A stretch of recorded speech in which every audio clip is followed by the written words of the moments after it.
black. It is out of here. Good morning. This is Murph and Marcus. Brian Murphy and Marcus the Waterboy Boucher. Streaming live at twitch.tv/the sports leader. We got 4 hours and we got one question.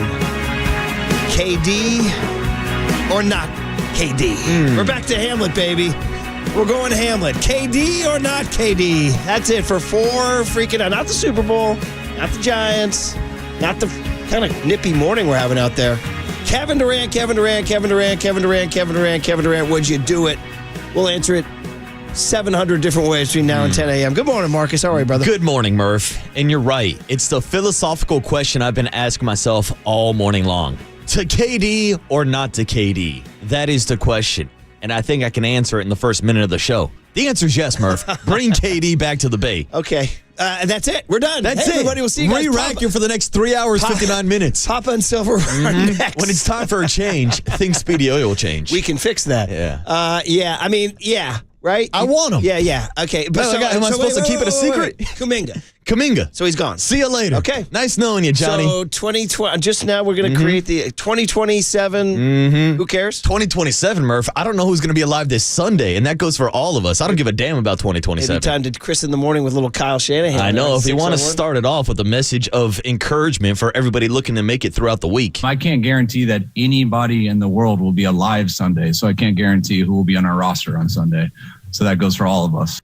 I think that quote alone just told me to trade Kuminga for KD. Yeah, I mean, Murph, I don't even know who's on the Warriors playing last night, so I can't talk about anybody still being on the roster. Yeah, there was something going on. Dalton Johnson of NBC Sports Bay Area sent that out about the Warriors sent out. Illuminate. I was confused by his post. He said... So there was a post, I believe, on the Warriors' Instagram where it was basically like a slideshow of photos of players getting on the plane. Well, a lot of people put on their detective hats to figure out Andrew Wiggins was not in the photos. And the list goes on and on and on. Apparently, Kevon Looney, our guy Loondog, was not featured in the photos. I'm going to go ahead and say, here's a hot take. I'm going to say that Loondog and Wiggins flew to Utah. That's my hot take. Of course they did. They're saying Buddy Hield, Lindy Waters III. So that's crazy. Not on the plane, Murph. You guys, man. So they flew with 6 people. Yeah, exactly. They got a 6-man flight. They had a small flight last night, Murph. That's the internet running amok, my friends. Hilarious. That's the internet That's running why we have the internet. Oh, my God. Well, listen, it was nutty, and it's going to be nutty all day, and I don't think we're going to get, to be honest, I don't think we're getting an answer today. I think it's a game of chicken. All the way through today, maybe through tonight. Maybe tonight it breaks.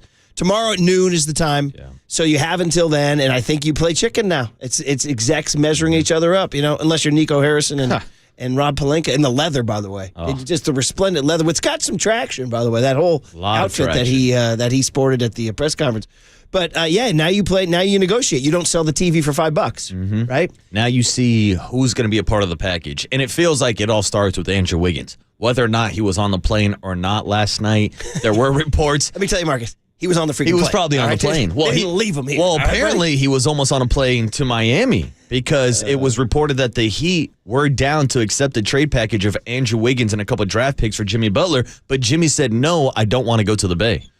I mean, what's he got against the Bay? That's the question. I was just telling young Tony, I saw a story last night, an Instagram story for Jimmy Butler, more social media kind of investigation going on here, and he posted sitting on the dock of the bay last night as one of his tunes on Instagram. So I started to think whether or not this was a subliminal message. Oh man, this is the point we're at now. Just like lunatic.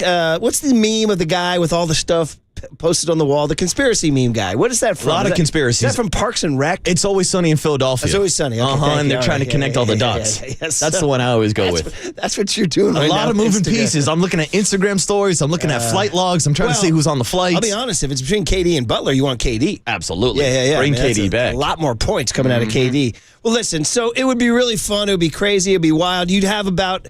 So this is what everybody's wanted. Right? I say everybody. I mean, the noisy part of social media has said Joe Lacob and Mike Dunleavy are committing a crime against humanity if they don't get Steph some help.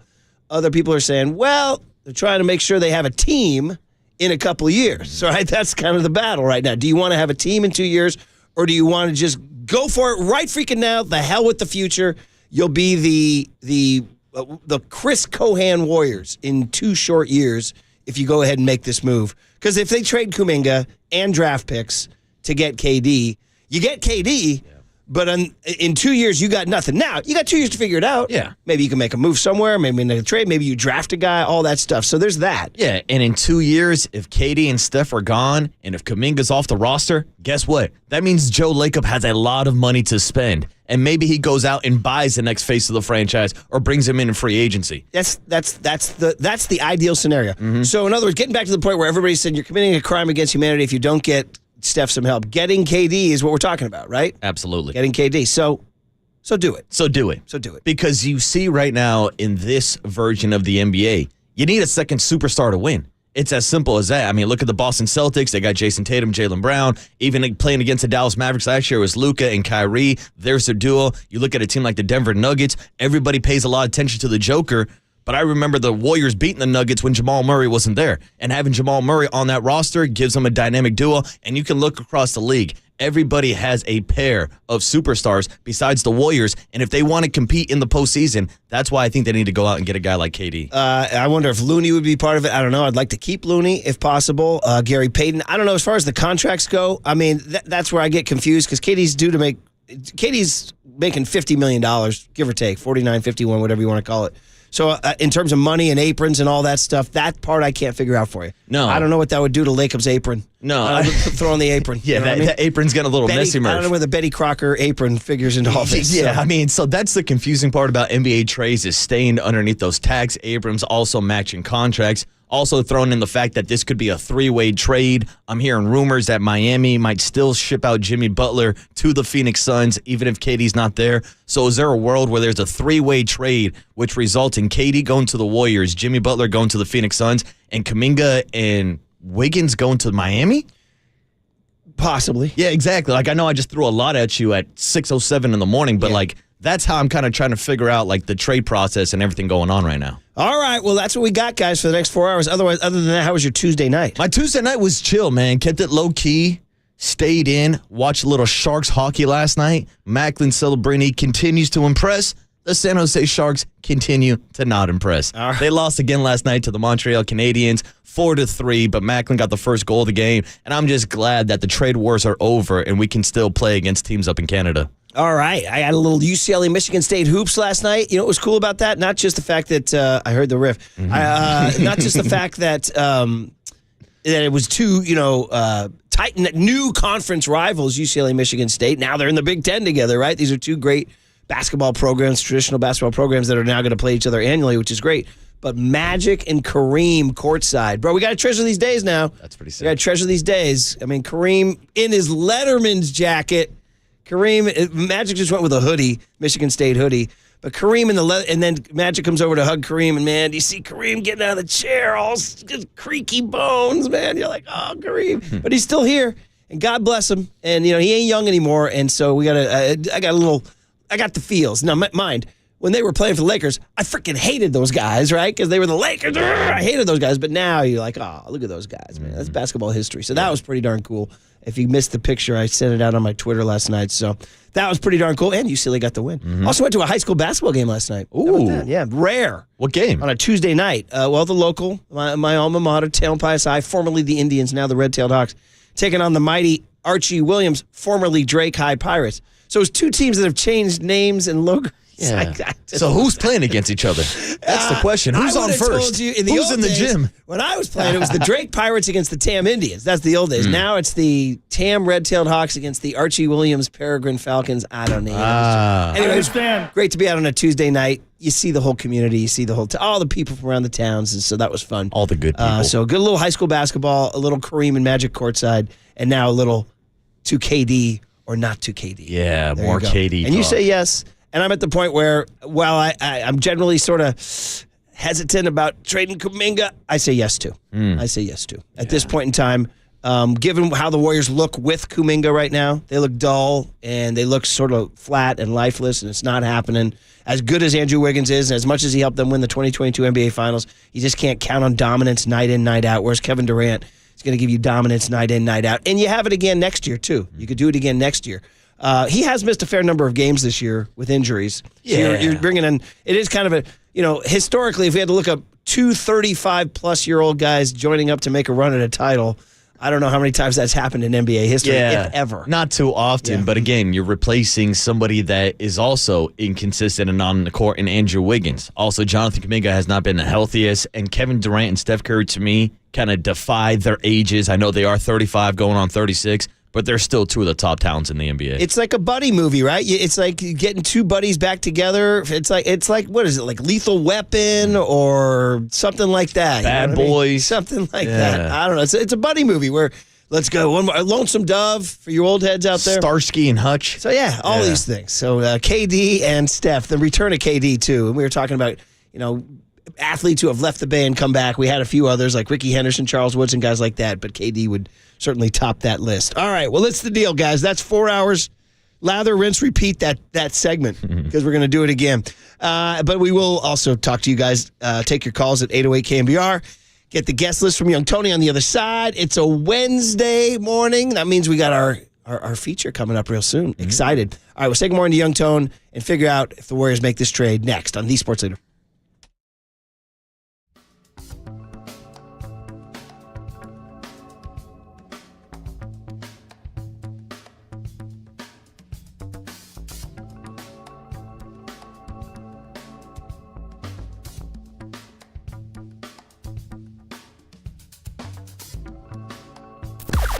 Now, from the O'Donnell Financial Group Sports Desk. Learn more at odfigroup.com. O'Donnell Financial Group, because planning is a process, not a product.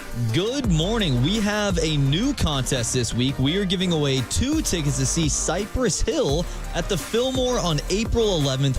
We will be giving those tickets away in the 9 a.m. hour. So how do you win? You got to just stay tuned. When you hear the cue to call from Murph, be caller 10 to 415-896-KNBR, and you will win. It'll be your lucky day, and this is all brought to you by Live Nation. You can find official rules on KNBR.com.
And now, time for the Protect Your Assets with David Hollander Business and Technology Report.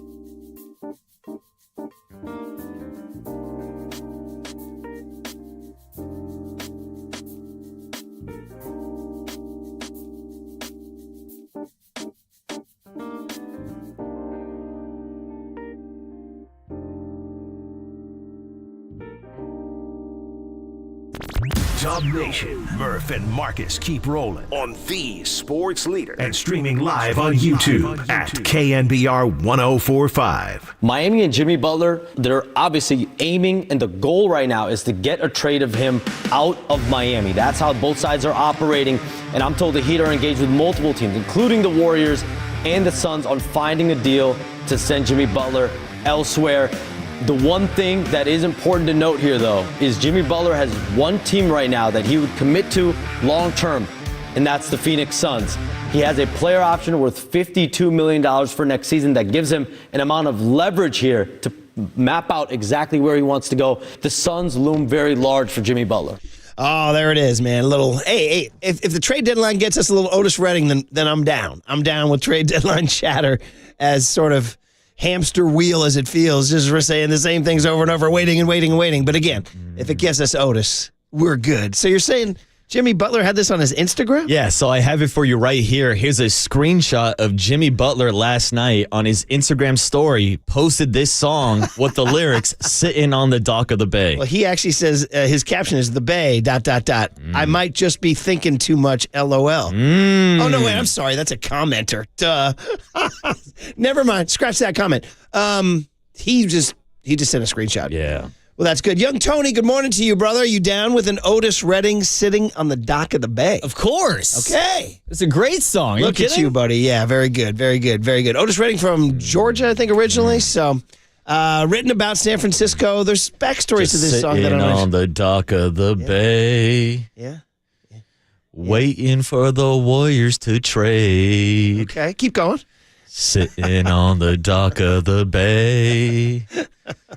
Thinking about my boy, K-Day. Okay, all right. I had to improvise there. K-Day instead of KD. Oh, man. Oh, it's so smooth. I'll take this any day in the 6 a.m. hour. Yeah, right, for sure. There's a backstory on this song. I got to figure it out one of these days. But written by Otis Redding and Steve Cropper, 1967. But it's about, while on tour in 1967, Redding had grown in popularity, was inundated with fans at his hotel in San Francisco. Bill Graham, the legend, offered him a respite staying at his houseboat in Sausalito. Oh, I've always wanted to get on those houseboats. And that's where he wrote it. That's the story. There it is. Have you ever been out to those houseboats in Sausalito? Well, that's right. I mean, those are my neighbors. I grew up in that whole area. Those are my people. I've always been jealous of guys who live on a houseboat. Let me just tell you something. When you grow up there, they tell you, stay away from the houseboats. Yeah, that's what I've heard. That's what I've heard. But I've always wanted to be like Shane Falco in the movie Replacements, where he just lives on a houseboat. I've always thought that'd be so cool. There's definitely a difference between the romantic movie houseboat and the real houseboat. I gotta say, dude, I walk by those houseboats on McCovey Cove all the time. That might be my number one destination if I could live anywhere in the city. The ones in Sauce, with all due respect to the houseboat dwellers that have, if you're looking to maybe score a little something, I think you can head on down. Yeah. Shout out to my folks on the houseboats. There are many who are living fine, tax-paying lives down there. There's a couple other sketchy that maybe might below the radar a little bit. Actually, on a serious note, Tupac's mom was one of the dignitaries who lived on a houseboat all the way up until her death. Wow. Recently, yeah. So there you go. There's a houseboat. That's pretty cool. That we can be proud of. Good houseboat they're always knowledge. great. It's always great to look at, but I always knew there was some sketchy dudes down there. Yeah. But hey, if you needed something late at night, you can go down. Now, where does a Brian Murphy come down on a houseboat? Any like family vacations going to like Lake Shasta and anything like that, or a houseboat up on Lake Tahoe? We've never stayed or lived in a houseboat. No, but I'm in. Isn't the movie Sleepless in Seattle and Tom Hanks live on a houseboat? Oh, good question. I haven't seen that one. Yeah. Bill Graham on a houseboat. Who knows what was going on in those things? It's always fun going camping, but staying on a houseboat in the middle you? of a lake. Yeah, a couple times when I was younger, up in like Mount Shasta, and then we always talk about getting a houseboat at like Lake Don Pedro. Or you know what? Like that. Now that you put it out there, it's a goal. Oh, it's a good summer vibe. Like especially if you have a boat or jet skis or something, you just go out and play on the water, then you come back to the houseboat and you're just floating in the middle of the lake. Good vibes. Let's good go. vibes. Let's go right now. I gotta say, one of my favorite things, we actually have friends who have a houseboat up on Lake Don Pedro, and we'll go out skiing all day long. We'll come back to the houseboat, and the first thing that I hear is KNBR 680. Yes, the signal reaches all the way up to Lake Don Pedro, and we'll listen to Giants games on the houseboat. 808 KNBR if you're listening on a houseboat in Lake Don Pedro right now. Yeah, exactly. Right now. I'm here for you. A little chilly out there this I'm morning. here for you. On It is Lake Don cold. It is Pedro. cold. Doing this thing. Young Tone, how was your Tuesday night, buddy? Anything exciting? It was good. I watched a little TGL. Ooh. We had the Boston Golf Club versus LA Golf Club, and it was another blowout. Let's be honest now. 3 weeks in, is the bloom off the rose a little bit? I mean, I was watching still in. I was watching Lakers Clippers. I was going back and forth, but I was interested. I mean, it's still golf. It's a Tuesday night. There's nothing going on. Hitting balls into a movie screen. Yeah, that simulator, man. You know, on a poignant note, Tiger Woods' mother passed away yesterday, which is a big deal in the golf world. She was a gigantic figure in the golf world, obviously.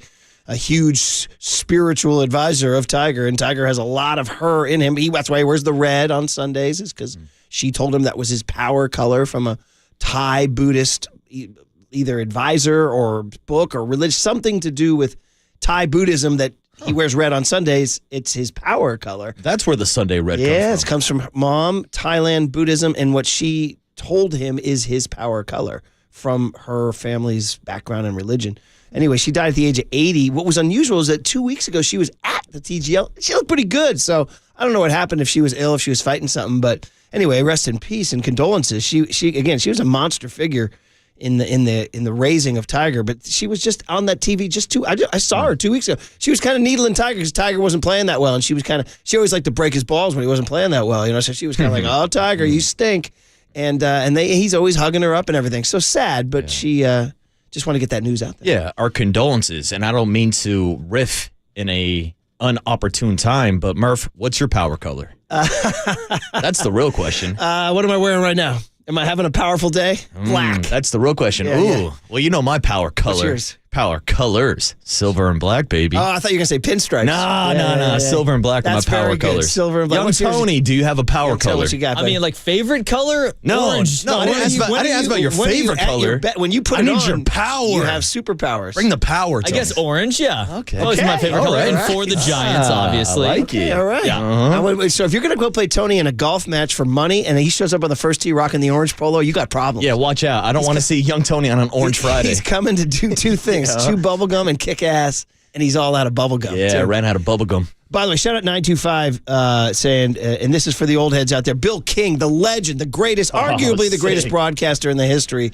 of American sports, lived on a houseboat. That's what I'm saying, in dude. Sausalito. I want to live like Bill King. So yeah, they had like dignitaries like Bill King and Tupac's mom. Then Bill King's neighbor, by the way, the cops were looking into him a little bit. You know what I mean? So, but anyway, I drive by those every day on my way. I take that exit right there, and you get the King tides, floods, and all that stuff. So anyway, shout out sitting on the dock of the bay and Jimmy Butler. Just getting back to the point of the stories. Now at this point, if KD's out there, I don't want Jimmy Butler, and in fact, I'd be disappointed if it was Jimmy Butler instead of KD. For me, KD is so appealing and is such a bucket and is such a hugely what the Warriors need to take pressure off of Steph. We were talking about Steph's numbers being down, and you brought up the accurate point that he's just getting blitzed and blitzed and blitzed and blitzed and blitzed, and it's just brutal to watch as he's trying to escape these human prisons that he's in, right? When he gets a shot off, it's not always a balanced look or a good look. And if the idea that KD's on the court in the final 5 minutes, that's going to take a body or two off you. Jimmy Butler, sure, but not the same. No. KD's going to be a magnet. So if you're giving me, at this point in time now, it's KD or bust. That's for me. Bradley Beal, Jimmy Butler, I know these guys are all-star level players. I get it. But KD is appealing on a number of levels. Just the sheer offensive output.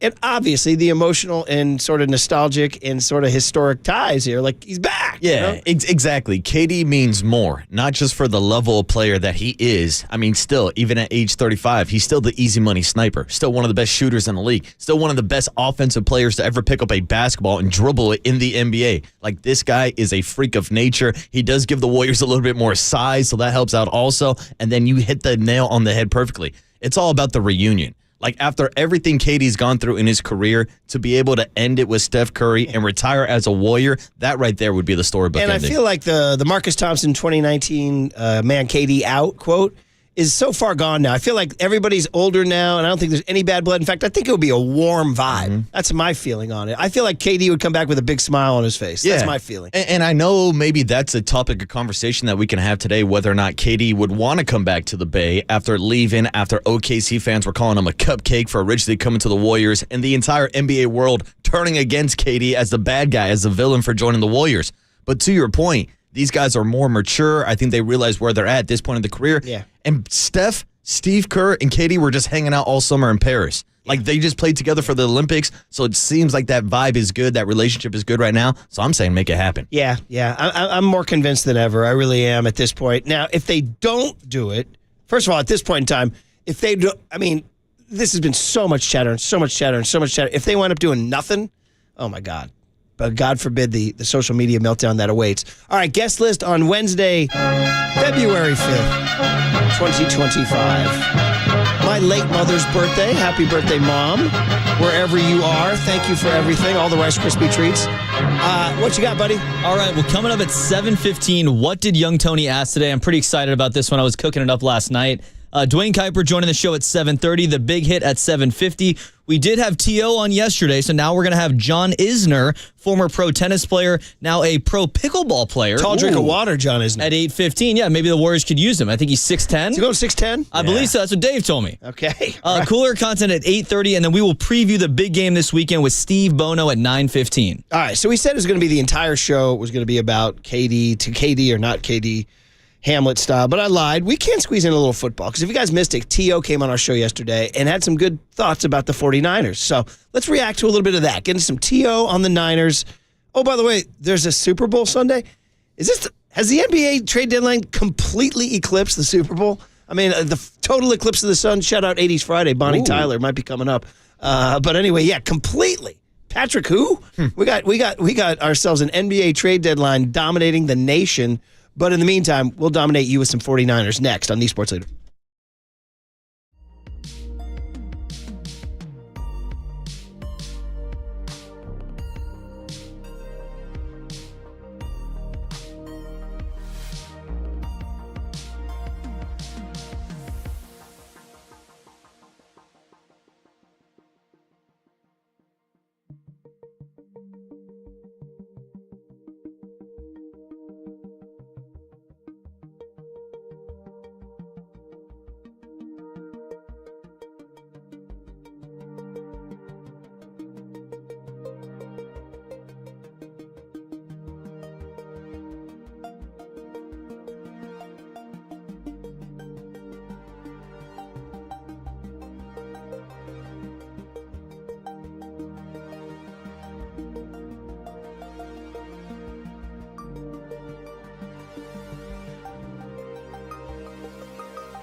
Check the mic and make sure it sound right, boys.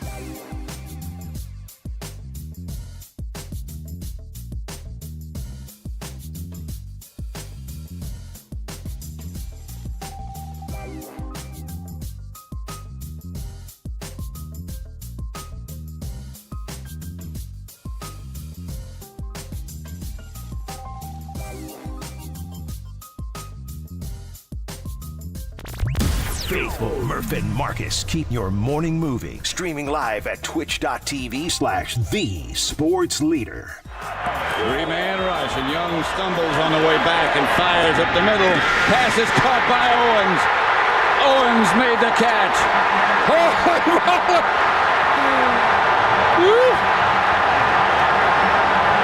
This is amazing. That was quite memorable. T.O., the catch 2, we called it. And then the very next week, they lost to the Atlanta Falcons, and that was the end of that.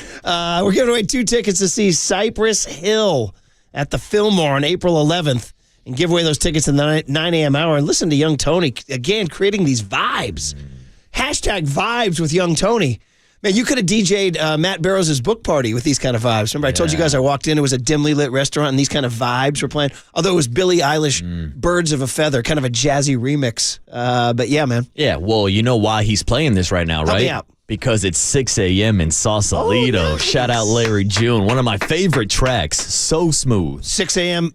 on a houseboat in Sausalito. 6 a.m. in Sausalito. Just to tie it all together here, Nicely guys. done, Tony. Before we get to the T.O. stuff, I almost said Tariq. That's his son's name. Just cleaning out the Golden State Lumber and Building Materials text line. 801, just with a salty text. KD ain't coming, boys. Ain't nobody coming. Man, That's KD what 801 out. says. 925 with a great one. He says, doesn't KD have free sandwiches for life from Ike's? Is this true? I recall something about this. That didn't Ike offer him if he stayed that he would have free sandwiches for life? And there's a new Ike's down near Chase Center. Free plug for Ike's. Oh, trust me, Murph. I've been there a few times. The one in Mission Bay? I'm a card-carrying member. Nice. I signed up so I get the discounts, Tony. Well, maybe you'll bump into KD. I mean, that's the when you're thing, down though. there I got to next time. double-check that menu, and that's a long, long menu. I'm not sure if KD actually has his own sandwich or I hate not. to do this to Ike, but he might be mad at me, but all pub is good pub. 808 KNBR, is the menu too big? Yeah, I mean, that is a question. Too many options. Make it simple for me. Just give me the Matt Cain, and I'm good to go. 408 says, you're lying, Murph. If the 49ers were in the Super Bowl, that's all you'd be talking about and no NBA. Well, duh. Yeah, and water's wet. 916 says, hey, you guys were asking about houseboats. No, but I'm listening on the app in Camp Pendleton. Okay. LOL. So is that a U.S. Marine? Hey, shout you out, 916. There you go. 916, another 916er says, is this about warm, cozy feelings or winning a championship? Come on. Adding another old guy isn't the answer. No. I mean, first of all, I enjoy the text, 916. But second of all, the warm, cozy feelings are simply a side product. No, you're trying to win. You got 2 guys. Yeah, and who can here's score the baskets. thing. Without Kevin Durant on your team right now, you're not winning a championship anyways. So getting KD on the roster gives you a better chance to win the championship. And if you don't win, at least you have all the warm and cozy and fuzzy feelings inside also. And Ike sandwiches, too. And Ike sandwiches. And you might go to a houseboat with KD, too. 707 says, Sonny Crockett lived on a houseboat in Miami Vice. Young Tony, I bet you don't know Miami Vice, do you? Yeah, the You show? do? Yeah, oh, you do? Yeah. Ooh, Yeah, right, yeah. good man. Good knowledge, One of those Tone. shows that was on Friday nights when I was in high school, so you were in, like, dude, you can't admit you watch Miami Vice. You have to go out on a Friday this night. is you know? true. Always tough. Yeah. So, hey, do you watch Miami Vice? No, man, I go out. Which is why I never really got into Friday Night Lights, the TV show, because it came on Friday nights, I believe, when I was in high school. Did it? I think so. I can't remember the night it aired. I'd have to double check. Here we go. A couple more here. So 408 says, whatever quarter zip Murph wears is his power color. Oh, the power quarter zip. Yeah, and I wore the NBA one again. I got a Back to comment back. on it last night. 347. Multiple be saying, shout out the houseboat in the movie Cape Fear. Tremendous finish with De Niro and Nick Nolte. So thanks, everybody, for the houseboat. Yeah, and also, if we're going to do all these houseboat shout out, I believe Tommy Lee and Pam were on a houseboat. Oh, yeah. All right, I very believe. good. Very good. Okay, so we told you guys T.O. came on yesterday, and he did, and he was good. He's talking pickleball, which we're going to do again today. Some great pickletainment. Pickletainment at the Warfield All-Star Weekend, which is next weekend, right? Not this weekend we got the bowl. That's right. I'm confusing my weekends. This weekend's the bowl. Next weekend's the All-Star game. So T.O.'s going to be playing pickleball at the Warfield. Yeah, sentences I didn't think I was going to be saying. But we asked him about the Niners. So here he is talking about, let's go with cut B, Tony. First of all, he said he's better than Dak, just threw shade at Dak, but he said he's not a game changer. You need people around him. But his big thing is he needs to get it done soon because the lessons of Brandon Ayuk. I don't think Brock Purdy's the guy type of guy to hold out per se. But like I said, anything can happen. Obviously, he has a team of people from management agents to kind of help him navigate what he's going to go through. But again, you don't want to go, like I said, I don't think if this is a situation where they're going to pay him, they're looking to pay him, they're going to do it right away because, again, you can't go into a season, with, not a starting quarterback, not having the reps, not being into the camp in the camps, getting those timely reps. Again, like I said, you saw what happened with Brandon Ayuk this year. Again, if he had his situation, kind of sealed up, going into training camp, getting the proper reps, I honestly don't think that he's injured right now. Yeah, so, I mean, this Ayuk thing, which, by the way, now we look back on it, both parties to blame. I mean, we praised John Lynch a lot, and he listened. What's up, John? But they biffed that one, right? Yeah. Whatever it was that held up Ayuk, unless Ayuk was just being an absolutely obstinate SOB and wasn't signing for some strange reason. But look what happened. I mean, you just heard T.O. say it. It all fell apart because of that summer holdout. Yeah, and I think there were both sides to blame, to your point, because, of course, Brandon Ayuk and his agent are looking for the biggest contract possible. But we've seen over the years the strategy deployed by the 49ers to drag out these negotiations throughout the entire summer all the way up to training camp. Well, guess what? When they tried that with Brandon Ayuk, CeeDee Lamb got paid. Justin Jefferson got paid. Amon-Ra St. Brown got paid. Mm-hmm. And so the market kept on rising, and the 49ers had to pay for it because they didn't take care of business early. And I think that's why a lot of people want Brock Purdy to get his contract taken care of early. Now, I don't think there's as much competition in the QB market this offseason, so maybe it will play out a little bit longer. But to me, that was the main difference between the timing of getting those deals done between Ayuk and Brock Purdy. Interesting that we all sort of typecast Brock Purdy or stereotype Brock Purdy as one of these guys. Oh, he's not going to hold out. He's a nice guy, right? You know what I mean? Yeah, he's going to take a hometown discount. We always say, like, why don't you go take a hometown discount, right? You know what I mean? So, but we do. There is that general feeling that the vibes are warm between Purdy and the team, and that he's going to get it done. So, at this point now, get it done. I don't want to be asking John Lynch, hey, why isn't Purdy signed? And he's saying, I wish I knew. Then we got young Tony mixing up Steve Lacy and John Lynch. I wish I knew. I wish I knew. I wish I knew. I wish I knew. I wish I knew. I wish I knew. I wish I knew. I wish I knew. I think Time's treating that one well. That one always gets me. Is that one said Young Tone? You're back there. Anytime I hear that song on the radio or someone's playing it, I always think of what we just played. Automatically. I think Time is treating that one well. Yeah, that's a good sometimes one. you hear him, you're like, Time's not treating that one well. And the best thing is you can use it for anything. Who are the Warriors going to trade for at the NBA trade deadline? I wish I knew. I wish I knew. Okay, all right, here we go. What the hell's Buster doing standing by, not adding anything to this team? I wish I knew. I wish I knew. Wait, Murph, where's the new KNBR studio going to be? I wish I knew. I wish I knew. Hey, when I walk into Ike's and I see about 75 sandwiches, which one should I order? I wish I knew. I wish I knew. All right, good. Nicely done. There we go. Got me laughing. Okay, more T.O. on wide receivers, right? He's got to talk about wide receivers. That's what he does. So what about the wide receivers room? Marcus asked him about this and saying, what do you think of that room? Debo aging. Ayuk got injured. Pearsall's new. Jawan Jennings is in there. So here's a cut D, Tony, on T.O. Well, I mean, I think the obvious is obviously figuring out a way to utilize Debo. Debo is not your traditional wide receiver. This guy is multi-talented. He can obviously, play special teams in the return game. He can get in the backfield, run the ball, and obviously he can catch passes. So creatively, Cal has to figure out a way to utilize this guy the best way possible, and get him the ball, kind of early and often. I think a guy like that, you have to, put the ball in his hands so he can get those reps feel comfortable knowing he's going to be somewhat involved in the game. You guys think Debo has anything left in the tank? I do, Murph. And I might be on an island by myself. Now, I don't know if we're going to see the old Pro Bowl version of Debo Samuel, but I do think that Debo definitely struggled this year, in part because he did not have Brandon Ayuk to take away some of that attention. Like, I feel like that's one of the big factors when we're talking about Debo Samuel, a man who has always struggled to get separation, but without Brandon Ayuk taking the top off that defense, you're talking about double coverage on Debo, you're talking about the number one DB locking up against him. I still think he can be a valuable gadget player in this offense. Well, that's it. It's up to McCaffrey. It's up to him being healthy. It's up to him being motivated. If he wants to get another contract, he's in his last year. I mean, it's funny. We went from thinking he was gone to looking like he's probably going to stay because a cap hit and he provides value. Meanwhile, the other guy is the guy he wanted to talk about, Juwan Jennings. 15, right? Am I losing my mind? He's 15. You are correct. Juwan Jennings, he said he's the guy who played like he should have made $30 million.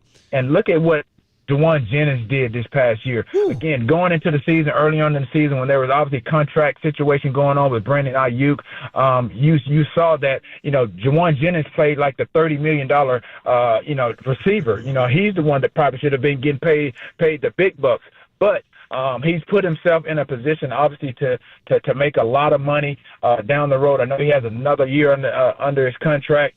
Yeah, Juwan Jennings has 1 year left. By the way, Tio's really good talking football. I told him he should be doing. Why isn't he on like Fox or something? It's a great question. You know? He should be on SF1 Speak First or First Take, any of those shows. Yeah. So one more here. And by the way, he's absolutely correct. Juwan Jennings, without a question, was the best wide receiver on the field last year. And that's why maybe to circle it back to Debo Samuel when we're talking about the future of that wide receiver room. Because this week we've heard rumors about Cooper Kupp or T. Higgins or whoever the hell's out there, George Pickens with the Pittsburgh Steelers. I'm like, look, the 49ers have enough depth at wide receiver with Juwan Jennings, with Ricky Pearsall going into year 2, and if Brandon Ayuk is healthy. That's why when you're asking me about the future of Debo Samuel, I said it yesterday. I wouldn't mind including him in a trade for someone like Myles Garrett. I wouldn't mind moving on from Debo Samuel, even if I do think he has something left. Yeah, I don't know if the Browns...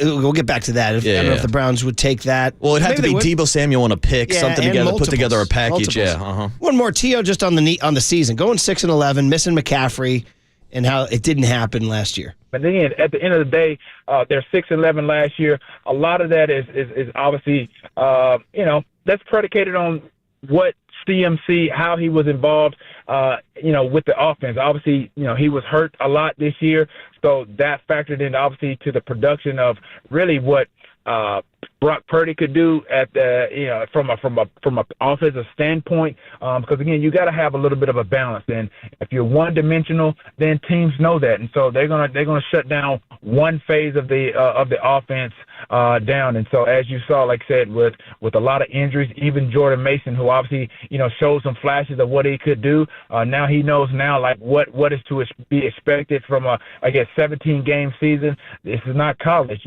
So again, injuries played a big part into why they were 6-11. Yeah, we just didn't even spend any time talking about the Elijah Mitchell injury. I mean, with McCaffrey out, Mason was good too, but man, Elijah could have been a dude. Absolutely. They were missing him, and then it all tumbled down. Yeah, Jordan Mason almost made us forgot about Elijah Mitchell, but yeah, Jordan Mason was the third string running back by the time he took over starting for Christian McCaffrey. Yeah. Yeah. So anyway, just a little TO for you. He was good, and again, everything falls back on the injuries from last year. It's true. Was it an excuse? Yes.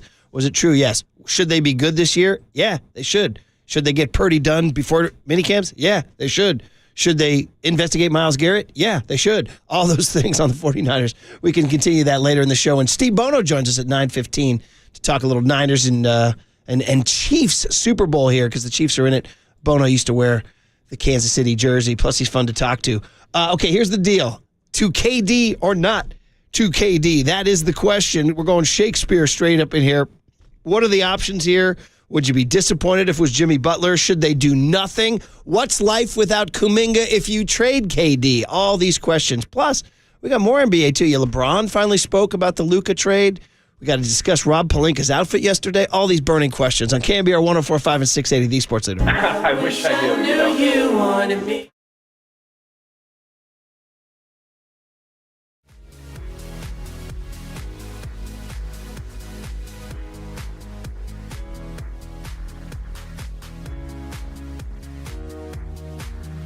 Oh yeah, meat cheese pizza. If you're wondering whether the Warriors should make a trade, just why don't you make a trade for pizza? How's that? That's my transition. Meat cheese East Coast Pizzeria is always a good answer, always a good acquisition.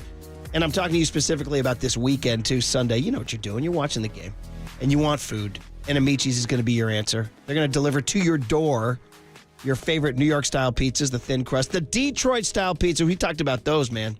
With that crispy, cheesy edge. Don't sleep on the pastas. They're great. You can get any number of them, all right? Salads, crunchy, flame-roasted lemon chicken wings direct to your door. Place your order in advance because it is a big day, Sunday, so they arrive on time. Catering menu gives you options to order in larger sizes so your group can help themselves buffet-style, more economical way. Gives you that full range. So find your closest Amici's. Order your favorites direct from the app. Just download the Amici's app or go online, amicis.com, AMICIS.com. Get your order delivered faster and for less money than the mega delivery companies. Perfect for Sunday, guys. Eat up. Pizza. Amici's delivers. I just want some pizza. From the Chilton Auto Body Traffic Desk.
It's time for KNBR's Opening Bell Report. Sponsored by Protect Your Assets with David Hollander. Concerned inflation will ruin your dream retirement? Learn more. Listen to David's show every Saturday morning or call 1-866-PROTECT.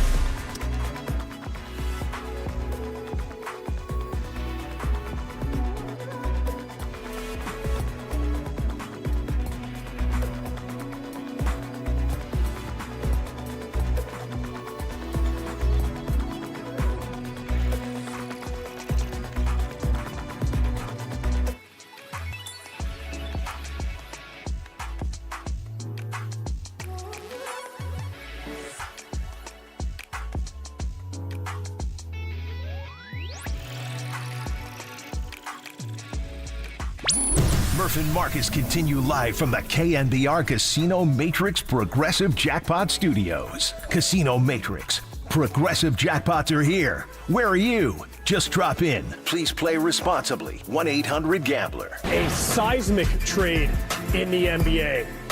Shams, you're on your reports. The Mavericks are trading Luca Doncic, Maxi Kleber, and Markieff Morris to the Lakers for Anthony Davis, Max Christie, and a 2029 first-round pick. Utah will also be involved in the deal. We're going to try and dial up Shams to make sure he didn't get hacked. Everybody, what? I mean, LeBron or Shams is like, bro, I can't report something without you guys think I got hacked there. Hey, man, it's still reverberating and now reverberating all over again because we finally heard from all the parties involved yesterday. Luca Doncic in his freshman English sweater. Rob Pelinka looking like the dead sexiest GM you've ever seen. LeBron reacting after the Lakers blew out the Clippers last night. Bro, the Lakers are playing way too good for my liking right now. Way too good for my liking.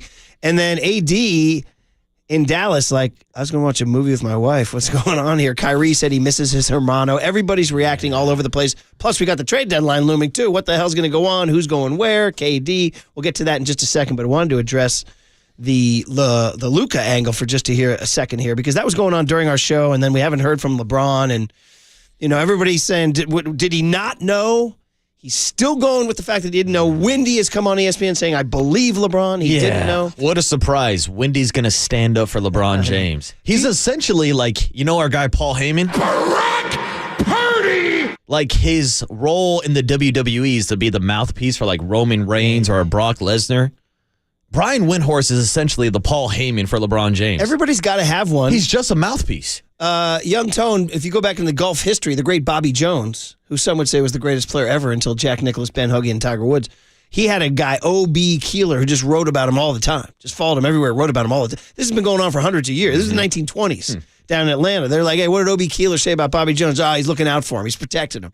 But yes, you got to have a guy. You know what I mean, Marcus? You need a guy. I know. I need a guy. Young Tony, I need you to give me the spin cycle whenever I say something bad on air. You can just leak something to somebody. And no, Marcus didn't mean it that way. No, Waterboy actually loves Adam Copeland. They're great friends. They go out all the time. But anyway, so, by the way, one little note involving the Lakers and the Warriors is that they say that he will be making his debut probably Saturday against Indiana, which means the Warriors dodge the bullet. Or, I don't know, are you dodging a bullet? Maybe you want Fat Luka. Maybe you want to attack Fat Luka. I want to take on Luka. Because the Warriors play the Lakers tomorrow night, guys. Tomorrow night. And the Lakers are rocket ship, man. They're going nuts. By the way, see the Warriors slipped into the 10 spot last night? Did they really? Shout out the play-in, boys. Wow. Shout it out. Look We're there. Back. The dream is alive. Oh, that means they don't need to make a trade then within the next 2 days because they're back in the 10 spot. Back in the 10 spot where you would be playing Minnesota at Minnesota is what you'd be doing. No, you play the 9, right? And the 7 plays 8. Is that it? Yeah. And then the loser plays, 9 plays 10. No, right now they play Phoenix. Yeah, why is 7 afraid of 8 because 8? No, why is 6 afraid of 7 because 7, 8, 9? Yeah, I like that. Yeah, there it is, Murph. Shout out Sesame Street. I like that. So anyway, here's LeBron after the game about the decision here, about him when he first heard about it, thinking it was fake in New York City after they won at the Garden. Cut L here. The first time I heard it, I thought it was for sure fake. I thought it was a hoax. People messing around, whatever. But then when AD called me, AD FaceTimed me, and I talked to him for quite a while. And even when I got off the phone with him, it still didn't seem real, and it still pretty much didn't seem real until I saw Luca today, and then I saw a clip of AD at the Dallas shoot-around. that's when it finally hit me like, oh, this is real. Okay. He went on to say he thinks he can play with Luca. At one point he said, I didn't make the decision. But then somebody said they hit him with the, what if this is about you after you and not now? Like, what about they're focusing on the future and not the present? LeBron shot back at the reporter here, cut M. What's wrong with that? If I had concerns, I would have waived my no trade clause and got up out of here. Okay. Right. Yeah, what's the concern? The next 10 years down in L.A. is going to be Luca and Bronny Jr. Who made his first three last night. Dude, and Luca had to pretend like he was happy for him on the bench. I feel so bad for Luca. He shows up in L.A., now he has to babysit Bronny. Yeah.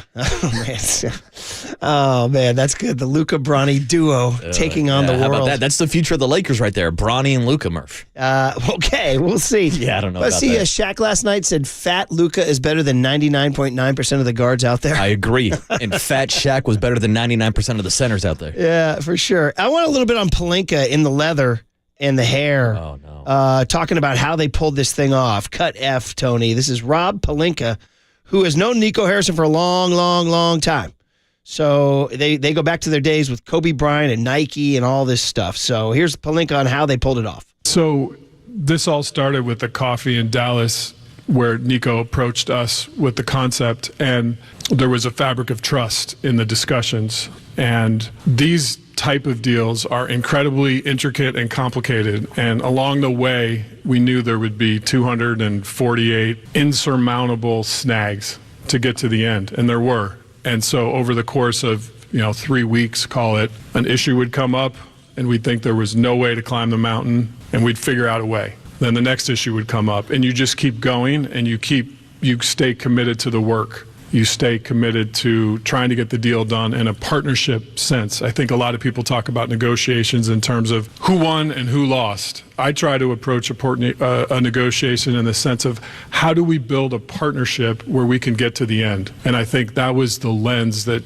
we worked and the premise we worked under. And when the concept was initially introduced to us, it was, hey, the only way we can even have these discussions was if it's between owner and GMs. And there was a commitment to that. And if we broke that commitment by talking to anyone else, this day would never happen. I mean, they did pull it off. Nobody knew. Shams didn't know. That's the bottom line. When I say nobody, Shams didn't know. Sam Amick, Mark Spears, all these guys who report on the NBA. So I'll give him credit on that. He is right. Nobody knew. The thing I don't like, corporates. I've lived long enough to be around these corporates. How about fabric of trust? Bro. How about lens? Through this lens. How about partnership? Marcus, I think today we need to do our show with a fabric of trust. And I'd like to do the show through a lens of partnership.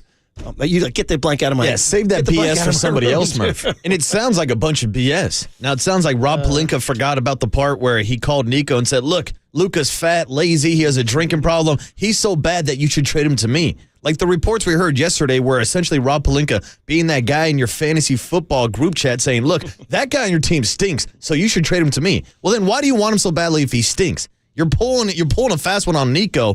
And man, oh man, it seems a little fishy. I'm not calling collusion or anything, but for Nico to be a former Nike exec and to send the biggest face in the NBA over to the LA Lakers without talking to anybody, it does seem like there is some collusion or something fishy going on. The other angle that the conspiracy that the Mavericks owners, the new owners, are just tanking the franchise so that they can force Texas to give them a casino by threatening to move to Vegas. I mean, man, oh man, oh man, oh man. It is wild. By the way, you're listening to KNBR AM and KNBR FM San Francisco, the sports leader, Cumulus Media Station. Did you see the story about the Mavericks offering refunds to season ticket holders, dude? Yeah, because everybody canceled their season tickets, right? Talk about admitting you lost the trade. So, man, oh man. And I feel like Kyrie spoke yesterday, AD spoke yesterday. I feel like the Mavericks are like yesterday's news. Like, they don't nobody. Even though my initial thought was that they'll be, they should be pretty good with AD. It seems like nobody cares about them, and all people care about is Luca and the Lakers. Well, Murph, what if I'm telling you the Mavericks are trying to get back into the mix and back into the conversation because now it's reported that they're interested in Kevin Durant? Yes, that would be they're the competition. So now the Warriors have competition with not only Dallas Mavericks, but it sounds like the Houston Rockets also might be interested in KD. I heard Houston was more of an outsider, but like Dallas is seriously interested. So, again, this is stuff that'll go down by noon tomorrow. Mike Dunleavy was spotted at LAX in line. By the way, celebrities, they're just like us. He was lined up on A 1 through 30, like any schlub. Uh-oh. Probably paying the extra $15 to get A 1 through 15. Damn, so you're telling me Mike Dunleavy also wasn't on that Warriors plane last night? 808 KNBR, do you lose respect for a GM if he flies commercial? All right. So just a schlub out there, just going to that stupid the newsstand and buying an $8 bottle of water. Oh, they'll get $8 you. on half price day. They'll So get usually you. Yeah, $16. $8 is a bargain at the airport. What did Luca have to say? Somebody said, I saw a lot of analysis. One said he didn't smile the whole time. And then Bill Plaschke wrote a column in the LA Times saying, this is perfect. Everybody's told Luca that he's a fat, out of shape, unmotivated drunk, and he may open a can on the NBA. Dude, you want to talk about putting a been opening chip a can on the shoulder of Luca? Yeah, this is the extra motivation. He hears the entire league. He hears the franchise that drafted him say, look, we're giving up on you after you've been a 5-time All-Pro player by the time you're 25. That doesn't happen often. These are not guys that you trade away. I read that this is literally the first ever trade midseason of a current All-NBA player for another current All-NBA player. So in other words, when people say, oh, has this ever happened? The answer is no. No. It has not happened. This is a blockbuster trade, but for Luca to have those feelings and be thinking about, like, why don't the Dallas Mavericks want me? I'm sure that's going to fuel his fire to become even a better player. And who knows? Maybe Luca shows up next season with a six-pack, and then next thing you know, he's breaking records, dropping 100 points per game, and the whole entire league is on notice. Got Steph's trainer out there, too. 623 is the great texter who wants Tony to date his daughter. Said, not only does Pelinka sound like BS, you have to put it in context with that outfit. That makes it even more BS, right? When you're talking like that. Yeah. You can't wear that outfit and then use this phrase like the fabric of trust and lens of partnership. Looks so fake.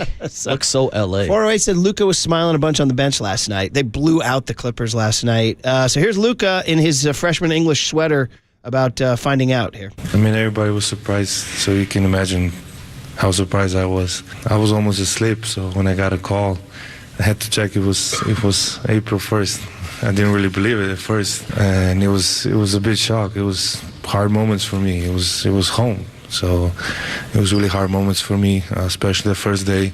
But as I said, I get to play in the greatest club in the world, and I'm excited for this new journey. Ooh, shots fired at the Celtics, calling the Lakers the greatest club in the world. Oh, man. Celtics who beat the Cavs last night, by the way. This is true. Also, LeBron, or Luca was asked about, do you have something to prove? Because all of a sudden you went from being a top 5 guy in the NBA to trade bait, cut K, Tony. Yeah, obviously, yeah, that's it. Win the championship. You don't come here for nothing else than championship, so I have everything left to prove. And the goal is to win the championship. So it's a motive. I know it's not true. I know, but it's a motive.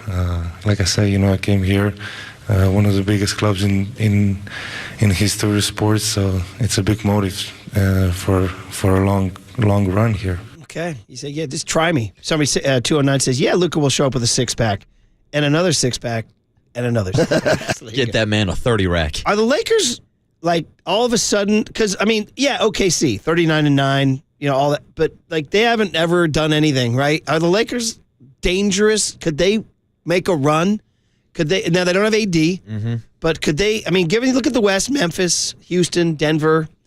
Do you see are the Lakers afraid of any of those teams? I think the Lakers. Denver, I imagine. Jokic. Yeah, but when you have LeBron and Luca, you can gear up for battle against anybody. Now, the problem with the Lakers is they don't have a big, which is why I'm guessing within the next 12 to 24 hours, we'll probably hear about Vucevic going to the Lakers or one of those type of trades. By the way, keep Vucevic in mind for the Warriors because the KD thing is obviously gigantic and a pie in the sky, and you want it to happen, or at least some do, some don't.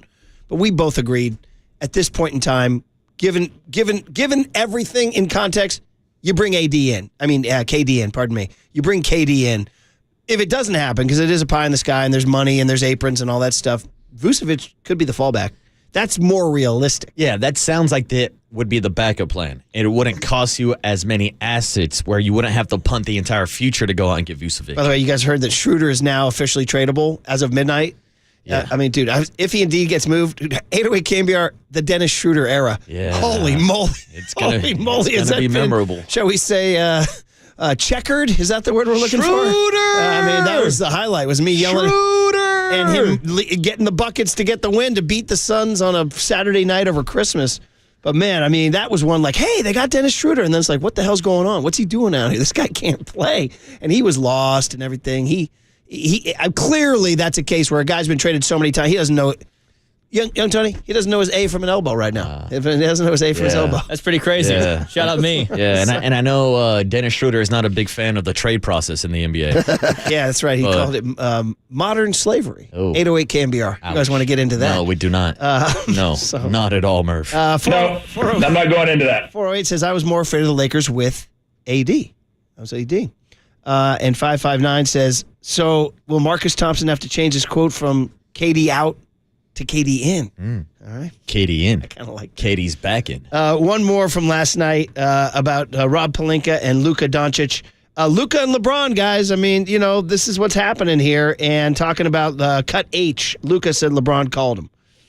Yeah, he called me right away. He was in New York, so he called me right away. And we didn't talk much because, he said, I understand what you're feeling. But that was really nice of him just to call me right away and welcome me to L.A. Okay, there it is, man. Well, Saturday against Indiana, perhaps. I hate this, Murph. Yeah, why? You do? Because Luka's always been one of my favorite players. Yeah? Kind of low-key. And you know how much I hate LeBron James. Yeah. So I don't want to see this best friend relationship between Luka and LeBron. I'm already upset that Draymond Green is now best friends with LeBron James. I'm already upset that LeBron's drinking wine with Steph Curry out in Paris. I don't like this relationship, Murph. I'm not a fan of it. And you might not like the fact that these guys might make a run. Yeah. Because they're playing well right now. They could be around for a while. They're really playing well. Hey, the Clippers' second best defensive team in the league. The Lakers just pretty much destroyed them last night. Look at the Lakers in the last Luka month. on the bench. Yeah, and no AD. Go look at the Lakers this last month. And when they came to the gym here on Saturday, now granted, it was AD killing them, but when they came here Saturday night, I was like, bro, Warriors can't stay in the building with these guys, Austin Reeves driving past Wiggins, Kuminga not helping, etc. By the way, we need to talk about this on the other side. Are you willing to say goodbye to the Johnny Kuminga era? Can we get Kuminga Army to stand up? Because this is supposed to be your future building block, your cornerstone. So 808 KNBR is the phone number. 415-808-5627 is the Golden State Lumber and Building Materials text line. Oh! By the way, stay tuned. There might be a question about that. Because I do want to note that at 7:15 on Wednesdays, our favorite feature of the entire day, our favorite feature of the entire week, what did young Tony ask today? So those questions we will ask later on. But listen, we got Dwayne Kuiper at 7:30, Steve Bono at 9:15. We got a Pickletainment at 8:15. John Isner. I'm here for the Pickletainment. 6'10" John Isner is going to come in and serve up a couple hot takes to us. But our favorite feature, what did young Tony ask today? Next on the Sports Leader. There was a fabric of trust. How do we build a partnership? And I think that was the lens.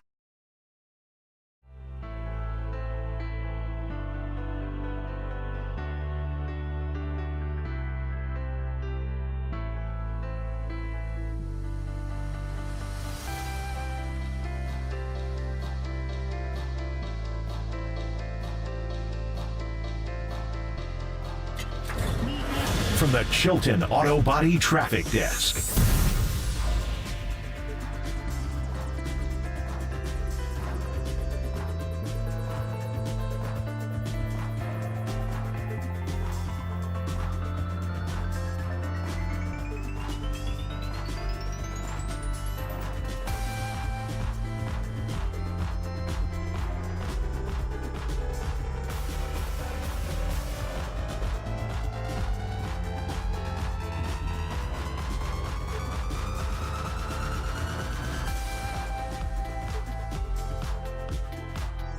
All right, we got a good friend, Steve Moskowitz, on the line bright and early on a Wednesday. We're getting into that tax season. It's heating up. And, Steve, you want to talk to everybody about what to do if you have unfiled or unpaid taxes.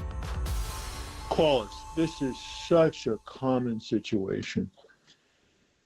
People don't file tax returns because they don't have the money to pay it. And here it is, the traditional tax filing time. This is when IRS goes on maximum enforcement. This is their favorite time to make examples. And you don't want to be an example. Or even if you filed the return, you can't pay, and you just feel so frustrated. You feel like there's nothing you can do. You'll never pay these taxes. You're drowning under 1,000 feet of water, and that's that. Folks, we have good news for you. There's a lot of good solutions. We have dedicated our professional lives to this. We've been doing this for over 30 years. We know this stuff. We'll explain everything to you. We'll explain to you how we want to help you. And then all you have to do is listen in our free consultation and then say, hey, Steve, let me turn this over to you. and then you can sleep at night, you can live your life, and we'll go ahead and deal with the IRS for you. Sounds good. Give him a call. That's tax attorney Steve Moskowitz. He's my tax attorney. He should be your tax attorney. Give him a call at 888-TAX-DEAL, 888-TAX-DEAL, or go online to moskowitzllp.com.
And now, time for the Protect Your Assets with David Hollander Business and Technology Report.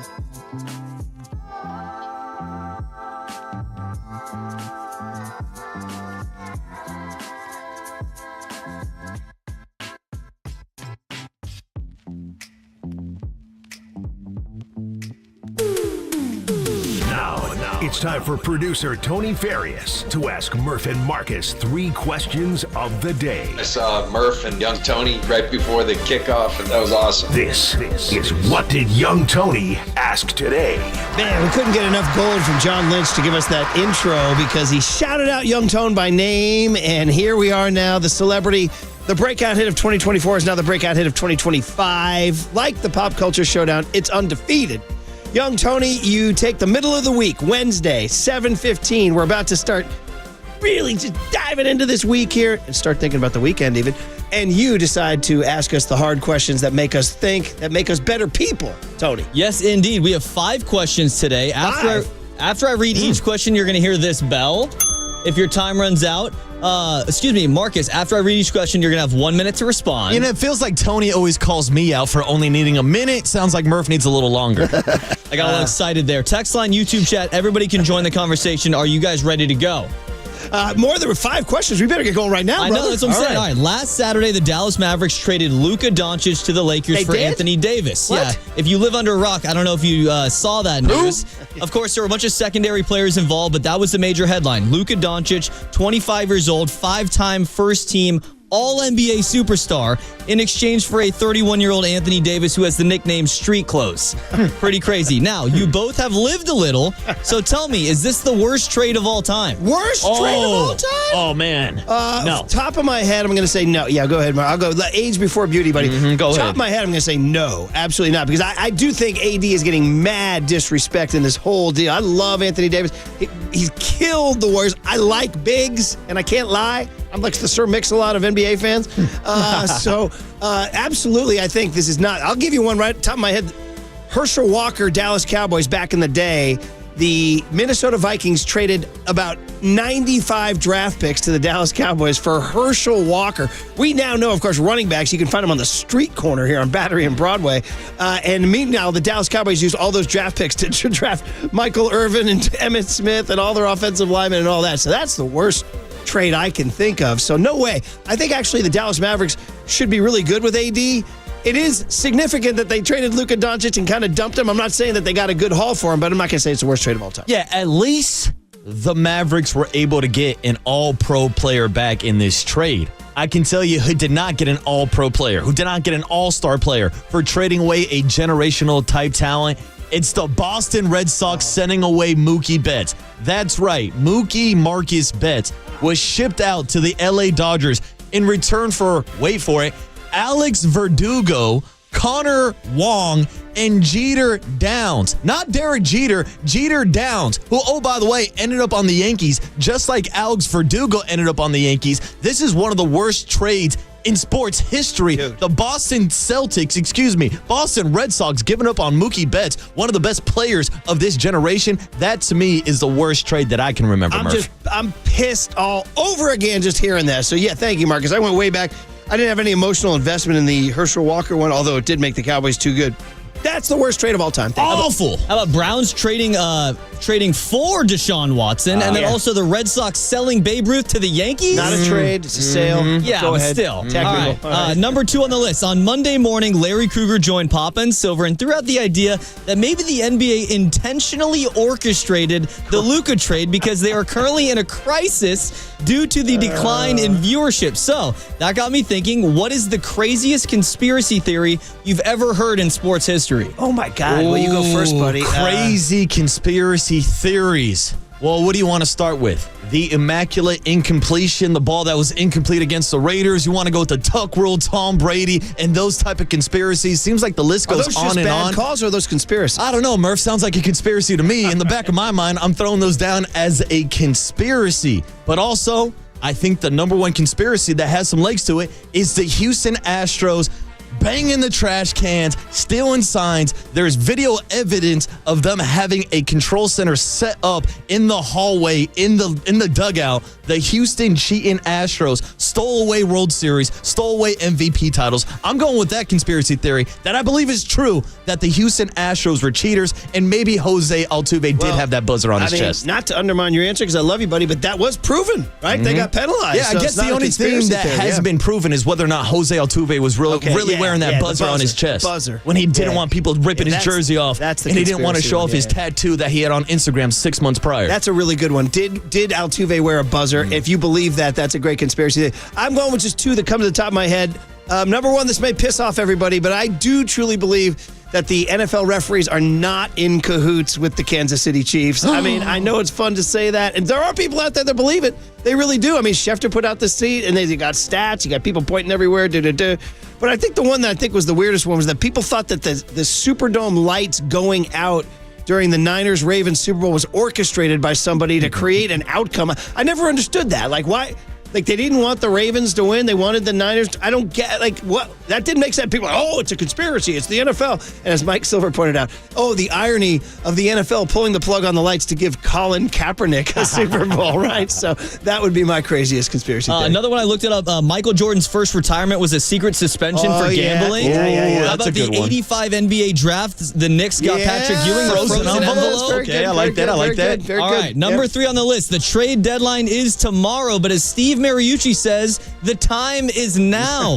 The Warriors have been linked to every star in the league, including LeBron James, Kevin Durant, Giannis, Paul George, Zion Williamson, and Brandon Ingram. So, big question here.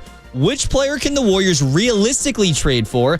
And are you willing to trade away the team's most coveted asset, the chosen one, Jonathan Kuminga? Okay, well, welcome to the show since 6 a.m., right? To KD or not KD. We've been saying that, so Tony went right to the heart of it. And I think I'm going to have spoiler alert here. Our answers might be short because we've been talking about it for the last hour. I think we're in cahoots on this one. I don't mean to steal Marcus's answer here, but yes. I'm at the point now where I would do it because life is short and because I'm at this point where the Warriors are dull and boring and they're treading water and I'm not so sure what Johnny Kuminga is going to be. And to bring back KD now will give us 2 years of great joy, and KD is the answer of the player that I'm most interested in is Kevin Durant. He will bring us joy, nostalgia, buckets, and maybe 2 years of a run. So I'm going to say you got to bite the bullet. Fortune favors the bold. All the cliches. Behold the turtle. He only makes progress when he sticks his neck out. All the things my parents told me. Go ahead and do it. Kuminga for KD. Yeah, Murph, I think that's the trade to make. Now, we'll spice it up a little bit because you said if there's any superstars I want, I'd take Giannis over KD, but I don't think that's realistic. I think there's a realistic chance that the Warriors will make the trade for Kevin Durant, and that trade package will include Jonathan Kuminga. And I understand some fans are saying Kuminga's only 22 years old. What about the future? The future is now. You got to be where your feet are. Let's talk about the present. Let's talk about Steph Curry in these last couple of seasons and the fact that you might have the opportunity to reunite him with Kevin Durant. Throw the future out the window. I don't care if Jonathan Kuminga is an all-star in 5 years down the road. Maybe they can bring him back just like they're about to bring back KD. In 5 years when KD and Steph are gone, guess what? Joe Lacob will have a blank checkbook and he can go out and sign whoever the hell he wants. I'm saying you make this move right now to bring KD back to the Bay. What about Wiggins? What if he's the guy? Oh, toss him in. Yeah. If his salary is included also. Wiggins and Kuminga. I do it. The time is now. Mm-hmm. You got to mortgage the future. You like that clock story I told you about moves? I've been thinking about it all week. I needed to put that in here. I love that. I need to get a clock like that. All right. Super Bowl Sunday. You guys have talked a lot about this matchup between two teams you both really hate, the Eagles and the Chiefs. Yeah. So, short question here, but I'm very curious. In your opinion, what championship matchup from any sports league have you hated to watch the most? It's a great question. Am I going first this time, or is it Marcus? You're up first, I believe. I hate to say this to my wonderful friends in the East Bay, and I know I got a lot of friends there, but in 1988, I hated the Oakland A's. And in 1988, I hated the LA Dodgers. And when the Dodgers played the A's in the 88 series, I hated that series. You know what I did, though? I rooted for the A's. I chose, and I made a big gesture to my friends who were A's fans, and I actually put on an A's hat for them. Wow. But I hated that series very, very, very much. Anything involving the Dallas Cowboys, if they're playing anybody, anything involving the Dodgers, anything involving the Lakers. But I've always found people to root. Like Lakers, I became a Pistons fan. Lakers, I became a Celtics fan. Dodgers, I became a Yankee fan. Thanks a lot, Nestor Cortez. Yeah, thanks a lot. So anyway, 88. Dodgers, A's. Yeah, sorry, I didn't like the A's. They used to slap the Giants around, all right? And then the very next year they did. They swept them. So there's my answer. Yeah, Murph, it's a good point you bring up because I talk a lot about the players that I hate, a.k.a. LeBron James and Tom Brady. But it feels like I've always found a rooting interest, even if I do have to root for the Seahawks against the Patriots in the Super Bowl or the Rams against the Patriots in the Super Bowl. I don't mind doing that. What I do have a problem is picking for somebody to root for in 2018 when the Boston Red Sox and LA Dodgers met up in the World Series. I mean, you're talking about pick your poison. And a funny little story is I started at KNBR right around 2018. I'm just a part-time board op. I'm running the World Series game. They make me work it, so I have no choice but to sit there and hate watch it and to root against both teams. And here comes Lee Hammer walking down the hallway. And Lee's like, water boy, Marcus, you got to be rooting for the Red Sox here, right? And I didn't know what to say, Murph. I had only been hired for a few weeks. I didn't want to get fired. And so I'm just sitting there with this look on my face of Lee Hammer like, Lee, I'm just running the game. I'm just here to do my job. I'm just here so I don't get fined. I hated that World Series. I hate both those teams. So that's my answer, 2018. Red Sox against the Dodgers. And this one's up there, buddy. This Super Bowl's up there. I'll tell you. I'm focusing on the loser. Shout out Super Bowl 54 or 58. The Niners losing to the Chiefs. Did you hate watching that game? Well, I mean, you were still rooting for the 49ers, so yeah. You hate the outcome, definitely. By the way, 650 came up with the best conspiracy one of all time. See, that's what happens when you, with these tight windows. We come up with the good answers. That the Orioles staged a blackout to keep Cal Ripken's streak alive because he caught his wife with an unnamed celebrity that I'm not going to slander right now, and they got into a fist fight and got punched out, and then they had to. That was the wildest conspiracy. Yeah, but he was spotted in the dugout. I did some research. He was in the dugout before the game. All right, finally, speaking of the big game, since 1967, the winner receives the Vince Lombardi Trophy, named after the legendary Green Bay Packers coach who led his team to victory in the first 2 Super Bowls. I want to play a little sound here. Our guy Bill Belichick chimed in on this on the Jim Gray podcast. Let me play this. They don't name it the Star Trophy. It's named the Lombardi Trophy. Maybe they should name it the Brady Trophy.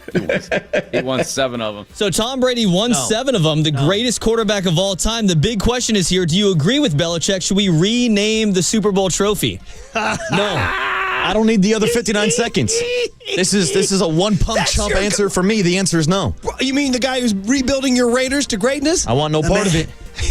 You can name the trophy after him after he hoists it. Hell no. The Tom Brady Trophy? Brady's going to hoist the Brady Trophy for us. Throw that in a river somewhere. That's pretty sweet. Hey, listen, it's actually not a wild idea. But listen, they renamed things. I told you guys, I went to a basketball game last night with 2 renamed teams, all right? So renamings do happen. And like, for example, the Willie Mays Trophy, the World Series MVP didn't used to be known as the Willie Mays Trophy. It now is. So you're allowed to sort of readjust as history goes along. And Brady won 7 of them. That said, blank that. All right. I just like the idea that it's named after a Paisan, and I want Tim Ryan to be able to say to me, "Yeah, guys, we're going to party with Lombardi." He's not going to say, "Yeah, guys, we're going to party with Brady." No. Party with Lombardi. Nobody wants to party with Brady. The rhyme from Tim Ryan is what I need. It's old school. It's like vintage. It's NFL films. It's black and white. It has a mythology around it. Everybody sees Brady with the white teeth. They're ripping him on Twitter. You don't want the Super Bowl to be named after some guy who you're ripping his teeth and his takes on Fox, right? We need to sort of like do something that's sort of mythologized in the past. So I say stick with it, but I will admit, it's worth asking. What about Montana? Should we rename it the Joe Montana Super Bowl Trophy? Where do I sign? Where do I sign, buddy? All right, guys. Remember my vision last year? Oh, walking through the confetti and we played the music and all that? Oh, not the vision. Young Tony, you did great, kid. You did great. We're going to have to change the intro that says Tony asked 3 questions to Tony asked any number of questions he wants. That's what it's going to be. So, all right, Dwayne Kuiper next on the Sports Leader.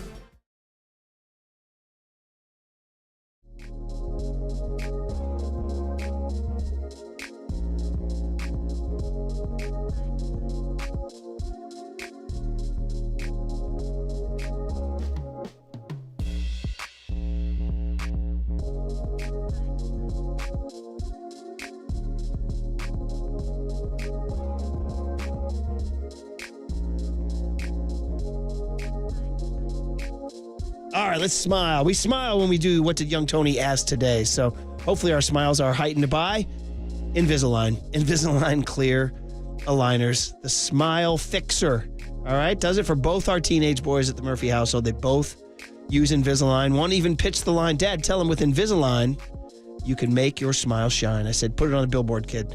Also, 2 grown relatives that have used Invisalign. The point is that some of you out there are like, I always wanted to kind of fix my teeth. I never got around to it. You could do it at any age. Invisalign Clear Aligners. People are going to notice your smile, so why not let it rip, man? Let those pearly whites show. We were just talking about Tom Brady's pearly whites. Maybe he uses Invisalign. It's a no-brainer to choose Invisalign treatment. It is the #1 doctor-recommended brand all over the world. 18 million smiles. Could 18 million smiles be wrong, I ask you? The answer is no. 18 million smiles cannot be wrong. So check out the website. It's all right there. Invisalign.com.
There's no question we've got the best in the booth. That's why we all mimic his call. Time for Murph and Marcus to catch up with Kite on KNBR 104.5 FM and 680 AM. All right, we love our weekly talks with Dwayne Kuiper, sponsored by your Northern California Honda dealers. See your NorCal Honda dealer now for sedan fine savings on every model. We are 2 weeks from today.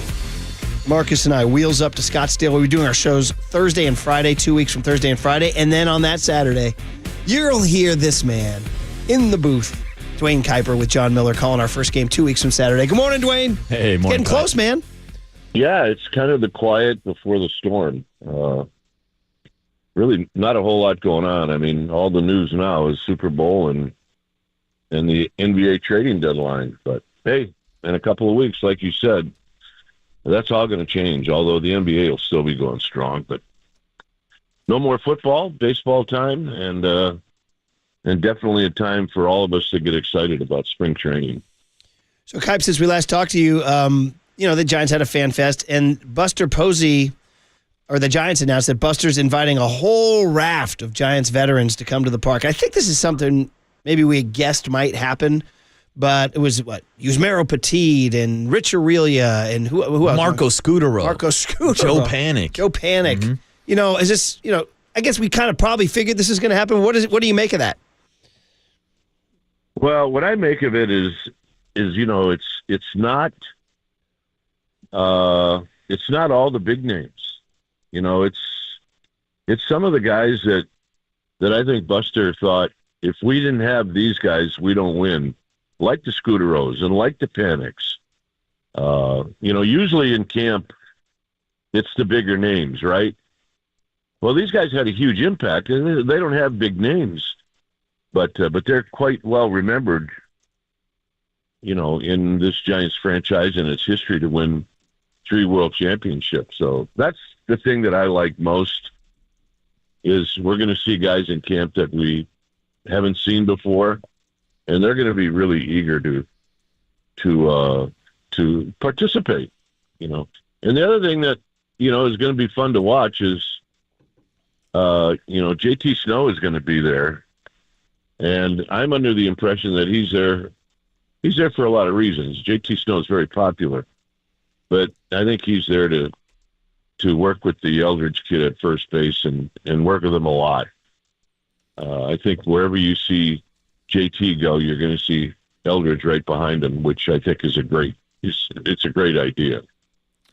Kuip, today is February 5th, 2025, and I just saw a tweet from the Giants saying that today is Barry Bonds Day, to honor, of course, Barry wearing number 25. Now, we just got the news yesterday that he'd be coaching the NBA Celebrity All-Star Game, and it's starting to feel like Barry is putting himself back out in the public a little bit more. Just your thoughts on Barry Bonds and his involvement with the team moving forward. Yeah, I know that they're going to do some special things for him at City Hall today.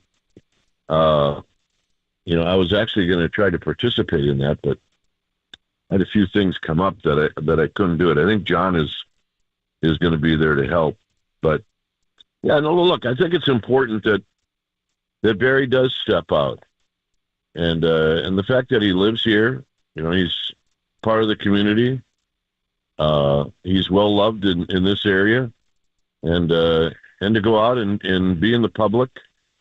It only good things can happen out of that.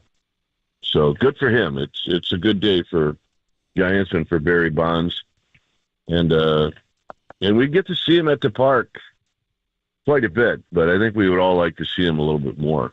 Yeah, 25. It's not just the Giants; it's the city of San Francisco. As Kuip mentioned, I did not know this until just now, and saw it on sfgiants.com and all that, and. It's funny. Marcus mentioned he's coaching the NBA All-Star Celebrity Game Friday night. He also did went to New York and talked about Willie Mays to the New York baseball writers, and then did a podcast with AJ Przinsky, I think, Foul Territory, in which he deeply dived into his baseball sort of mind, and sort of like to your point, Kuip, about him putting himself out there more. So I guess just kind of question is like the stories he has, like on that podcast hit, people were marveling at how he talked about baseball. That's as interesting as anybody they've ever heard talk about baseball. That stuff you and Mike must have been privy to for a long time. Yeah, he'd come by and, he'd sit next to us on the plane. And, I've told this story before, and Mike has too, I'm sure, that we're flying to Atlanta, and the very first game in that series, it's going to be Greg Maddux.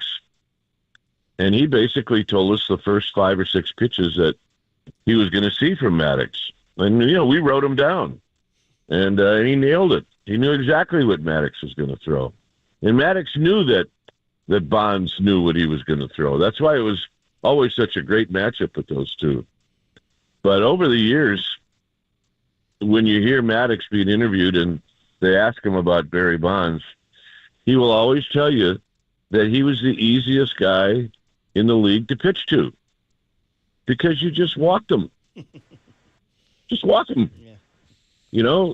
If you're worried about somebody doing some damage, well, then worry about the guy after Bonds. Don't worry about Barry.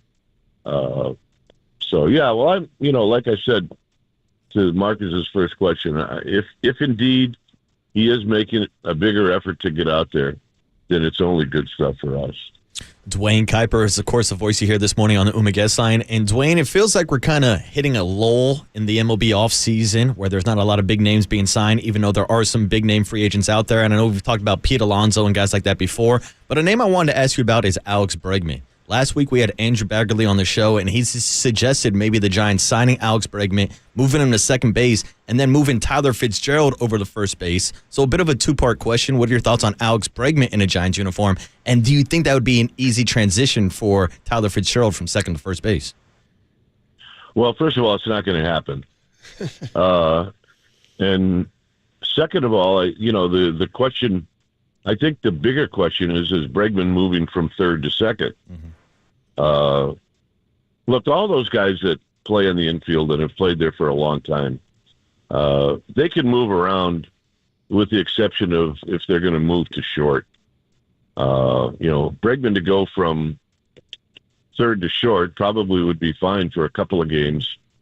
But, after that, you're really asking a lot out of a guy that hasn't played there.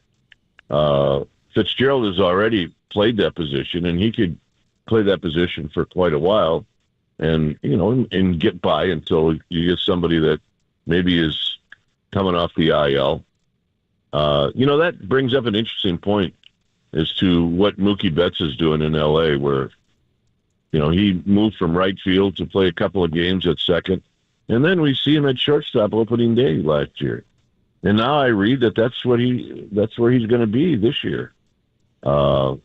That's quite an athlete when you think about it. When you can move from the outfield and move right into that shortstop position and do a really good job. So we'll see what happens, but Bregman's not coming to San Francisco. No. Well, one guy who might was linked to is Anthony Rizzo, play first base perhaps. He's been banged up a little bit. Production's down a little bit. Championship pedigree, can be a left-handed bat in the infield where they're a little light. They do have two guys there, Wade and Flores, but I don't know. Do you give any credence to that? Murph, I really have the perfect guy to play first base. Now you're going to have to wrestle him away from the Phoenix Suns. And if you could do it, what a great target that would be at first base. He likes baseball, KD. We know that. Yeah, we had him on the air in the booth one year, and I remember that. He was great, But Anthony Rizzo, I think he would make any team good. He's got personality. He's been around the game a long time. You can tell that he doesn't miss anything that happens on the field, off the field, in the clubhouse. Anytime you can wrestle a guy like that out of free agency, it can only help. So I wouldn't have any problem with that at all.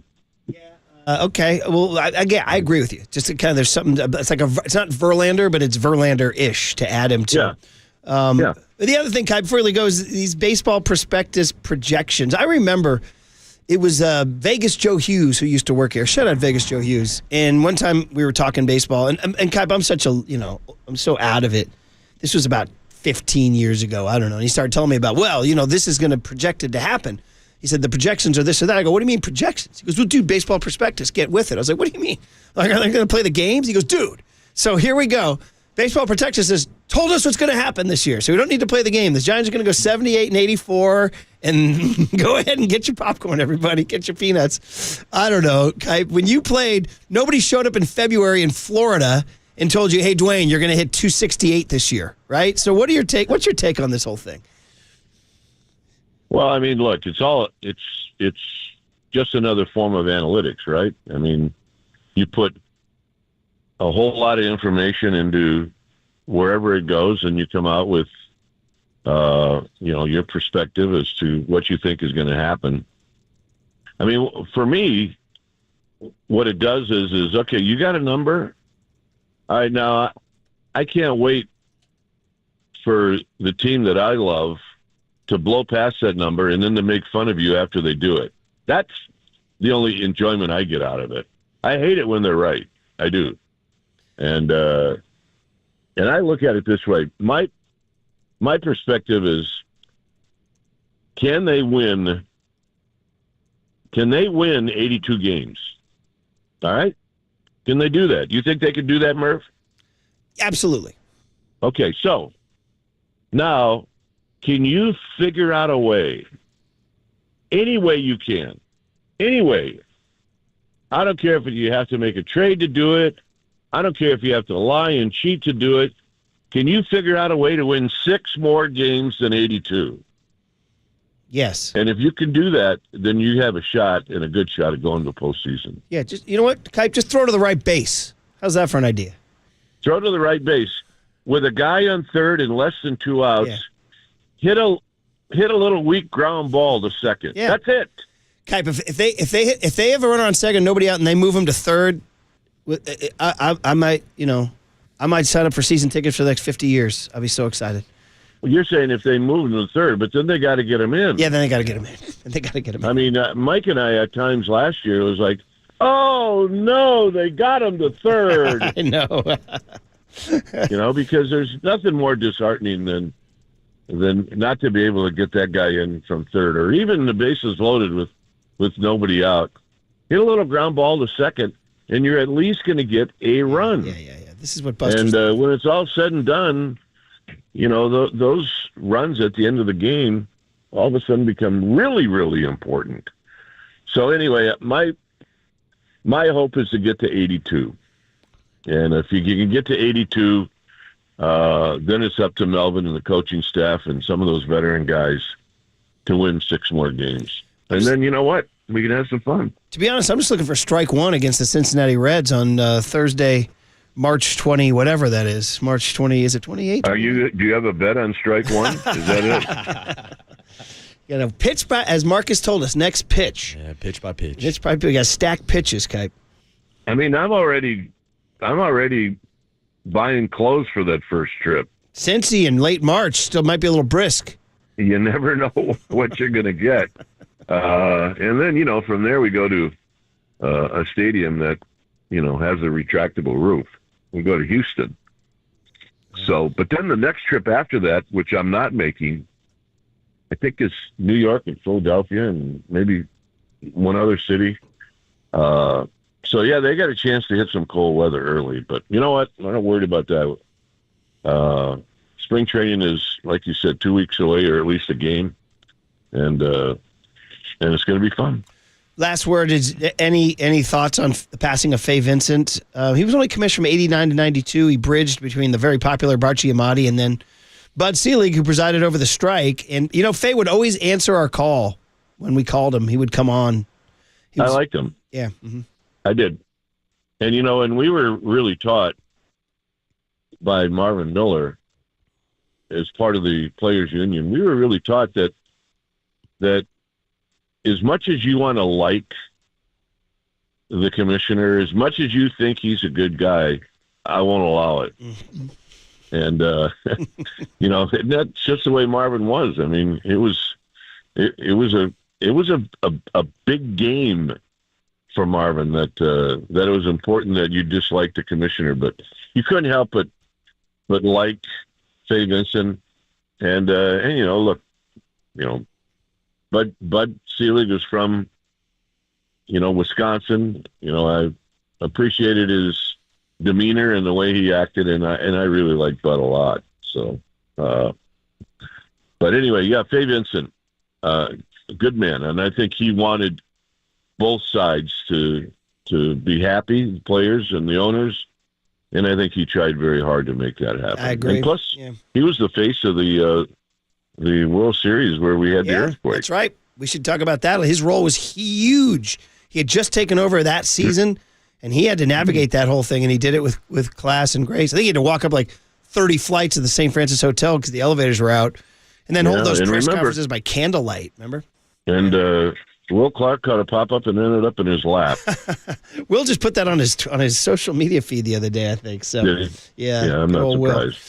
March 27th at Cincinnati. It'll be a 1:10 Pacific. So we're not March 27th. Not too far off, man. Pack your gloves. Pack your Uggs. You know what? And Mike and I are doing the game. Mike will be in the studio. So hey, I'm looking forward to it. Let's get this thing started. And you know how I feel about games that don't count, but at this point, I'm even looking forward to them. Hearing you and John 2 weeks from Saturday is all we need for our heads. So, all right, Kai, be good. Have a great week. Enjoy the Super Bowl. Are you got a pick? I just like both teams so much that I hate the Super Bowl. Yeah, I agree. I'm rooting for the loser. I'm going to focus on the loser. That's my hate. Maybe root for a tie and just let it go on. So when this game ends, I'm going to say which team lost, and then I'm going to focus on that. Yeah, you know what? I mean, look, as far as talent, I don't think you can get a better Super Bowl than this one. But as far as, Kansas City being in it all the time, and the fact that, it's easy to dislike the Eagles just because of, it's Philadelphia. I mean, they don't even like themselves in Philadelphia, for crying out loud. That's very true. But it'll be fun. I mean, I have the date and the time circled. It's a chance to eat. So, Yeah. Well, it is the day where you can get after it. Just let it loose. Go for it. Yeah. The whole idea is don't get on the scale on Monday. No, don't get on the scale ever. I think that's my new attitude. Haven't done this since 2025. I'm much happier. All right, Kai. I put the scale right by the side of the bed that whenever I get up, I just stand right on it. Oh, no. Just enjoy the heck out of the game. All right, have a great weekend. We'll talk next week. Yeah, thanks, Kai. All right, fellas. Dwayne Kuiper. There he is. Barry Bonds Day. All right, sponsored by your Northern California Honda dealers. See your NorCal Honda dealer now for sedan fine savings on every model. All right, the big hit is, of course, 2KD or not 2KD. Our Hamlet question next on the Sports Leader.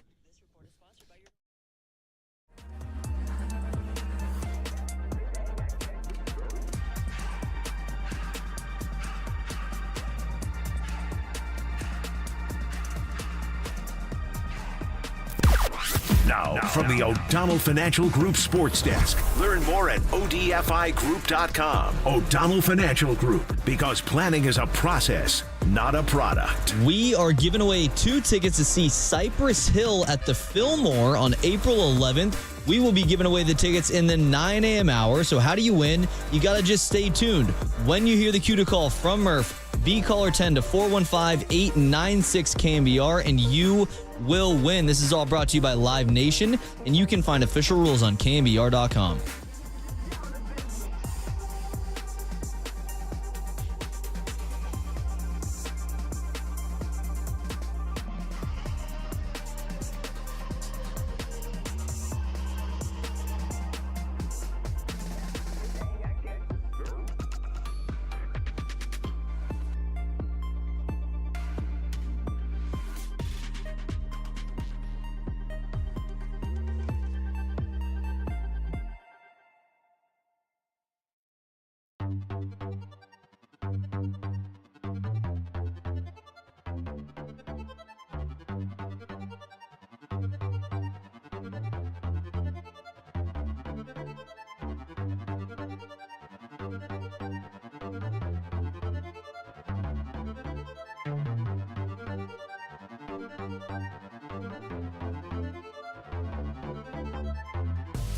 Hey, what's up, everybody? Marquis Boucher here on a Wednesday morning with Prize Picks, because the big game is almost here and it's now or never. Don't miss out on the last football game of the season with Prize Picks, the best place to win cash while watching the big game. And check this out. If you're looking for a promo, a special for this Sunday, how about taking Patrick Mahomes to pass for more than one single yard? Yes, it's as simple as that. If you don't have a rooting interest this weekend, root for your picks on Prize Picks, and you can add Travis Kelce to the lineup and whether or not he'll have more or less than 62.5 receiving yards, or maybe you want to bet on the birds and take Saquon Barkley to have more or less than 112.5 rushing yards. All those options and more are available right now on Prize Picks, and if you don't have the app, right now is the perfect time to download, and you can use the code word LEADER, and you will get a $50 bonus instantly when you play your first $5 lineup. That's code LEADER on Prize Picks to get $50 instantly when you play your first $5 lineup. And the best part about it, folks, you don't even need to win to receive the $50 bonus. It's guaranteed, and it's only on Prize Picks. Run your game.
This is the Big Hit. Sponsored by Benjamin Moore Paints. Experience the Benjamin Moore retail difference at their independently owned, authorized retailers today or at benjaminmoore.com. On KNBR 104.5 FM and 680 AM, the sports leader. Warriors are legitimately calling about every all-star player. You just name the all-star player. The Warriors have probably called it. And Paul George, they have called it. They made calls on every star. And that, of course, includes players like LeBron, players like Kevin Durant, players like Jimmy Butler. They are making calls. They are dead set on trying to find another star player, superstar player with Stephen Curry. That is another subplot to this trade deadline as well. To be or not to be? That is the question. All right, thank you, young Tony. Very good. Sham Sharani making the Warriors sound like pathetic, desperate people looking for a prom date. Oh, who do you got? Will you go with me? Will you go to prom with me? I'm scrambling the last minute, Murph. I'm going by myself. I'm having to go with my sister now. You're listening to KNBR We're AM. running out of options. KNBR AM and KNBR FM, San Francisco, the sports leader, a Cumulus media station. Young Tony, where'd you get that Hamlet cut? What was that from there, I buddy? just looked up To Be or Not to Be on YouTube, and I found that. It was a reading of the whole play. Oh, man. Whether 'tis nobler to trade Wiggins and Kuminga and a slew of draft picks and suffer the slings and arrows of Twitter hate. There it is. I don't know, man. There's my Shakespeare. By the way, speaking of Shakespeare, that Shakespeare Sports Connection, one of the great lines of all time is when Jim Bouton wrote, I'm going to digress for 30 seconds here, tell you guys a funny story. So in 1969, I believe Jim Bouton wrote Ball 4. Nice. So Ball 4 was the groundbreaking book, young Tony. Ball 4, he wrote a tell-all book of what it's like to be a big leaguer. Just kicked down the doors and told all the secrets, including all the stuff they did at night and in the hotel rooms and on the road. Hey-yo. Yeah, right? Yeah. It was juicy, and it was funny, and it had swear words and all the stuff. It was mind-blowing. It was a game changer. But the players didn't like it. Players did not like it. So Jim Bouton was his name, and when he was pitching in the next game against the Reds, Pete Rose famously yelled from the dugout, "F you, Shakespeare!" Great line. That's a hell of a line. Great line. Now, can I take a 30-second digression also? Yes. Since young Tony earlier this morning asked us about our best conspiracy theories after Luca was traded to the Lakers, have you heard about this conspiracy that William Shakespeare is not a real guy? That he's just a stage name that multiple people would use. How did we forget this Shakespeare? We're asked about conspiracy. Yeah. First of all, the fact that you know this is incredible because I know you're not dabbling much in your Shakespeare. No, not too deep, but I've heard the rumors. I've heard the conspiracies that Shakespeare is not a real person. He's only a stage name. There's a theory that it was like a combination of dudes at the time or another dude and all that. So yes, there are Shakespeare conspiracy theories. That is a fact. So good job, buddy. All right, guys. Now the conspiracy theory. Are the Warriors going to get Kevin Durant? That's not a conspiracy theory. Listen, we opened the show by saying to KD or not to KD, and that's the question right now, because right now that seems to be the trade that would be the juiciest, the one with the most beef, the one that would make the Warriors the best possible team. The question is, are you willing to completely blow up the future, trade Jonathan Kuminga and possibly draft picks, leaving you in 2027 kind of holding, you know what? You know what I mean? That's the question, guys. 808 KNBR is the phone number. And unfortunately, while I would like to have a sports talk radio fight with Marcus where we yell at each other about the arguments, we're kind of in agreement on this one. And after much hesitation, it was not easy for me because, you know, I'm a hesitator. I'm a pauser. I was like, yeah. And then I eventually said yes.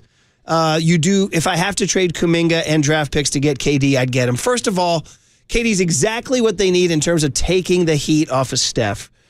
Even as good as Jimmy Butler is, he does, and he is. He's great. He's an awesome whatever. He ain't taking the heat off Steph like KD takes the heat off Steph. Absolutely not. You just saw KD here the other night ripping 3 straight threes at the end of the third quarter to knock out and yelling at Gary Payton the whole time. I was going to say, don't forget he was talking S to GP Senior also. Like, look, I know Kevin Durant is getting up there in age by NBA standards, but look at LeBron James at 40 years old still balling out. Last night again. And like, here's the thing. You look at guys like Steph and you look at guys like Kevin Durant.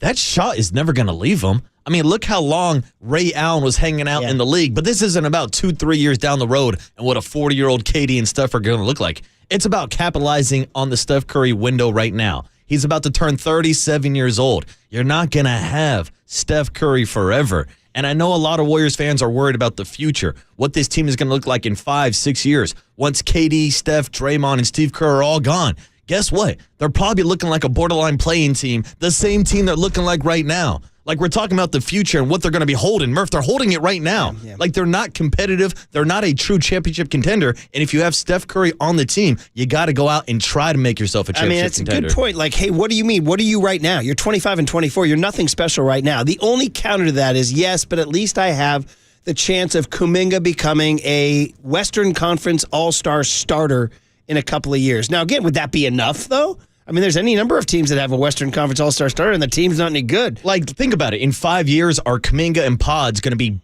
good enough to take down Wemby and De'Aaron Fox in the San Antonio Spurs? Right. And as you point out, too, that if they do this and just go all in for a year, basically it's a year and a half.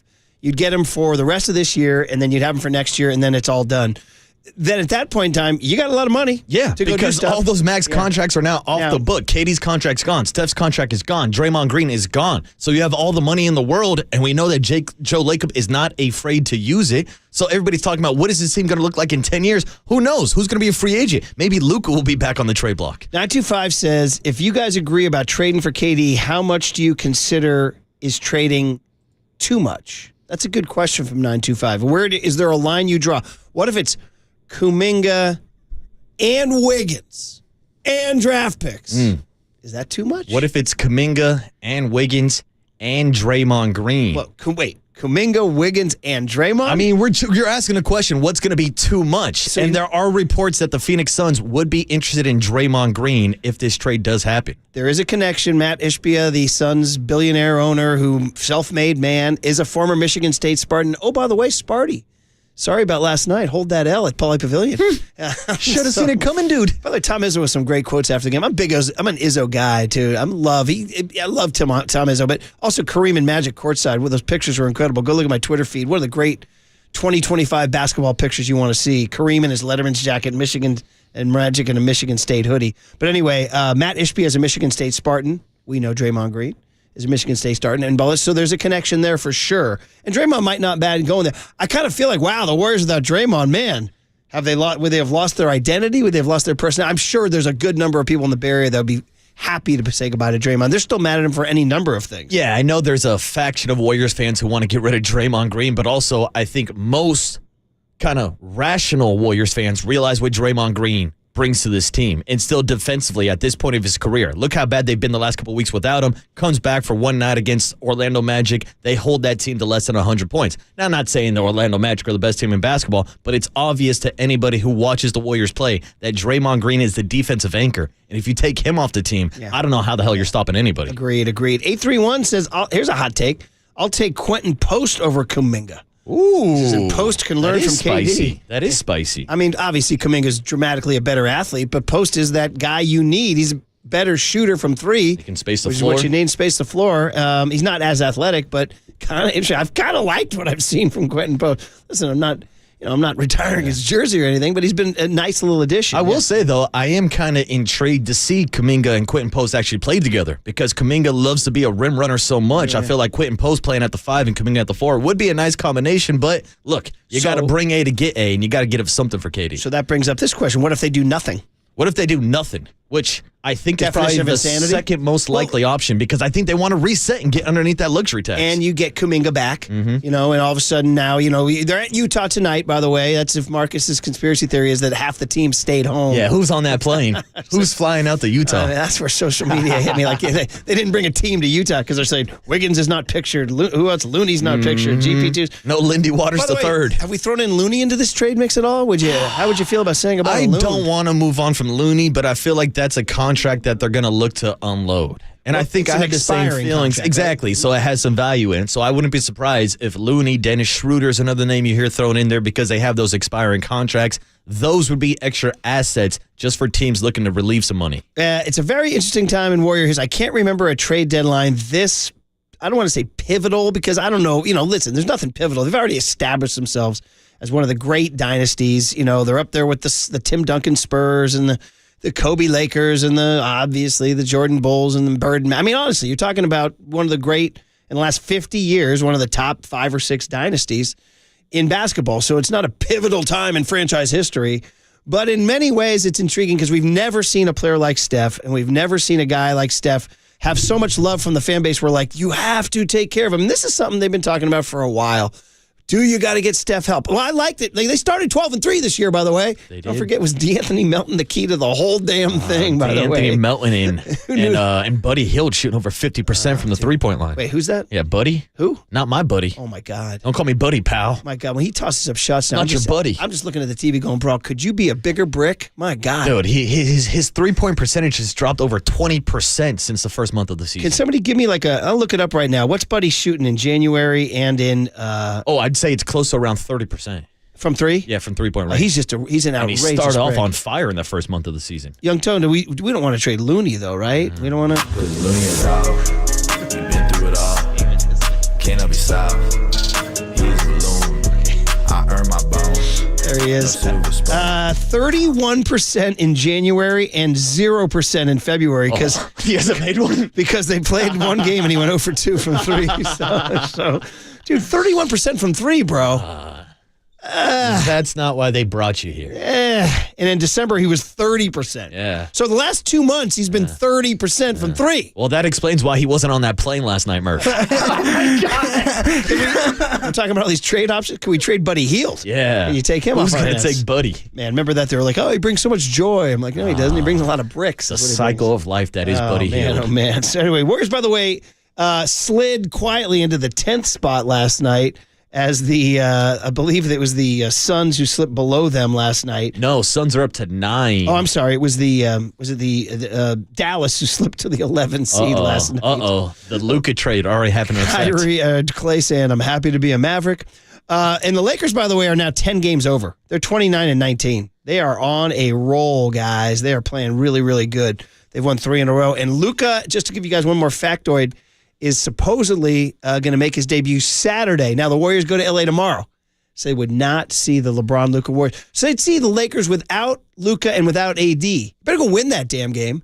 Although the Lakers look pretty good without Luka and A.D. last night. They blew out the Clippers. So, well, anyway, the point of the big hit was all about to KD or not to KD, and I think we're all in agreement. What about you, Young Tony? We didn't ask you. You ask us all the questions.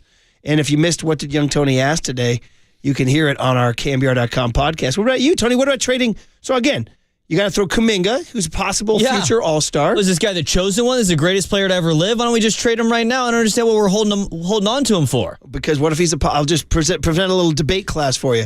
He's a future All-Star. He's 22 years old, and you can build a team around him for the next 10 years. Well, he's not healthy right now. I haven't seen this guy in a month or 2. And I'd have a counter argument for that. If the Warriors do view him as a future All-Star, then why did he not get that contract extension this past summer? Yeah, because he's only shown in the last month. Mm-hmm. Yeah. And so I think that tells you what maybe Steve Kerr thinks about Jonathan Kuminga. Now, who knows what Joe Lacob thinks about Jonathan Kuminga? It seems like the organization is not on the same page. But then again, we've been talking about this 2-timeline plan for 4 or 5 years now. They got one of those titles in 2022 on one timeline. I think they need to go back to the one timeline plan because the only timeline is the Steph Curry timeline. 209 says, what's Buddy's percentage since Draymond yelled at him? It's pretty good, too. Gone down, I can tell you that. 650 with a big old trade says, I would trade Draymond, TJD, Schroeder, Moody, and a 2025 first for Zion. Ooh. By the way, we haven't heard Zion's name in the last 24 hours. There were reports that I mean, the reports we're hearing is the Warriors are reaching about everybody, but Brandon Ingram and Zion are both still on the block. That's the guy, really, honestly, of all the guys. That's the guy I would probably take, even with the conditioning issues and all that. The youth and the size. That's the biggest gamble, yeah. Yeah, but the biggest upside. But yeah, when you're thinking about the future of Zion, who's still only 24 years old, maybe Luca and him can get on a weight loss program together, and they'll be the next 2 stars of the league. Don't forget the motivated Luca now after he's heard what a six-pack Luca. What a fat tub of lard he is. After chugging 6-packs. And 559 ends the big hit perfectly with our famous soundbite. He says, smoke a doobie and trade a little Kuminga. You smoke a doobie, play a little Kuminga. There it is. Smoke a doobie and trade a Kuminga. Trade a little Kuminga. All right. Well, Mike Dunleavy and Joe Lacob and the Warriors have a decision to make, and the deadline is tomorrow at noon. I think right now what we're witnessing is a lot of GMs playing chicken right now. So what you got? They're trying not to sell a TV for $5. Yeah. Is this why the Warriors had their poker night on Saturday night? Yeah, learn how to play. Where most of them found out about the Luka trade. Do you believe? How are you guys at poker, by the way? I'm decent. I'm not going on like the World Series of poker or anything like that. So decent, yeah. Girls, I'll play, bad? but like, do you feel like the people that you know that are good at poker are intellectual superiors, or are they losers who spend too much time studying it, or like, what's your view?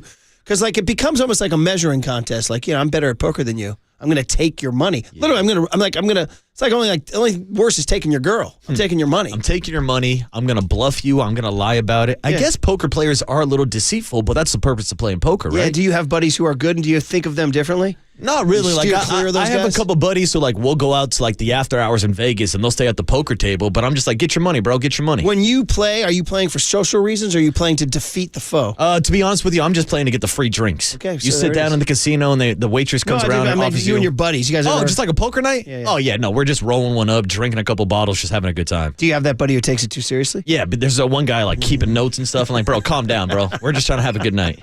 It's a poker night, bro. It's not that deep. Interesting. All right. It's not that deep. It's not that deep, Murph. There it is. The words that will free you. Those words will grant you mental and emotional freedom. Uh-huh. It's not that deep. Anytime you're stressed out in life, just remind yourself, it's not that deep. There it is. I'm in. Hey, are the Warriors going to trade Kuminga? It's not that deep. It's not that deep. All right. Is Buster Posey going to sign a free agent? It's not that deep. Not that deep, yes. All right. Bloomhagen wants to see you in his office. It's not that deep. That's getting deep now. Now we're in deep waters, Murph. Now we're in deep waters. All right. Hey, man, your pickleball leader. We got the pickleball promo for tomorrow. Or next up, John Isner.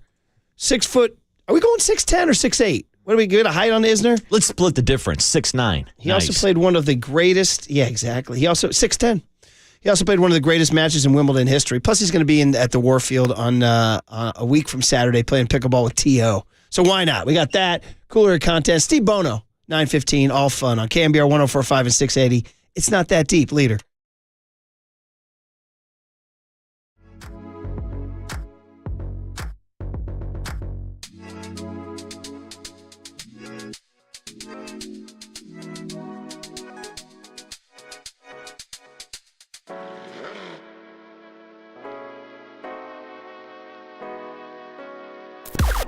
Now, from the O'Donnell Financial Group Sports Desk. Learn more at ODFIGroup.com. O'Donnell Financial Group, because planning is a process, not a product. We are giving away 2 tickets to see Cypress Hill at the Fillmore on April 11th. We will be giving those tickets away in the 9 a.m. hour, so stay tuned. When you hear the cue to call from Murph, be caller 10 to 415-896-KNBR, and you will win. This is all brought to you by Live Nation, and you can find official rules on KNBR.com.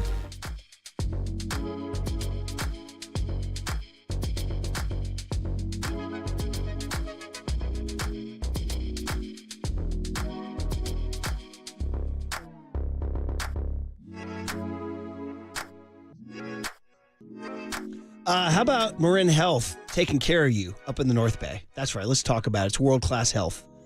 All right, Marin Health. It's not just the closest medical care. It's the best. With a cardiology team that delivers treatment twice as fast as the national average. A world-class maternity care center with doctors and midwives available 24/7. An accomplished orthopedic team to get you back on the trail. And a partnership with UCSF that expands our world-class capabilities. It's all right here to get you closer to being at your best. Marin Health, world-class care, closer than you think.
And now, time for the Protect Your Assets with David Hollander Business and Technology Report.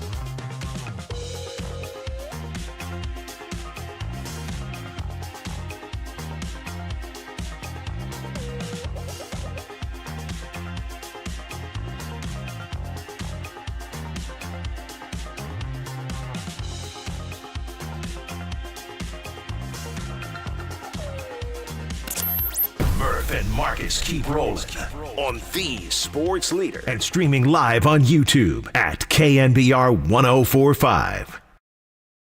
All right, so the deal is that a week from Saturday and Sunday, we got obviously the NBA All-Star Game, but more entertainment at the Warfield, the pickleball, or as they're calling it, pickletainment. The Celebrity Pickleball Bash is going down and at the Warfield. Yesterday, we talked to Terrell Owens about it. It was really fun. T.O. was great. Today, we get to talk to one of the great tennis players, John Isner, who will come on. And he's played, by the way, he's paired up with Festus Ezeli.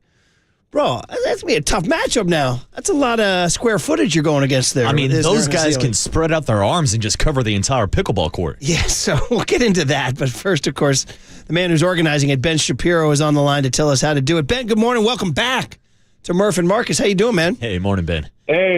Hey, guys. Good morning. Thanks for having me. Yeah, well, tell everybody. I mean, not everybody listens. People are in and out of their cars. Maybe didn't hear you yesterday. That we all know the NBA All-Star Weekend's going down at Chase Center, but you guys have a little pre-All-Star action at the Warfield. Tell people what's going on Saturday and Sunday. Yeah, we got a new brand of pickleball. We're going to be pairing celebrities and pro pickleball players. We're building a court on stage at the Warfield Theater. We're integrating music and entertainment. We're calling it pickletainment. It's, essentially a fancy word for the biggest, baddest pickleball party ever created.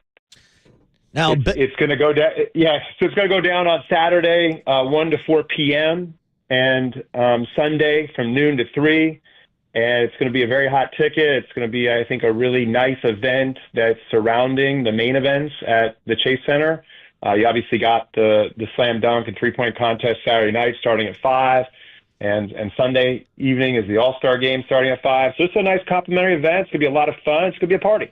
And Ben, you described it as a new brand of pickleball. So tell us, do you guys have the traditional scoring settings of pickleball, or how's this going to be scored? No, it's a really good question. It's very, very innovative scoring system and competition format. So normally a pickleball game is played to 11. We're going to just do an 11-minute running clock. Normally you have side outs where you have to score points. Every point counts, which is called rally scoring. This is one of the kind of interesting new rules is we have a body bag bonus. So that is worth 2 points. That means if John hits a shot at Uriah Faber, who he's playing in the first round, and hits him anywhere between the waist and the head, that counts for 2 points. So that's going to make it really interesting because obviously pickleball is all about getting to the net, getting in the kitchen, getting in the net, putting balls away. So that body bag bonus, I think, is going to be really interesting. And then I think what's most interesting is at the end of 11 minutes, if the score's tied, we go to a golden point. Next point wins. So there's going to be a DJ going on. It's going to be high intensity. The celebrities are going to be mic'd up. Every point counts. It's fast-paced. I think that's why it's going to make for a very exciting and new brand and different brand of pickleball. Sounds real good, Ben. Man, the body bag thing is incredible. So before we get to John Isner, of course, one of the great American tennis players, tell everybody go what? CelebrityPickleballBash.com, right? Yeah, CelebrityPickleballBash.com. We just released the tournament bracket for Saturday. It's going to be a single elimination tournament. But we got some really good celebrities. As you heard, Terrell Owens yesterday. We have Hunter Pence. We have Anthony Anderson, Tyler Hansborough, Brandy Chastain, Chris Mullen, Uriah Faber, Festus Ezeli, and John Isner. And I think, as you mentioned earlier, partnering Festus and John, 2 6'11", almost 7 foot guys, squaring off against Uriah Faber, he is a UFC Hall of Famer, and Hayden Patrickin, who's one of the top pro pickleball players. But, they come in at about 5'5", 5'6", so 7-footers versus 5'5", 5'6". It's going to make for some great optics. And then we also got some other celebrities, Mario Lopez is going to be hosting the event. We have some music talent, Nico Moon, great country music star, is going to be doing some live performances. We have some dance performances, some comedy. It's going to be a great show. Well, it sounds good, man. And everybody go to celebritypickleballbash.com on the website. There's a lot of stuff there for sure. So, Ben, we appreciate you, man. Now we get to talk to one of the dudes who's out there, and man, this guy's played tennis at the highest level, whether it's Wimbledon or the U.S. Open or the Australian Open or just doing his thing on the court. I can imagine he's the heavy favorite going into this thing. He's American tennis player John Isner. John, we've never had you on the show out here in San Francisco on KNBR. Brian Murphy, Marcus Boucher, Murph and Marcus. How you doing this morning? Hey, morning, John. Yeah, good morning, guys. I appreciate you having me on. Yeah, dude, I'm just going to say this right out of the gate and put the pressure on you. As a pro tennis player who has reached the heights of Wimbledon and U.S. Open, you got to be the dominant favorite in this thing, right? Okay, I got to stop you right there. The answer is no. Ben seems to have a lot of confidence in myself and Festus. Look, I'll tell you this. I think the point of diminishing returns in pickleball is anything over 6'5", and we are clearly both over that. And we got a lot of body, right? Our arms are long. It's hard to get out of the way of these fast-paced pickleballs, especially if you're playing against a pro, which we are, in Hayden Patrickin. He's like 19 years old, and he darts around the court in a flash. So we'll see. I mean, if Faber is horrendous, I think we can win that match. If he's got any sort of level, I think we're the underdog in our first round match. Yeah, and John, it feels like a lot of people just look at the sport of pickleball and just say, look, it's just a smaller version of tennis. But what would you say is the biggest difference between playing pickleball versus playing tennis? Yeah, it does look like a smaller version of tennis. Obviously, you got a net, and the court's much smaller, but it's completely different in my opinion. Obviously, there are some similarities, yes, but the way you have to hit the ball is different. The way you have to hit volleys is completely contradictory to how you would hit volleys on the tennis court. You can't. In tennis, you're taught to close the net in certain situations to really get as close to the net as you possibly can. You cannot do that in pickleball. You have to stay behind that kitchen line. It's what it's called for the pickleball novices out there. Stay behind the kitchen line if you want to hit a volley. If you step over that line, you lose the point automatically. So there are rules that make it a lot different than tennis. Obviously, it's a wiffle ball. You're playing with paddles. But there have been some tennis players, some friends of mine, that have made the transition from pro tennis to pro pickleball. One in particular is having a lot of success. But it's pretty different. You see some tennis players, truthfully, be not that good at pickleball. I think me personally, I got some level. I'm not nearly as good as Hayden, not even close. He could absolutely dust me, and I hope he doesn't out there in our first match. We're talking to John Isner, of course, former American tennis player who's now playing pickleball. But what's your experience now? So how much have you done it? How much have you competed? Yeah, I don't do the pro pickleball thing. As I said, I have friends that do it. I have competed before. I live in Dallas.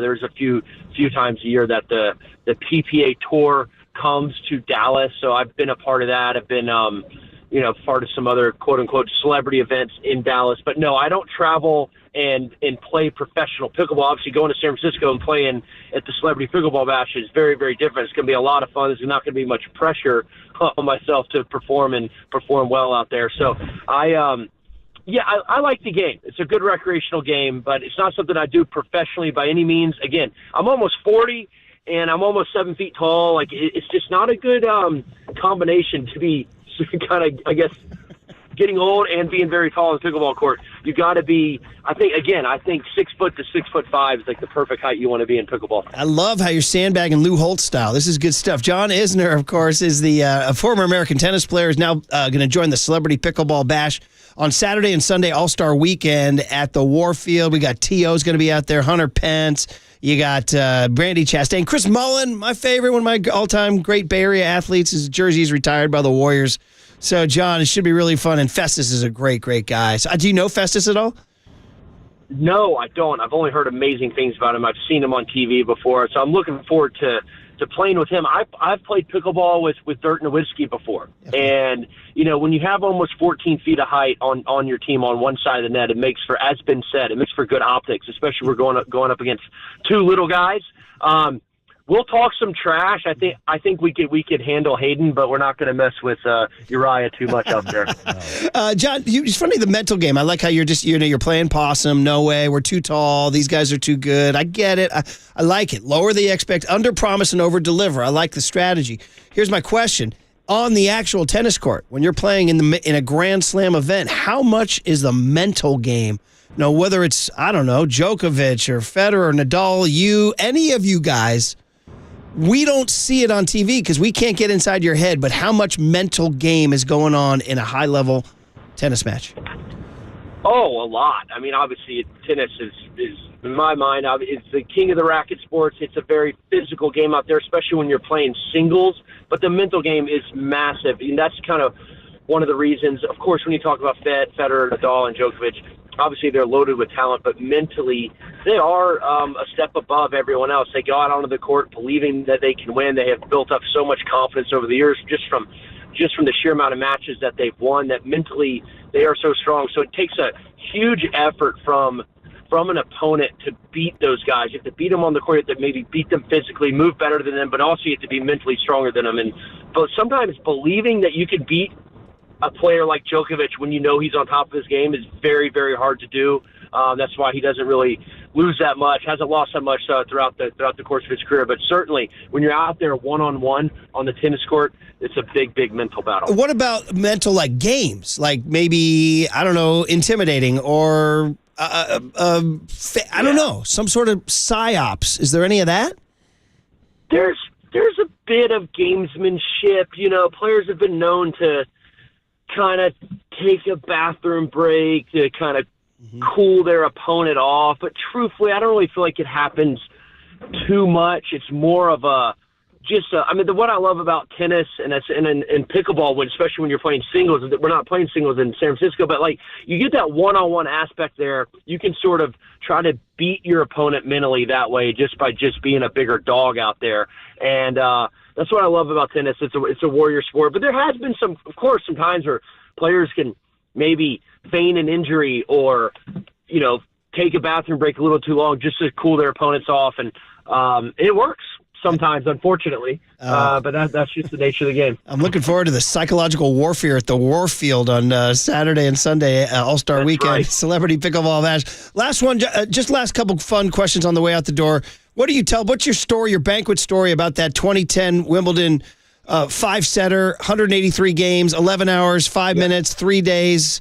What's the signature anecdote from that epic match? Oh, with just how miserable it was. People thought that, and I won the match, I guess, which makes it better. It'd be better to win than lose a 183 game match. But just how truly miserable it was to be out there, and how miserable I think both of us felt after the match. It was certainly something we couldn't escape for a long time. People I think enjoyed watching it to a certain point, but being out there and playing was very tough. 11 hours and 5 minutes. You're like, kill me now, huh? You're talking about the physical or the mental exhaustion? Both. Yeah. I think after the match it was more physical. And then waking up the next day. But during the course of it, probably mental. Just locking in for 11 hours was tough to do. But both of us were able to do it somehow. But I think more physical certainly after the match. Once you tried to forget about it mentally, our bodies took a big toll after that one. And then, John, finally, just for fun, Super Bowl's coming up. I'm a Joe Montana guy. I'm an old guy. There's a whole generation of Tom Brady people. There's now a new generation of Mahomes people. Kind of like everybody says, if you have one game to win, who are you giving the ball to? I'd give the ball to Montana. Some people are giving it to Brady. Some people are giving it to Mahomes. You have one match to win, and you got to give the racket to somebody. I mean, I'll throw out the names, the obvious, are Federer, Joker, and Nadal. Then, you go back to Sampras and Agassi, or even before that, a McEnroe, a Connors, a Borg. I don't know. What do you do? You're going to hand the racket to one person. Who is it? Well, look, I hate to be a politician here, but if it's surface dependent, then you're going. If it's on clay, it's Rafa Nadal. Okay. There's no questions asked. I think any other surface, hard court, grass court, you're splitting hairs between Novak and Roger, but you're probably going to go with Novak. But certainly on clay, there's no doubt about it. It's Rafa. His numbers on clay are absurd.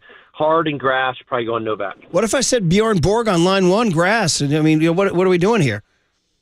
No, I know. I know. And Hall of Famer, incredible. He retired at 26. Who knows how many slams he could have won had he kept on going. But, you're talking about guys that have, between Fed, Rafa, and Djokovic, they have like 70-something slams between them. It's absurd. Was Borg, yeah. Borg was the coolest guy of all time, though, right? Oh, yeah, absolutely. Fire and ice. He was ice, and McEnroe was fire. We don't even mention guys like Lendl and Edberg, guys that get kind of swept under the rug a little bit, but they, it's fun, man. It's fun. Hey, listen, you had a great career, and it sounds like you're going to have a lot of fun next Saturday and Sunday at the Warfield. It's All-Star Weekend. There'll be a lot of parties going on for you to hit up in the town, and you get to play with the great Festus. So we appreciate you, John, and have a great time next weekend. Yeah, thanks, John. Yeah, appreciate you guys having me on. Thanks a lot. Enjoyed it. John Isner, who, of course, reached as high as number 8 in the world and got to the semis of the 2018 Wimbledon, got to the quarters of the U.S. Open twice. Always one of those dudes. Always one of those guys. Like, it's funny, in tennis, you're like a top 10 guy. All they do is talk about the one. Absolutely. You're like, hey, dude, I'm a top 10 guy in the world. They're like, yeah, so what? Novak's better. Yeah, you don't got the crown. So, you're not the king of the racket. But that was funny. So he said, obviously, clay. Yeah, I forgot about surface dependent. Yeah. A lot of different surfaces in tennis. Like, are you taking your quarterback based on AstroTurf versus grass or indoors versus outdoors? No, not at all. All right, that Just was fun. Win the damn game. Win the match. John Isner. All right. Hey, man, shout out the top 6. We used to do the Grand Slams. You get your Aussie Open update. I know. I can tell you were jonesing to talk a little tennis. Well, I come from that generation now. Young Tone, your generation. I mean, do you guys even can your buddies spell Wimbledon? Oh, absolutely. I love that's my favorite tennis tournament. Okay. Absolutely. You'll put it on. Shout out Borg, too, man. Yeah. The headband and everything. Oh, look at this kid. Well, yeah, I was going to say, Murph, my generation, I'll speak for myself. I can't spell Wimbledon, but that's because I'm not a fan of tennis. That's just because I can't spell. That's the problem. Very good. Very good. If you had to choose, though, was it for you? You're an Agassi. No, are you an Agassi? I'm just not a huge tennis guy. Like, I know this might offend some of our listeners. Hell, it might offend you and Young Tony. I'm not a huge fan of the country club sports. Hey, Marcus. That's my hot take. It's not that deep. Yeah, it's not that deep. It's not that it's deep. Not that deep. All right, buddy. That's true. It's not that deep. All right. What do we got? Cooler content on the Sports Center.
Hey, what's up, everybody? Marcus Boucher here on a Wednesday morning with the Abundant Life Weight Loss Agency with one simple question. Have you been searching for the secret to losing weight and getting healthy the natural way with no drugs or injections? Yes! Yes! Yes! Hey, shout out Hunter Pence, who will be playing in this pickleball tournament before All-Star Weekend. But if you want to shed a few pounds without playing pickleball, how about you check out the Abundant Weight Loss Program, because they have the secret to losing up to 1 pound of fat every day. Their weight loss program makes it easy to lose weight and get healthy naturally and safely. And look, I was on this program for 3 months, and guess what? I dropped 25 pounds. And I did it without counting any points or calories, without any prepackaged meals, and without any surgeries, drugs, or injections that have serious side effects. So if you want to learn more about the Abundant Life Weight Loss Program, Go ahead and schedule your free private weight loss consultation by calling 925-594-7110. That's 925-594-7110. Or visit them online at abundantlifeweightloss.com. That's abundantlifeweightloss.com.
All right, everyone, chill. This is the cooler. You're not sending me to the cooler of content. Yeah, baby! Scotty Barnes is going to be all-star. He's going to be the face of this league. On the sports leader. All right, the cooler of content is sponsored by Mancini Sleep World. Get the rest easy promise only at Mancini Sleep World. Visit sleepworld.com. It's also sponsored by Marin Health Medical Center, and Marin Health Medical Network. World-class care closer than you think. Nice to see the sun shining outside our windows here. My God, that was quite the storm. Did you guys get drilled? North Bay got crashed yesterday. Dude, it was pouring in the city yesterday. And you're right. It feels like I haven't seen the sunshine in a few days. It's supposed to come back tomorrow, the rain. Great. All right, so there you go. February. Way to rain on my parade, Murph. Hey, man, it's nice and cozy. Just pour yourself a drink and put on some trade deadline rumors on your TV. How's that for an idea? Get into the bourbon. Yeah. Get into the bourbon. On a Wednesday night. Oh, that'll warm you up. Yeah. Okay, guys, here's the deal. The cooler of content's loaded. It's loaded. It's always, of course, a lot of stuff on the trade. Shaquille O'Neal, we haven't heard what he had to say about the trade. It's always good to hear from Shaq. And a.k.a. Neon Bordeaux from Blue Chips. So here he is on Inside the NBA TNT. How does he feel about Luca, who's being accused of being out of shape? It wasn't really a chip on my shoulder because I didn't work out during the summer because I had other obligations, family, children, and I wanted to work my way into shape. That was my method. It worked for me. There was a lot of so-called methods of how to get it done. You know, you come in shape and become a first ballot Hall of Famer, you win 3 championships in a row. That's your way. My way, I did it my way, and I'm happy with the way I did it. What do you think of Luca's way? I mean, I don't know. He doesn't look out of shape to me. Like, I need to know what the term when you say out of shape, is he fat? Does he have a six-pack? Does he not have it? Like, are we talking body fat? A lot of stories he's ballooned up to 270 and all because one of my best friends just told me fat Luca is better than 99.9% of all the guards in the game. So, you know, in shape Luca, 5 years, first team NBA. Fat Luca or this out of shape Luca, first team All NBA 5 years. So, you know, if that's the case, they let him go. Obviously, I would definitely have to blame management because there's better ways to handle that. There it is, man. God, this poor guy. Now they're calling him Fat Luca. Dude, the concept of Luca Doncic all of a sudden turning into like Butterbean overnight, like he's the biggest guy on the planet, like he's about to eat his way out of the league. I mean, who are the guys like? Was it Glenn Big Baby Davis, who, by the way, I think has his own share of problems. Obviously, Pablo comes to mind, right? There are bigger players out there. Guys who have, quote unquote, eaten their way out of this. Sean Kemp, I think, comes to mind. Didn't he? I think he ate his way. I mean, people are talking about Zion right now eating himself out of New Orleans. I'm starting to get self-conscious. Yeah. You know what I mean? Well, like, here's the thing. If people are considering guys like Luca fat and out of shape, what do they think about us, Murph? What do they think about the average guy like us? That we're fat and out of shape. Yeah, we got a dad bod, you know? But when you say out of shape, is he fat? Yeah. Tough deal, man. What shape? Round is a shape. Well, you see pictures of, it's all about pictures of yourself, right? Oh. You see pictures of yourself. I just saw a picture of myself when I was clearly thinner. I was like, man, look at me. I put it on, haven't I? Yeah, but it's all right. Then you're like, yeah, I'm going to turn the corner tomorrow.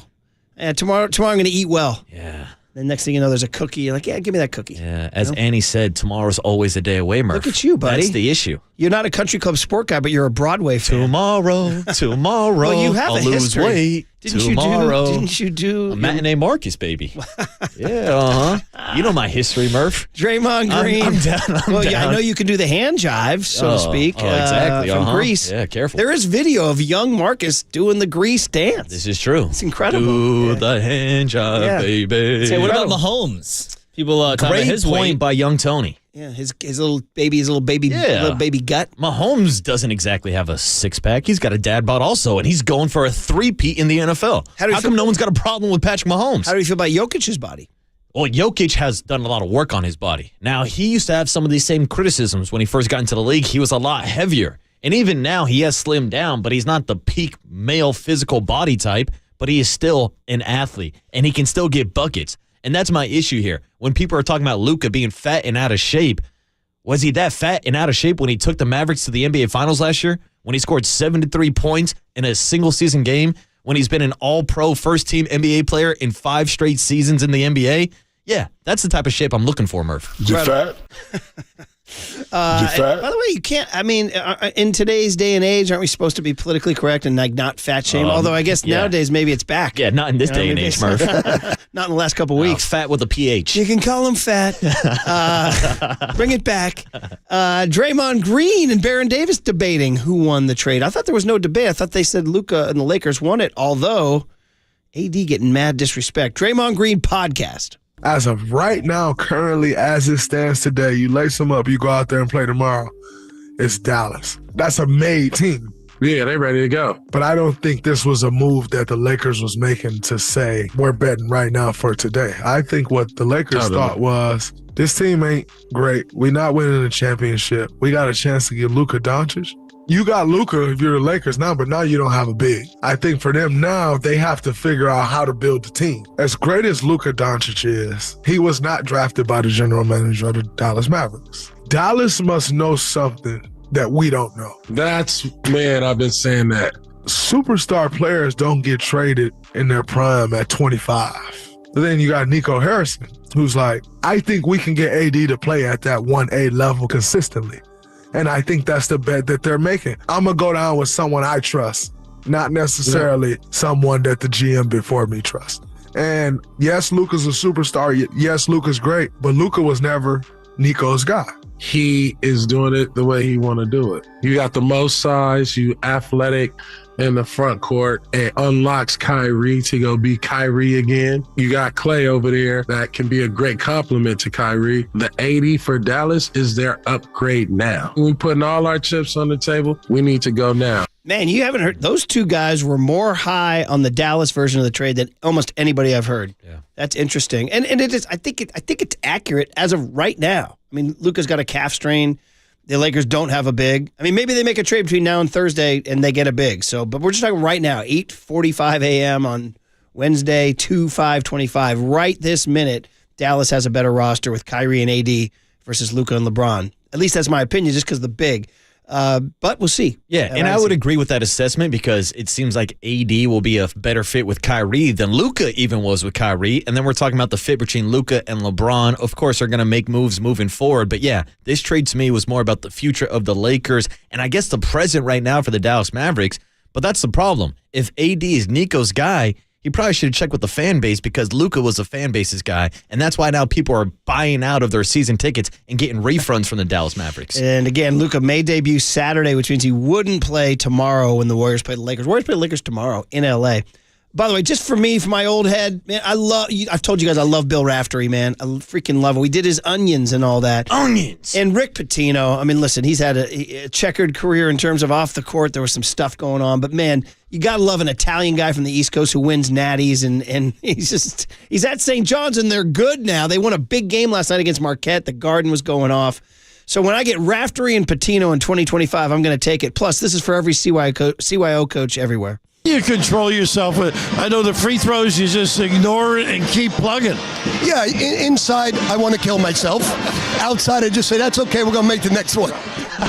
There it is. That's you every weekend, It's me today. We got a game today at 5 o'clock. Inside, I want to kill myself. We got a game today at 5 o'clock. Yeah, inside, I want to kill myself. Outside, I say, you go make the next one. That's every youth basketball coach. Yeah, inside, I want to kill myself. Outside, I just say, that's okay, we're going to make the next one. Perfect, man. Perfect. Be positive, bro. Yeah. Got to be positive. He was great, though. Later on in that interview, he mentioned Luke Carnesecca, who he just lost a few months ago, Chris Mullins' guy. He goes, we're getting back. He goes, we got to get the Garden back to where Louis had it. He goes, we're getting there, Bill. We're getting there. So it's kind of fun. St. John's is good again under Rick Pitino and the Garden. The Garden. The Garden, they actually paint on the Garden when St. John's played. New York's team. But we are New York's team, and it's true. Nobody went to St. John's. Everybody in New York roots for St. John's. So it is fun to see them back in business. And then finally, this comedian, I'm hell-bent on making this guy.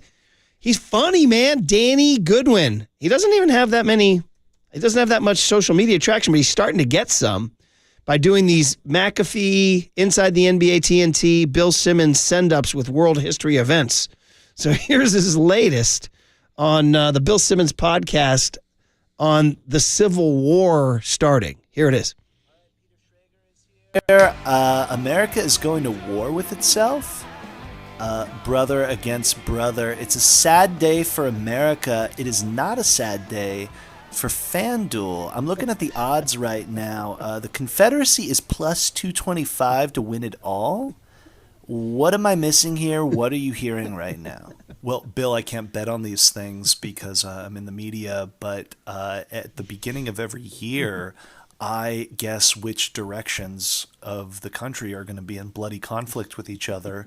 And this year I got it right, North and South. Oh, good job by you. Bill, here's a name you're going to want to remember. Ulysses S. Grant. I had him circled. Let's go. Mexican-American war veteran. He can throw back his liquor like you wouldn't believe. He was telling me about something called ether. Bill, have you ever huffed ether? I don't even think I've been in the same room as ether. Me neither, but here's the deal. He gets obliterated every single night, and you still want him in your corner. That's how good he is. Now, I've always been a union guy, but just give me the 30-second case for slavery. Oh, wow. Wow. Jeez. Oh, man. This guy's good, man. Danny Goodwin. He only has 9,000 followers on Twitter, but people are starting to notice, though. He's doing these really, really funny stuff. Ulysses S. Grant. All those little Simmons things. I've got him circled. Yeah, and and let's go. I do like his Bill Simmons. Peter Schrager, I don't feel like he's unique enough to really get like the impersonations out there, but his Bill Simmons is good. Just like the knowledge of these guys. You know, I had them of all the regions to get Keep into. an eye on this climate. Ulysses S. Grant guy. It's funny. I was listening to, believe it or not, this is what I do as an old man. I'm driving around all the different radio stations, and I fell on Sirius XM Sinatra station because I like it. And he was doing it was a live Frank Sinatra concert in 1957 in Seattle, and he was riffing like crazy in between songs. Just riffing like crazy. And he was telling Ulysses S. Grant, he was talking about boozing and how he likes to booze, and he mentioned that Ulysses S. Grant was a great boozer. I heard that on a Sinatra bootleg, and now this. That's wild. 808 KNBR, how much did Ulysses S. Grant drink? All right. Ether, too. He's talking about ether, Civil War drugs. All right, well, that was fun. Good Cooler content. Fun little hour here. John Isner and Cooler content and all that stuff. Non-KD talk for a few minutes, right? We're giving away 2 tickets to see Cypress Hill at the Fillmore on April 11th. We'll do those in the 9 a.m. hour, Tony. We haven't done that yet.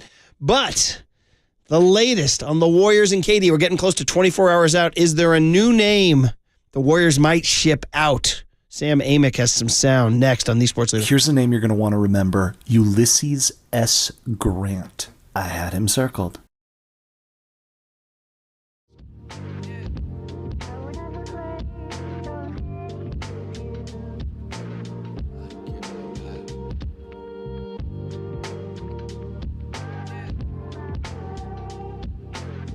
All right, Provident Credit Union, helping you grow your savings, guaranteed. All right, guaranteed. We're talking about the Pick a Term certificate where you get a guaranteed rate.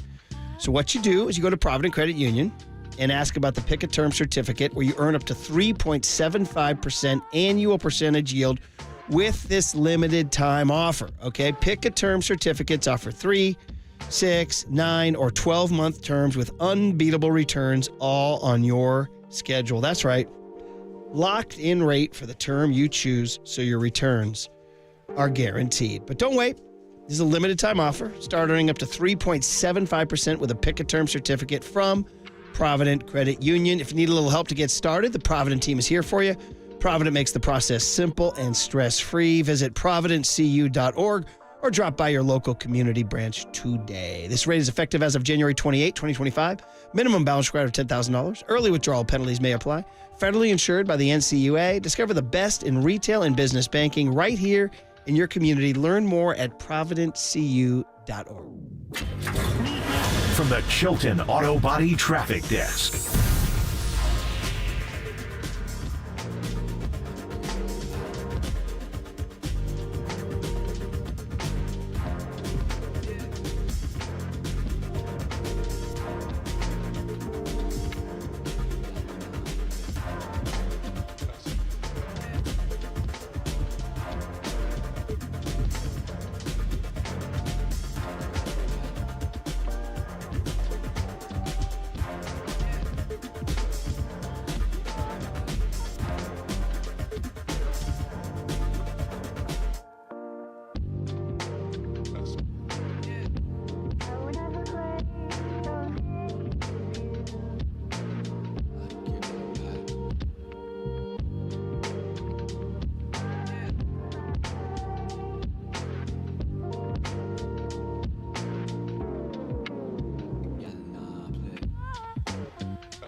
Murph and Marcus continue live from the KNBR Casino Matrix Progressive Jackpot Studios. Casino Matrix. Progressive jackpots are here. Where are you? Just drop in. Please play responsibly. 1-800-GAMBLER. Bill, thank you for being here to help me present the Bill Russell MVP trophy.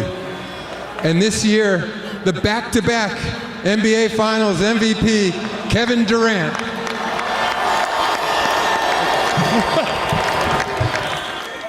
Oh, man. Bill Russell was around. Oh, we miss him, man. The legend there. But there's KD getting his Finals MVP award. Will he be coming back to that uniform?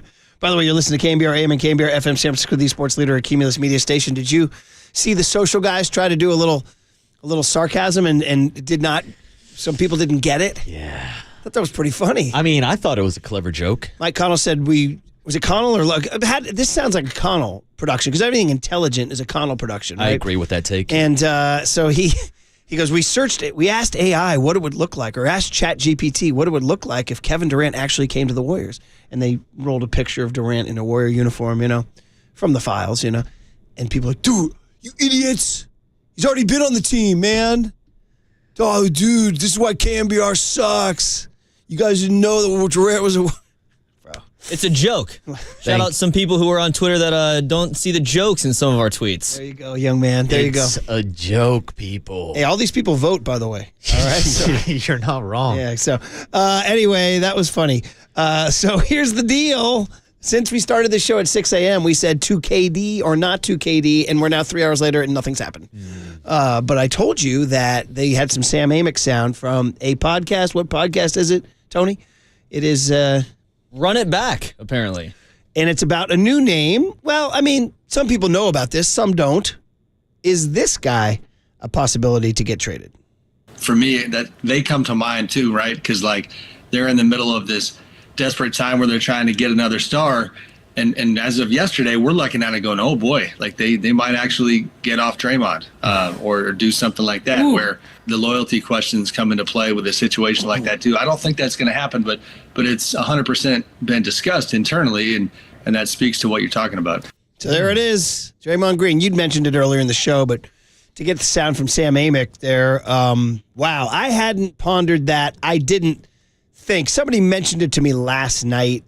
I was at a high school basketball game. They said, I heard Draymond's on the move. I said, I do not see that happening. That does not, to me, seem to be the only reason Clay is not here is he didn't want to be here, right? He kind of kicked and screamed his way out. I do believe that Curry, and Draymond want to run this thing to the end. Now, anything's possible. Luca Doncic just got traded from the Mavericks, of course. I'm not saying it's impossible that he wouldn't get moved. It's just my instinct that he would not get moved. Your thoughts? That would be my first guess also.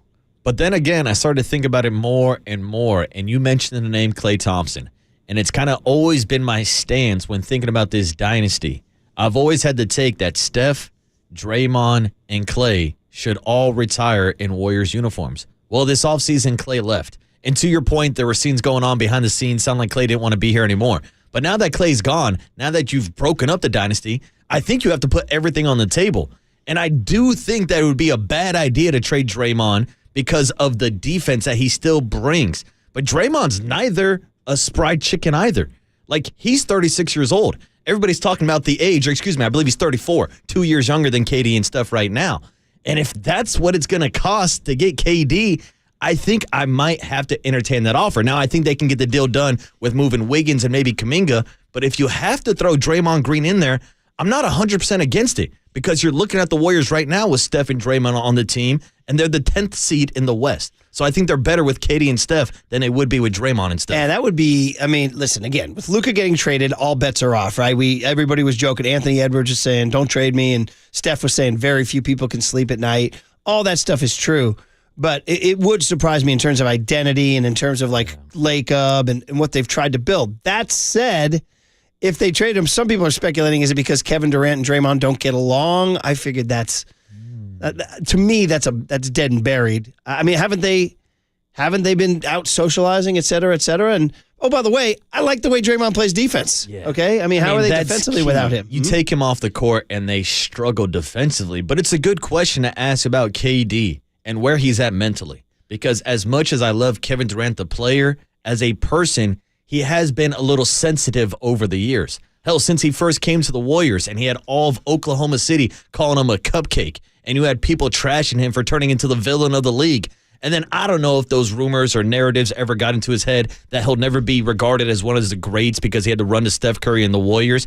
Well, guess what? If KD does come back, the critics are going to say the same thing. Now, who knows if KD can ignore the critics? We know he loves to be on his burner accounts on Twitter and all that good stuff. But if KD can accept the role that he would have on the Warriors and accept a fan base that still loves him, in my opinion, and accepts the fact that he can now retire with this fan base after playing last summer out in Paris with Steph and Steve Kerr, it makes sense to me, Murph, despite what the outside noise might be.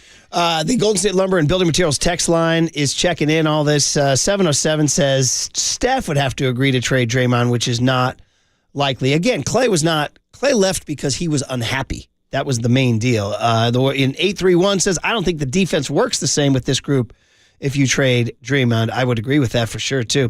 707 says, I would bet multiple players have said they're hesitant to come to the Warriors because of Draymond punching Jordan Poole. I don't know about that. I think Draymond has a tremendous amount of respect around the league. It's my opinion, in that he is viewed as a champion and a great defensive player. So I don't know about that. 707 says this is a stipulation that Durant won't come unless Trey goes. I don't think about that. 650 says, I'm tired of Draymond. He cursed the franchise after punching Poole. Ownership chose his side. Get rid of Draymond.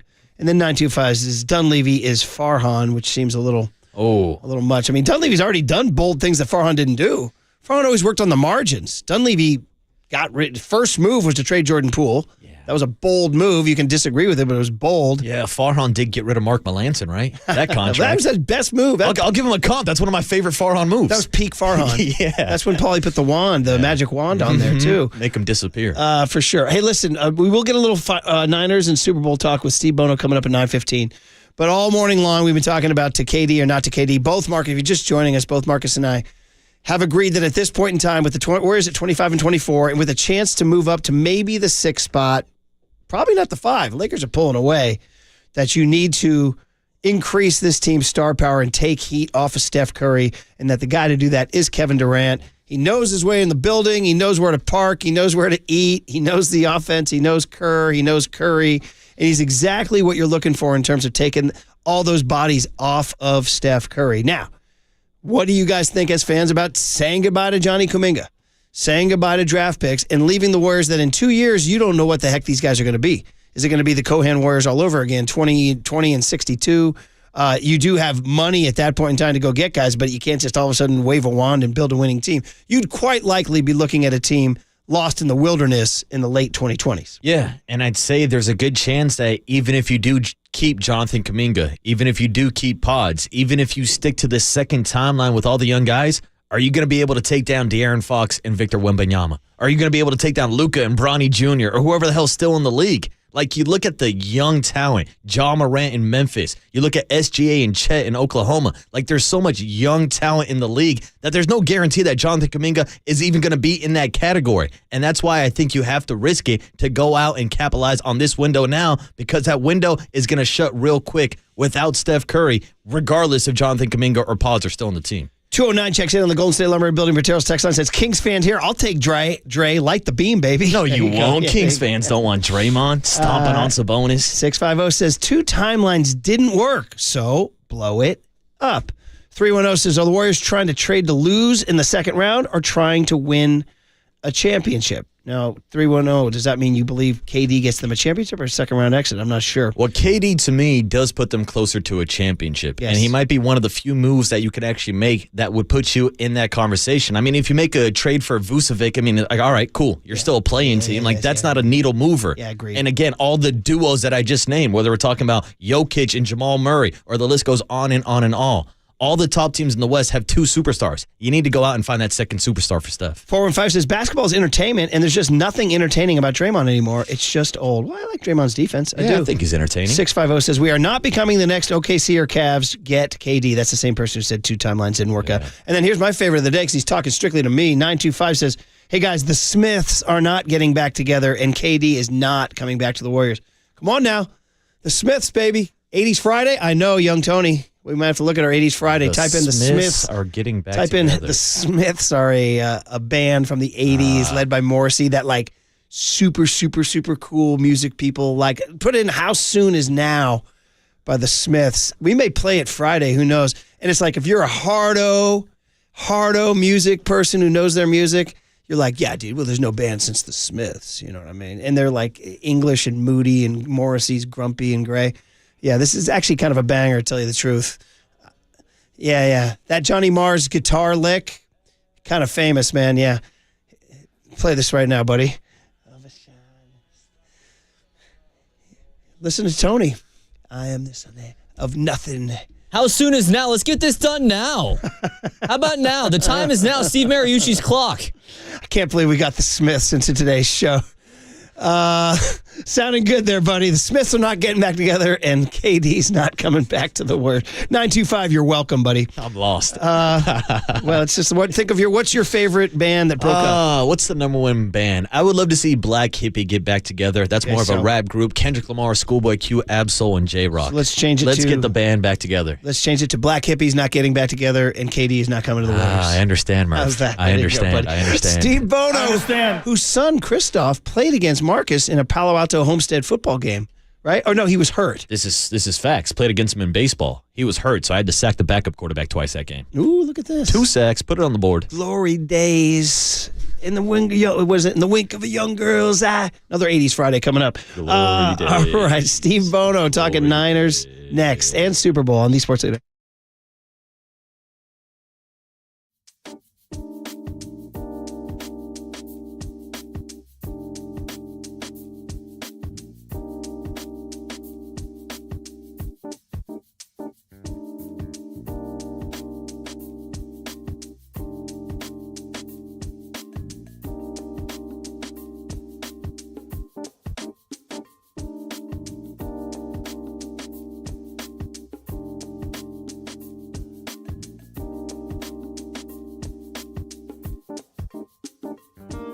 All right, let's talk about Invisalign. Smile.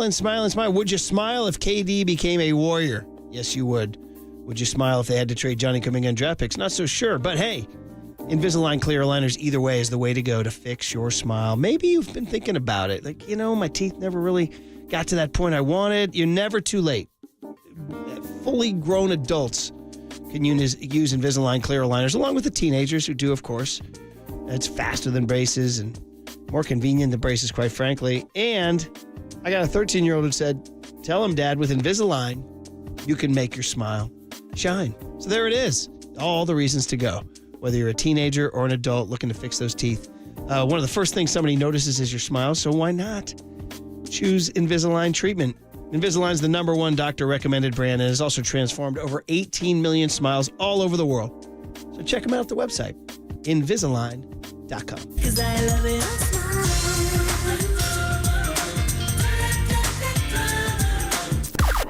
Now, from the O'Donnell Financial Group Sports Desk. Learn more at ODFIGroup.com. O'Donnell Financial Group, because planning is a process, not a product. We have still not given away these tickets to Cypress Hill. They're going to be at the Fillmore on April 11th, but we will be giving them away in the 9 a.m. hour. So just stay tuned. All the Cypress Hill Army out there. When you hear the cue to call from Murph, be caller 10 to 415-896 KNBR, and you will win. This is all brought to you by Live Nation, and you can find official rules on KNBR.com.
And now, time for the Protect Your Assets with David Hollander Business and Technology Report.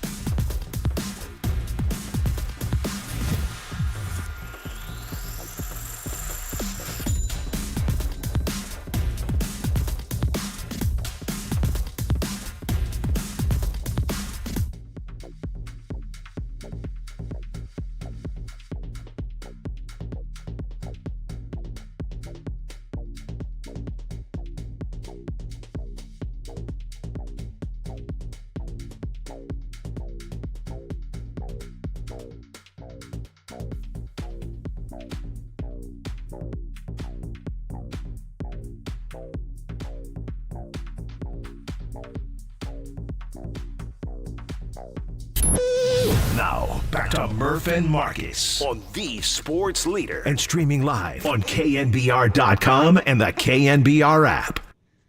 All right, let's talk football, baby. A nice respite from this endless trade talk, man. We got a Super Bowl on Sunday. A man who wore, of course, the 49er jersey and, of course, is always around the 49er organization is our next guest. But he also wore the Chiefs jersey, and he can talk quarterbacks with us, too, and just football and fun. Steve Bono, 14 years, my fellow Bruin. Nice win last night over Michigan State. Why don't we open with that, Steve? Let's leave everybody beside and say nice win over Michigan State last night. Good morning. Hey, morning, Steve. How are you guys? Yeah, and lots of celebrities in the crowd, it looked like last night. Dude, I mean, listen, I was not a Laker fan in the 80s. In fact, I hated the Lakers in the 80s because I'm a Warrior fan. But you get to that point now where these guys are now retired and you just see how great they are. How can you not like Showtime? I know, man. I know. Wait, Steve, you didn't, did you? I did. I mean, I was in school then. Hell, I met Magic. I met Magic when he was a rookie and I was a freshman. Well, actually, because you grew up in Pennsylvania, right?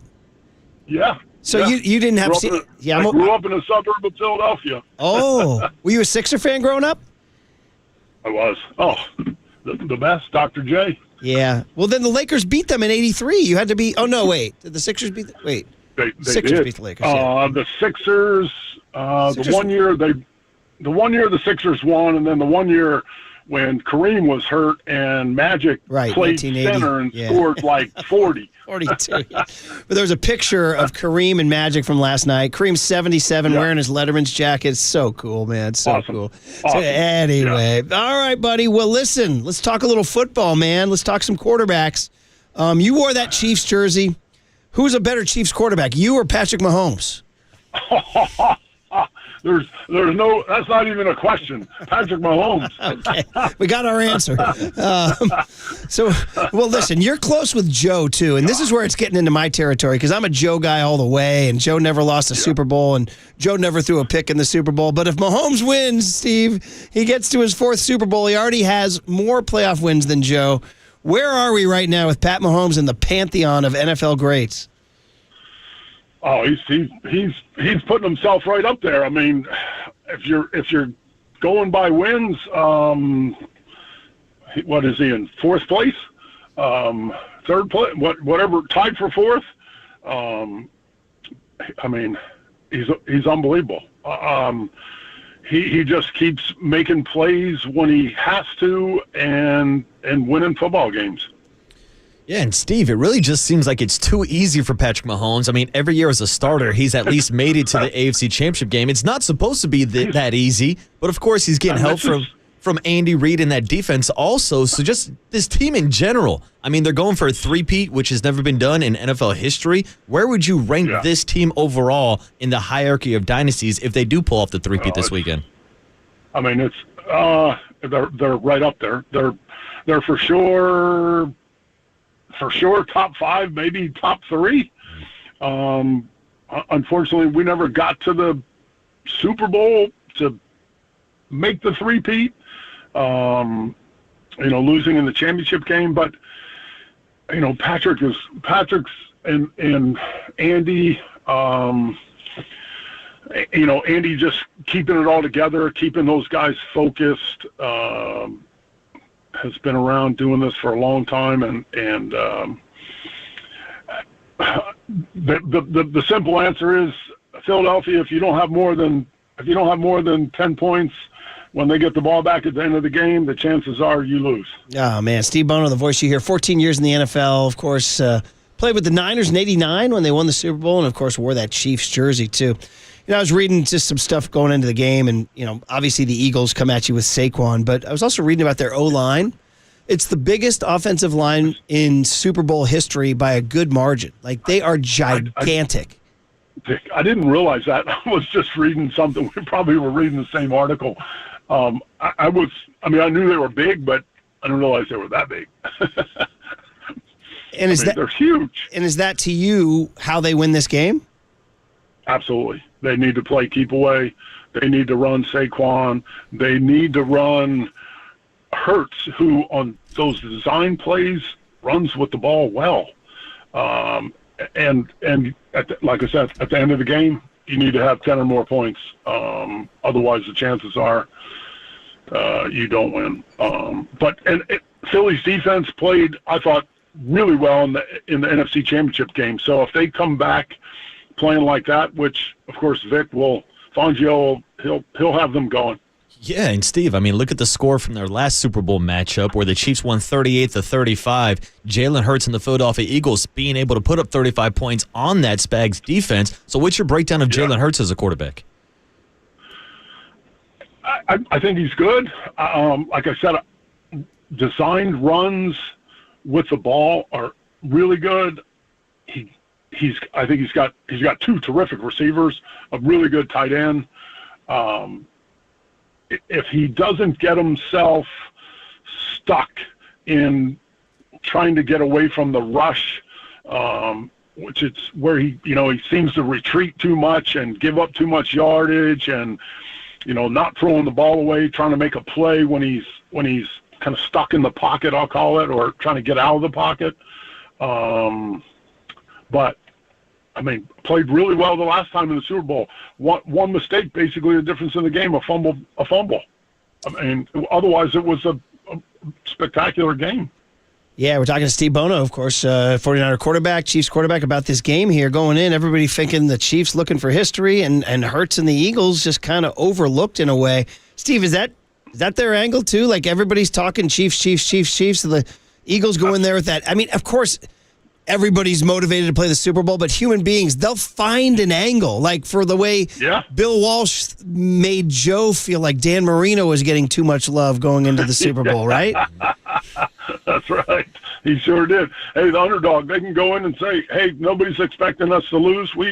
Let's put it out there on the line and make things happen and go win a football game. Yeah, and you're looking at the Eagles looking to get revenge from that last Super Bowl matchup, but I'm sure there's a lot of Eagles fans who just simply want to beat Andy Reid, which brings us to the coaching matchup. Steve, what are your thoughts on Nick Sirianni when just a year ago Eagles fans were calling for him to be fired, and now all of a sudden he's back in the Super Bowl? He obviously did a lot of good in the offseason. Whatever their issues were in the locker room in the second half of the season last year, they corrected them.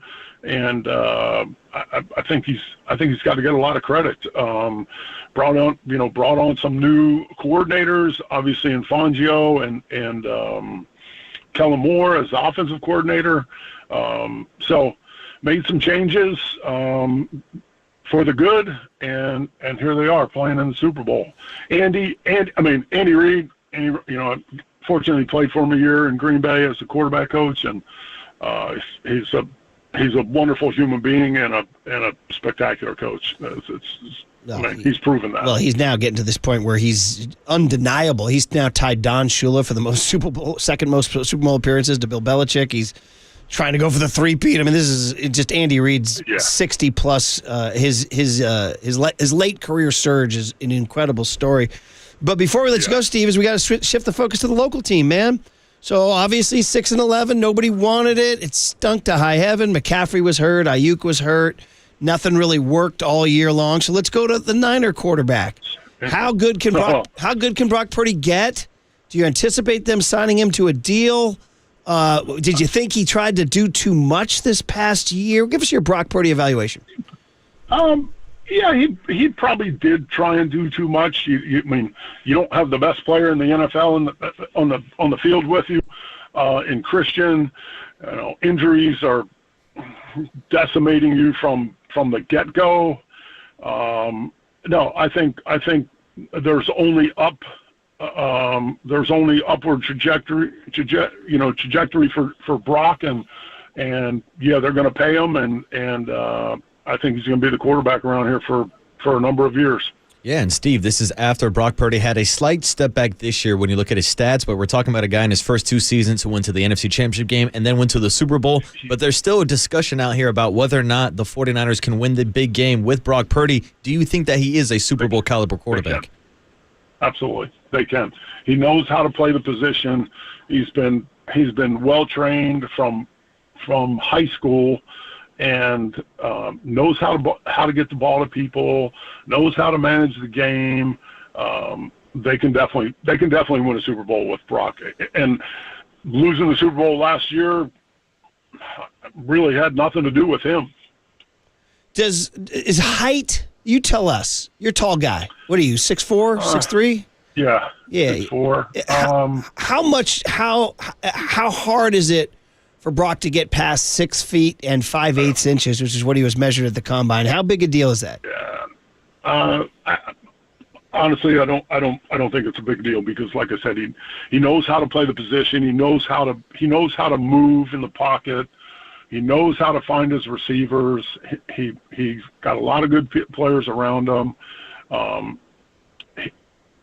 I think he's fine. He's already proven it. I mean, that he can play in this league. Yeah, and Steve, to me, it seemed like this season Kyle Shanahan asked Brock Purdy to do a little bit more with this offense, but that's kind of a narrative going into this offseason about whether or not Kyle Shanahan needs to redefine himself. What are your thoughts on Kyle's season this past year and the improvement he needs to make? I think that Kyle wasn't able to be as creative as he would have liked, not having Christian, not having Ayuk.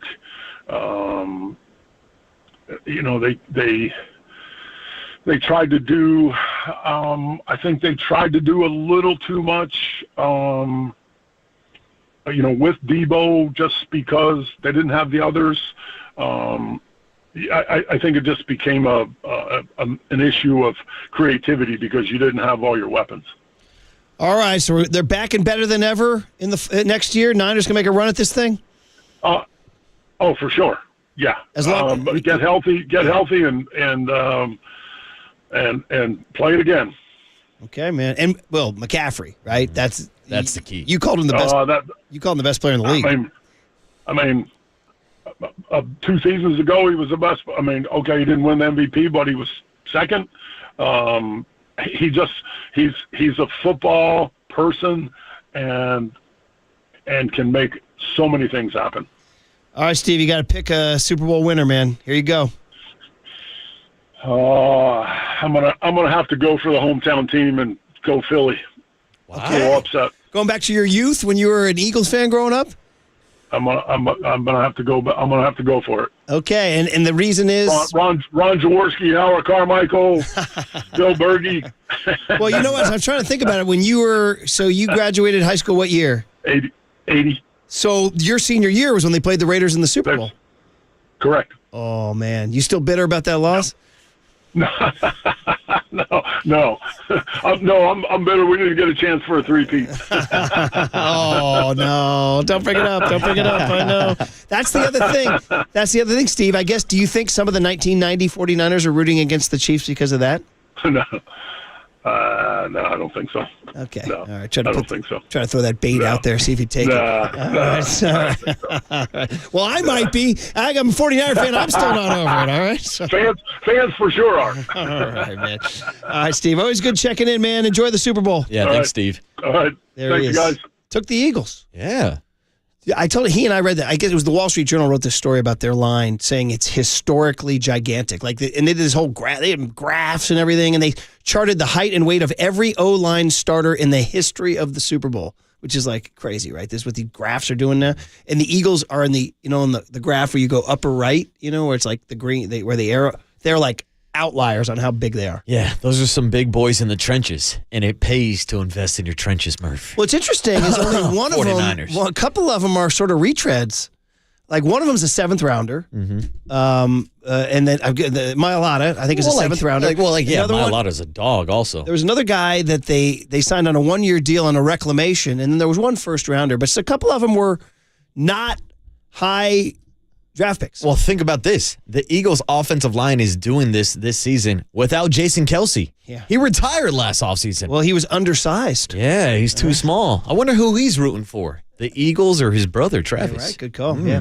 All right, well, there you go, man. Okay, man. Well, listen, nice to get a little break from the KD talk. And we can go out to the Golden State Lumber Building Materials text line. We still don't have a caller of the day at 808 KNBR. John Joe Curley's Caller of the Day contest. Try to win it next. We still haven't given away those tickets either, have we? Stay tuned on the Sports Leader.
Dub Nation, Murph and Marcus keep rolling on the Sports Leader and streaming live on YouTube at KNBR 1045.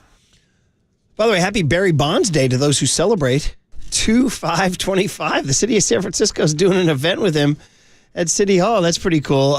Kenny Mayne joining Dirty Work at 4:50. Hey, nice. This afternoon. Get ready for some dry sarcasm. Oh, some Main Street action. We are doing Cypress Hill right now. Win your tickets, baby. Call right now, 415-896-KNBR. 2 tickets to see Cypress Hill at the Fillmore on April 11th. 25 years at the Fillmore of Cypress Hill here. There's 2 shows, April 11 and 12. Souls of Mischief on Friday, Tara Reid on Saturday, opening up. Tickets go on sale this Friday through livenation.com. I will confess, I don't know the track. Help me out. Well, this right here kind of threw me for a loop because I'm asking young Tony. John threw me for a loop. Are we playing Larry June here or are we playing Cypress Hill? And this is what I believe is one of the new tracks from Larry June, which, by the way, he has an album dropping this Friday. So shout out to Uncle Larry on that one. But yeah, not sure why the kid came back with Larry June. Not a little hits from the John bomb, Joe Cypress threw me for Hill. a loop, dude. There it is. I don't even know when we're giving away the tickets. Well, we hadn't given them away. So there you go. And now we will. Live radio, guys. Caller number 10. Live radio, dude.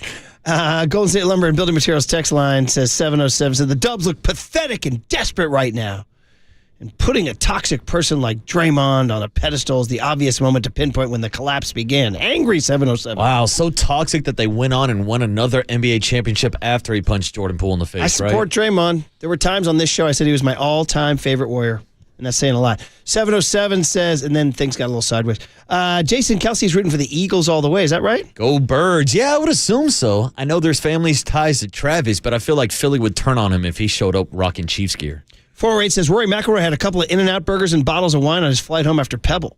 Good man. What do you guys think about In-N-Out burgers and wine? Ooh, I've never had that combination. Let's go. I'm not going to deny it. Totally down. I'll take both. Totally down. This same texter earlier cast his skeptical eye on the idea of go ahead and trade Kuminga and draft picks for KD. He said, yeah, guys, the future is now. So trade Brian Reynolds for Andrew McCutchen. Trade Zach Wheeler for Carlos Beltran. Blah, blah, blah, blah. Well, there yes, you go. Those are What do the you say? outliers. What do you say? But I'm sure I could take 5 minutes on Google and think about all the trades that did work out and no-name prospects who were traded for all-star type players. And that's the thing. You're standing firm. It's the unknown about Jonathan Kuminga. I understand he's 22 years old. He has showed you potential. But if the Warriors thought he was going to be the face of the franchise moving forward, why did they not give him a contract extension this past summer when he wanted a max contract himself? But the answer to that question is because they didn't know, and now they're seeing. It was only 1 month, but they saw in 1 month what they think can be that dude. Did they really? That's your question. Yeah, I guess that's the question. Do they really believe that Jonathan Kuminga is going to be the guy that can battle Luca with the Lakers, that can battle Wemby and De'Aaron Fox in the Spurs, that can battle all these young studs that are out in the West? I'm not sure that he is, and that's why I don't mind moving on from him because you still have Steph Curry right now. More texts that are fun to get to. It is the 415. It says, please shout out George Kittle. He won this year's NFL Salute to Service Award. I double-checked. Shout out to George. The NFL and USAA give a Salute to Service Award to one player. Exceptional efforts made by members of the NFL family to honor and support the military community. George Kittle. Every team presented a nominee. Aaron Jones of the Vikings, George Kittle of the Niners, and Morgan Fox of the Chargers. The winner is George Kittle. Let's go, George. I told you guys. I told you this was my year. I mean, listen, we always love Kittle, right? But this was my year where I was like, dude, Kittle, you're ridiculous. Because then amidst all the wreckage, he just balled out over and over and over again with the belief that he was on the back end and back nine and losing, and are they going to get rid of him and all. It's like you can't live without this guy. Oh, yeah. Before the season, people were talking about moving on from George Kittle as a cap casualty. There's absolutely no chance in hell you're moving on from George Kittle now. 209 said, is Myles Garrett a 49er yet? Nope, not yet. I don't think that's going to move for a while, guys. 408 says the Giants have the worst first base and DH combo in Major League Baseball. Discuss. I can't disagree with that. I mean, who the Rockies have at first base and DH? Who do the Ryan McMahon, who do the maybe? freaking Reds have at first base and DH? But still, when you're throwing them into that conversation, it's not a good sign. Well, I mean, who do the Padres have at first base and DH? They got Luke Cronenworth and Is Luke Voigt still on the team? Yeah, I mean, listen, dude. I mean, I don't know what Wilmer's going to do, but a couple years ago, Wilmer had a good year. I mean, and even last year, we were talking about Lamont Wade Jr., first half of the season, maybe putting himself in that all-star conversation with his ability to get on base. The problem is, second half of the season, Lamont Wade Jr. is not the same as first half of the season. 925 says, to counter that argument about the Brian Reynolds, they held on to Gary Brown. You got to know Gary Brown, young Tony. Gary Brown. He was once this prized draft pick who was like, that's the guy. He's a speedy center fielder who was going to set the table for years. And no disrespect, it didn't work out, bro. Didn't work out. And they wouldn't trade him. No, don't trade Gary Brown. Don't trade Gary Brown. I mean, we've had the same talks recently about not trading Marco Luciano. Or at least the past 4 or 5 years, we were talking about not trading him. Now you'd take whatever value you can get for him. A lot of people are upset. Yes, sometimes we misspeak. The Warriors have not won a championship since the punch. That is correct. My apologies. It was a few weeks after. I get all confused with all the bourbon and Hennessy I was drinking during that parade. 650 says, I'd rather have Anthony Rizzo than the Wade and Flores platoon. I'll take Anthony Rizzo. Do you believe Bring that? him on down. I think 303 he's more consistent than both those guys. 303 says, yeah, when the Niners traded Nate Shearholtz and Tommy Joseph for Hunter Pence, that really killed their momentum. Yeah. Right? So there's a case where you do go do it, right? Exactly. 916 says, I would love to hear Murph elaborate on what characteristics he feels are admirable regarding Draymond. So 916, I made that statement in 2014 when they were just emerging, and I was watching, remember they went down to Miami, and he took on LeBron and D'd up, and then I watched this guy in 2014-15 when they made their run in 2013-14 and then 2014-15. I was like, oh my God, I've never seen a guy play defense like this, be a team-first defensive guy. He truly was, and when Steve Kerr called him the heartbeat, I was like, I'm buying it. So that was peak. That was it, 916. I used to coach youth basketball at the time, still do, and I used to tell the kids, play like Draymond. Play like Draymond Green. And then a few years went by, and I was like, well, maybe not. Maybe not, because you got this, right? Here you go.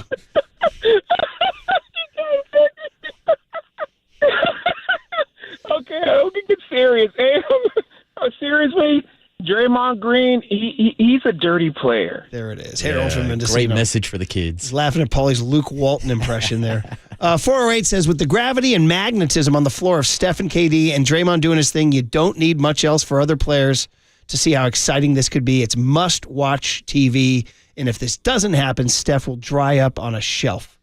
So that gets back to, this is getting to the argument, and, people like Dieter, I remember Dieter Kurtenbach a year ago saying, they're letting Steph waste away, and I was like, well, let's see, and now we're at the point where, okay, maybe, sometimes you got to let things play out before you get to a decision. Now, again, you could be saying goodbye to Kuminga, you could be saying goodbye to draft picks, but you would get the next year and a half of exciting basketball where they're a threat. Yeah. They're a threat. Now you got to, again, I can't think of a team where two guys north of 35 were your main guys. I don't know if it's ever happened and made a deep run and made a long run, even in like football or basketball where ancient guys, one last ride. Again, I go back to Lonesome Dove or whatever, like people are talking about whatever, Buddy Cop, Lethal Weapon, whatever, where old guys say, one more ride, let's go. And do they wind up winning a championship? Generally, it's a young man's game.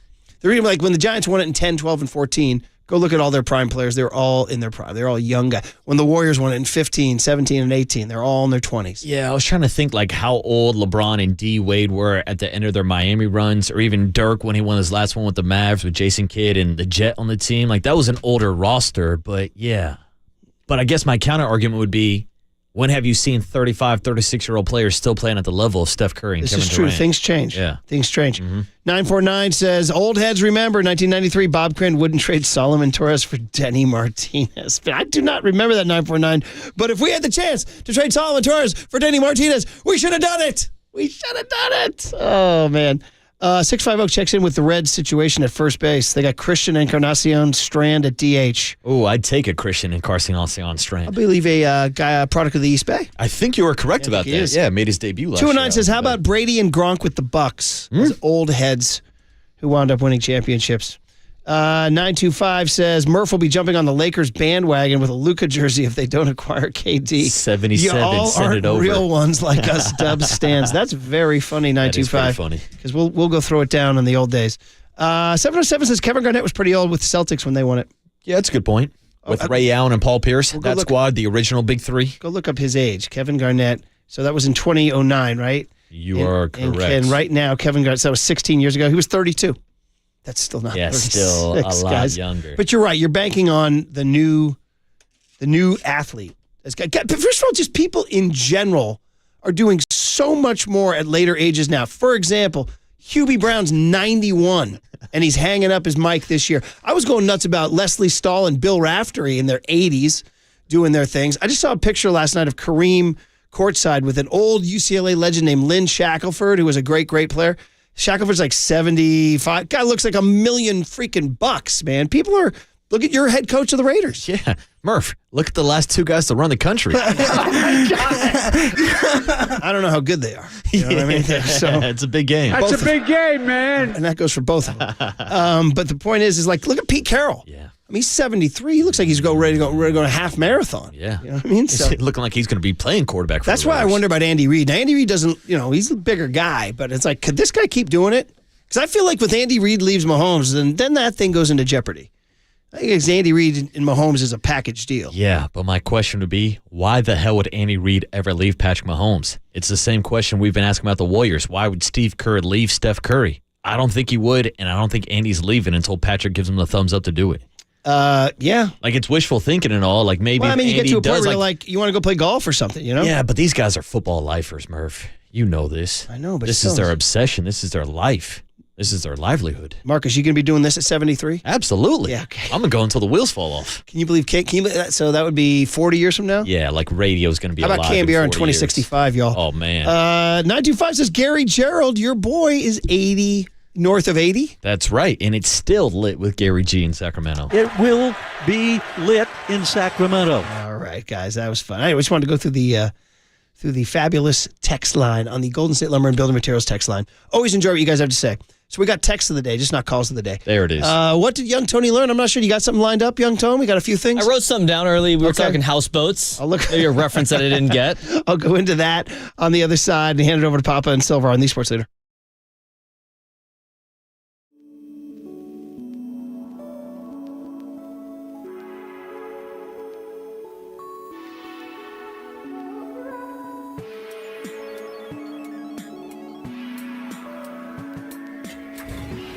From the Chilton Auto Body Traffic Desk.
Murph and Marcus continue live from the KNBR Casino Matrix Progressive Jackpot Studios. Casino Matrix. Progressive jackpots are here. Where are you? Just drop in. Please play responsibly. 1-800-GAMBLER. To this song that Sitting I'm on the dock of the bay. Yeah.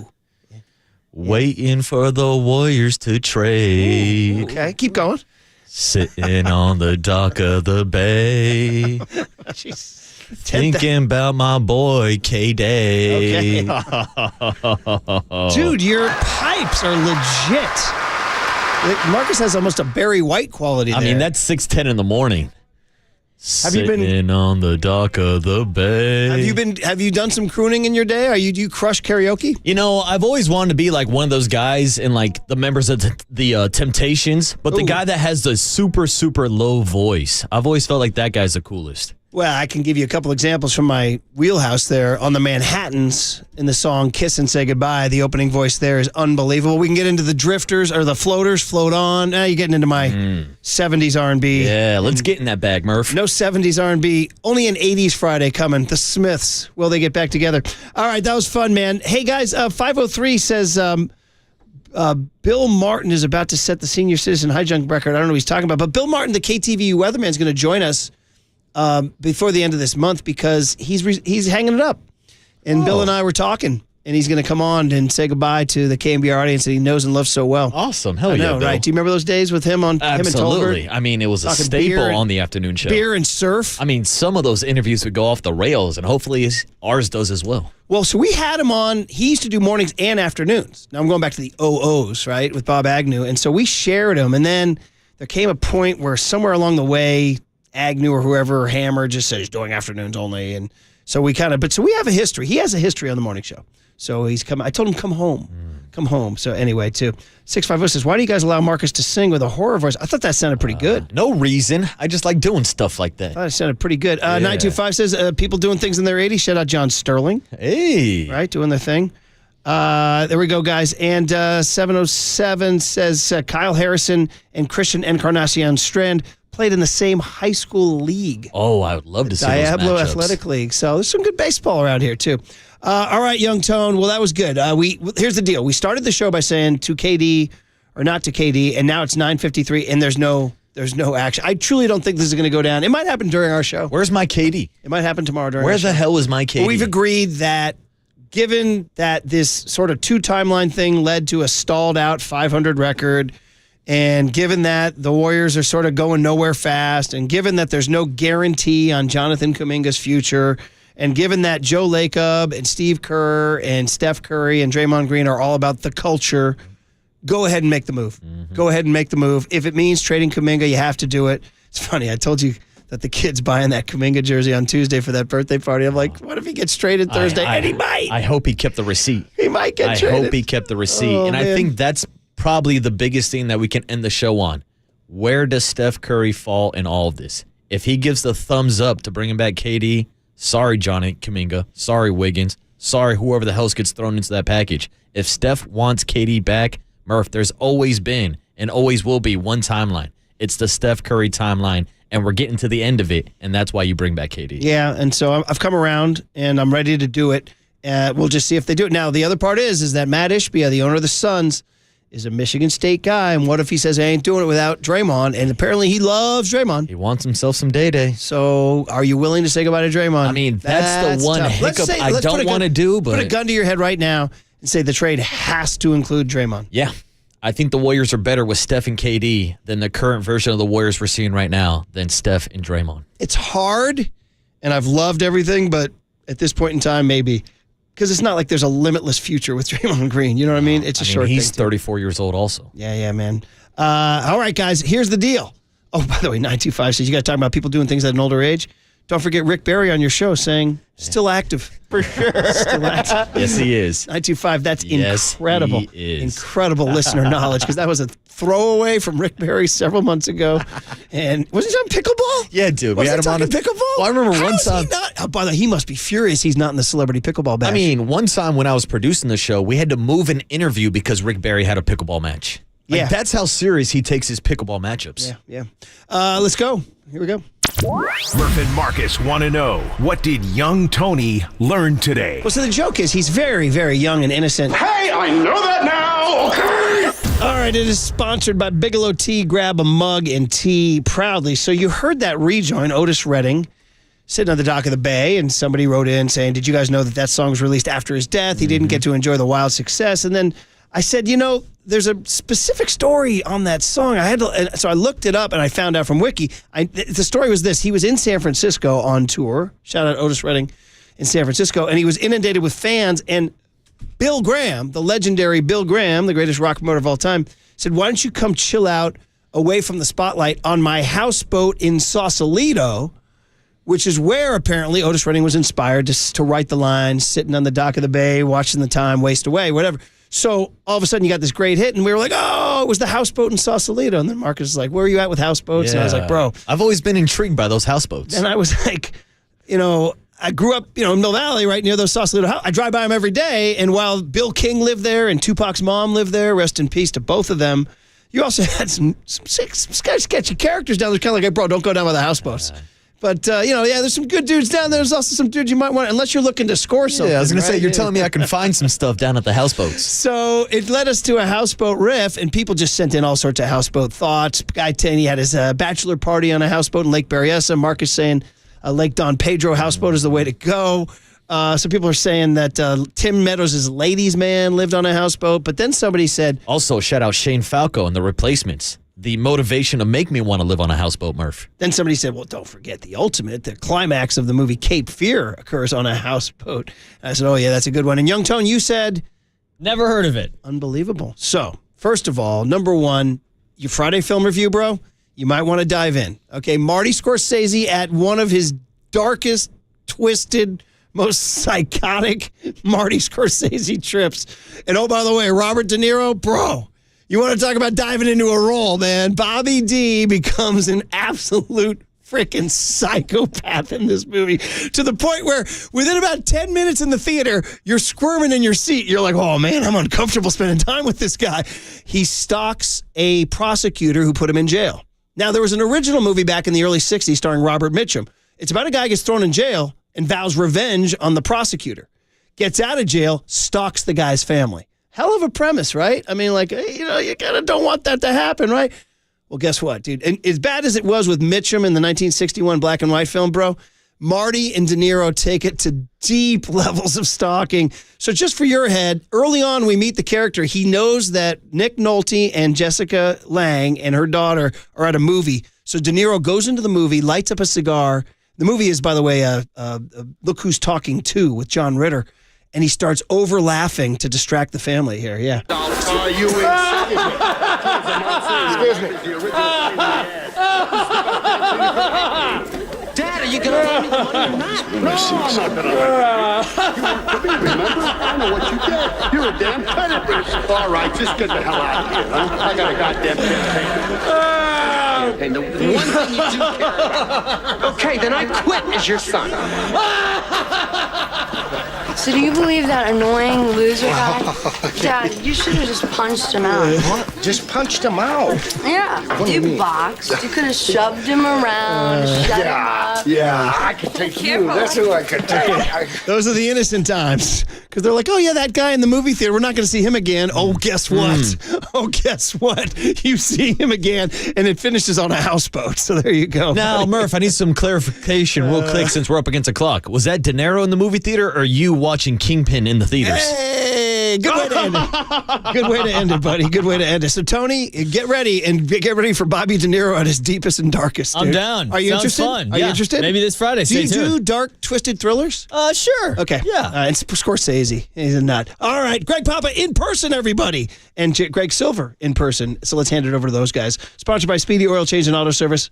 We can fix that. You're listening to KNBR AM and KNBR FM, San Francisco, the sports leader, a Cumulus media station. Fabric of trust. How do we build a partnership? That was the lens. When you say out of shape, is it fat? Inside, I want to kill myself. Outside, I just say, that's okay, we're going to make the next one. Here's a name you're going to want to remember. Ulysses S. Grant. I had him circled. That's the end of the game.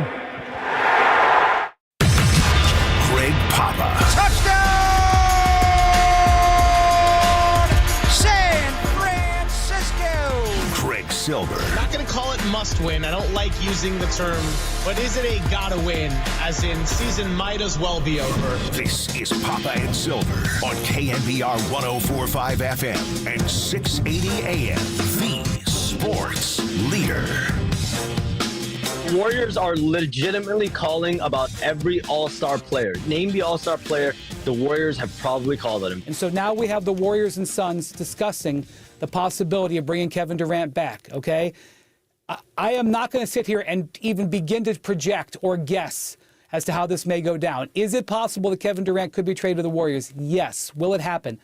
I'm not afraid to say I don't know. This is potentially a 3, 4, 5-team transaction. Yeah, it's escalated quickly, as the kids say. I think that the Warriors thing is very real. Admittedly, I'm a West Coaster like you guys, so we're kind of getting rolling right now to figure out where the intel is at today. There were moments last night where I thought, this was actually going to happen, which is wild to say because as of early yesterday, the information coming out of the Warriors was some frustration with the Suns in terms of just kind of the talks and the back and forth. I even think they've gotten to the point where it's like, listen, if you got to go all in on old dudes and just restart over completely, I think they might be willing to do that. Because if you get Kevin Durant, that's what you're doing. All right, so at least until 12 o'clock tomorrow, I think we need to rename the show temporarily to Gossip Greg because we're just talking all about NBA trade deadline, Kevin Durant gossip. You just heard the voices of a Shams Charania, a Brian Windhorst, a Sam Amick, Marcus Thompson, who was on with us yesterday. And I got my guy to my left, Greg Papa, in, so we got, 26 hours till this is all officially over? My head is spinning. 25 hours, 57 minutes, and 28 seconds, 27 seconds, 26. There you go. It's like the 4th of July of 2016. I'm trying to not get excited. Marcus Thompson got me excited yesterday, and all the talk about KD. But Tim Kawakami from the Standard, San Francisco Standard, with the Warriors in Salt Lake City, by the way, will join us at 11:50, and he doesn't think it's going to happen. He's there. We'll talk to him. We'll talk to Mark Spears, who was on NBA Today yesterday. He's going to be on NBA Today in a couple of hours with Windhorst and Bobby Marks. And we got excited yesterday. I don't know. I was going to wear red, white, and blue today and treat it like it was the 4th of July in 2016. We didn't go that way. It may not happen today. It may happen, not on February 5th, but on February the 6th. I think the three names you're looking at here, if they do something large, would be KD, number one, Jimmy Butler sitting on the dock of the bay. And I know he's saying he will not take a contract extension. In 26 hours, you're going to have no leverage at all. And he will, don't push Riles. He will suspend you. The indefinite leave will be the rest of the year. And he'll make it without pay, which it is, and then he'll drag into the offseason. Players always take that stance. It used to be the NBA, and when Durant moved, and then later when Kawhi went to L.A. with the Clippers, a few July 4ths after that, the players really took over the power of this league. They were, and LeBron started it years ago with the Heatles, and They were empowering themselves to kind of, gang together. I think what Nico Harrison and the Lakers did the other night, Rob Lowe Pelinka, is put the power back in the organizations, and Durant still has another year left on his contract. Now, he's a powerful guy with a rich climate, so we'll see. But we are going to have resolution. The Durant thing is interesting. You saw what Draymond and heard what Draymond said after the game against Orlando on Monday.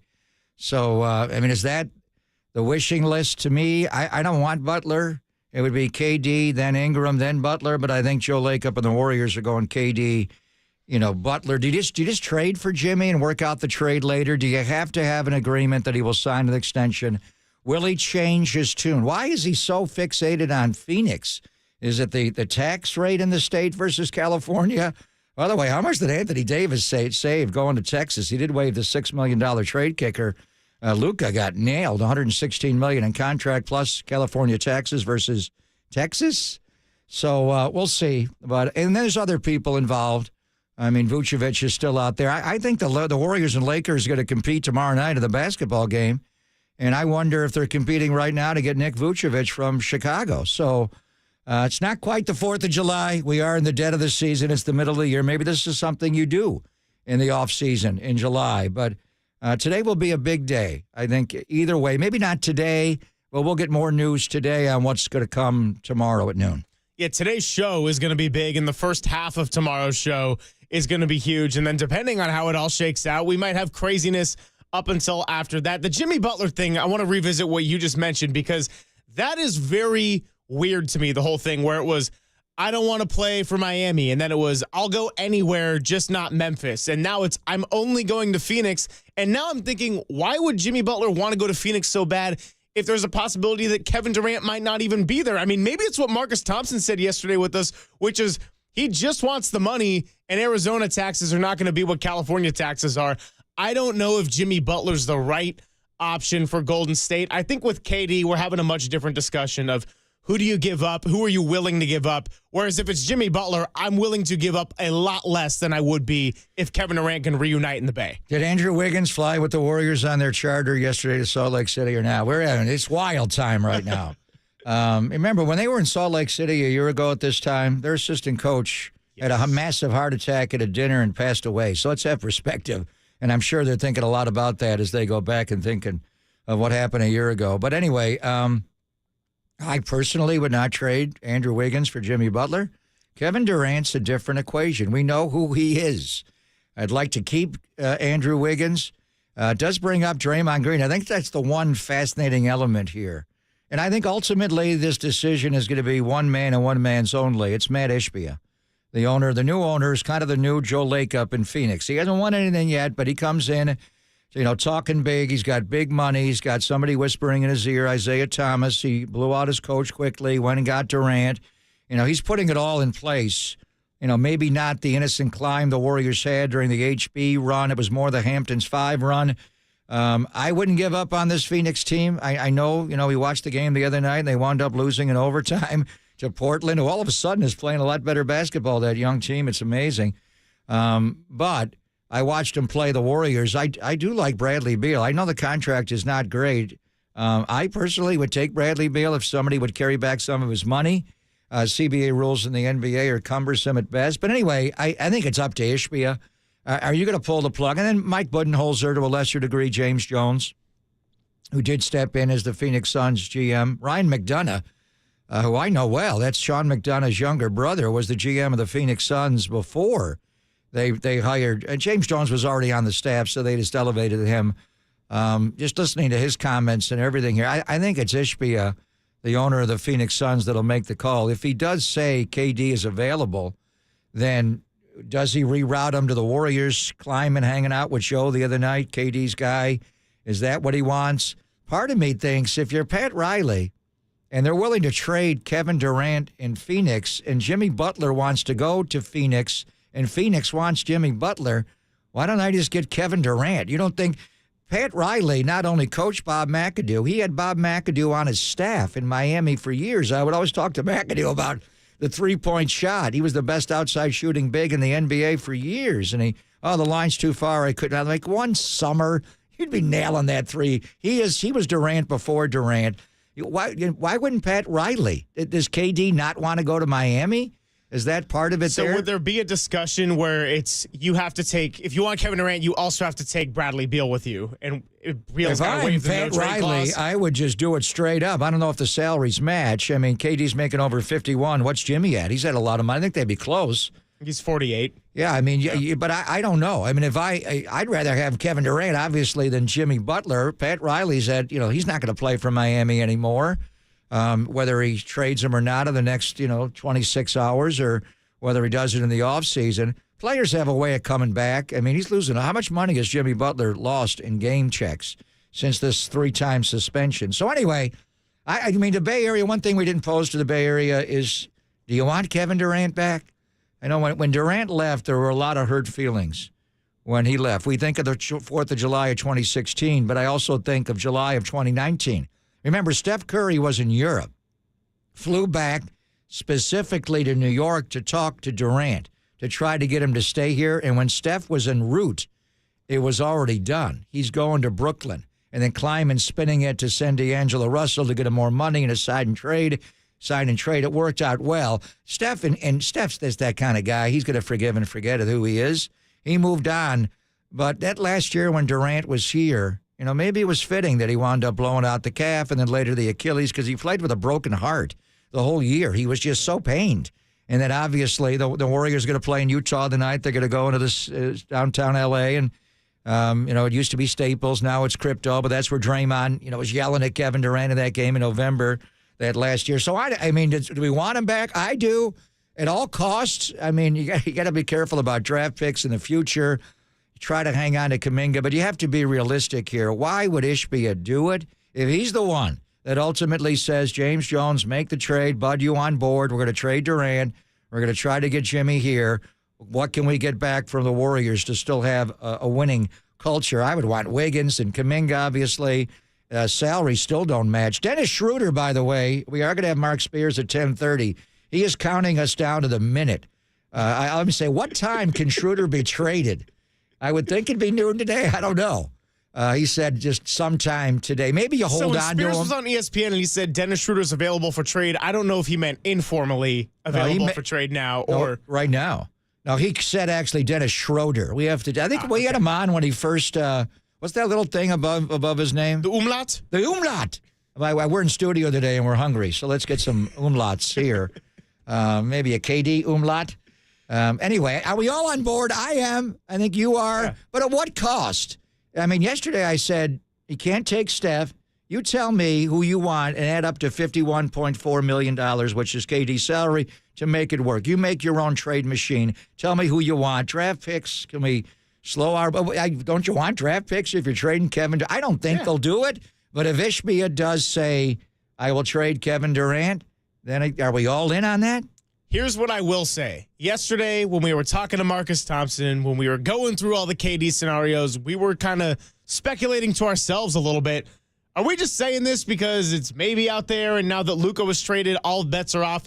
I think at this point, we're not just talking on the radio to talk on the radio. It seems like there is a real discussion going on, and that's what we're going to get into. On the other side, I will tease the guest list. We've also got Walter's Wednesday whip around. I'm already getting whiplash from how much my head is spinning to start this week, but we'll tell you what's coming up on the other side with all this. It's Greg Papa, Greg Silver, Gossip Gregs on the Sports Leader.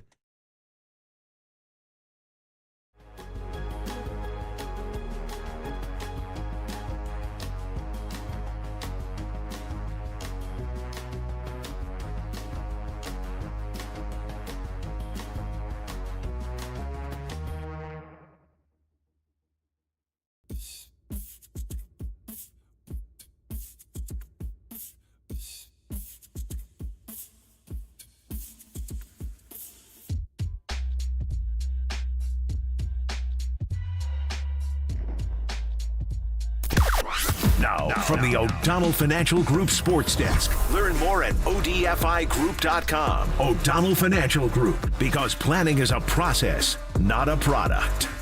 The NBA trade deadline is upon us, closing out tomorrow at noon. And here on KNBR, we got you covered, especially from 10 to 2, where we will talk to the Hall of Famer Mark Spears at 10:30, Tim Kawakami at 11:50, and our very own John Dickinson at 12:50 to give you the latest breakdowns, the latest rumors on the Warriors as the trade deadline approaches. So it is a rip off the knob type day here at The Sports Leader.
and Greg, Papa and Silver. This is KNBR, the sports leader.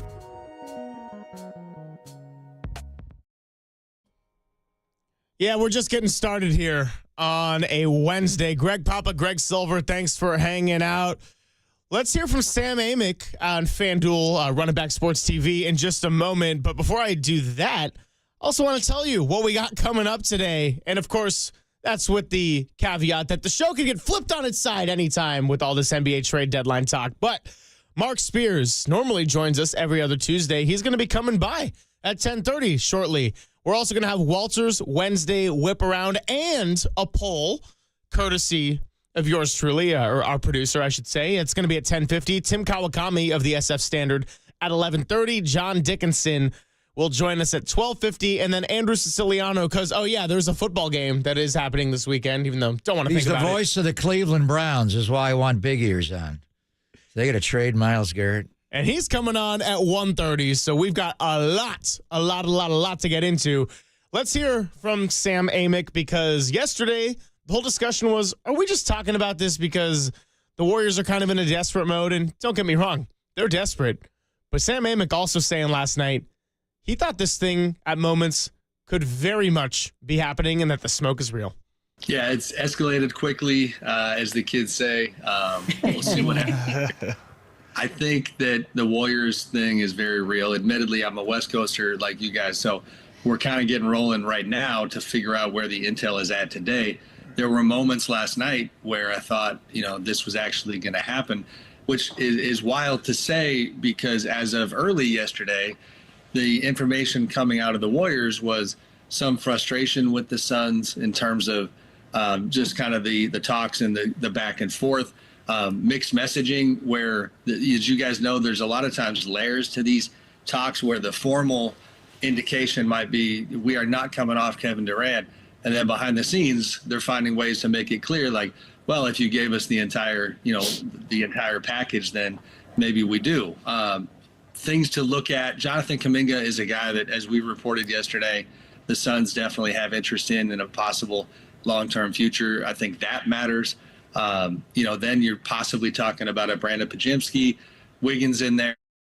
All right, so Sam Amick essentially putting out there that the smoke is very real. But then again, the Warriors also said last year at this time that Steph Curry is the only player on the roster that's untouchable, and the only move they made was a whopping trade Corey Joseph to the Pacers, who didn't even play for Indiana. It escalated quickly, the kids say. That was years ago. By the way, Will Ferrell and Reese Witherspoon in a new rom-com we got to check out. Oh, what's it called? I don't know. Oh. Anchorman 2. I don't know. I did see the trailer for it. Anyway, we love Sam. Sam used to come on the show before. Now he won't come on. Kawakami would never come on local radio. Now we can't get him off local radio. He is in Salt Lake City. He will join us at 11:30. A couple of interesting things. Kevin Durant is back in Oklahoma City. Is the big guy with the cupcakes and the belly hanging over, is he going to be in the front row? Probably not, because Kevin Durant is not playing tonight. Interestingly, he has a left ankle sprain. He is doubtful. I mean, he hasn't been declared out, but just 26 hours, 25 and a half hours from a trade deadline. Don't play him tonight and get him hurt. He does have brittle bones. So KD is not playing tonight, which is interesting. I'm taking everything in, and I want to hear what the Hall of Famer Mark Spears has to say, Kawakami. But I ask you, I do know most Italian Americans. Who is John Gambadaro? Gambadaro? How do you say his name? Do you know him? He's at Derek/Copes down in Phoenix, an afternoon drive host for 98.7. Well, he lost all credibility there, except he's Italian. The reason we bring it up, you just sent me his tweet or his ex. Do you want to tell the audience what he said? Why, sure. That's right. I did send it to you, and now I got to go pull it up. KD to Golden State has taken on a life of its own in the last 24 hours. Look, I don't know for sure, so not reporting. So I don't know what the hell I'm talking about. Now back to the tweet X. I did talk to several teams today that heard the same thing. One told me he will most likely end up in Golden State with Butler to Phoenix. We should get John. He says he will keep digging on the show. I don't know who he's talking to, if it's not Ishbia or Jones. I reached out to John. Was trying to pry and really dig, but yeah, we'll see. We'll see if we can get him on Well, tell him we'll trade him. Derek and Copes will go on his show if we get him on our show or their show, whatever.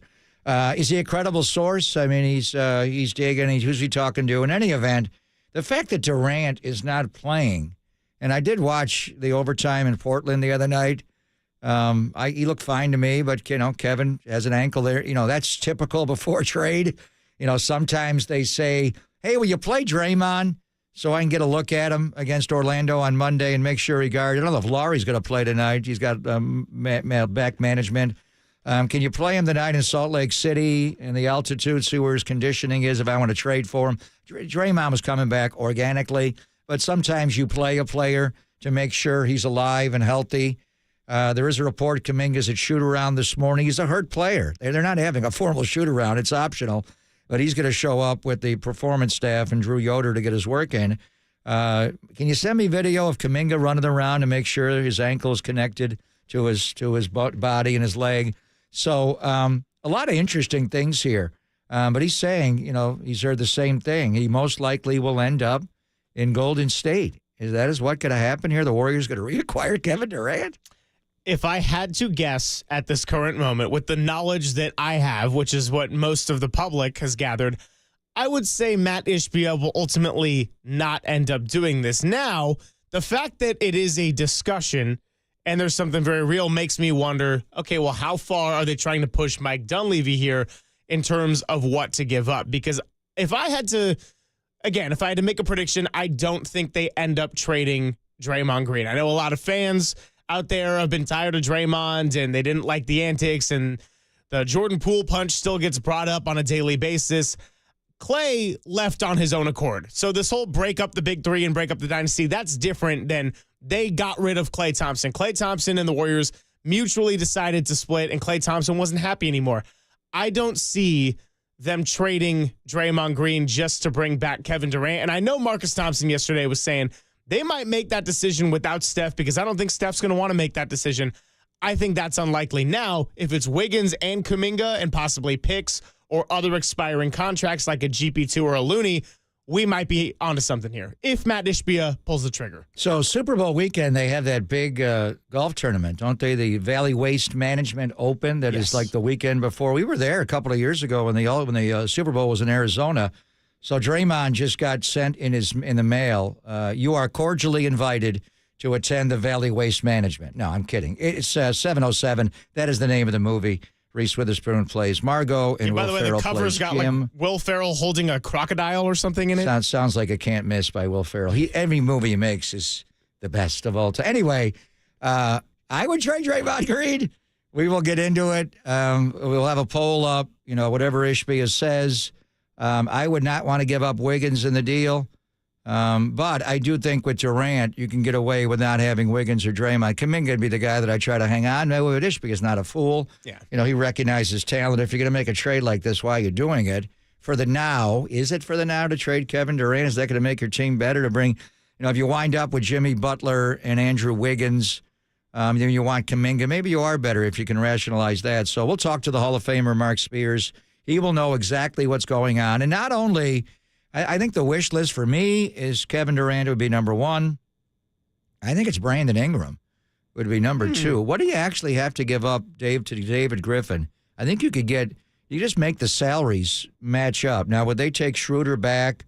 I don't know. C.J. McCollum, who Mark knows well from going to New Orleans so much, may be involved. I don't want Zion. But I think quietly, we're all, and obviously the Luca, AD, and why it's always called the Luca trade.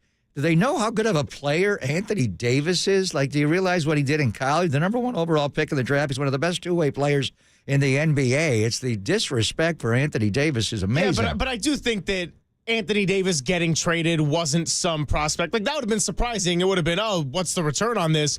But Luca Doncic getting traded is something that nobody imagined. Neither one of them. I wouldn't have traded Anthony Davis. Remember when he got traded from New Orleans the first time? And we saw young Anthony Davis, first with Monty Williams, then later with Alvin Gentry. Remember he got on the bench at the last game was the Warrior game with the That's All Folks T-shirt there. I mean, Anthony Davis, to me, is a better player right now than Luca Doncic. I appreciate what Luca is. Anyway, it's just, everything that's happened here. But it's all we've talked about is Luca, and then obviously KD. No one's talking AD. But very quietly, you don't think they'd like to Luca Zion Williamson in New Orleans and get him off the books there? Would they put McCollum in a package to sweeten it? And what are they going to do with Ingram? His contract is up. Do they not have to have a decision? If you're going to make a decision on Jimmy Butler, Riles, doesn't David Griffin, the former GM of the Cleveland Cavaliers, now in New Orleans, doesn't he have to make a decision right now on Brandon Ingram? I think he does, and we'll get to. I mean, we can get into all of this as we keep going throughout the show, but I do want to give our time with Mark Spears in because he's going to know a hell of a lot more than us. And then after that, you are cordially invited for Walter's Wednesday whip around and poll that will be coming out, so stay tuned. It's Papa and Silver. More coming up on the Sports Leader.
Papa and Silver now continues live from the KNBR Casino Matrix Progressive Jackpot Studios. Casino Matrix. Progressive jackpots are here. Where are you? Just drop in. Please play responsibly. 1-800-GAMBLER.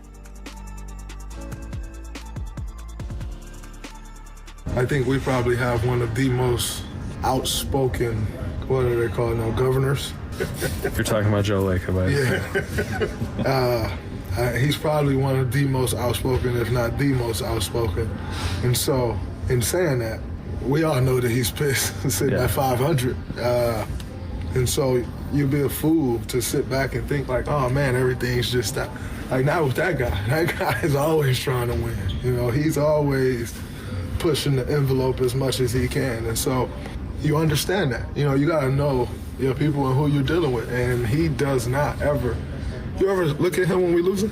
I look at him all game. He's a scene all game. He ain't going for no losing. And so sitting at 500, you know, you got to expect that they're going to look to be aggressive. You know, it's not an organization that's going to do anything dumb, but they're going to look to be aggressive, and I understand it. I respect it. Yeah, one of the most outspoken voices in Draymond Green talking about one of the most outspoken owners in Joe Lacob, and we continue to navigate what is approaching as the NBA trade deadline. Luca Doncic and Anthony Davis do a little swapperoo, and all bets are off. So here to help us break it down is someone we normally talk to every other week. Fortunate to get him right now. It is the Hall of Famer Mark Spears of ESPN and Anscape. Mark, what's happening? Oh, man, just out here in L.A., about to head down to do the show at the NBA today in about an hour and a half, so check me out. Should be quite interesting these next 2 days. Now, we check you out every day, Famer. We watched the entire show yesterday. You did a great job with everybody on the set, and you guys played that very bite we just came in with Draymond. So give me your take. I mean, everybody's in a wait-and-see mode. I mean, you know what I feel about Kevin Durant, reacquiring him. Yeah. Is everything on the table? If Matt Ishbia says we're going to make Durant available to the Warriors, is even Draymond Green available? What are we looking at here, Mark? Well, I mean, I talked to a general manager the other day, and he seemed to think that everyone but Steph, Dre, and Kuminga was available. This is from another general manager. But, hey, I mean, if we're talking about Kevin Durant, then everybody's available but Steph. I mean, opposite Steph, and everybody else is available, you know, because – I mean, Kevin Durant is Kevin Durant. He's a top 10 player of all time. And, I mean, I do think a Phoenix interest from Draymond is certainly because Matt Ishbia is a Michigan State guy. Probably would love to have that kind of connection on his team. It sounds crazy to think of Draymond not in a Warriors uniform.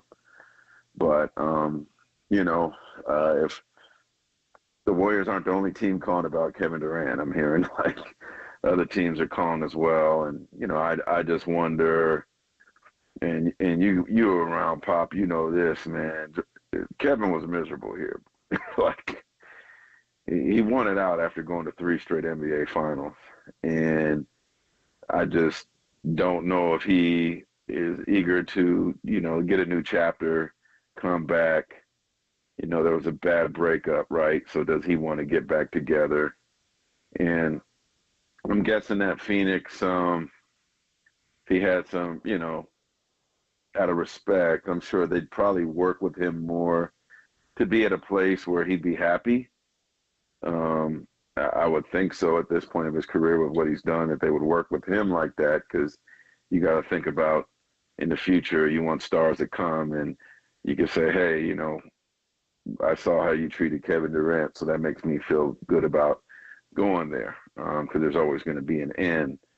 So that's the thing. I just it sounds beautiful for Kevin Durant to come back. I could give you a million reasons why he should. I think it would solidify his legacy with the Warriors. I don't know if the legacy with the Thunder could ever be salvaged, because it was so bad in the end and the fans are so cold. And the Thunder themselves have let somebody else wear his jersey and number and haven't offered an olive branch. You know, Nets thing, forget about it. Phoenix, if he's gone, forget about it. But to me, I think when players don't really think about it now, the elite players, but a lot of times you need to think about what kind of legacy you have, you know, when you're done. What team are you connected to? And if he were to come back to the Warriors, this time, instead of being the guy looking for a championship, he'd be a guy looked at as the savior and perhaps the appreciation from the fans, who I thought the fans were just anxious because of his potential free agency status. But I do think the fans would show him some love that would make it very welcoming to come back. But again, he left in such disarray that I just wonder if he'd want to regain that chapter again. Yeah, that 18-19 year was hell. He played with a scowl on his face. He came here for joy. There was no joy that year, and then he got hurt. And the team was great. They were great. They should have won it. They would have won it if he didn't hurt the calf against Portland and then tear the Achilles. But it all, the whole thing was just from training camp on. I could just see his body was off. Yeah. But that one night now it's Crypto Staples when Draymond's yelling at him as he's bringing the ball up the court. The reason I brought up Draymond is obviously the Ishbia tie with Izzo and Michigan State and all that. Yeah. But is it, Kleiman sitting next to Joe at the game the other night, KD's business guy. If KD signs up for this, is he are he and Draymond cool to play again? I know we see him here and there and doing podcasts, but to be his teammate again for the grind of a season, the playoff run, that's why I thought, does Draymond have to go on this trade to get KD the other way? Yeah, well, and then you got to remember there was the issues with Steve too, right? Which, perhaps those things got smoothed over during the Olympics. But ultimately, I've been really curious about where their relationship is, if they're good or not. I saw Draymond, after the Suns game, went out of his way to, show KD some love, and that's not something that he's known to go out of his way to do because he doesn't have to, right? Ultimately, man, it's funny. I was talking to Kenyon Martin today, and he was like, I think we media, the fans, we assume like there's this this beautiful land where we expect all NBA players and all pro athletes to just be in love with all their teammates, and they do everything with them. They have lunch and they go to each other's houses and play video games and go to clubs together. I think their working relationship is, Kenyon was saying, is it's a job. You ain't gotta like your teammates. You know what I mean? Like, totally. Just like I'm sure you don't love everybody at KNBR. We ain't gotta mention names, but it's just like, I think it's more of a job than some are family members. Yeah. Like, I think I think ultimately they ain't gotta go to dinner every night, right? They ain't gotta hang out every day. You just gotta be a pro. You gotta be a pro. Yeah, you gotta be a pro. You gotta do your job, and I'm sure they could do their job together again. So talking to Mark Spears here, who is going to be on NBA Today coming up here shortly. And, yeah, it's crazy this week. I mean, we haven't even gotten too deep into the Super Bowl because this Kevin Durant thing, when there's smoke, maybe there's fire. Man. It's the NBA's revenge for the Christmas game. That's right. That's right. LeBron James. Y'all want to play on Christmas. Okay. Moving the deadline up. Thank you, DeMarcus Cousins, getting traded in the middle of an All-Star game. I mean, that did it. Thank you, Vlade. So that's the get back from the NBA. Yeah. Ain't nobody talking about the Super Bowl. Certainly not in the Bay Area we're now, which also leads to, that he was in New Orleans then. We keep bringing it up, and obviously KD's big, Butler's big. What happens with Brandon Ingram between now and noon tomorrow, do you think, Mark? I mean, maybe he's eating clam chowder out of a bread bowl. Boudin? You're taking him to Boudin to fatten him up? I mean, man. Maybe he's getting some garlic crab and noodles down the street. I mean, he's on the list. He's on the list. I mean, Vucevic's on the list. But I think I know that they've called about Ingram. I do know that. I can say that. Interesting. Okay, so, Mark, independent. I'm not saying that happens, but, I mean, would it be out of the realm of possibility for him to be, on a cable car in a week? No. So, I know that trading Draymond or Kuminga, this question, is obviously clouded by the history and Kevin Durant and Draymond and what happened in 2019, but just from the Warriors' standpoint alone, do you think that they have Where's there a greater reluctance, I guess, in terms of trading Draymond Green, who's a little bit older, but he's part of the core, he is Steph's guy, or someone like Jonathan Kuminga, who there's no emotional attachment in the same way, but he's also 22 years old, he's played better, and they've really been protective over him as an asset over the last year and a half. Kevin Durant is Kevin Durant. If you get Kevin Durant, you figure it out. You know what I mean? And so do you think they could trade both? No, I don't. I think it's. I don't think it's both. No. Okay. Yeah. I would. My guess is as sexy as it would be for, I guess, Ishbia to have a Michigan State guy, and it could perhaps help the Suns win now. I mean, you got to remember that Booker is under 30, you know, and so adding Kuminga adds a piece that he could grow with for a long time. So I think you have to think, you know, since it kind of basically a KD move would regain Book as the main guy of the franchise. I would think that they would want a younger piece next to him than somebody that's short term. Yeah, to me, the guy in this is going to make the decision is Matt Ishbia, the new owner of the Phoenix Suns. So it's a little like Josh Harris, the new owner of the Washington Commanders after Daniel Snyder. Robert Sarver was the owner there, and he was just such a plague on the entire league for so many reasons. When I said that, you kind of went, is it Ishbia? Isaiah's in his ear. Mike Budenholzer, James Jones, the GM. Ultimately, who's going to make this call? Kevin? I think it's Kevin Durant. Yeah, it is. So if he says I want out, they just trade him? I don't know that he wants out. I just think that they feel like they can't move Bradley. You're not moving. You're not going to move Beal because he won't change his no trade clause for anything you have. So who else can they move and make a change with, right? Because obviously what they're doing isn't working. So to me, the only one left is Kevin, which is kind of confusing to me because I would say, why don't you add to it instead of delete, right? Like maybe do some smaller things to help the team, which is probably easier said than done because of the salary reasons. But I think Suns seem like hell-bent on doing. I mean, when you get a young owner like that, man, like that's not patient, that thinks that they could just wave some wands and think you end up making mistakes. And so I know Kevin hasn't asked for a trade, but now that they got all this smoke, why would he want to stay?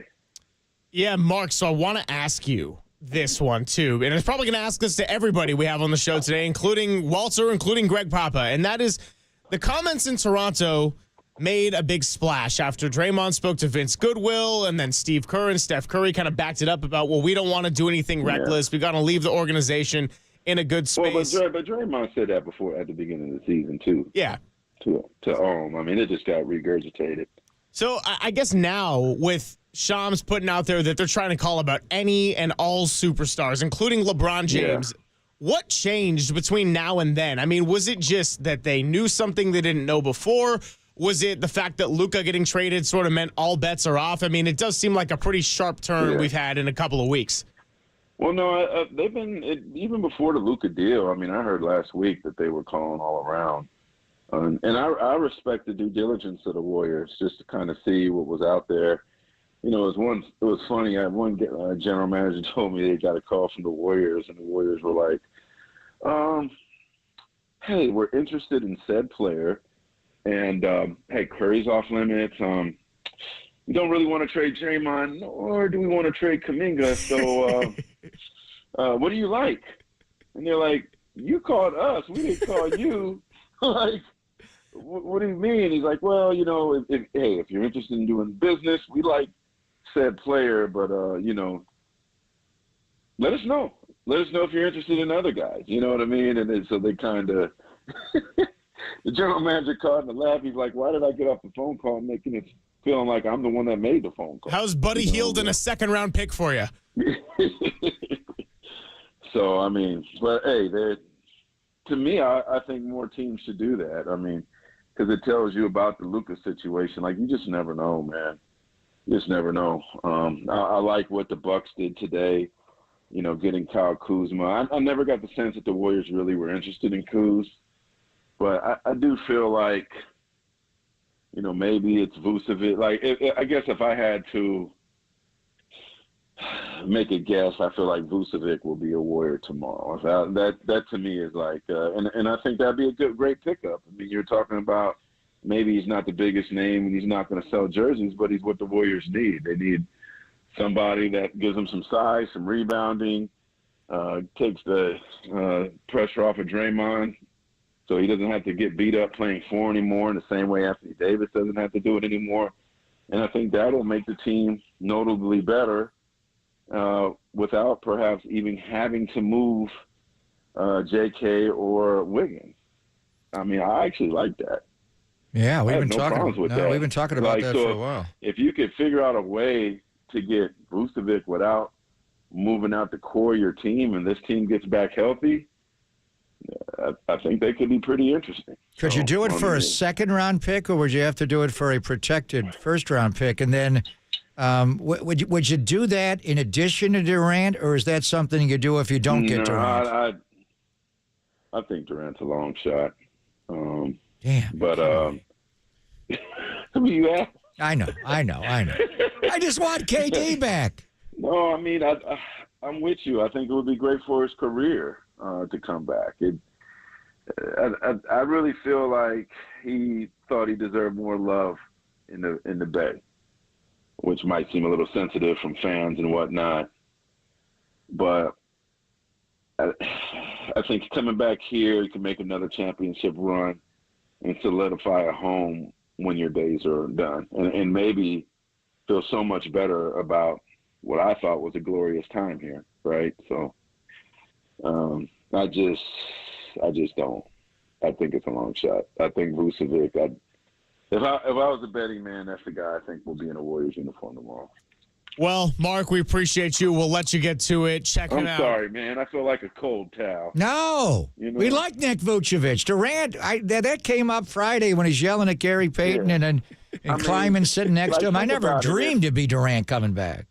Yeah, I mean, if you think about it, if somebody told you a month ago you'd add him, you'd be happy. Very right? happy. We've been talking to him forever. All the other stuff just is just like very sexy, intriguing stuff. Yeah, but this is a good move. Could we do Vucevic and Brandon Ingram, KD light? Yeah, I think it's one or the other. One or the other. All right. Yeah. All right, well, we'll be monitoring it, as I know you will, and thanks for coming by on a day we don't normally have you scheduled. Go get him on ESPN, and we'll do this again soon. We'll be talking about KD back in the Bay. Spears and makeup.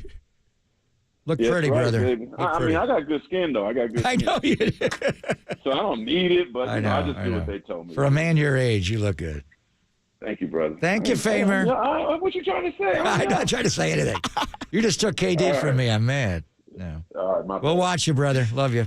All right, love you too. Thanks, Mark. Yeah, we just saw Derek walk in. I might have to go tell him to start packing up his things. Maybe KD's on the way. Spears just said it happened. Cancel the poll.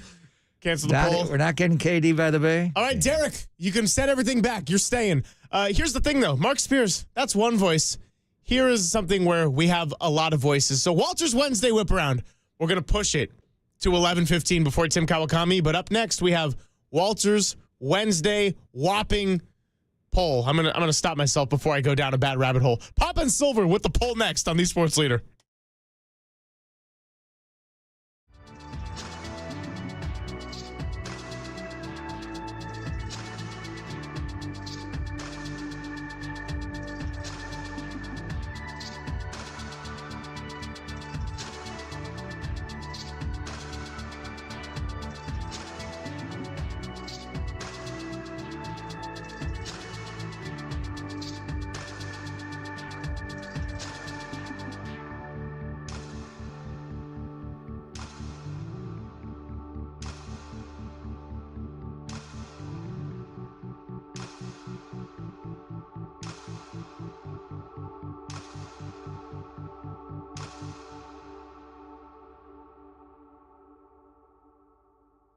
Greg Papa here from my friends at the Laser Eye Center of Silicon Valley. For over 25 years, the Laser Eye Center of Silicon Valley has been the Bay Area's leader for modern vision correction. Do you struggle with distance vision, need reading glasses, or wear bifocals like I did for years? CLR from Laser Eye Center of Silicon Valley could be a game changer for you. Don't wait until you're older like me to see great. Do all the things you love to do with perfect vision and do it now. The Laser Eye Center offers LASIK, Smile, Evo ICL, or the procedure I had, CLR, which is custom lens replacement. It's the permanent solution to glasses, contacts, and readers. Plus, you'll never develop a cataract. After tens of thousands of procedures, Dr. Craig Bindi and his team at the Laser Eye Center have the experience to tell you which procedure is best for you. No readers, no contacts, no glasses, no cataracts the rest of your life. So book your free consultation today at modernvisioncorrection.com. That's modernvisioncorrection.com.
Back to Greg Papa and Greg Silver on KNBR, the sports leader.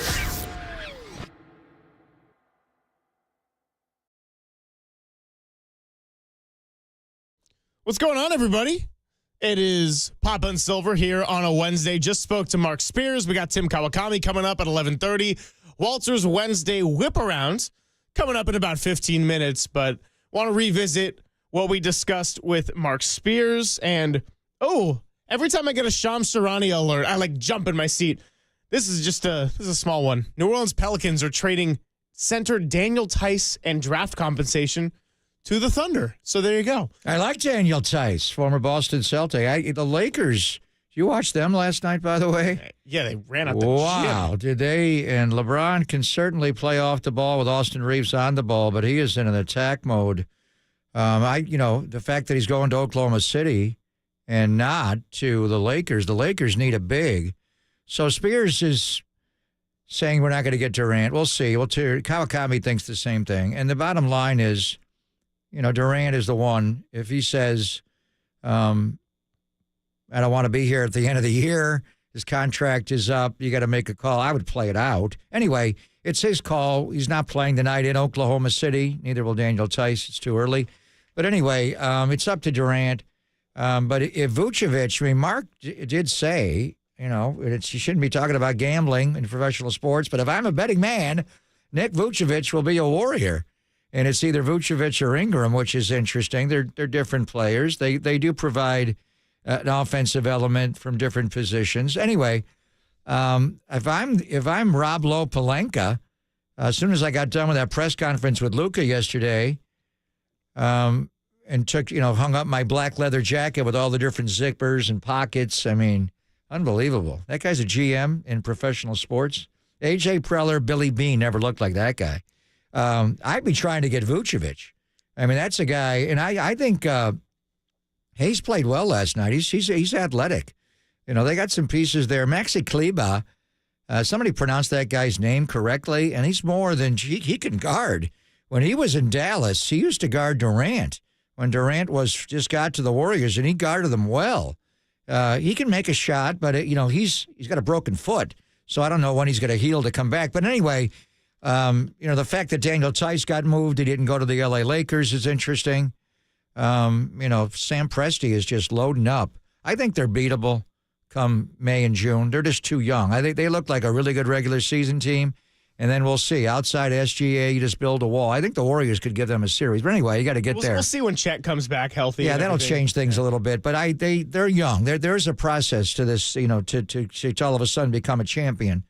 The Warriors had to lose to San Antonio in 6 and lose to the Clippers in 7, and then you get a new coach. Anyway, just the fact that Mark, he's kind of deflated us a little bit about KD, and that'll impact Walter's poll. But it does. He did say that Vucevic would come here, and I would think the Warriors and Lakers are right now in competition. What's the pecking order? KD would be 1, Ingram. Would you go get Jimmy? But then after that, if you don't get one of the 3 perimeter wing players, and what is Durant really? He's everything. Then Vucevic would be the guy, assuming you can't get Miles Turner from Indiana. Well, you are listening to KNBR and KNBR FM San Francisco, the sports leader, a Cumulus media station. Don't go into the betting realm, Papa. Don't have a joint account with Walter and do this whole Pat Hoberg thing. Speaking of Walter, we got to do Walter's Wednesday poll. Dude, grab my pole. This is Walter's Wednesday whopping poll. Okay, nicely done, first of all. Didn't know we had a little open coming there. And by the way, I got to start really being careful with the things I say being on air for 4 hours a day, because after yesterday's repurposing of Wiggins Gonna Give It To You by DMX featuring Greg Papa, I think anything's on the table. It's like Luca Doncic all over again. Cox in Your Face played on this radio station every hour, 4 hours a day for 4 years. So hey, don't give me any ideas, Papa. I still got it in the system. I know. We love Fletcher Cox and Jimmy Garoppolo. In any event, the Walter Wednesday Whip It Out. Where are we going with this, the big poll? Yeah, so the big poll, which we'll do the whip arounds in 10, 15 minutes or so. It is, you can find it on YouTube at KNBR 1045. You could also find it on Twitter. And yes, I'm still calling it Twitter. Are you all in for the Warriors to acquire Kevin Durant? Option number 1, Mr. Matt Ishbia. Name your price. Option 2, no Draymond in the deal. Option 3, no Jonathan Kuminga in the deal.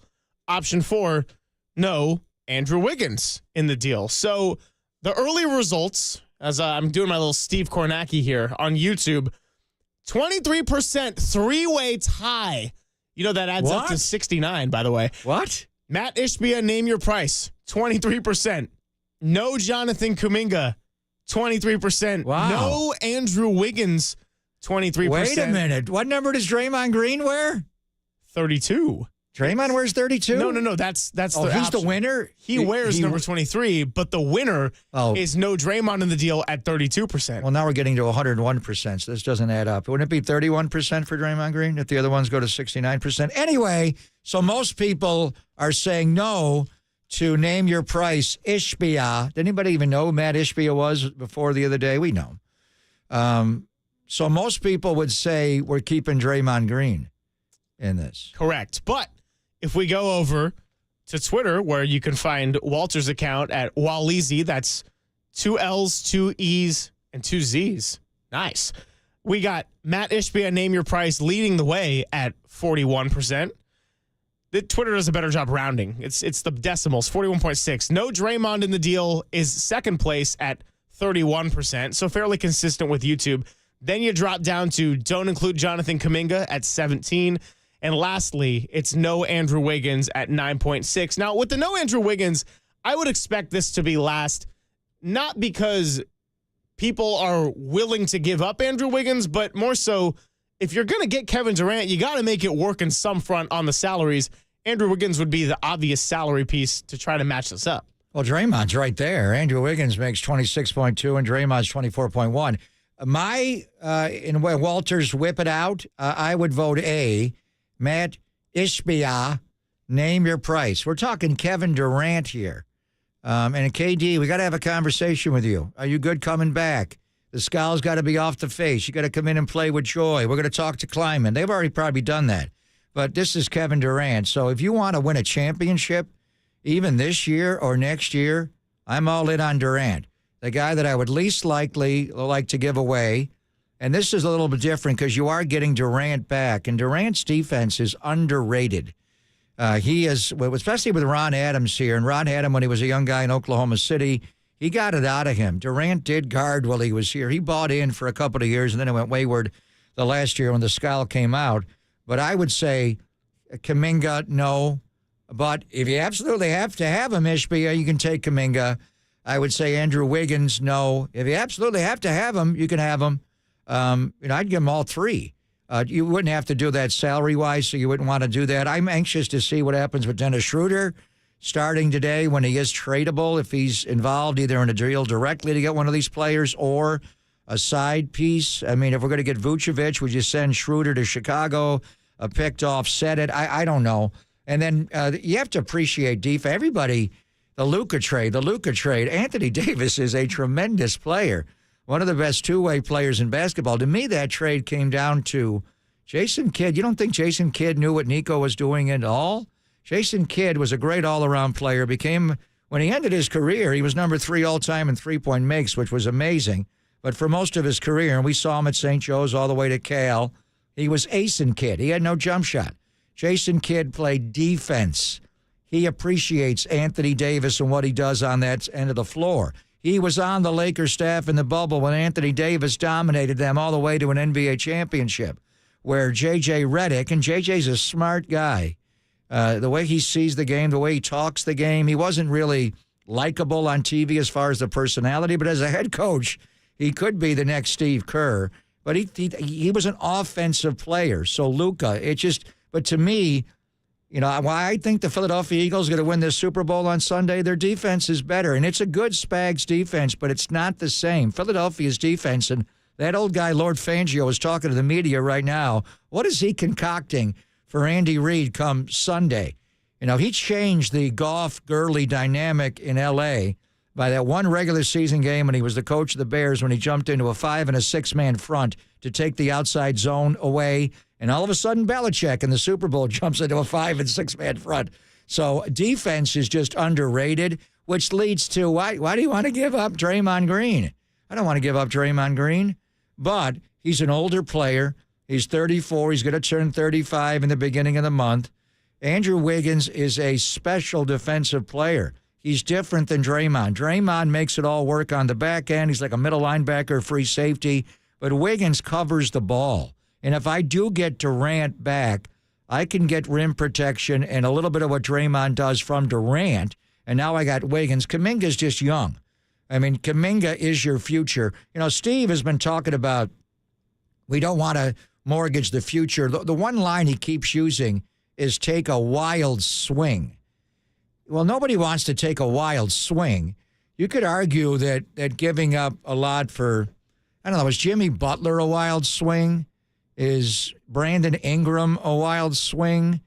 Paul George and all you'd have to give up to Daryl Morey, and that conversation would be fascinating, would be somewhat of a wild swing. I don't know. Kevin Durant, to me, is not a wild swing. He is as sure a thing, as long as he stays healthy, that there is. He is, and Steve said, he's the smoothest scorer. He's just different. But he has to come here with joy. So I would say name your price, but it sounds like you're not going to be able to name that tune. It's not. They're not going to trade him. I mean, we'll let you hear from Kawakami. He's less on it today. Yesterday, when Marcus Thompson was on, and all we're reading in the Athletic, you can get Durant. I do wonder another team would make a better offer than what we're making here with the Warriors. Certainly they could. I wonder why Pat Riley just doesn't offer Jimmy Butler for Kevin Durant straight up. Does Durant not want to go to Miami? Does he not want to play there? I don't know. Ryle, Heat culture, you think he'd fit in? I'm not sure. Spoelstra was on Steve's staff in the Olympics, so I don't know. But I mean, just because Kuminga's younger, I appreciate Wiggins' ability to guard everybody on the floor. Draymond can as well.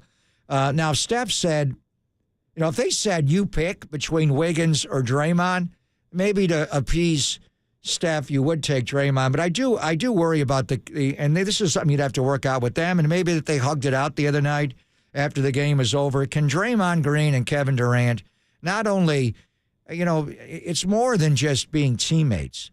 You got to come together. The Warriors win with joy. They're the ultimate team. You got to buy back in. That's why, I don't know, what the Bay Area is on board, a little surprising, because everybody had hurt feelings when Durant, we got into their, emotions a little bit when Durant left. I think we appreciate who he is.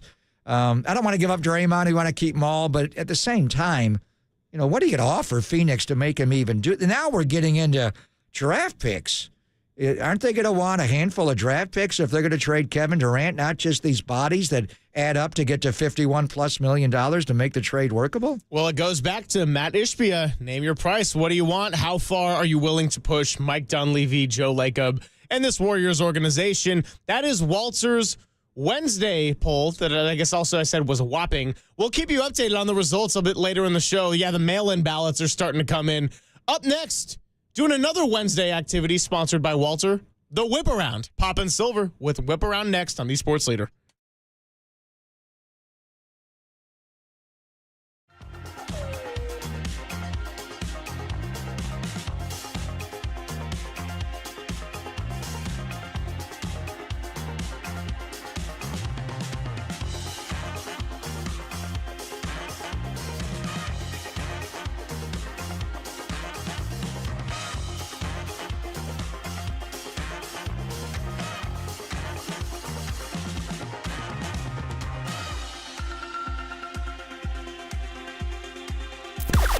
Now, from the O'Donnell Financial Group Sports Desk. Learn more at odfigroup.com. O'Donnell Financial Group, because planning is a process, not a product. It is NBA trade deadline time, and the rumors are swirling. But Dub Nation, let us know how you feel about the KD rumors. Is it KD or bust? Let us know your thoughts. Give us a call at 415-808-KNBR. That's 415-808-5627 to chime in on the conversation, or join us in the YouTube chat, the only place to let Bay Area fans chime in and join the conversation instantly at KNBR, the sports leader.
Let's talk to our good friend Steve Moskowitz on the line. And Steve, always helping out the people.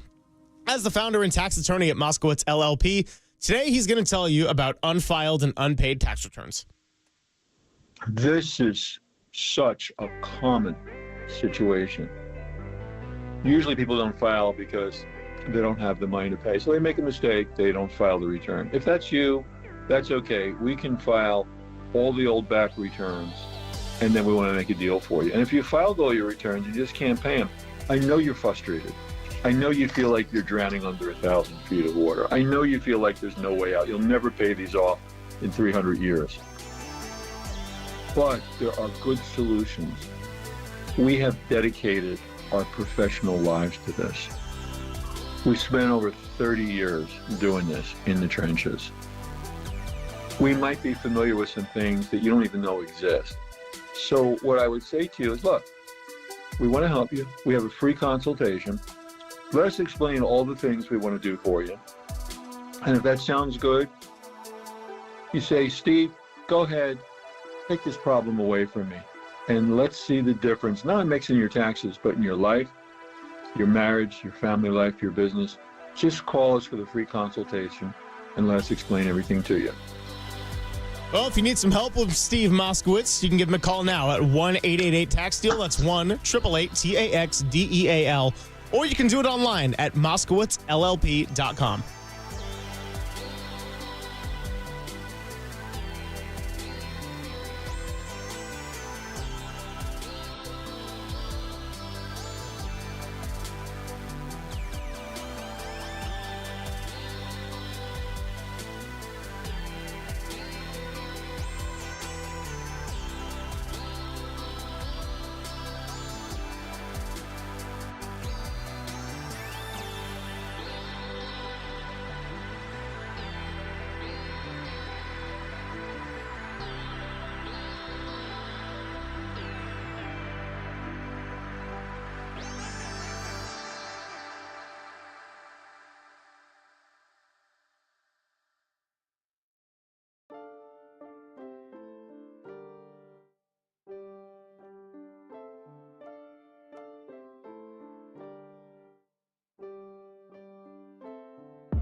This is Papa and Silver on KNBR, the sports leader.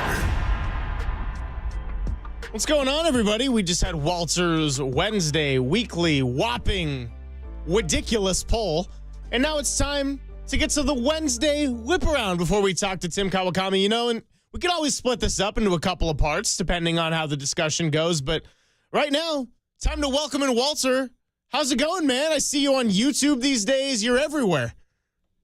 I'm going good. It's a great Wednesday. We're ramping up for the NBA trade deadline. Getting really excited. I know Papa's really excited about KD potentially coming to the Bay Area. Oh, come on, we're excited. I was until Mark Spears, the Hall of Famer, said it's not going to happen. I know Mark Spears kind of put a damper on the whole day with that. He's connected. Nugget at 10:30. Yeah, so hopefully we're able to get a KD, but that's going to be a part of the whip around today. So that's just where we're going to start. We're talking NBA trade deadline. So how does this work again? You ask a question, we have a minute to respond, or 2 minutes to respond. So I forget about whip it good.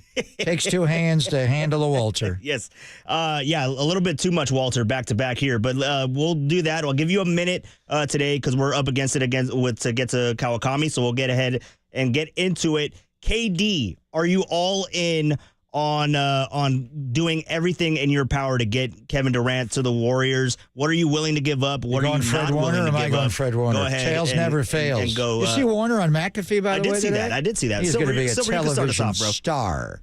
Do you want to go first or second? Well, Walter just anointed me to go first, so I guess I will. Where do I go? I'd go very heavy. I would package both Andrew Wiggins and Jonathan Kuminga if it could yield Kevin Durant. Now, I don't know if I would package Draymond Green and Wiggins/Kuminga, because it does come down to you got to be able to defend at some point, and Kevin Durant is 36.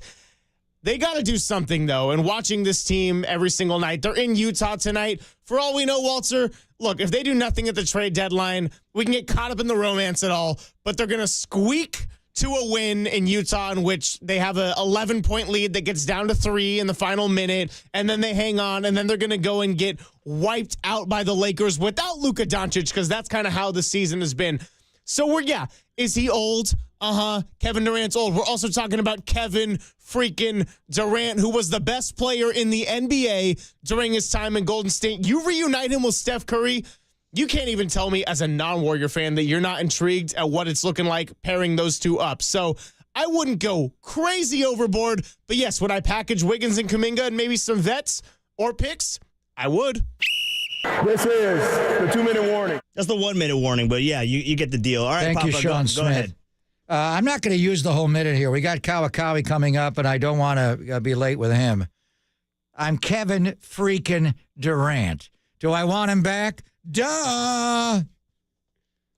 Okay, well said. Walter. Right, that's it. All right. That's it. Drop the mic. I'm a 4-time NBA scoring champion. Should have been 5. When we won here, when I was here for 3 years, we won 2 NBA finals back-to-back. I was the finals MVP, the best player on the planet. I'm still right there. The only reason we didn't go 3 for 3 is I hurt my calf and I tore my Achilles. I mean, seriously, I am Kevin. You know who I am? I'm Kevin Durant. So you guys are both on the train of Kevin Durant, and you're willing to do whatever it takes to get him without Steph. All right, that's 1 point to each of you. I'll award you guys both 1 point. We'll go over to the next topic of conversation. Switching over to football a little bit, because we have been talking to NBA all morning long with the trade rumors of Myles Garrett, and then we saw the news on Cooper Kupp. Let's go ahead and throw this out to you. Who's more likely to be in the NFC West? Deebo Samuel, Myles Garrett, or Cooper Kupp? Me first?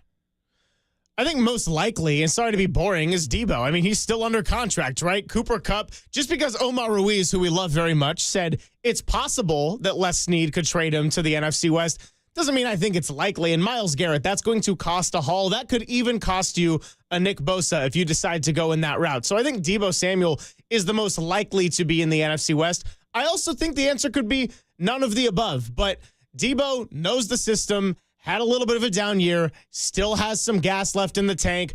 Brandon Ayuk's injury makes it less likely that they're willing to just pull the trigger and move on from him. That's my quick answer. Yeah, the NFC West, I don't care about. It's how do you get him on the San Francisco 49ers. Michael Silver was on the show yesterday, and he mentioned that Cooper Kupp may be untradeable and has to be cut. His paragraph 5 money, which is what you actually have to pay him in base salary, is not that high. He's already been paid in bonuses, signing bonus, roster bonuses, a lot of money. So I don't think that'll go that way. Somebody will take his salary. I wish it would be the 49ers. Cooper Kupp would fit in so perfectly in that quarterback wide receiver duo with a Brock Purdy, whoever your quarterback is. But he would, Ricky Pearsall, Brandon Ayuk coming off the multiple ligament tear. Obviously, Juwan Jennings. We will see about Deebo Samuel. I mentioned Brock Purdy, and we're going to talk to Andrew Siciliano coming up at 1:30. He's done a lot of things nationally. He's the radio voice of the Cleveland Browns. They have the 2nd pick in the draft and the 11th pick in the draft. They could draft a defensive lineman from Penn State to replace Myles Garrett. They could get a quarterback, number 11. After we go to the combine and look at the quarterbacks, if they wanted a quarterback for Myles Garrett, I would be open to that as well. If you felt you could draft a quarterback this year that could contend for a starting spot or sign another quarterback. Myles Garrett is a generational player. He is Nick Bosa, and I haven't said that about many. Nick is that good. The way he plays the run, there's not a thing he can do at 285 pounds coming around the edge, bend, force the play back inside. He's just a great player, but everybody's going to try to get Myles Garrett. We'll ask Andrew. I know I took a little longer here because I only won 10 seconds on Durant. You should have asked, which one do you want more, Myles Garrett or Kevin Durant? That one I'm conflicted on. I want Myles Garrett. So you'd want Myles Garrett more than Kevin Durant at this point? I didn't say that. We'll see how it goes. Ask me tomorrow at 12:01 when Kevin Durant is still a Phoenician. Then I want Myles Garrett. But I would love to see Myles Garrett in red and gold. I would love to see him on the 49ers. So I'm going to give a point to Greg Papa on that one. We'll wrap this thing up. Get ready for Kawakami here at 11:30. Super Bowl talk. We haven't really talked too much. We haven't dove too much into the Super Bowl. But let's just say, because we all know who we're rooting for here in the Bay Area, we're rooting for Philadelphia, right?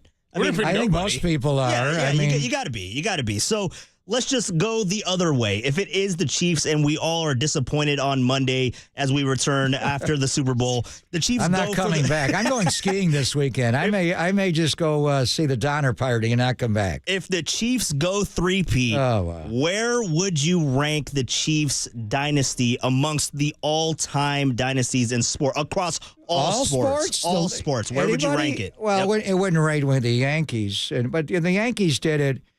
From 49 to 54, they won every World Series. Look at what Casey Stengel was able to accomplish. It would more be what Joe Torre was able to accomplish as his group because you get into free agency. I mean, the Shaq and Kobe teams, I don't want to bring it because those other sports are different. If you have a Shaq and a Kobe, you can dominate. Football's different. The Green Bay Packers and what they were able to accomplish pre-Super Bowl era would be significant. But, again, you didn't have the movement in free agency.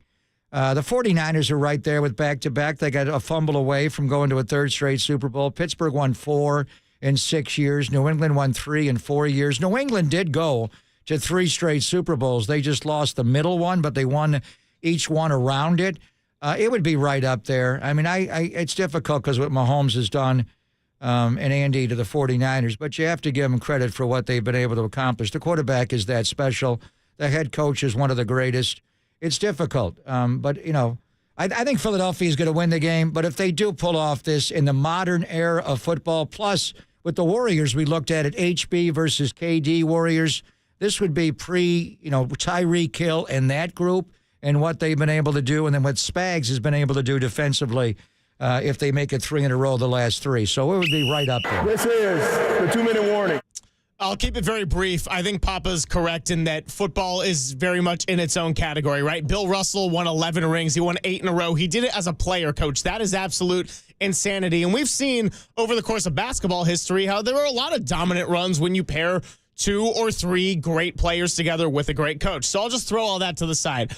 As far as football, I think a case can be made that it is the greatest run in football because nobody has ever completed the three-peat. Now, account for the fact that they did this with an aging Travis Kelce. They did it by being an offensive explosive team, and then they traded Tyreek Hill, and now it's their defense. Finding different ways to win. Winning the close ones feels very Brady, Belichick, Patriots. You can complain about the refs all you want, but I'll say this one. As of right now, no cheating scandals.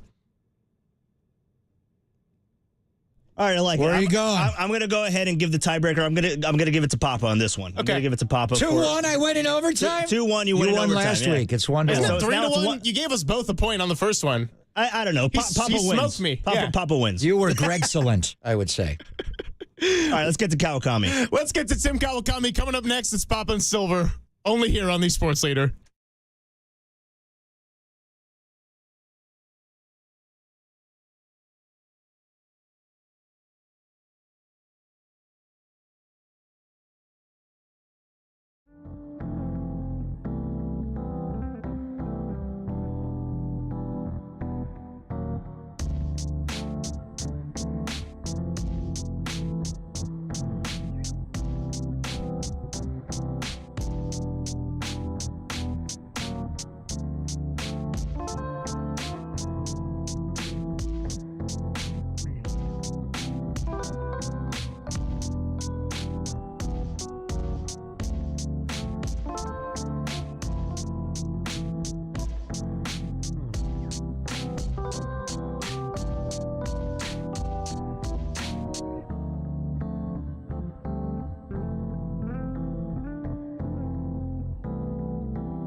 and Greg, Papa and Silver. This is KNBR, the sports leader.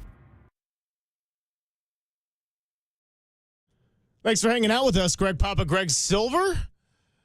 Navigating toward the later and final stages of the NBA trade deadline, it is time to go out to the Yuma guest line where we talk to the SF Standard's finest, Tim Kawakami, out in Utah for Warriors Jazz. Tim, how are you? Appreciate your time today. Hey, good to be on. I don't know if Papa would agree with that. I think he's a Lombardi guy, so second best at the SF Standard. In Papa's eyes. That's not true at all. You and I have been texting. I know you got to be at 11:50. You are in Salt Lake City. I love Lombardi. I love Kawakami, but I love Durant more than all of you. You love Durant more than the entire world could love anybody. No, but you said one time the only guy that loves him more than me is Joe Lacob. That's probably true. Yeah. Probably true. So where are we at? What is the reality of what's happening here? We're just 24 and a half hours away from a trade deadline. Yeah, I mean, I always preface this now by saying, post Luca to the Lakers world, because nobody expected that, and nobody expected that would be the compensation going back to the Mavericks. Anything is possible. I was at the Warriors hotel last night. I can say now I sat down with Steph Curry for a longer piece, but because it was right at the deadline, I asked him a few deadline questions, and I mean, I don't want to, who knows? He certainly asked him about Durant, about LeBron, and he just said, it's not fantasy basketball here. You could want what you want.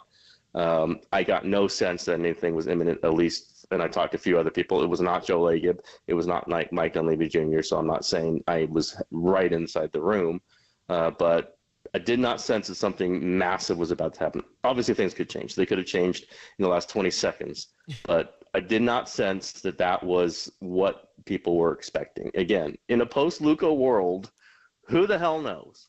But I think generally it's going to be really hard for the Warriors to put together a package that would satisfy a logical request from the Suns. Why do you trade Kevin Durant to get what? I mean, you're not trading him Steph Curry, so what are you putting in? Kuminga plus Wiggins? I don't think that does it.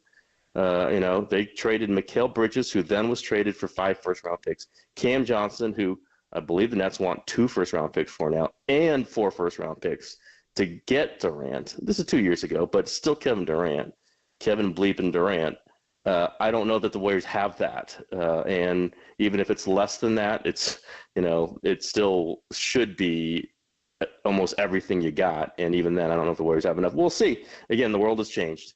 I maybe, like Nico Harrison was in love with Anthony Davis. There's just somebody out there that the Suns absolutely want. I do not buy that, Draymond Green could be the key to all this at Matt Ishbia, Michigan State. Yeah, that's not the same. All respect to Draymond, that's not the same as Nico Harrison working with Anthony Davis, still relatively in his prime. I don't see that. Again, we did not first see Nico Harrison saying, I want Anthony Davis and nobody else for Luka. So, again, you always have to caveat that because it could blow your mind what happens in these things. But I don't see it. I mean, I'm not saying it's impossible, and I'm saying the environment around the Warriors, at least last night, wasn't that, my God, this is coming down. It didn't feel like that. Things could change. It certainly didn't feel like that last night.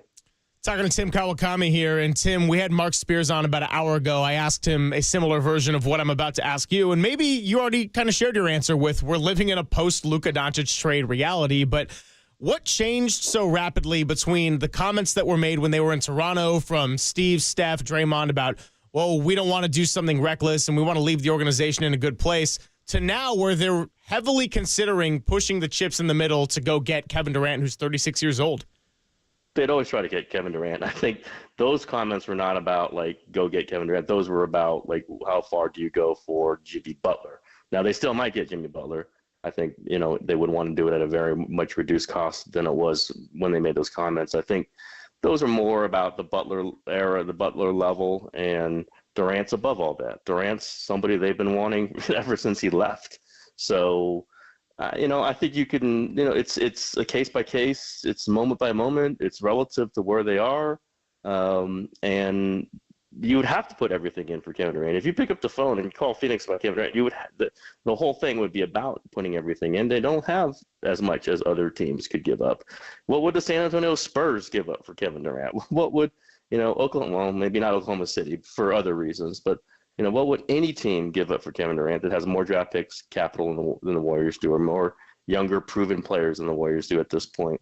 I don't want to say it's impossible because obviously anything is possible, but I don't know that they can get in that kind of bidding. And maybe that's what this is.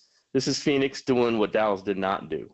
Let's put them out there. Let's see what, let's say that the Warriors are really, really a team we're interested in. And let's see what else we can come up with. Let's see another team go, wait a minute now, if he's available, what are we going to do?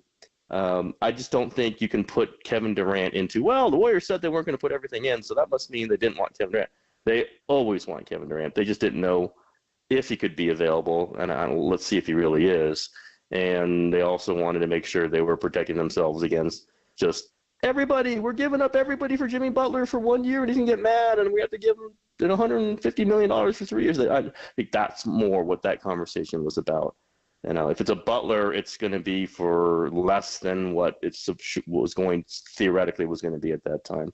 But again, things change, and I think maybe the Warriors and other teams are hoping, okay, wait a minute, and the Suns are realizing something's changed in this league, and maybe right now is the time to strike if they want to move Durant. I don't think that's the case. I don't think if you got Kevin Durant, you go, you know what, let's end up with some other team's things that didn't make them very good. I don't think you do that, but I didn't think the Mavericks were going to do that with Luca. So, again, maybe things have shaken loose a little bit, but I don't think the Warriors' mindset has changed. They're just trying to go get the best guys that they can get, and in their minds, and I know in one of the co-hosts of the show's minds, that's Kevin Durant. Well, Kevin Durant and the Phoenix Suns are in Oklahoma City, of all places, tonight for a national TV game on ESPN. He's not going to play, though, apparently. It's doubtful with an ankle injury, so maybe he's hurt. Maybe they're holding him out until this all clears. So, all right, so move on. If it's not Durant, things do change, though, as you said. And one thing that could change is Jimmy Butler's communication to the Warriors, according to Brian Windhorst, that he's unwilling to sign an extension. He may be forced to, in some regard, if Beal does not waive the no-trade and he can't wind up in Phoenix. So if it's not Durant, is Butler next? And then if not Butler, would it maybe be Brandon Ingram? What are you hearing as far if it's not KD, Timmy? I think Butler is certainly an option. I think they've liked Butler. The communication can be garbled sometimes. He's not willing to sign an extension. I think he'd sign it if the Warriors were offering him a max extension, but I don't think they are. That's part of this. Let's not just throw everything at something just because we have to, we feel like we have to do something. If you can get Jimmy Butler for Wiggins plus whatever, and then sign Butler for 2 more years at $30 million, that's different than 3 more years at $50 million, right? That's kind of the nuance here. Maybe at some point Jimmy Butler says, well, I just got to get out of here. If that's what the Warriors want, maybe I do.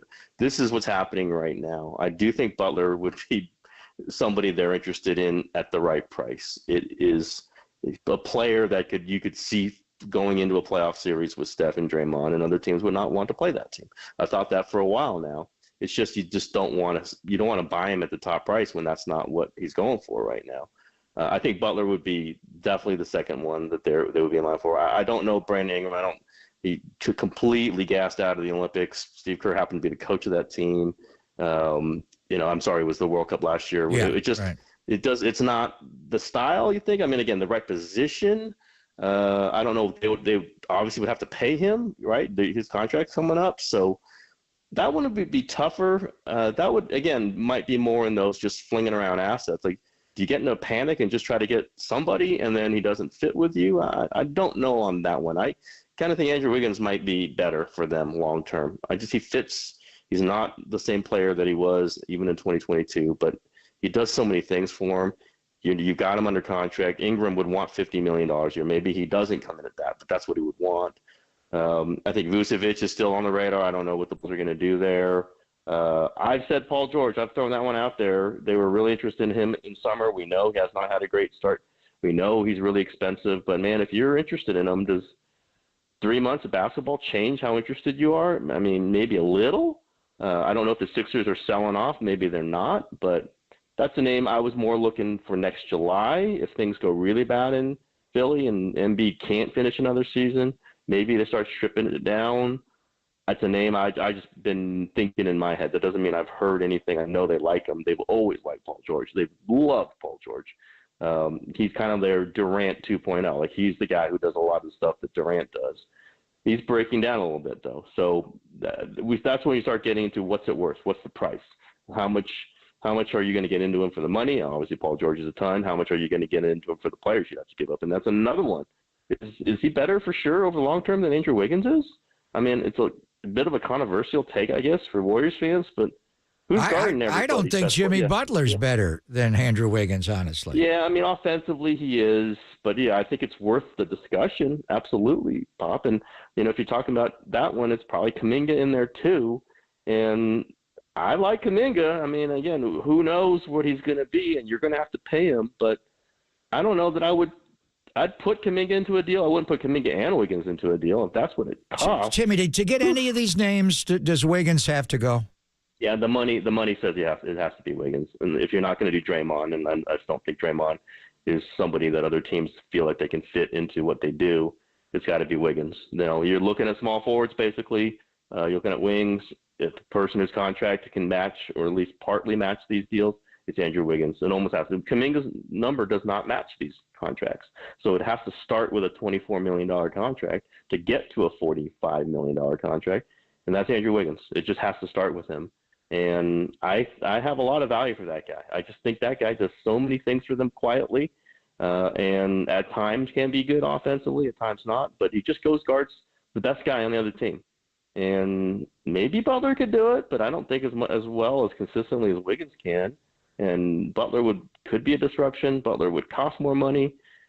I kind of on the side, like, I know it hadn't been great, but just changing it for changing its sake doesn't necessarily mean it's going to be better. Dennis Schroeder, they traded him for nothing, right? D'Anthony Melton was hurt, but has he made them a lot better? I would argue that he has not. Sometimes the change isn't. It feels good. It's good to talk about. I get why you want to explore it. I don't know how much better Jimmy Butler is straight up than Andrew Wiggins for the next 3-4 years. If you count in the money, you count in the disruption. I get why they'd want to do it, though. They'd want to give Steph one more stud next to him for a playoff series that other teams would have to defend, would have to worry about. But there's problems with that, too. And again, I keep going back to Steph. Like, it's not fantasy basketball. You're not just plugging in stats. You're plugging in personalities and contracts and the future. That one's tougher other than unless they can get him for a discount. I think they'd be really interested in getting him for a discount. Can they? I don't know. Miami does not tend to do that with their trades either. So I think a lot of this is just kind of the Luca thing, just jolted everybody, jolted the agents, jolted the executives. They got to call on everything now, right? If you're an executive, what the hell did Nico call me? I got to call on everybody. I got to call every single team for every single superstar just to make sure that, I know that the team doesn't want to get rid of them. I think that's what's happening now. I think that's definitely what's happening with Durant. Does not necessarily mean that the Suns are looking to deal him. You better get a lot for Kevin Durant. You better get a ton. You better get more than the Mavericks got for Luca Doncic. And I think they're testing the water right now, and that's why we're hearing all these different reports back. I just don't think if he's up for on the market, I don't think the Warriors are the team that would be the leading amount of pieces to be able to put that thing together. Few more minutes here with Tim Kawakami of the SF Standard. And on the note of long-term and Jonathan Kuminga in particular, this is someone they've been really protective over in trade negotiations for the last year plus, and they did not come to agreement on a contract extension. Do you think that if he's still a Warrior at this time tomorrow, plus 14 minutes, I guess, are they prepared to pay him some big money, close to the Franz Wagner, Evan Mobley type extension we saw last summer? Yeah, I don't think they're going to pay him that. That's 40 plus. I think they offered him in the 30 range. He didn't want it. I understand it's negotiations. I think they'd be in the 30 to 35. They could probably, you can fit that relatively, in their payroll. After that's part of the reason why Klay Thompson's not on the team anymore. That's part of the reason they try to get some flexibility. I think they'd be willing to get to 35. It's the way I look at it. Doesn't mean he'd take that. But him getting injured the way he did and being out for so long, and then he might be coming back, maybe in a week or two, I think kind of froze what his value is. Like, he's not Franz Wagner. He's not Evan Mobley. He's not those guys. He hasn't proven it yet. But there is a value for him. I think if you just take a step back and say, okay, Jonathan, if you got a $35 million offer from the Warriors a year, do you want it or do you want to test the water? I think he might take the money. And then, do it again. He's 22. Do it again in 3 years, 4 years. In my mind, that doesn't mean he has to take it. Doesn't mean for sure it's being offered. I think the likeliest path is that he hits restricted free agency and someone else could go make some mega offer, but there are not a lot of teams with a ton of space right now. There just aren't. And they might be saving it up for other players. And not a player who was hurt for, 4 weeks, 5 weeks in the middle of the season in a very key season for him. I'm a Kuminga guy. I think he's valuable. I think this could be negotiated with the Warriors to get him back next season, in my opinion. Tim, we appreciate you. I know you got to get to it, so have a great time in Utah. Thanks for coming by, and we'll do this again soon. You got it, guys. Anytime. Thank you, Timmy. He is Tim Kawakami. Man, he got me jumping there at the end of that sentence there. But, yeah, really interesting stuff, and good to hear about long-term solutions like what do they do with Jonathan Kuminga. Of course, the Kevin Durant is the big fish that they're going to go for. And sounds like he's not super big on getting Jimmy Butler, but, there is a discussion there to be had. Offensively, I'm with him. He's a more effective player than an Andrew Wiggins. But like Tim Kawakami, there's got to be a lot of value for what Andrew Wiggins does in terms of the little things in the two-way play that he's brought. So I don't think you go and get rid of an Andrew Wiggins unless it yields back somebody the likes of a Kevin Durant. Yeah, I'd even be reluctant to give up Wiggs, but for KD, I'd give him all up. I would not trade him for Jimmy Butler. Andrew Wiggins can score 20, 25 a night. That tornado move is just unstoppable. He can bring the ball up the floor. Jimmy Butler is a comparable offensive player. Jimmy's just got a different disposition where people gravitate to him because he's such a dog. I wouldn't do Wiggins straight up for Butler. I don't like the drama that he's creating there. Now, he can, change everything, get here and be. And he's a different guy in the postseason. I will give you that. But so is Andrew Wiggins. I don't buy Wiggins as a lesser player than he was in 2022. He was in 23, and he was last year. He's not this year. He is back to where he was. He's rising up. He's making the three, guards everybody. I think they're comparable players. Jimmy's just older and more acclaimed, but Wiggins has won a championship. Butler's taken his teams to them, but Wiggins, they don't win in the way he guarded Luca. Let me tell you something. Luca's not playing against the Warriors tomorrow night, but he is playing Saturday night, it sounds like, against the Indiana Pacers. And the reason I love Durant so much is just everything, but him and Steph together, what they were able to, how they played off each other in that 1-3, 3-1 pick and roll. It's the most unstoppable play. And the one all-time was Pat Riley's fist play, which is magic, enter the ball to Kareem, we're going sky hook, get out of the way. That's the most unstoppable play, that and the Packers sweep. But that Steph, KD pick and roll, wait till you see the LeBron James, Luca Doncic pick and roll. And I don't even know who would be the primary on it or the pick setter. How do you handle that play?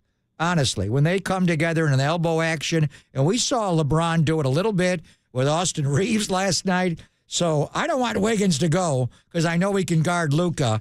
I assume Jimmy can. I just don't see where that makes your team appreciably better. I wouldn't do that. Brandon Ingram is a risk, but I think you could get him cheap. And to me, he is KD light.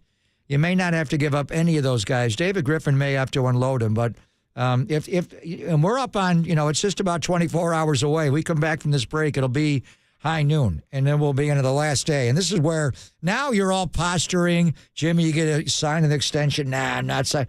What are you going to do in 23 hours and 55 minutes? When you're on that clock and you're not getting traded, you're going back to Riles. Good luck going back there. How much money are you going to lose this year? It comes down to David Griffin. You got to make a move here one way or the other.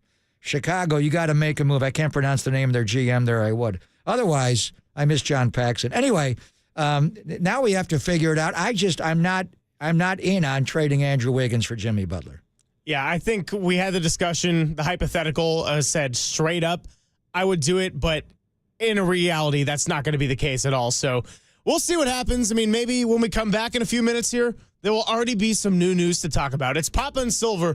More coming up on the other side on KNBR 104.5 and 680, the Sports Leader.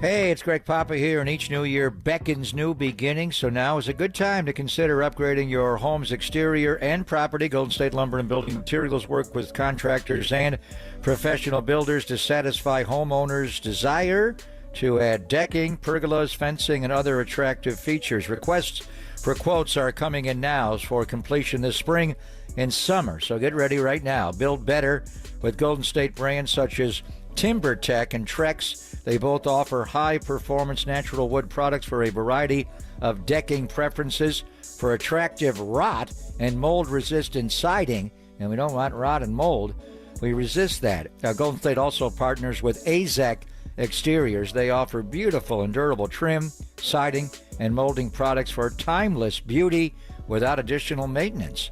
For an enviable property that will increase the value of your home, visit GoldenStateLumber.com. Talk with your builder or contractor to start your desired New Year project soon for enjoyment in the coming months. Family owned since 1954. Golden State. When you succeed, we succeed.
Papa and Silver now continues live from the KNBR Casino Matrix Progressive Jackpot Studios.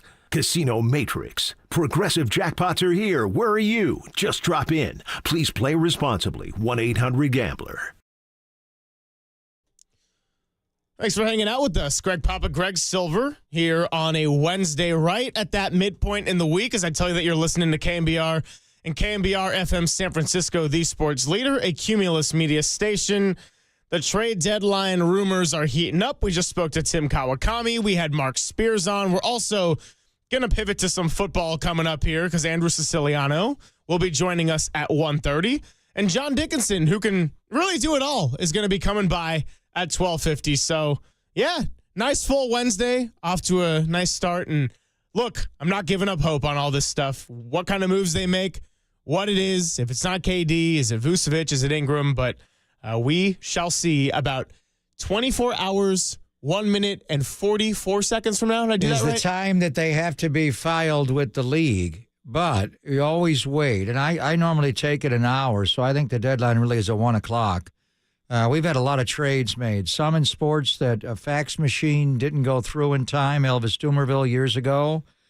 And there have been a lot of times the Bay Area teams have made a trade right at the stroke of noon.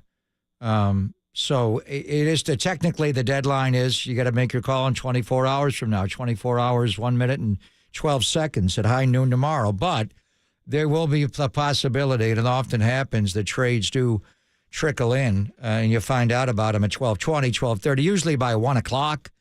I think even, the 49ers going out and getting the trade from Washington a couple of years ago with Young. Yeah. Wasn't that, I think that was made just minutes before the deadline, and it was announced a little bit after the deadline. It was one of the most famous ones ever is the new Giant, Justin Verlander. And the deadline then, they had a non-waiver and a waiver trade deadline back there. It was August 31st. I remember doing a Raider game, and it was after 9 o'clock our time in a preseason game. You got the word at like 9:15 that Verlander had approved the deal. So it'll be basically 24 hours from now. But the trades will trickle in. So we've talked to some of the Bay Area's best, obviously, the Hall of Famer that is Mark Spears and Tim Kawakami, who is certainly a Hall of Famer. We do have to acknowledge the news that we just got, that one of the Bay Area's finest that has ever spoken into a microphone, the great Dennis Richmond, has passed away at the age of 81.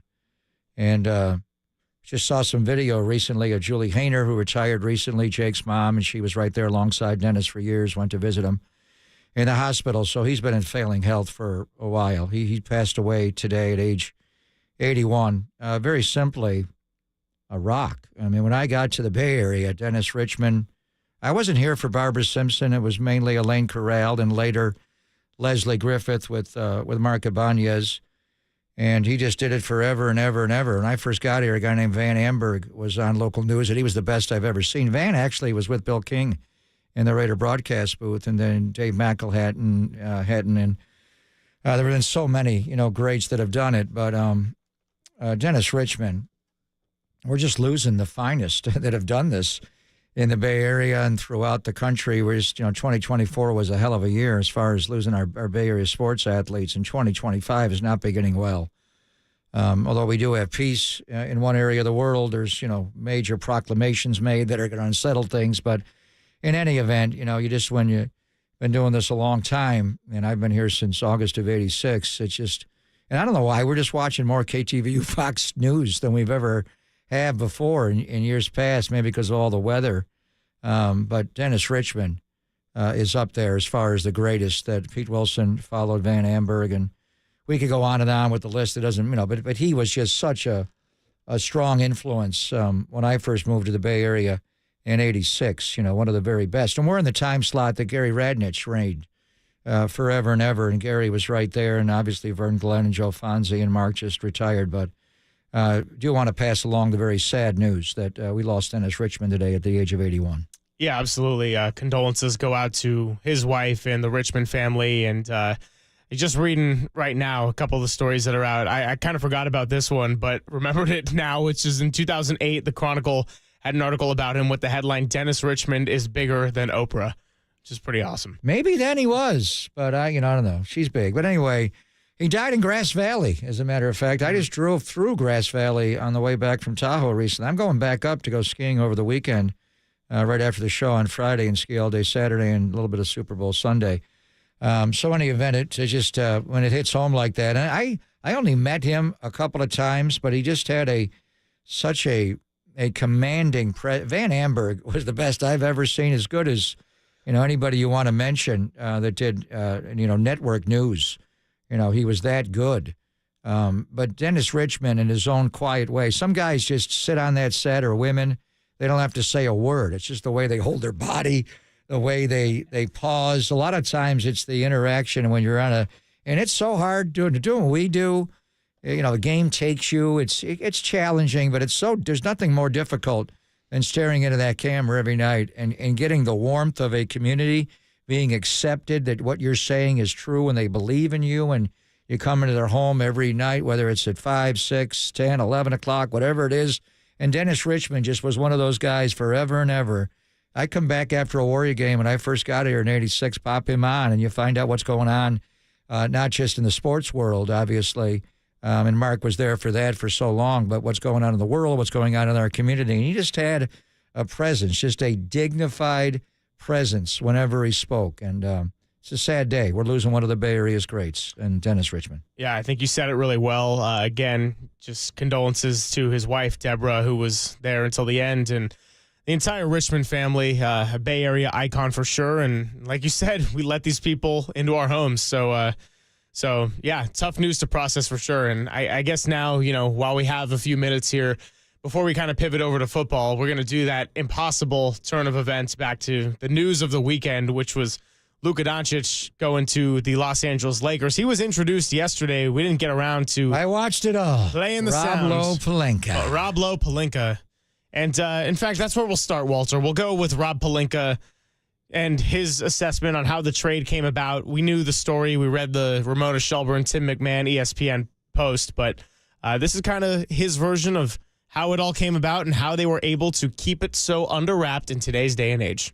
So this all started with the coffee in Dallas where Nico approached us with the concept, and there was a fabric of trust in the discussions. And these type of deals are incredibly intricate and complicated. And along the way, we knew there would be 248 insurmountable snags to get to the end, and there were. And so over the course of 3 weeks, call it, an issue would come up, and we'd think there was no way to climb the mountain, and we'd figure out a way. Then the next issue would come up, and you just keep going, and you stay committed to the work. You stay committed to trying to get the deal done in a partnership sense. I think a lot of people talk about negotiations in terms of who won and who lost. I try to approach a negotiation in the sense of how do we build a partnership where we can get to the end? And I think that was the lens that we worked and the premise we worked under. And when the concept was initially introduced to us, it was, hey, the only way we can even have these discussions was if it's between owner and GMs. And there was a commitment to that. And if we broke that commitment by talking to anyone else,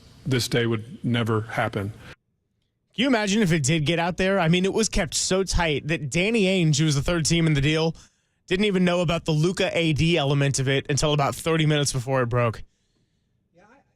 Honestly, I think that's where he erred in not making it. I obviously, if the trade does not happen, and maybe it was strictly you're only getting Luca if we get Anthony Davis, and that may have been the driving force, but I think that they were much too protective in it leaking out rather than canvassing the whole league. But it sounds like Nico Harrison, who loves Anthony Davis, he has a relationship with him. Jason Kidd, obviously, has a relationship with Anthony Davis, but that's the interesting part. There are trades that are talked about for years that never leak out. So it's not that uncommon that Nico Harrison and Rob Lowe Pelinka could have a coffee in Dallas and then kick it around. I wonder, I would think it would be Nico saying, how do I get Anthony Davis? Or was it Rob, who brought up, getting Luca? Is the side of it. There's going to be, stories written about it.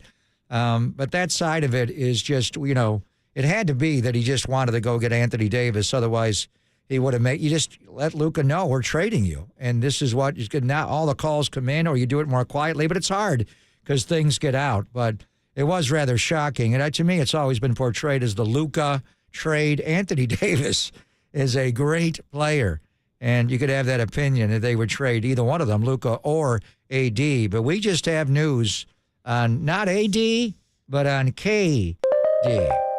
And I think it's the reason Mark Spears, he's on NBA Today right now with Shams and Brian Windhorse, and they go over production meetings, and I don't know if they hold it right to the stroke of noon our time, 3 o'clock when NBA Today goes on the air, or he get more traction if he sent out a tweet. But Mark Spears pretty much said it's not happening. Here's the Shams news. Kevin Durant has no desire in a reunion with the Warriors. So it is done. And when I said to Mark Spears a little while ago, what was it, at 10:30 this morning, and Matt Ishby has all the power, and he went, well, it's all KD. So it was KD that was the driving force. That doesn't mean Kevin Durant's not going to be traded in the next 23 hours and 52 minutes, but he has no desire to reunite with the Warriors, which leads to, why was Kleiman sitting, Rich Kleiman, his business partner and essentially his agent, sitting next to Joe, all the meetings was it orchestrated to drum up something? Was it just, my wife's out of town, Nicole's out of town, I got an empty seat sitting next to me, or are they trying to talk him into it, or whatever it happened that he didn't want to do it? But those are strong words. He has no desire in reunion with Warriors. Is this something that came about since Friday and all the way up until minutes ago?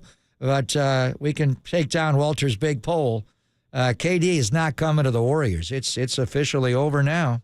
Yeah, I'm glad we got Walter's big poll in there about an hour and 15 minutes ago, because we were able to tally up the votes before the polls officially closed. And we got sound coming in on this, so we'll make sure to get that to you coming up in the next segment. But Kevin Durant, it's fascinating in the sense that I did wonder if he was hesitant about a reunion, but open to it, and maybe Draymond Green was a factor. It seemed like he and Steve Kerr had smoothed over whatever kind of, rocky issues were there at the end of Kevin Durant's time. I know he and Steph love playing together very much. We saw the joy in the Olympics. But I have to say, I'm surprised that if this is the case, it didn't come out sooner when it seemed like the smoke was getting very real, in the words of Sam Amick. It's coming out now. Yeah, you can't be surprised by anything that happens. I mean, there may have been a back and forth between Rich Kleiman and Joe and Mike Dunleavy and Ishbia and James Jones and all the principals. I don't know. It's strong the way he's saying it. He has no desired reunion with the Warriors. Does he mean today, when you look at it over the summer, does he mean the rest of his lifetime? I mean, he's the one that sought the Warriors out. When he came here during that 73-9 year, and it was the year after the Jones fracture, and he had 3 different procedures on that, the constant rumbling was Durant wants to be a Warrior. He wants to go join them. He wants to play with that joy. And they went 73-9, should have won the NBA title. We know what happened. And then, they're the ones that beat him in that epic 3 games when they were down 3-1 to the Western Finals. He wanted to come here to play with the Warriors and to achieve that joyful nature of playing his sport. He was so burdened earlier in Oklahoma City. That was 2016. It's 2025. He's older now. He's 36, turning 37. So is Steph. Draymond's older. He's been here. He had good and bad times with Steve.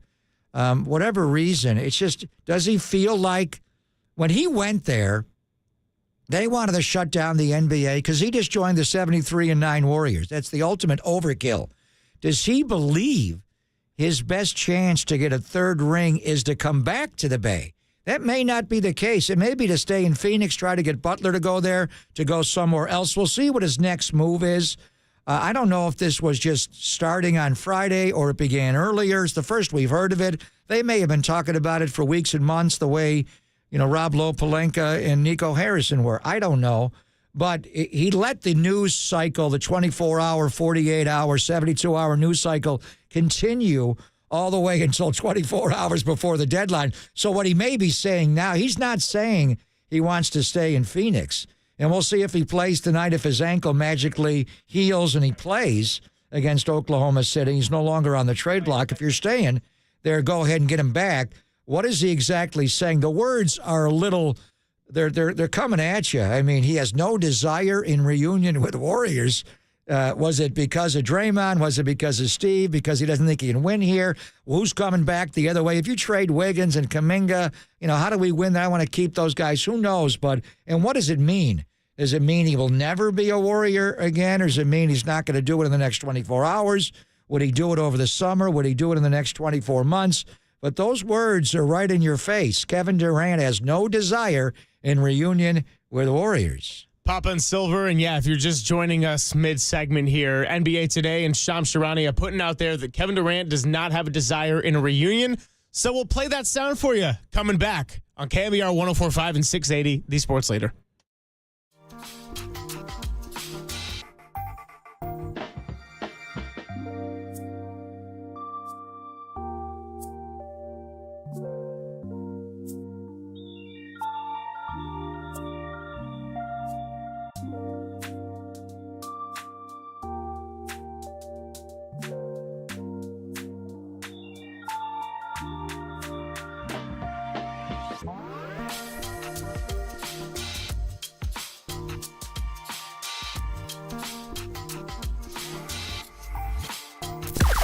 Now, from the O'Donnell Financial Group Sports Desk. Learn more at odfigroup.com. O'Donnell Financial Group, because planning is a process, not a product. Well, you heard it there. The latest with Shams that Kevin Durant has no desire for a reunion in Golden State with the Warriors. Now, where do the Warriors pivot? Let us know your thoughts on the YouTube chat. The only place to let Bay Area fans chime in and join the conversation instantly at KNBR, the Sports Leader, or give us a call at 415-808-KNBR. That's 415-808-5627 as we continue the latest heading into the NBA trade deadline here on the Sports Leader.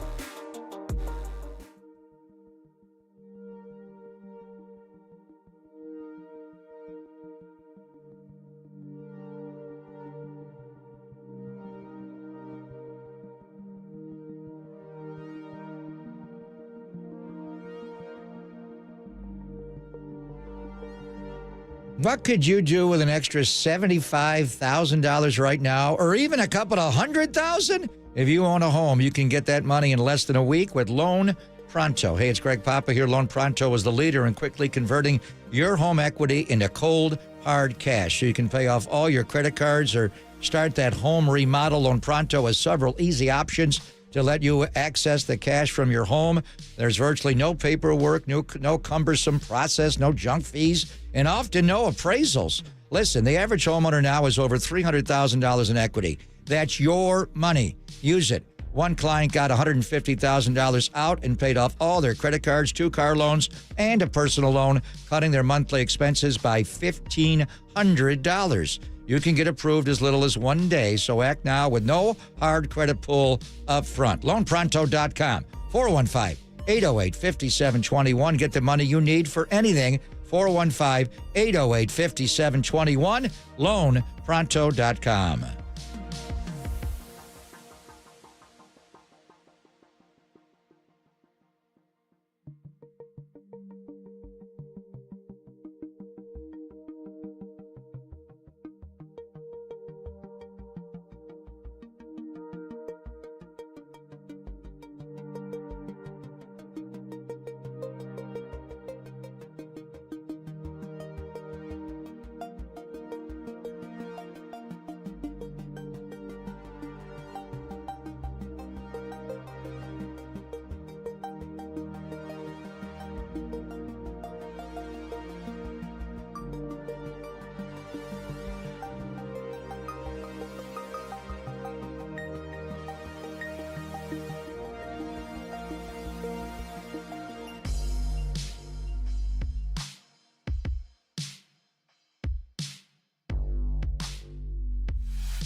And now, time for the Protect Your Assets with David Hollander Business and Technology Report.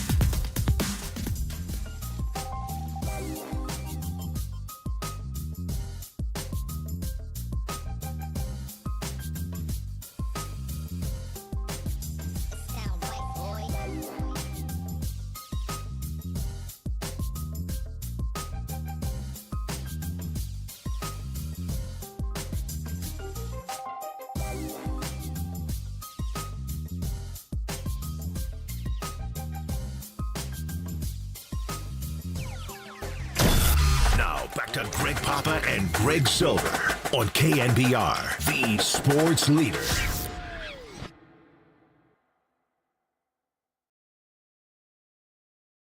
Malika, the Warriors have been seriously pursuing Kevin Durant over the last week, but sources tell me that Durant has no desire in a reunion with the Warriors. He does not want to go back to the Warriors, where he won 2 championships, won 2 finals MVPs. The Suns' position in all of this has been to continue to build around Kevin Durant and Devin Booker, but due to their record, teams have been very aggressive calling the Suns. It's unclear where these talks go between now and tomorrow's deadline, but one thing is clear around the league right now, and that's Kevin Durant does not want to go back to the Warriors in any trade. So for the Warriors, do they continue this pursuit of Kevin Durant? Do they move on to a guy like Jimmy Butler, who we've been discussing over the last couple of months? Is Chicago's Nikola Vucevic a target as well?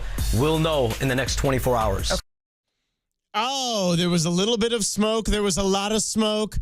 And then it went poof, as Mark Spears was on the show at 10:30 and tried to let us down easy, Papa. But right there you hear Shams Charania on ESPN, NBA Today, saying that Kevin Durant has no desire of returning to the Warriors, and Spears then added that the talks are dead. Harsh. So we were so excited 24 hours ago, and Marcus Thompson thought it was a possibility, and it got a lot of steam, and Rich Kleiman hanging out with Joe. And Mark Spears was with us at 10:30. He was Shams was not on the set. Brian Windhorst was there. Udonis Haslam was there as the insiders. But Mark did say, so the whole thing was there a negotiation going on between the Warriors and the Phoenix Suns? The report is harsh. Kevin Durant has no desire in reunion with Warriors. Would the Phoenix Suns trade Kevin Durant to the Warriors? I mean, to me, that was the first domino that had to fall. Why would they trade? Why would Ishbia trade Kevin Durant? I mean, Luca got traded, but this is different. In any event, so Windhorst was kind of unclear whether or not there was active negotiations going on. Mark Spears, our guy from the Bay Area, covered the Warriors during the Durant run, was with us at 10:30, the Hall of Famer, said that going back 3 days ago when Durant got wind that there was possibility of the Warriors looking to reobtain him, he's right away shot it down. He just let it linger out there from Friday, Saturday, Sunday, Monday, Tuesday, all the way to Wednesday, and now he's pushing back. So, and obviously, if he does not want to come here, he does not have, the coveted no trade, which I thought NBA players would push to get a no trade more. LeBron got his. Bradley Beal, of all people, got one before the extension in Washington. It surprises me that NBA players don't push. Like when Steph Curry just signed his extension this past offseason, you don't think he'd ask, can you put a no trade in there? If I'm going to commit to you, I want a commitment that you're not going to trade me. Or if you are going to trade me, I'm going to have say where I go. It's kind of like football players. I thought for a while when Russell Wilson was pushing with the baseball agent to get more guaranteed money, Deshaun Watson got it, ironically, and now probably nobody ever will. They get close to it. Why don't NBA players push for no trades where they are in other sports? It's odd to me. But Kevin Durant does not have a no trade clause, so he can be traded. But the Warriors, as Chris Haynes set out, I don't know if we call it X or a tweet, it's a Musk. And it's all, the stench of that is out there. But anyway, moving on. Kevin Durant doesn't have a no-trade clause, but the Warriors do not want to bring a disgruntled superstar to the organization. So you're not going to trade for Durant. So this whole thing is done. Yeah. For whatever reason, whether it never really materialized, and that's what Mark Spears said in NBA Today right after you heard what Shams said. So now what? I mean, the other part of it is I would not trade for Jimmy Butler to give up Andrew Wiggins. I certainly would not give up Kevin Durant for Jimmy Butler, but I would they do that in Phoenix? Why? Do they love Jimmy Butler that much? Why would you do that? Riles would certainly do it. Pat Riley would take Durant back. He was there in the Hamptons when the Warriors were in line and Pop was in line. They were all lined up, and Brad Stevens and, Riles, you leave, and, Hamptons 5, you go in. Anybody would want Kevin Durant. He's Bob McAdoo or better. But I can't see that. So is Durant just not going to be traded between now and noon tomorrow? And one thing's for certain now is we view it right now. You never know. Things change, but he's not coming to the Warriors. No. So what do they do? Do they go get Jimmy Butler? I don't want that. I'd rather get Ingram. So it sounds like Spears may have known it was going to be Vucevic and Vucevic only when he joined us about 2 hours ago. And he said it wouldn't be both Ingram and Vucevic, correct? He kind of said it was one or the other. Yeah. Although I think they're separate players. They would be separate transactions. I think you could get Nick Vucevic for you're trying to report a little while ago as the Warriors wanted to give up a second-round pick for him, not a 1. But you can protect that 1. If it's a lottery pick, you keep it. If it's not, and the way the draft is, it's top-heavy, maybe lottery, then when you get beyond. But you never know. You wind up getting a good player later. If they could do it for a second-round pick, what would it cost you to get Ingram from David Griffin? That'd probably be at least a 1. But he's an expiring contract. He does not make the money that, obviously Butler or Durant or even Bradley Beal make. The thing that's interesting to me, and I don't want to give up Wiggins, but Bradley Beal makes $50.2 million a year.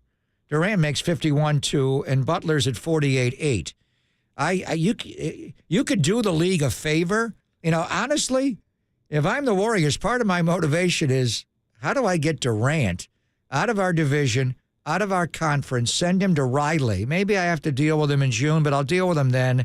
If they want Butler, that lessens Phoenix to me. And then, you could maybe get draft picks to take Bradley Beal. Phoenix made this strange trade a little while ago where they traded the 2031 pick.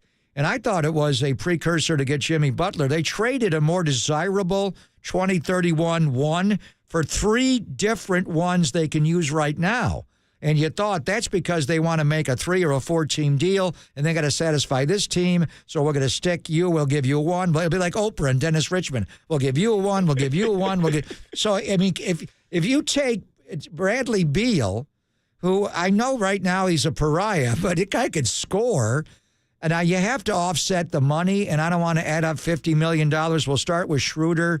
Maybe you can do it by some of these back-end players. We could get to $50 million if you – I don't want to throw in Looney, but we could get to $50 million with the back end.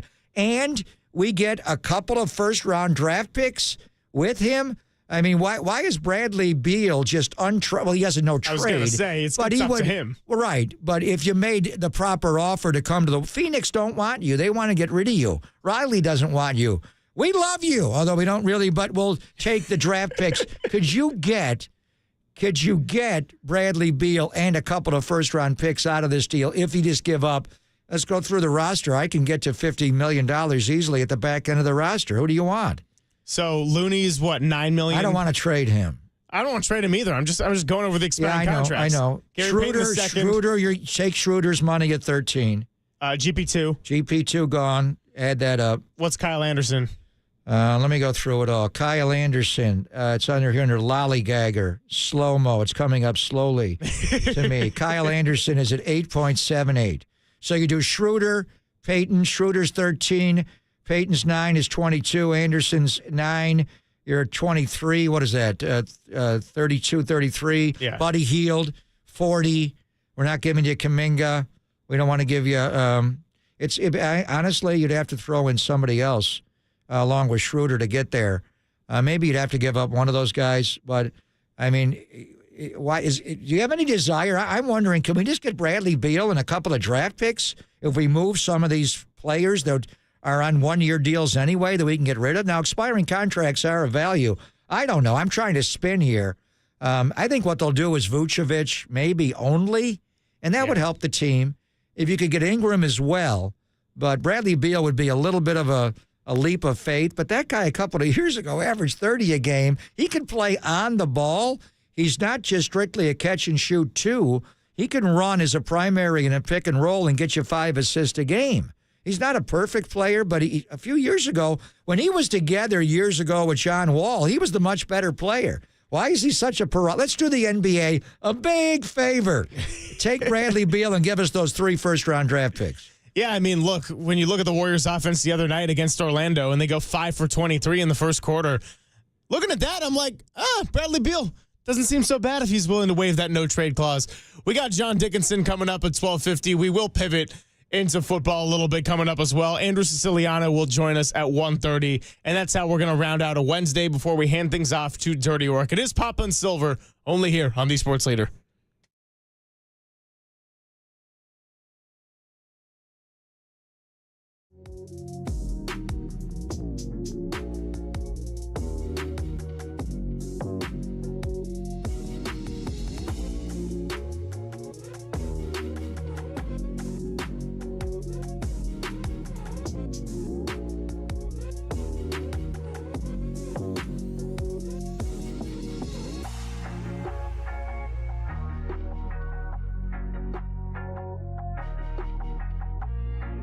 Greg Papa here from my friends at the Laser Eye Center of Silicon Valley. For over 25 years, the Laser Eye Center of Silicon Valley has been the Bay Area's leader for modern vision correction. Do you struggle with distance vision, need reading glasses, or wear bifocals like I did for years?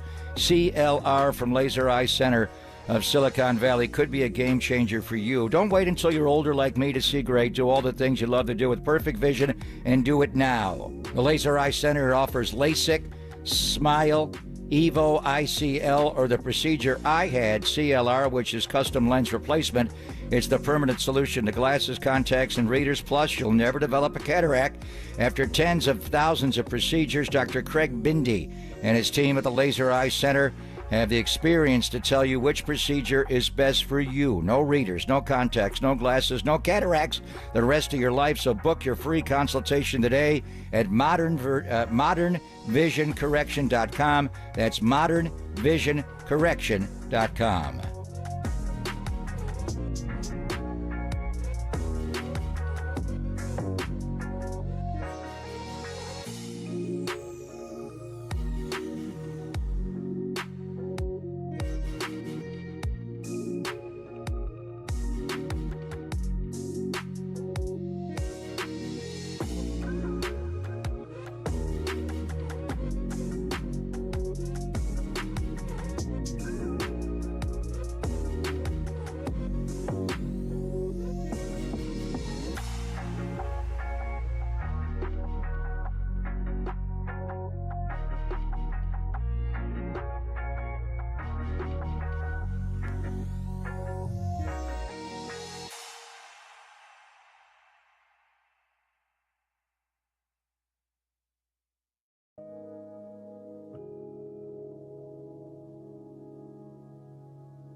Papa and Silver now continues live from the KNBR Casino Matrix Progressive Jackpot Studios. Casino Matrix. Progressive jackpots are here. Where are you? Just drop in. Please play responsibly. 1-800-GAMBLER.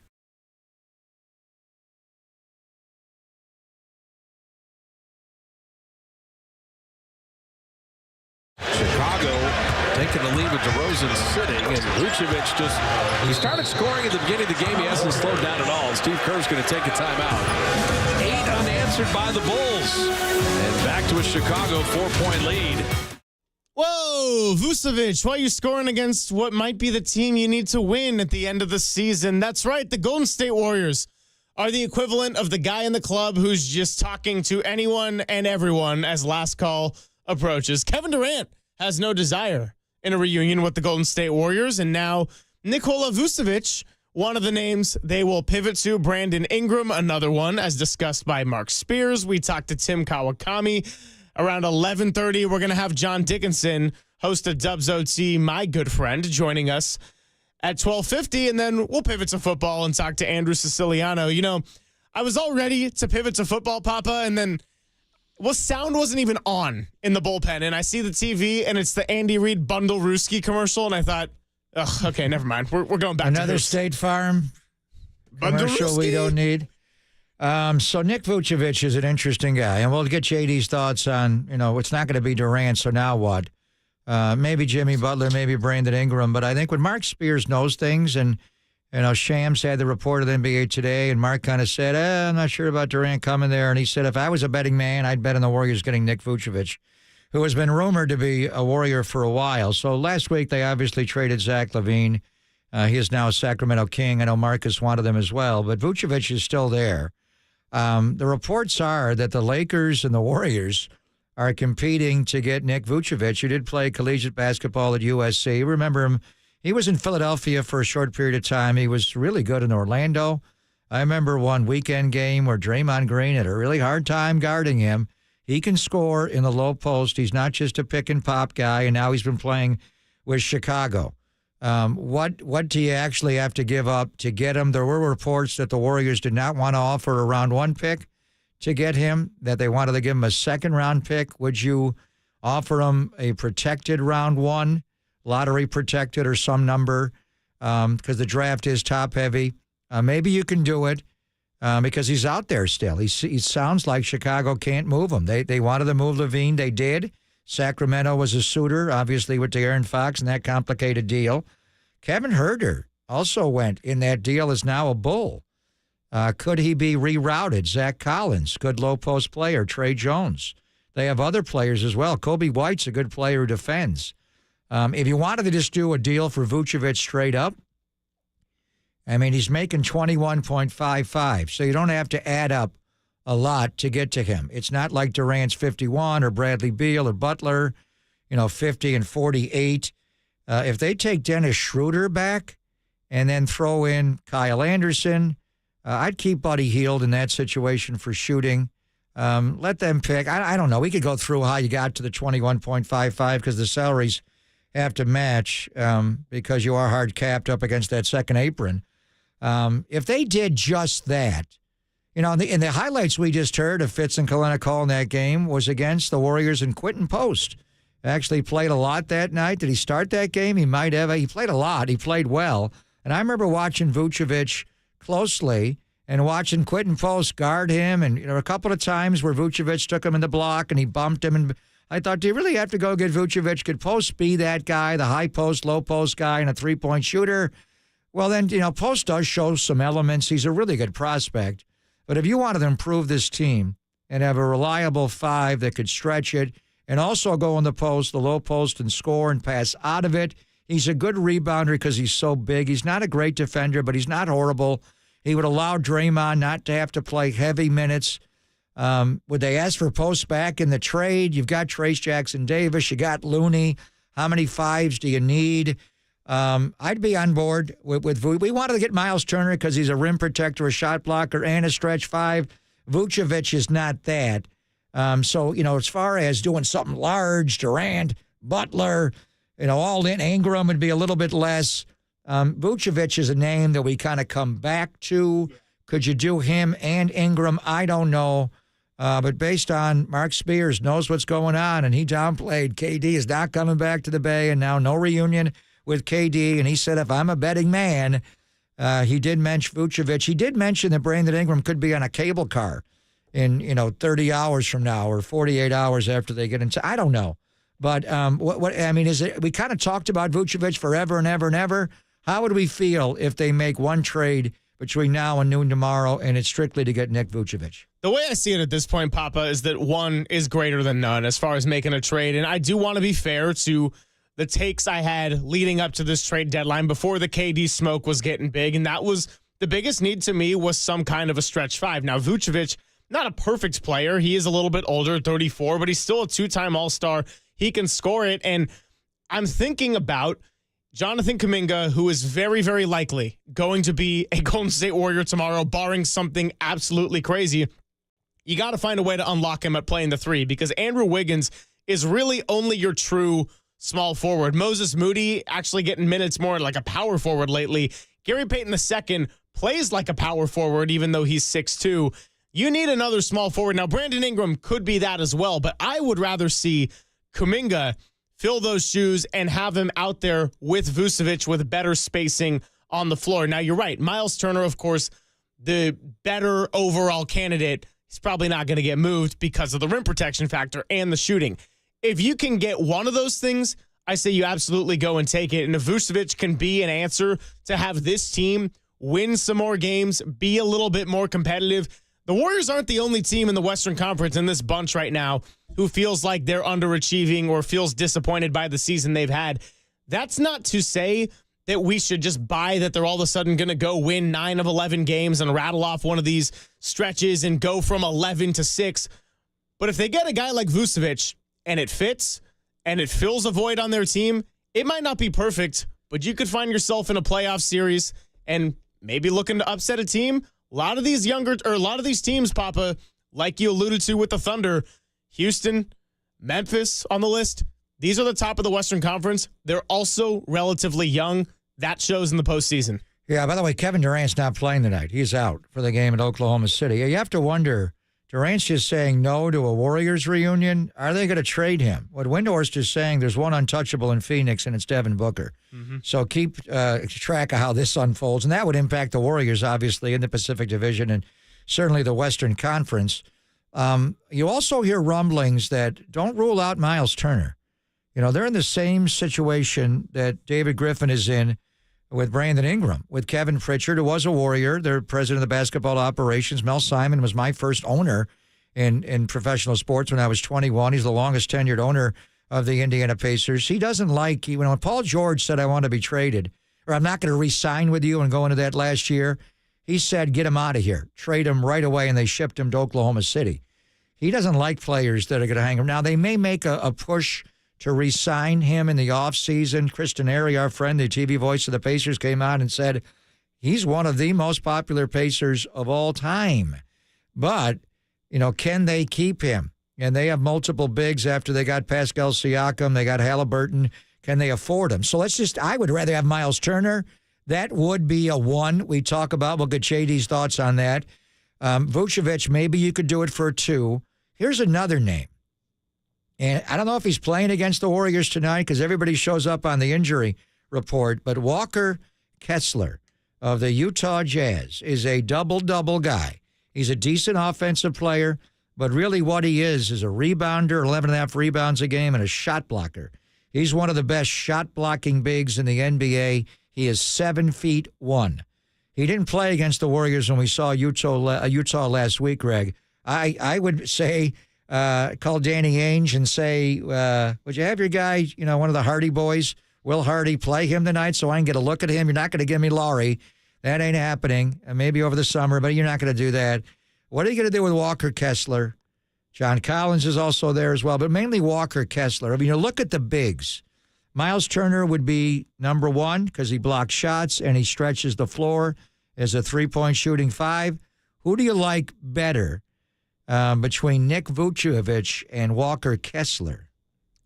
Probably Kessler just for the age factor, but I will admit that doesn't solve the more immediate issue with this team, which is offense. I think you're going to get a greater production out of Nick Vucevic in that way. But Walker Kessler, that type of player, that type of rim protection, they have not had anything close to it since an Andrew Bogut. So, of course, I'm intrigued by that. But if we're talking about what can win them the most games right now this year, probably going to go Vucevic. And the guy we can talk about that with is John Dickinson, who will be coming up and joining us in just a bit. Papa and Silver, only here on the Sports Leader.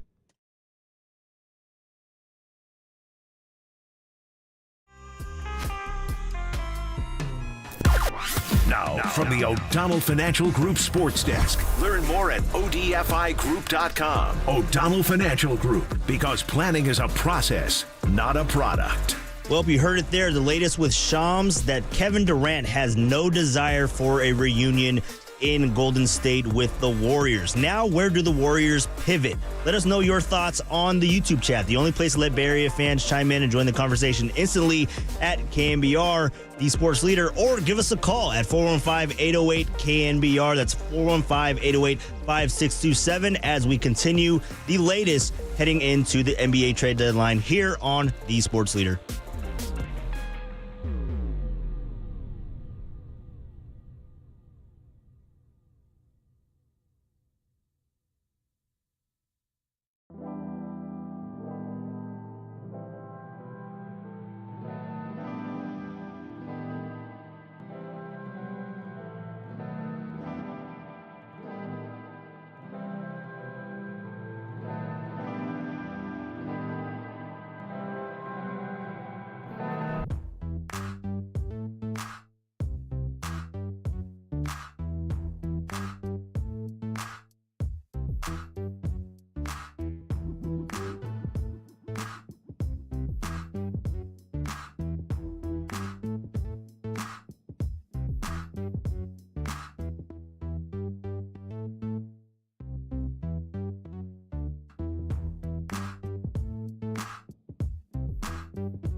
This is Papa and Silver on KNBR, the sports leader.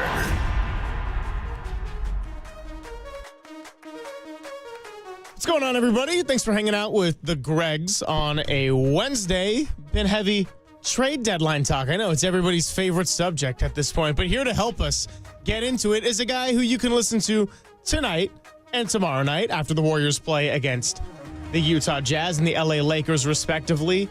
It's all back to where I got things going at KNBR. Dubs OT's own super reporter, boots on the ground, coming up tomorrow. John Dickinson, how's it going, JD? What's going on, fellas? Yeah, good to be with you. Rough morning and afternoon for the Warriors with a lot of their hopes, really all their hopes, I guess, on Kevin Durant dashed here, and now kind of back to the drawing board with less than 24 hours to go until the deadline to try and improve the roster.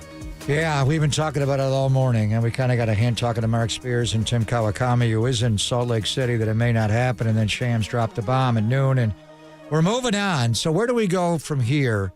In your perfect scenario, and then we'll get to the bigs later, and Vucevic and Walker Kessler and even Miles Turner. But are you a Jimmy Butler fan? You talk about him not doing an extension. Would you put Wiggins in a deal for him? How do you feel about Brandon Ingram? Would you be on board with the Warriors obtaining one of those two? Which one do you like more, or neither? I like Jimmy Butler, the player, more than Brandon Ingram, the player. Ingram is one of those guys where if you're talking about giving up Wiggins for, you may be getting a better offensive player, more consistent offensive player, but you're also getting somebody that's had some injury issues and isn't a great defensive player. So I think, Ingram's upside overall, I think his standing in the league, you think of Brandon Ingram, or you think of Andrew Wiggins, I think most people would tell you, oh, Brandon Ingram's a better player, but he's just a different player, and he's a player who likes to operate in space a lot. He's a guy that likes to get into the mid-range a lot. He's a guy that'll drive and get to the free throw line a lot when he's really cooking. So he's a different player, I think, stylistically than the Warriors have had and have liked through the years. I would be more inclined on an Ingram deal if you could figure out a way to get that done without having to put Andrew Wiggins in it. But yeah, Ingram probably now is the best available player for the Warriors to shift their sights to. If it's not going to be Jimmy Butler, I would look to still, if there's some way. And the thing that I've been asking myself, Pop, and it seems like 2 and 2 have kind of been put together on this within the last couple of hours, with all of the discussion about the Warriors and Durant and the Suns wanting to get Butler and the 3-team trade and all of that. My thought was, as this was unfolding, why don't the Suns and the Heat just do a deal together? And it sounds like maybe that's something that could be, coming to fruition for Durant and Butler. Obviously, with the Suns' inability to move Beal, you'd prefer to have Durant and Butler together. But it sounds like they just want Jimmy, which is what got the Warriors back into that mix. So I don't think Ingram's the best fit, and I think again if you're trading Wiggins to get him, you're giving up some things that Wiggins does well, but maybe you're adding some things offensively that Ingram does that brings a different dynamic. I don't love Ingram and Kuminga together. Again, I think if that ends up where this is headed, where Kuminga wouldn't go in a deal to get Ingram, and then you would have both of those guys, I don't think they necessarily complement each other well, so the Warriors are going to have to figure all of that out. But as far as Jimmy, I again, if he's happy and motivated, he's a better player than Wiggins, even at 35. And he is somebody that if you could sneak into the 7 or the 8 seed, hell, maybe even make a run and get to 6, if you get him and he's motivated, I think the Warriors could win a playoff series, maybe 2, with Steph and a motivated Jimmy Butler. But is he going to be motivated if he doesn't really want to be there? And I know part of why the Durant thing fell apart, really the most important part is Durant, and what Shams said about him just having no desire to come. Does Jimmy Butler have a desire to come if there isn't going to be a fat contract attached to it? I think is something the Warriors are going to have to weigh here. Talking to John Dickinson here. You can catch him tonight and tomorrow night for Dubs OT. Maybe I'll pop on with you one of these, JD, because we got a lot to unpack as we've done all week. So let's pivot over to Vucevic as a focus, because when we talked to Mark Spears, kind of lightly shut down the KD thing and said, if I had to make a bet. I think Vucevic will be in a Warrior jersey by the end of the week. How much does this help the team in the short term here? I mean, I think it helps him from a basketball standpoint, having a stretch big, and we've seen what Quentin Post on a small scale has been able to provide. I mean, he can score on the inside. He's a good offensive player. He can pass. He can set screens. He's extremely vulnerable, as everybody knows, defensively. Teams really look to get him out and in pick and roll, and he really struggles. So having to cover for some defensive deficiencies, I think would be problematic there. Would he be a finishing player for Steve Kerr? I think that's a question. Obviously, you're probably not having to give up a whole heck of a lot, couple of expiring contracts. I don't think the Warriors ultimately do the deal for Vucevic unless it's just for second-round draft capital. I don't think even as we get closer to the deadline here, they'd be looking to include a first-round pick to get Vucevic. Now, maybe they view themselves as a little bit more desperate here because some of these other things have fallen through. But I think Vucevic is a nice fit offensively. I think he's a good regular season player. I think he helps to make them more watchable. I do think he helps Kuminga. You have more options if let's say Wiggins and Kuminga are still around, and you could play Kuminga some at the 3 with the stretch big, which is something that Kuminga hasn't been able to do with the current iteration of this roster, other than the first week of the season, really, when it did not go all that well. So I think it gives more opportunities for him to maybe try to continue to grow his game down the stretch. And I think any threat to score the basketball, and Vucevic can do it inside and out, but any threat to score the basketball, I think at this point helps the Warriors in the short term in the regular season have the potential to be able to get on some kind of a little run to where they can at least be a playoff team. I don't think this team's a playoff team as they're currently constituted. I think they're play in and probably find their way out. I think if you had Vucevic, they become much closer to being able to be a team that can either get to 6 or, again, navigate the play-in tournament with a greater sense of effectiveness to get maybe the 7 or the 8 seed. Yeah, I mean, we've been talking stretch 5 desire forever, really, since training camp and all the way to the beginning of the year. The ultimate guy would be Miles Turner. I think we all agree if Indiana would want to do that. You agree? He can defend. He can block shots. He can defend, too. Yeah, he can do both. So he solves both. He's a rim protector and a stretch 5, and he also can score inside. We'll see if Indiana does that. Another name that I'm looking at, and part of it is because the Warriors are playing against Utah tonight, and I do hope he plays because when they came in last week, Lowry didn't play and Jordan Clarkson didn't play, and Walker Kessler did not play. This is a guy, he's a much younger player than Miles Turner and Nick Vucevic. He had a great rookie year. He finished 3rd in the Rookie of the Year balloting, followed it up with a good second year. He's not the offensive player either one of those players is, but he scores 11 a game. He gets you 11 or rebounds a game. He does give you the shot blocking ability, one of the better shot blockers in the NBA at 2.3 a game, JD, and under 30 minutes a game. As you look at it, Miles Turner would be 1, I assume, but between Vucevic and Walker Kessler, are you a Walker Kessler guy? Would Danny Ainge trade him? Well, I think Danny Ainge might trade him. I think you'd be looking at him. I mean, he would be somebody that Danny Ainge would be wanting a first-round pick for, to be sure. He doesn't solve the Warriors' biggest problem, though, which is needing another threat to put the ball in the basket. And so I think he helps you defensively for sure. But, again, you play him with Draymond, you're going to be really good defensively, but then you're still having the same problems that you have now, which is teams are going to get the ball out of Steph's hands, and who's going to be able to make a play, and how do you make teams pay? And the Warriors just don't have enough guys who can consistently make a shot or make a play for others to get an easier shot. So as much as I do like Kessler as a defensive player, you're right. He is if Turner does both and Vucevic is the offensive guy, Kessler definitely is the defensive guy. But I tend to see him as a nice player, but less of a fit for what the Warriors' primary needs are. We'll keep this going with John Dickinson after I tell you that you're listening to KNBR and KNBR FM San Francisco, the sports leader, a Cumulus media station. Moving on to our final hour before we hand things off to Dirty Work. And JD, I guess I want to kind of go to this part of what are the role players that the Warriors currently have?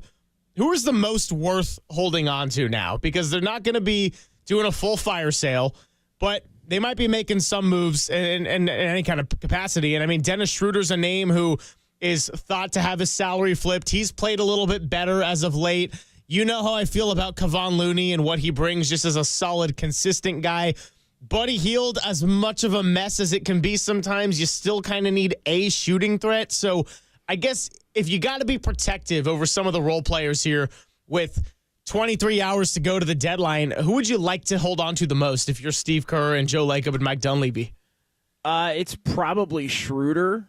If there's no deal to be had, just based on the fact that he is a backup, he can be your backup point guard, and he's somebody that does have the ability to defend and put the ball in the basket. It has not worked, as everybody has noted to this point with him and the Warriors. I mean, to me, though, and I'll even include Schroeder, so I'm going to contradict myself a little bit, although I do think Schroeder, among the guys that I'm going to mention, has the most specific purpose to help them here in the last 2 months of the season if they can't get anything else done. I don't think any of the all of the expiring contracts, and look, you'll find no bigger Kevon Looney fan than me. GP2 helped them win that 2022 championship. He is a great defender when he's on. None of the expiring contracts, in my mind, should be on the Warriors tomorrow at this time. They need to, assuming they can't get one of these big moves done, they need to put those contracts together in an attempt to bring somebody back that will be helpful to this team between now and the end of the regular season, helpful in the offseason as someone under contract for at least next year that can be thrown into some kind of a trade as the Warriors continue to look to make a big move, because just because they can't get it done in the next 23 hours doesn't mean that they aren't going to look to do it in the summer. But you can't just have that money going away either. And so I would look to move all of them, actually, all of the guys who are expiring. I don't think anybody wants Buddy Hield with 3 more years. He's got the player option for 2027-28. Not a ton of money, but it's 9.2, 9.6, 10 for the remaining 3 years with the player option if you include it there. Kyle Anderson's a useful player, but he's got at least next year on the deal with some non-guaranteed money in 26-27. Anderson, to me, is the guy that I think is the most useful player of all of the role players. But again, he's got time still left on the deal. But I think they really it's an unfortunate pivot, and maybe they still get in on Ingram. I think Vucevic, obviously your Looneys and your GPs are probably going in a deal if they end up making that. That would fill the void or fit the bill for what I'm talking about here as far as a guy that'll be with you now, and then you could trade him in the summer. He's got next year on his contract at a little over $20 million. But I think they need to look to move all of those guys to continue to keep their future options in play. Yeah, a lot can change between now and noon tomorrow. But you said this team is currently constituted, you think, as a play-in team. Not a playoff team, which means top 6, and they're barely a play-in team. They're right. 10th right now, and just the world has changed behind them. Dallas right now is a play golf team. They're not in. Yeah. And they're going to get Anthony Davis. He may play any moment here. They're 26 and 25. They're right behind the Warriors. The Spurs got De'Aaron Fox. They're right there. And then, Phoenix is the same record as the Warriors. And Sacramento, getting Zach LaVine, giving up Swipa at 25-24. We'll see what, Durant does. And, boy, the Lakers look good last night. Now they're going to add Luca. He may play as early as the weekend over against Utah. They're 29 and 19. Just as you look at the Warriors, and we have to kind of, a lot can change in the next day. But the West has changed so much with what the Lakers did, what Dallas did, what San Antonio did. What Sacramento did and what may come, especially with Phoenix. So, right now you're saying a play-in team, they may be a play golf team right now if the Warriors don't do something somewhat bold here in the next 24 hours, JD. Where do you look at them in light of the ever-changing landscape of the Western Conference?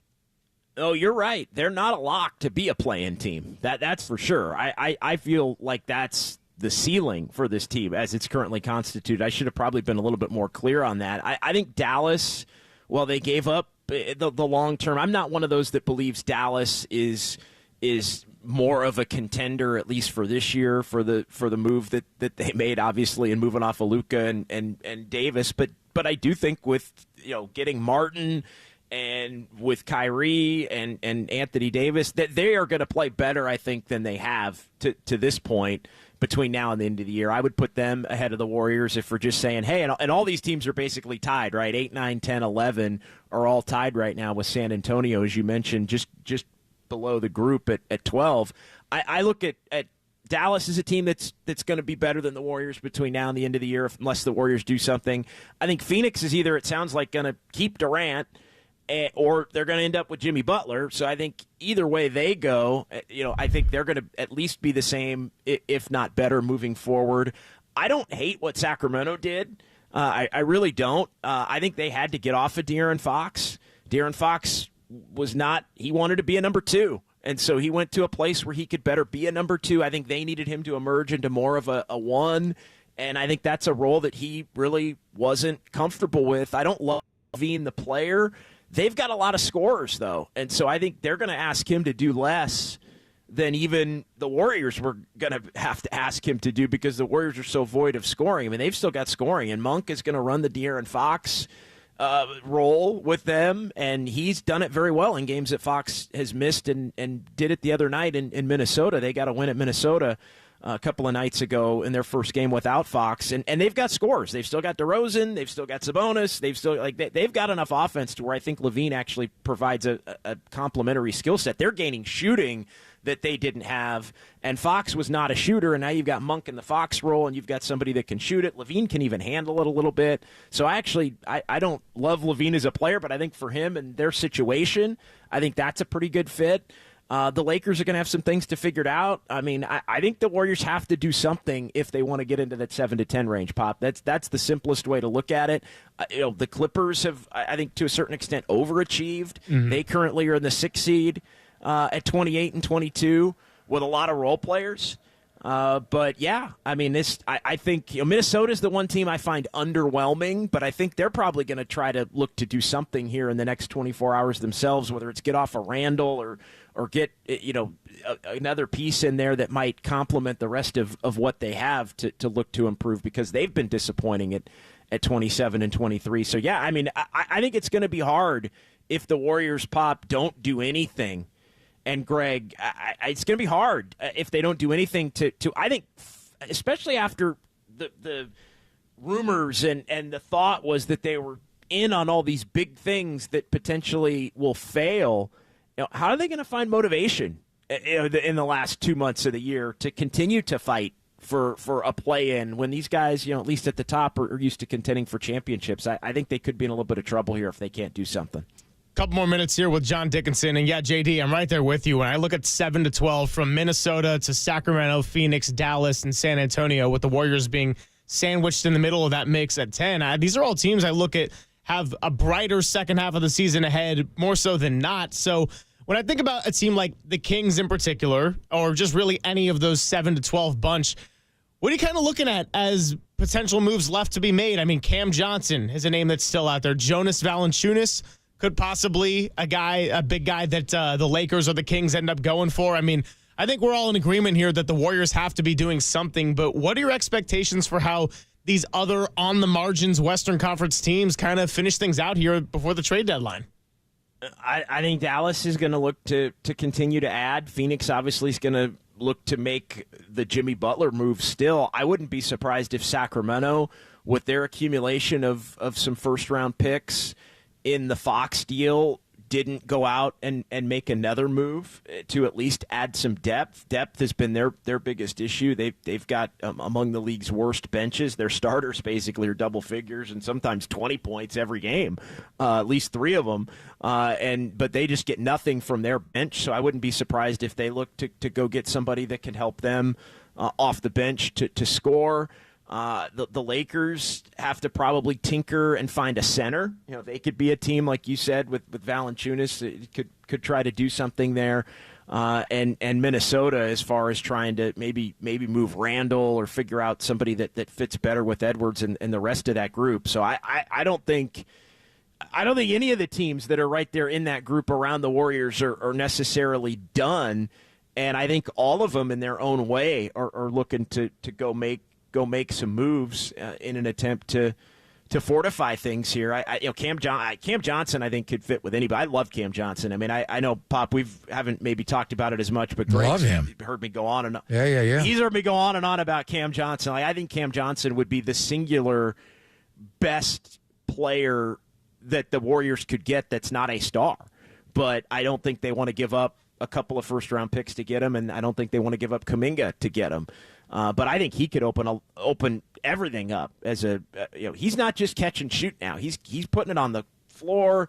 They're putting him in different actions. I mean, he's shooting low to mid 40s with high volume of 3-point shot. I think Cam Johnson's a terrific player, and he's not just a stand and shoot guy that I think we remember him as in his time when the Suns were in the post-bubble finals there when they had the 2-0 lead and lost to Milwaukee. So I'm fascinated to see where he goes. I think he's somebody that really could help a lot of teams, whether it's the Thunder or it's a team like Sacramento that's been linked to him, or if the Warriors were to get back in the mix, I think he could help a lot of teams.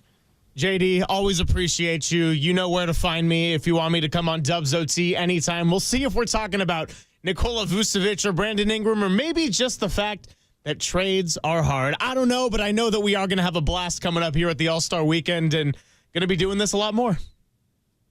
Thanks, guys. Appreciate it. You're going to L.A. tomorrow, JD? Yeah, I will be there tomorrow. I'm leaving tomorrow morning. We'll do Dubs OT from the home studio tonight with the game in Salt Lake City, and then on the Bird tomorrow, and back on Friday. Quick trip. Well, they look great last night. I'm just watching the highlight of Luca. He went through his first five scrimmages a Laker today, and he ended it with a Steph Curry logo shot from midcourt. The word is he's not going to play tomorrow night. He's going to play Saturday at home against the Utah Jazz. But there'll be a lot of Luca talk when you get to La La Land tomorrow, JD. Yes, there will. And I think it might take him a little time, but those two, they'll figure it out. I'm confident between him and LeBron that they'll figure it out. It's run a pick and roll between the two of them. How do you stop that play? Yeah, exactly. Keep it simple. Keep it simple. No Thanks, question. brother. Thanks, JD. You're the best. He is John Dickinson, and we will do Silver Linings Playlist on the other side before we get to Andrew Siciliano. Finally pivoting to the other side of sports. Basketball makes me sad on the Sports Leader.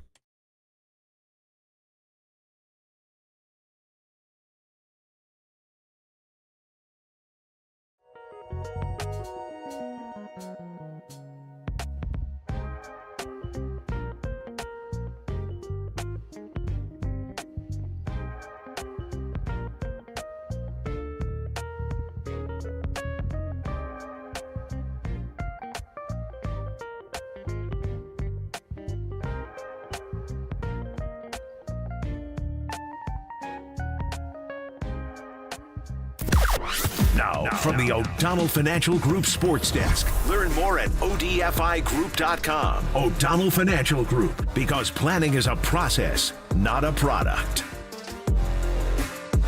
Well, you heard it there. The latest with Shams, that Kevin Durant has no desire for a reunion in Golden State with the Warriors. Now, where do the Warriors pivot? Let us know your thoughts on the YouTube chat, the only place to let Bay Area fans chime in and join the conversation instantly at KNBR, the sports leader, or give us a call at 415-808-KNBR. That's 415-808-5627 as we continue the latest heading into the NBA trade deadline here on the Sports Leader.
And now, time for the Protect Your Assets with David Hollander Business and Technology Report.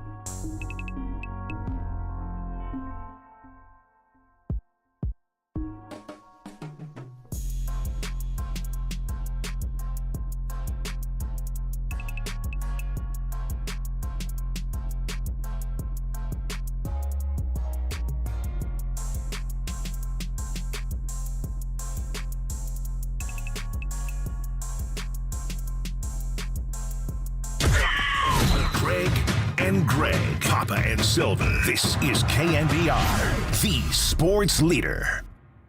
Silver Linings Playlist with Greg Papa and Greg Silver. All right. I know everybody is tired of the basketball talk for the time being, so we will do a little bit of a switch up before we get to Andrew Siciliano coming up here at 1:30 shortly. Haven't done a little bit of baseball in a while, and of course we're going to be doing a lot of baseball soon coming up, but guess what? Today is 2/5/25. It's Barry Bonds Day. Whoa! Marty Lurie has proclaimed it in the Bay Area, Barry Bonds Day.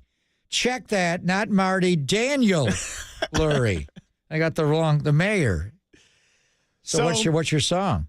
As you can hear it coming through the headphones right now, I'm very reluctant to ever play Kanye on these airwaves, but Kanye himself is already making bigger splashes over the past couple of days. He's right there with the Rob Lowe, Rob Pelinka, Luca Doncic, Nico Harrison in terms of his splashes in the news. They certainly shocked the Grammys, without a doubt. There's no doubt. So you bought that line that I said the dress is worth $8,000. Yeah, I believed it. I was like, wow, I could buy anything related to that guy. So anyway, in 2007, back when he was maybe a little bit more normal, I don't know if he was or not. I'm just kind of making that up. 2007, he had a song on the album Graduation called Barry Bonds, and this is just really a short segment to acknowledge the guy who is the all-time leading home run hitter, who has the most home runs in a single season. He is the only member of the 500 club, home runs and stolen bases. 7 MVPs. We're talking 3 in 4 years and then 4 straight. So we can have all this talk about the Chiefs' dominance. Barry Bonds, 3 in 4 years and then 4 straight, 2001 to 2004.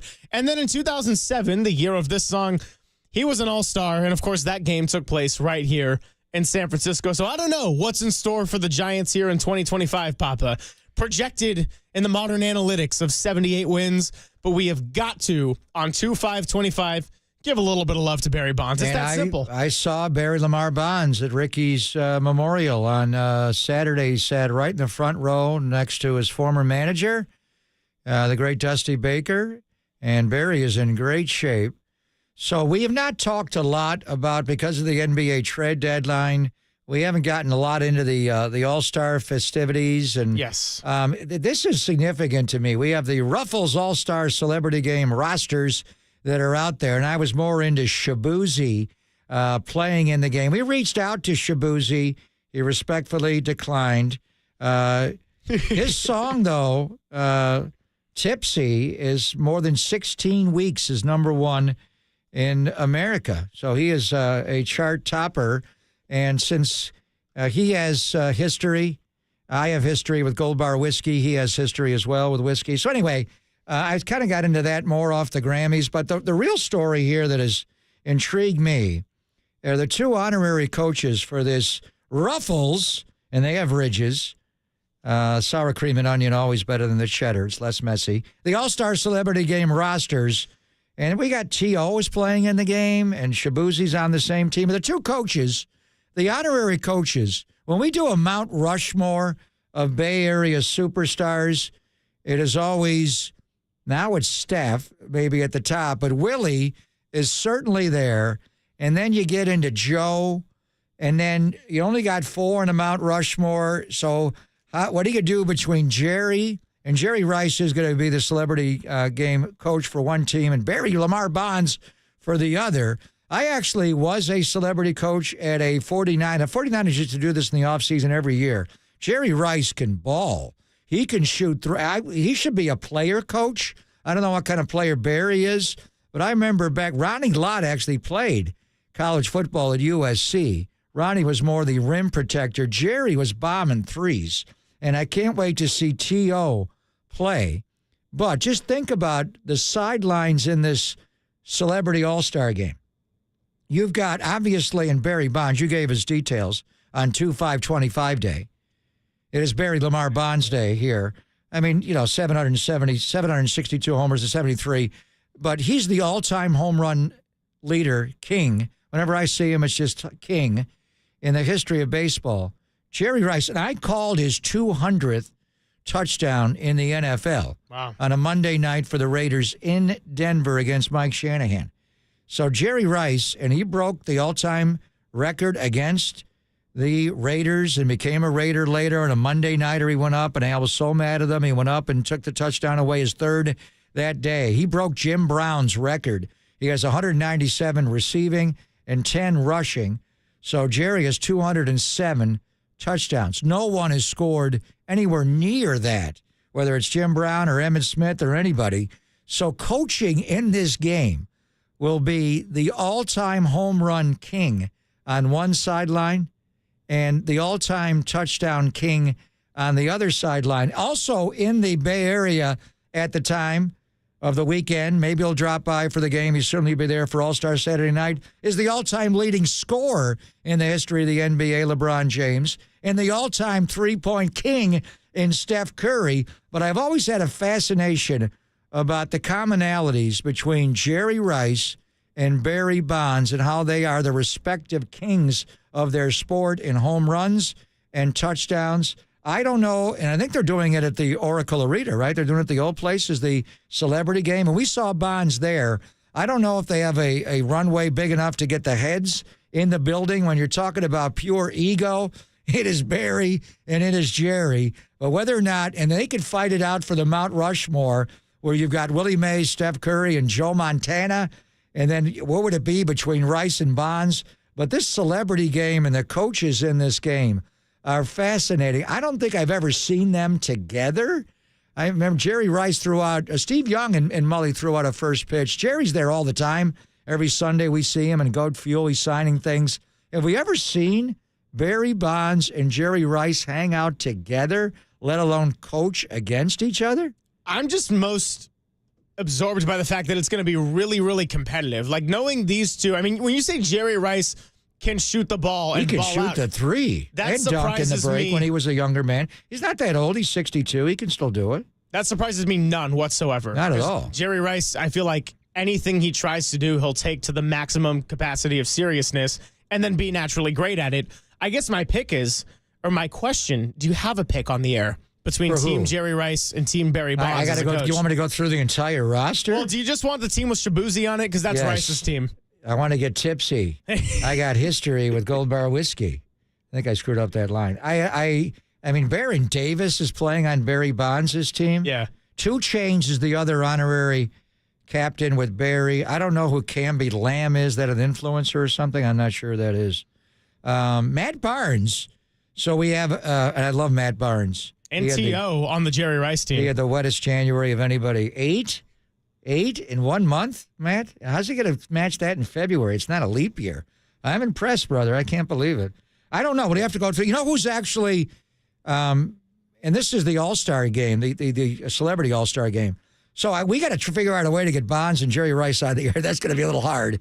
But we are going to have a Run TMC reunion next week. We're going to get, Tim is coming into town, I think, on February 12th, a week from today, and Mitch is going to be here, and Mully. We're going to get them all in studio for an hour. You know how they're doing the Kenny, Shaq, and Charles draft of the All-Stars, the 24 that made it?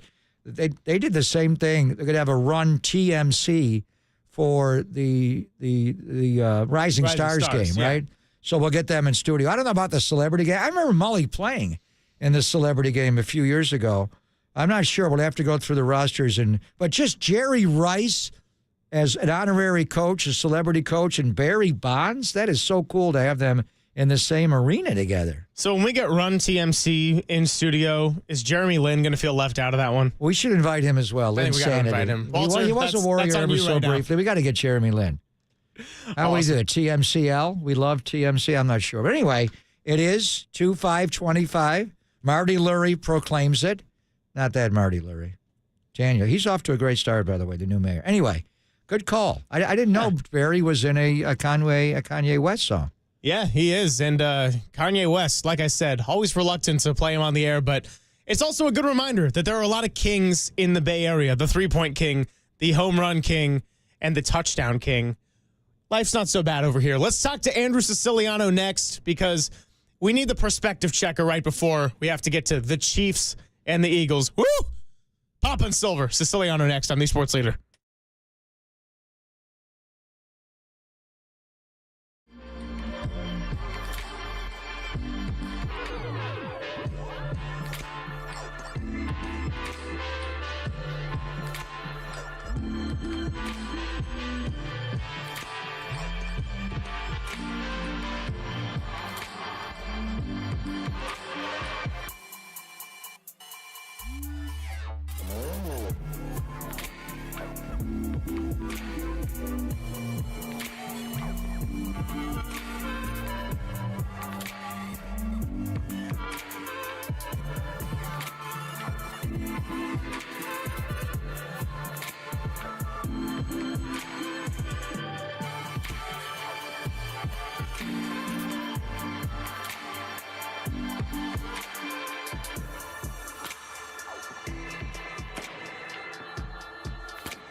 Papa and Silver now continues live from the KNBR Casino Matrix Progressive Jackpot Studios.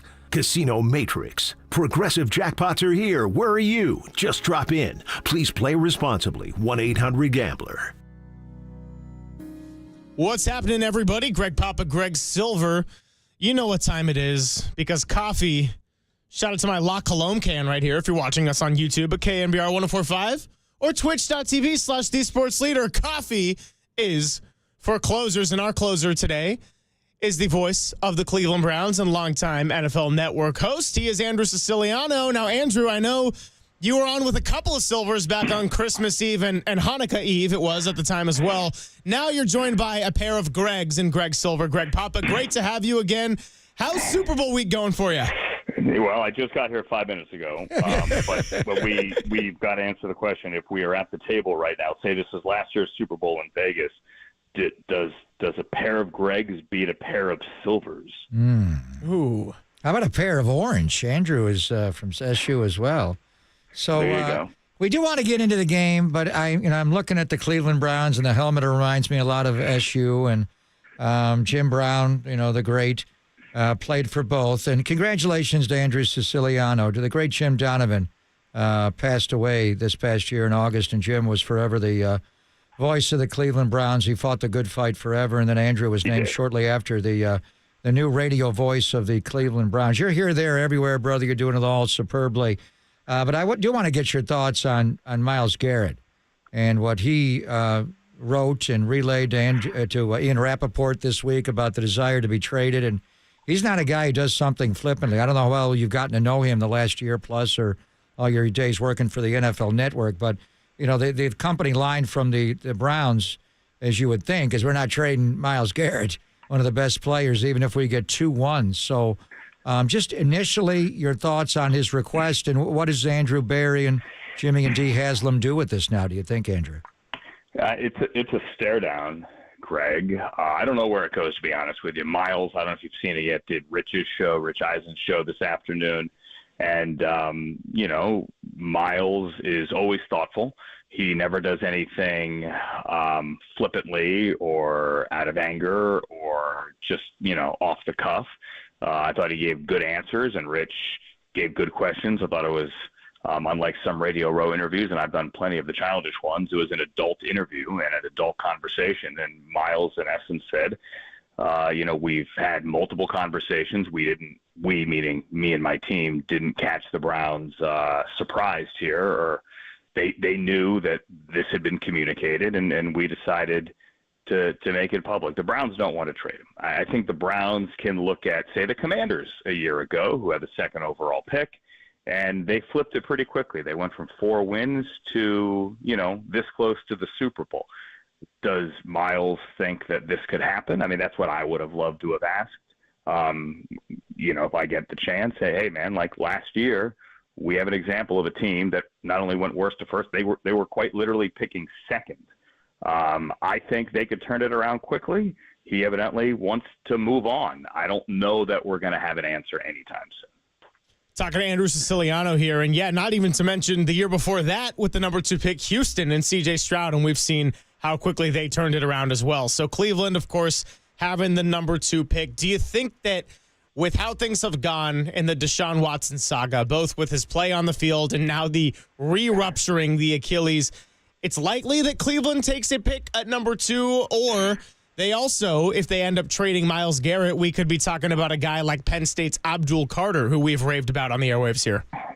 I don't know if the Myles trade affects who they're going to take at number 2. Obviously, there's a long way to go between now and April 26th. I think the Browns, it's fair to say, will have 2 new quarterbacks in the building next year. One of them will be a free agent and likely a significant one. And then the other one will be a quarterback they draft, whether that's in the second round or whether that's with the 33rd pick or whether that's with one of their 2 third-round picks. They got to draft a guy. Whether or not they believe that there's a quarterback worth taking at 2, I don't know that they know yet. I mean, we just got out of the Senior Bowl. We're still a couple of months away. The Combine's 2 weeks away, which is absurd now with the longer 17-game season that you, literally get done to the Super Bowl and the Combine is 12 days away. You're back on a plane. But they're definitely going to have 2 new quarterbacks. And I don't know that they know who it's going to be. I mean, look, I'd love Kirk Cousins and Cam Ward, but I don't know that that's going to happen.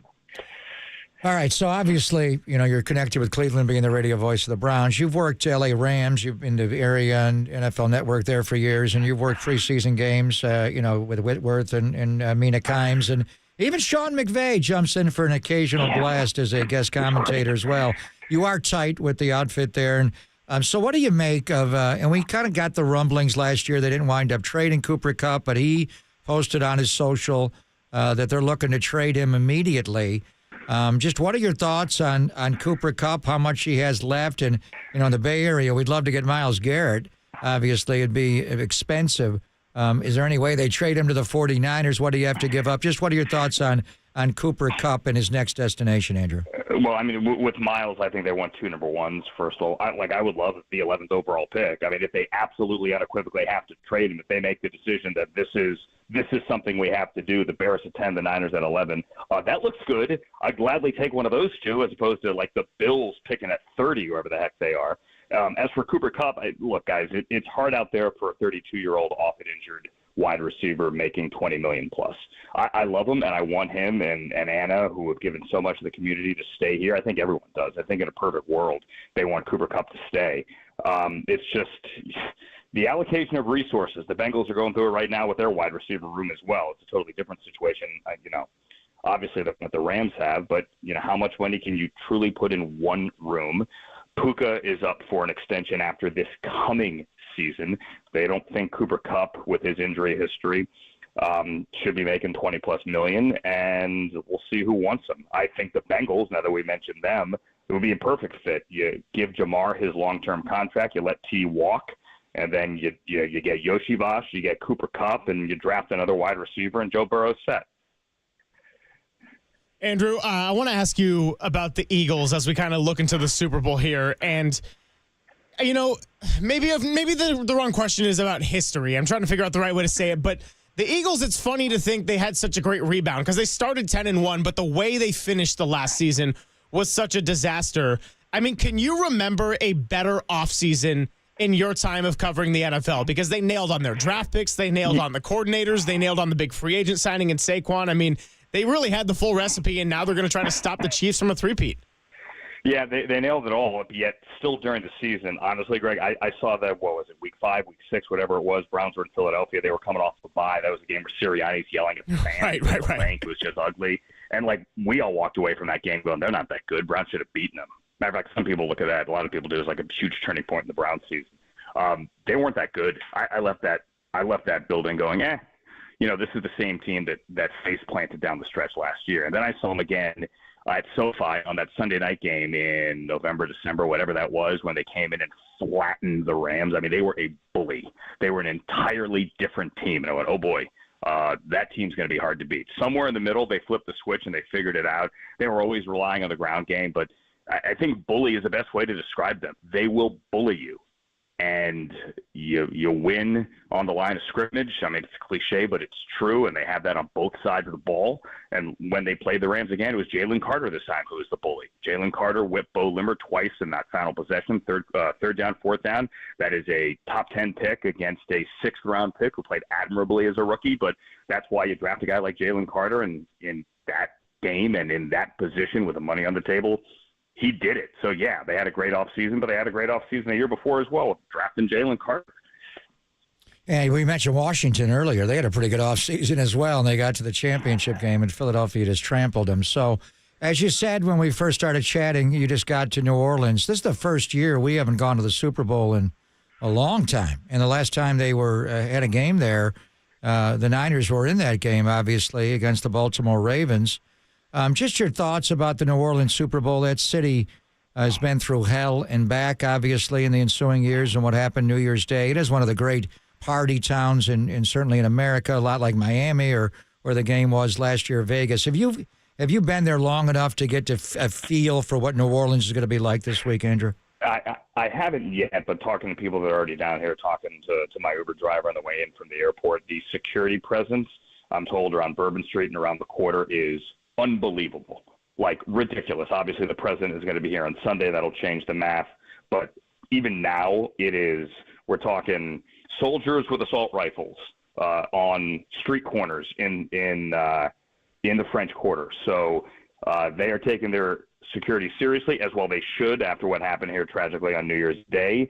I haven't been down to the convention center yet, haven't been to the stadium yet. I was at the stadium in November. It got a big facelift from the inside. You know, you're in the bowl and you're in the stadium and on TV. I think it's going to look really good. You know, behind the scenes, it's still kind of an old stadium. They're doing their best. But, you know, it should be great. Kendrick Lamar should be great. New Orleans, any walkable city, Greg, I think you can agree with me. A walkable city is the best city for a Super Bowl, as much as I love Miami, as much as I love, where else? Santa Clara next year. The Bay Area is not right? Walkable. You're not going to be able exactly. to. Even Vegas. I mean, some elements of Vegas, but some aren't. I mean, I walked everywhere in Vegas just because the Strip and the traffic was so bad. You could walk a mile in the time it would take you to get one. We were out in Henderson. There was no walking out to Hendo. No. No. How was that? Far. I went there like every other night. So hopefully things will be, and having the president there is going to add another level of security, but everybody stays safe. Just as far as your thoughts on the game, I know Kansas City looks unbeatable, but Philadelphia, what they did to Washington in the title game and their entire year. Is this the NFC's year? How do you see this game? You know what? I'm going to take the Chiefs. I know that sounds crazy. I was thinking about it on the plane coming down, and I have no logical reason other than Patrick Mahomes practices the dark arts. He's the sorcerer, and he finds a way every single time. It's not the officiating. It's just the fact that he has done this for the entirety of his career. Every time he has a one-score game, he wins. Every time he needs to rise to the occasion, he does. And I know it's illogical, but until somebody proves me that he won't do that, and I know Brady has in both a Super Bowl and a conference championship game, I'm going to take Mahomes until someone proves me wrong. So I don't know how and why, but it's not some vast conspiracy. Please don't insult anyone's intelligence with that garbage. They're better than everyone else somehow, some way, because they drafted that guy with the 10th overall pick in 2017. So, what's your favorite conspiracy about the Chiefs? No, I'm kidding. Talking to Andrew Siciliano for a couple more minutes. Oliver Stone will have a movie on it. By the way, I'm just seeing this pop up on my feed right now. So the afternoon show on Sports Radio 94 WIP in Philly is yelling "Future Eagle" at Myles Garrett on Radio Row as he's walking by, and he just walks away. He's like, "I want nothing to do with that." We would not be doing that if we were there. We're not coming, but we are going to Indy for the Combine. Andrew, you going to be there? I will see you there. Yes. St. Dry Elmo's fit fire. and brown liquor and shrimp cocktail late into the night. Yeah, we will do that. Let's make a date. So I know you said you got to New Orleans very, very short ago. What are your big plans for this nice little Wednesday night now? Super Bowl week's already halfway done. You got to pack it all in, Andrew. I'm just here so I don't get fined. No, shaking hands, kissing babies. I have nothing major planned. I'm just here because you know what? I'm gonna flight drop. You don't get 1K for 11 straight years and not burn your miles. So why not? Go to the Michael Silver party. I hear it's the best every year. Yeah, I'll text that guy. I hear he's too big time though. Maybe he'll answer the phone. We'll see. Yeah, I try not to text him myself because I don't want to get ghosted and then my feelings get hurt. So I can't blame you for that one whatsoever. I'll tell him I know you. I don't know if that's going to work. I don't know if that has a lot of pull. Probably doesn't even have a lot of pull in the Bay Area, but that's okay. Andrew, have a great one. Appreciate you. Go enjoy your Super Bowl week. And, hey, we'll see if the Browns can turn it around here. Yeah, call me next year. Thank you, brother. Love you guys. Love you too. Go Qs. That's right. So we had 2 silvers in the conversation. We had 2 papas and 2 orange. Not orange men. You can't say that anymore. Just 2 orange. I do wonder about the vibe of this game. I keep getting alerts that the ticket prices for this game are just going down, down, down, down. They always go up. I mean, every year it's like it's the biggest ticket. Well, it's like because that's just the way it is in America. And last year when it was 49ers, Chiefs and the home of the Raiders and having a Super Bowl in Las Vegas, those were the highest ticket prices for a game ever. And I thought, well, wait till next year when you have the game in New Orleans and we go back again. And, well, the Niners aren't. Why, when you have a city as large as Philadelphia and the Kansas City Chiefs trying to do something that's never been done in the Super Bowl era, win 3 in a row, Super Bowls in a row, why are the ticket prices tumbling for this game on Sunday? It's an incredible question. I don't know if the tragedy that took place in New Orleans has a lot to do with it, but Maybe it's just the fatigue of the teams. I wouldn't think that would tank the prices, though. I mean, there is something about a David versus Goliath in sports, and not that the Eagles in this case are a David, but as fans, I think people get really fascinated with dynasties and dominance and wanting to see somebody knock off the big dog. So, I don't know, man. I mean, we obviously during the pandemic, we saw the salary cap go down, and it went down the next year. Now it's up, and I'll be anxious to see what number it comes in this year. And Taylor Swift and the Swifties have a lot to do with the popularity of the sport. I just can't recall. Now, in 2020, there were nobody at Raymond James Stadium in Tampa. That's a little bit different. But in my, the last few years, the ticket price for the Super Bowl is a historic high. Well, of course it is. That's the way it is with inflation, and then everything goes up. Why are the ticket prices going down this year? New Orleans, the Chiefs. I mean, Philadelphia, I don't think Eagle fans are going to fly Eagles fly to NOLA. I mean, why are they going down? I had a group message going with some friends earlier this week trying to figure out some possible Super Bowl plans, and like 4 different people just came with the same answer over and over, saying, I don't really have any plans, but I'm not too excited about it. And I'm thinking, like, okay, look, I get that we don't want to watch the Eagles and the Chiefs. We're going to be happy about who loses, and we're not going to be so happy about who wins. But that's not going to stop me from wanting to have some fun. It's the Super Bowl. I know. I want my calorie intake, man. I'm trying to ignore it, but Sunday at about 3:30 in the afternoon, it is the damn Super Bowl. We'll be watching. Yeah. Do you have? Is there a Super Bowl? Not the end result, obviously, because we could talk about the Niner ones. But is there a Super Bowl going into the game that you can remember where you were just super unamused by? As far as a match, probably when Baltimore and the Giants met the year. It's always the year after we lost. When we lost the AFC Championship game to Baltimore and Brian Billick came in swinging the Banshee looking for the SOB. That one was hard. And we got trampled in that. Just speaking of from the Raider perspective.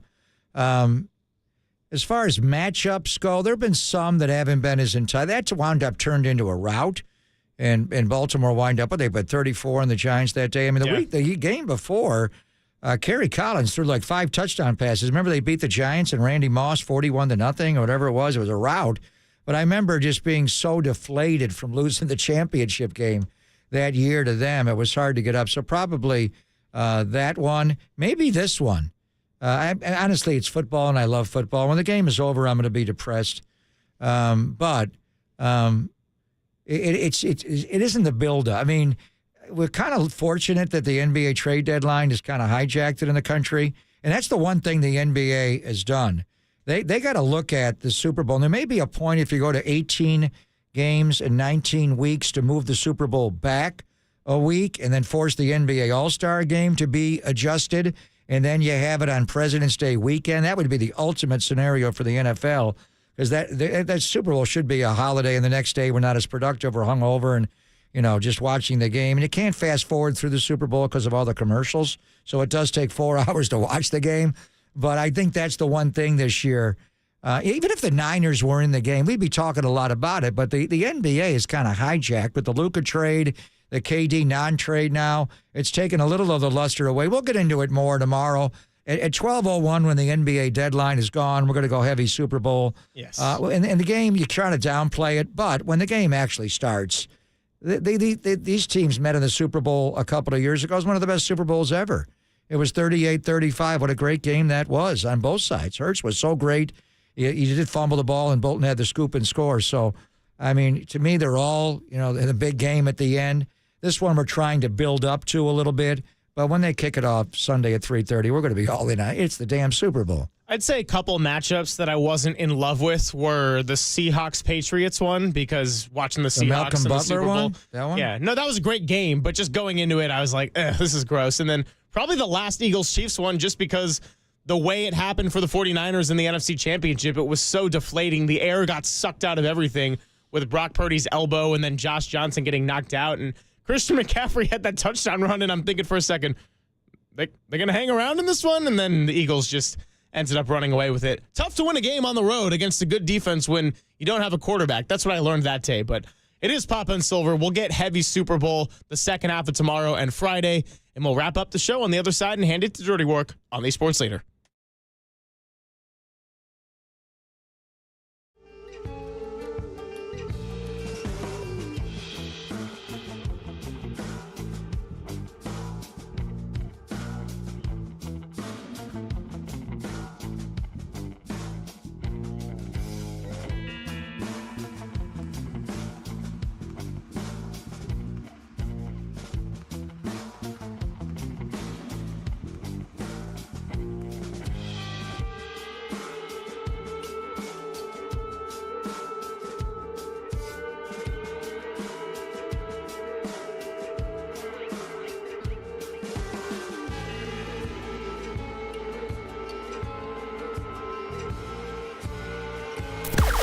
Now, from the O'Donnell Financial Group Sports Desk. Learn more at odfigroup.com. O'Donnell Financial Group, because planning is a process, not a product.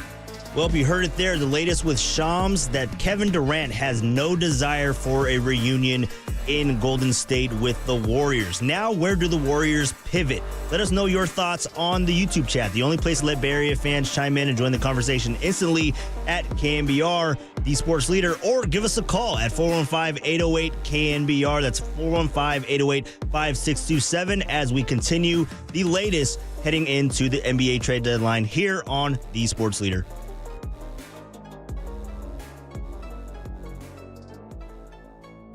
Hey, it's Greg Papa here. The faithful knows all too well. Sometimes the season doesn't go the way we want it to. Injuries, setbacks, tough breaks. It's a reminder that life doesn't always go as planned.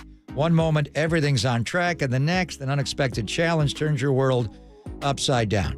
That's when you need a team you can count on, like Habas Law. For over 35 years, Omar, Tariq, and the Habas Law team have fought for people blindsided by life's toughest moments, right here in our very own community. When the odds are stacked against you, Habas Law steps in, taking on big insurance companies with relentless determination to deliver life-changing victories. Habas Law doesn't just settle cases, they rebuild lives, fighting with compassion, grit, and an unshakable drive to make things right.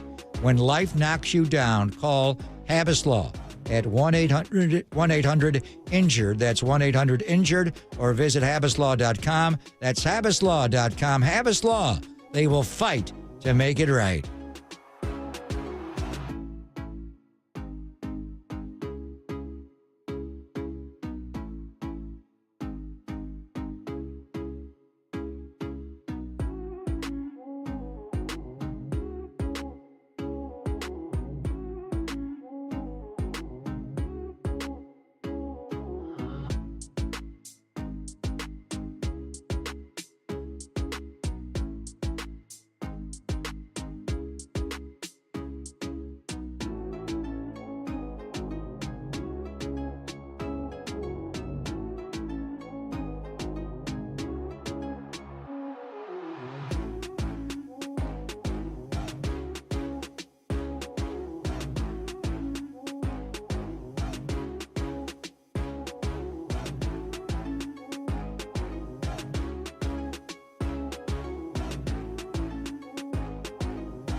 Back to Greg Papa and Greg Silver on KNBR, the sports leader. Closing up shop here on Papa and Silver. Thanks for hanging out with the Gregs. Thank you to Walter for Walter's Wednesday whip around and poll, which was relevant for about 45 minutes because KD not interested in coming back to the Bay Area. We're going to close out with a nice piece of breaking news, by the way, Papa. Matt George yesterday when we had him on. Trade? Sacramento has acquired Jonas Valanciunas. It's not the Jonas Brothers. Jonas Valanciunas? Jonas Valanciunas. It's all right. I want Charles Barkley to pronounce his name. He won't do that. So the rumor a week ago, remember we were on with Mark Spears 2 weeks ago? We mentioned Valanciunas and Kyle Kuzma in a package of the Warriors. They both got traded, not coming here. Kuzma went to Milwaukee for Chris Middleton. Were the Warriors in on Middleton? And now they're not going to get Valanciunas. He goes to Sacramento in a combination with Domantas Sabonis, which is interesting. So we'll reconvene tomorrow. Dirty Work comes on in a minute here, a couple seconds. We got 2 hours before the deadline. Do they make a trade between now and before we go on the air at 10 a.m., or do they save it for 10 to noon during our show tomorrow? I'm going to go in the boat of maximum drama. It's going to be right during the first commercial break. Around 10:13 is when we're going to hear something. I'm going 11:58:59. They're going to take it right to the last moment and then get Vucevic. Yeah, that's my wishful thinking. I am thinking it's Vucevic at this point, though, because Mark Spears kind of gave us the soft tease. I'm going to go in the lane of Spears. So, Papa, great to have you in today. Thank you to Walter. Time to hand it to Dirty Work with Copes, Depop, and Tim Webb. And you're listening to KNBR and KNBR FM San Francisco, the sports leader, a Cumulus media station. Okay, the fun's over. They've done the dirty work of the radio business. Anybody messes this thing up for me tonight is through. Engineering, board operating, and producing. Not only are you fired, your life is over. And now they have the microphone. What could go wrong? Nobody messes up. You understand me? Don't mess up. Adam Copeland. You wanted some sort of like hard-hitting Bob Lee journalism. You came to the wrong place. Derek Papa. Oh, boy. Okay. It's getting hot. Is it getting hot there? That's even worse. How are we feeling? It's getting hot. Oh, boy. And Tim Webb. Mankini, yes or no? 59. We go with this, Tim. It's a dirty job, but someone's got to do it. Ridiculous. Completely ridiculous. Welcome to Dirty Work. KNBR 104.5 and 680. The sports leader.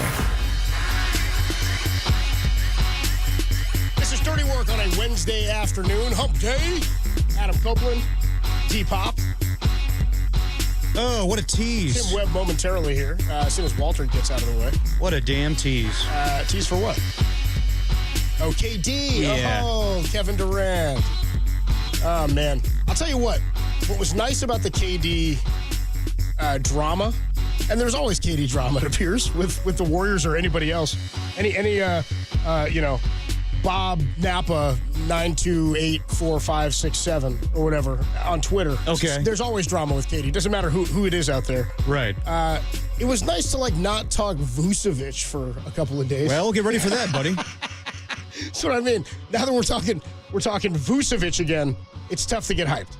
Yeah, I mean, it's tough to get hyped for anything at this moment because not that I was really believing in it, but there was legitimate reporting on this thing. The only reason there was legs is what we were talking about last night. Is Sam Amick saying dude, the Warriors are interested. Warriors are calling on him. Shams Charania reporting that the Warriors have been calling on this for about a week. And then we find out today from Shams that, and by the way, it went even deeper than that with Amick saying, well, the Suns would want X, Y, and Z. We need Draymond and Kuminga and these other pieces. Yeah. There's articles being written about what the Suns' interest would be. And my thought was if you were going to have to gut your team entirely to do it by losing Draymond, among other things, what was the point? Because it seemed to me the only reason the Suns would have to do that into giving up a player of that caliber who they want to build around with Devin Booker to a team that has the same record as them would be they'd have to gut the Warriors so bad that they felt like they're not a factor for us right now. Yeah. And ultimately, we get news today from Shams Charania that Kevin Durant don't want to be here, which, maybe everybody goes, he's said it numerous times or he's made it clear it was a mistake that he left Golden State. Maybe, but he just kind of made the decision again that ain't where I want to go. It's not where I want to be. And I can't say I'm incredibly surprised, but when you hear 2 years ago when all the rumors were that KD and Steph talked And basically, he was like, I made a mistake going to Brooklyn, and I want to come back. And at the time, I mean, it's Kevin Durant, so you can't say no, but they did. They did say no because they were just coming off of the championship. Did you really want to trade Wiggins and whoever else, Jordan Poole, all these guys that just won you the championship? The feelings around the team were much different at the time. Way different. And I totally get that. I was intrigued by it. I remember Tom and I talked about it, and Tom was like, no. And I was like, I would do it. Why not? It's Kevin Durant. Well, let's be honest, too, because a lot of factors go into Kevin Durant coming back. If it was just him and Steph, then yeah, he would love playing with, like, everyone linked the Netflix documentary that's coming out about the Olympics. There's a section in there where KD's talking glowingly about playing with Steph, and he loves it. Of course he loves playing with Steph. I don't think Steph was the problem. Of course not. Which brings us to the next topic, and that is Draymond the reason people don't want to come here? It's not just Draymond with KD. It's the talk. It's the media. It's Steve Kerr. For whatever reason, he doesn't like KD playing with Steve Kerr. Yeah, I go back to... I get the feeling Steve Kerr didn't... Like, he's never going to say a bad word, I don't think, publicly about Kevin Durant. No, of course not. It's just not who Steve is. But I think if you gave Steve truth serum, he might admit that it wasn't his favorite player to coach. Well, he also admitted, I think... You know what I mean? That there were... Didn't Steve say, like, during the 15-win season, he was like, well, there was no drama this season, well, so... Steve doesn't like noise. Exactly. I mean, no I don't coach blame likes him. it, but Steve really sort of clamps down on that, and that's why, I mean, he's talks glowingly about Steph and the unique superstar that he is, and that the comp is always Tim Duncan because there's just no noise. There's no problems. And we've talked about it this year with Steph's comments about the roster and the performance of the team, that this is as vocal as he's been about his displeasure, frustration with what's gone on. So, because it doesn't appear to be like it didn't, like, even before when there were frustrations, that 15-win season, he's hurt, there are injuries, Klay Thompson's down. It still feels, I think, in all of our minds and in his mind, okay, but when everybody's healthy again, there'll be another shot. And there was, and they won another one. Now, you're getting to the end of a road here. Yeah. Where the another shot doesn't seem so guaranteed. Yeah, to me, today was kind of like, damn, this might be it. Like, what gets better than Kevin Durant? Like, it's not just right now, it's the offseason. He's telling you, I don't want to come back here. And as I said, there's a lot of factors, Draymond, the talk, Steve Kerr. Like, I go back to... That's a fall-off KD to Vucevic now. Well, this was like the dream. Yeah. The dream to get KD back. Like, we were hoping like his career would end that way, and that's what Steph wanted. Like, this was the final answer. And to be told no... Like, I go back to Steve and KD, the Western Conference Finals, when the Rockets and Warriors were playing, and that TNT clip. I always think about that. When that happened, the clip where Steve is telling KD, I remember a game where it was me and Michael Jordan on the Bulls, and Michael was getting what he wanted. It was just Michael by himself, but we were losing. You need to pass the ball around. You need to get your teammates involved. And KD's response to that was just like, are you kidding me? Like, he didn't say anything, but you could tell he was like, you don't need to tell me what to do. I'm Kevin Durant. And ever since that moment, I always thought that KD and Steve just didn't see eye to eye. There was more, KD was more vocal about how he wanted to have the ball in his hands all the time. He wanted to play more ISO ball. He didn't want to pass the ball. So from that point on, I think Steve lost KD. And great memory by you. NBA and TNT. Yeah. This is back in, I just found the story out, it's June of 2018. Yeah. Here's the story that Steve Kerr told Durant. Great memory by you, Derek. He says, when MJ was with the Bulls, he had a playoff game. He kept trying to score, and he was scoring, but they weren't getting anything going. Phil Jackson said, who's open? He said, John Paxson. He said, I want you to trust your teammates early. What you're doing is you're getting to the rim, and then you're trying to hit them. I want you to trust the first guy and then move. Still attack, still look to score, but then trust these guys, okay? And so Steve Kerr is seen telling Kevin Durant that story. Yeah. Durant then commented that he appreciated it. He said, I really enjoyed that conversation. Having somebody like that to be that close to a legend like Michael Jordan and tell me to feel confident and we're in similar positions at that moment made me feel good about myself that he can relate me to Michael Jordan. Yeah, but also KD was more vocal from that standpoint. Like, right after that, they won the championship. He needed it. Said it was a good reminder, blah. Yeah, they won the championship, though, that year. But then right after that, that's when the whole thing where Draymond was telling KD, move the ball, pass the ball. And KD's like, you know who I am? Yeah. Like, I'm not giving the ball to you. There's the guy, though. That's what I'm talking about. Draymond Green, man.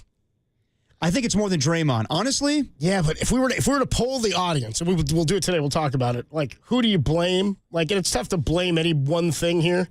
I have to ask at this point, Is he a key reason in why players don't want to come here? Draymond? After the Poole thing, maybe it affected more than just the Warriors organization. Maybe it affected the way the Warriors organization with Draymond Green is seen. Not that they don't respect him, but does anybody, other teams don't like him. Other players don't like him. You are right in that. But that, for who's to blame, the blame could be placed at Joe Lacob for what's gone on since that last championship of how we're not able to get a superstar. Maybe that we've hung on to the old regime a little bit too much. Did he ride Bob Myers out of town? Yeah. You know what I mean? Maybe does anybody feel like the reason Bob Myers left was anything other than Joe Lacob? 100% it was remember the whole conversation we had last year was before he left and Dunleavy was named the GM was, why would you leave with Steph Curry having years on the table? Who would walk away from that? The answer is Bob Myers. Yeah. He's like, I'm good. I did it. But Joe also saw the writing on the wall. But also, as far as who's to blame for why KD doesn't want to come back, I bring up the story of watching the NBA Finals, the clinching game at Oracle Arena, and when KD won MVP, everybody booed. I have to say, Warrior fans, you have to look yourself in the mirror a little bit of why KD doesn't want to come back here. Yeah, well, did you really appreciate him? Well, yeah, but maybe that's part of it.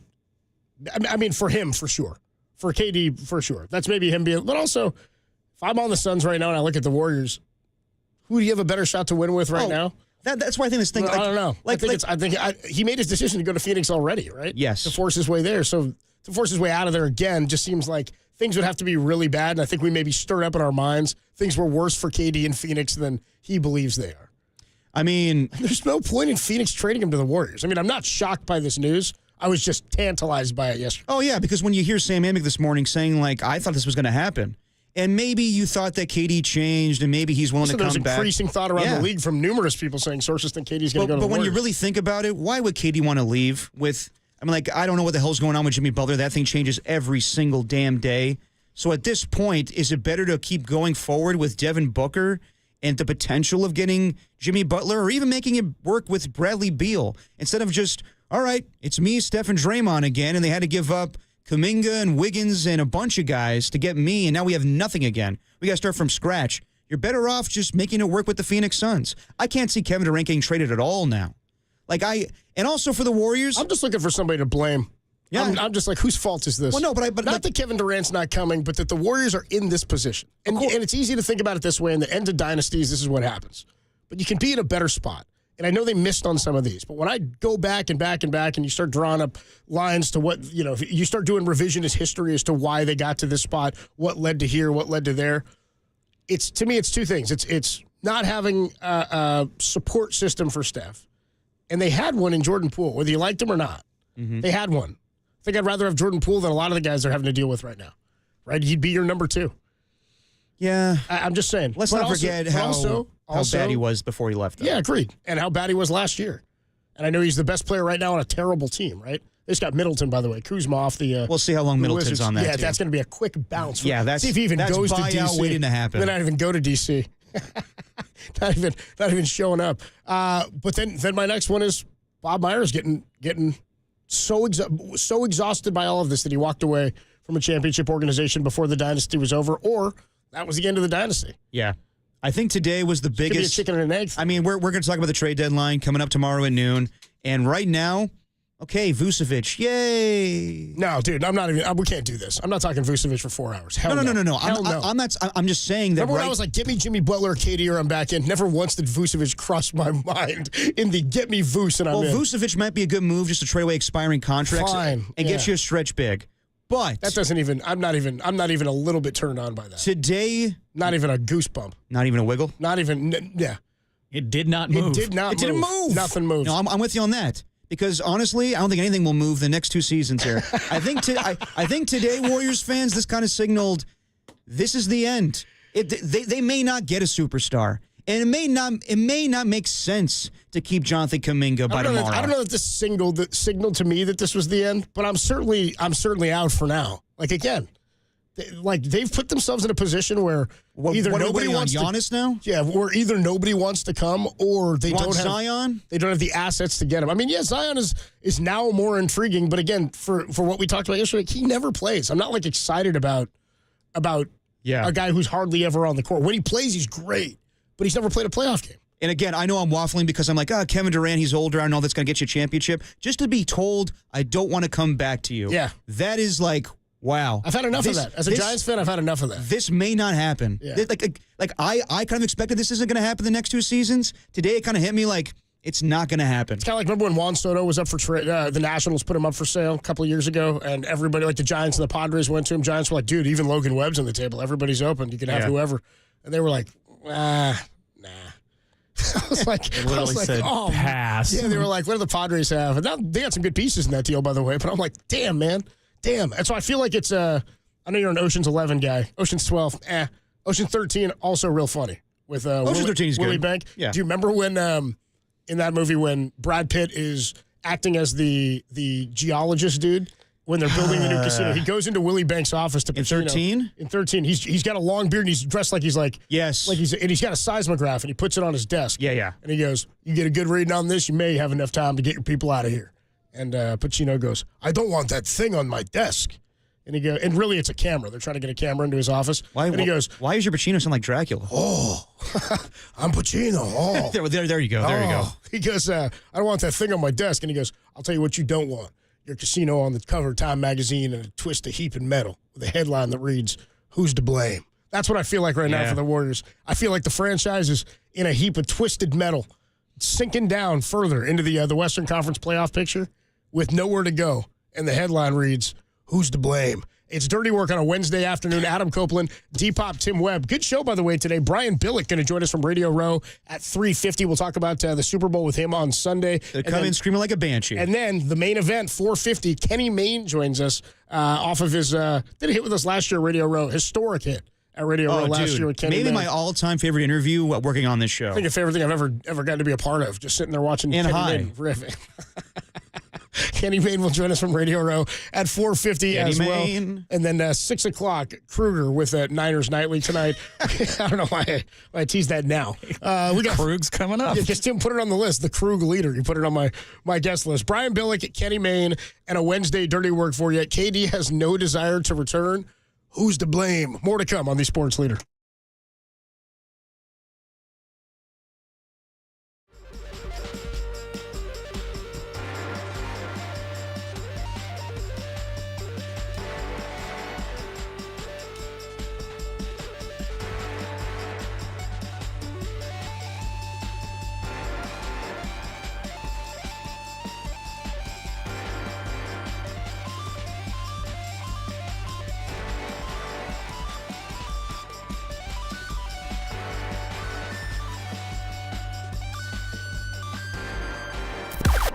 Now, from the O'Donnell Fin.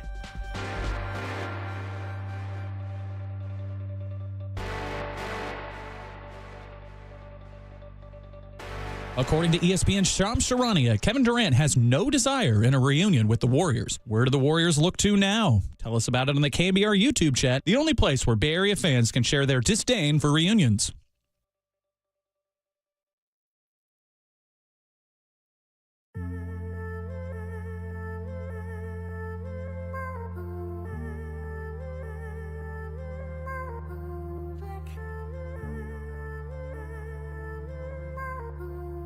Hey, what's going on, everybody? Me again, Adam Copeland here for Underdog Fantasy, and I've got good news for you. Underdog is available to play, and it's available to play right now, right here in California. The best app for your big game party, it's actually on your phone. It's called Underdog. Underdog is the best place to cash in on all your takes during the big game, which players are going off, which ones are ice cold. You can make your entries in just a few taps to win some real cash prizes. With their pick'em game, you can win up to 1,000 times your money just by choosing higher or lower on a player's stats like touchdowns, yards, interceptions, receiving yards, rushing touchdowns, higher or lower player versus player.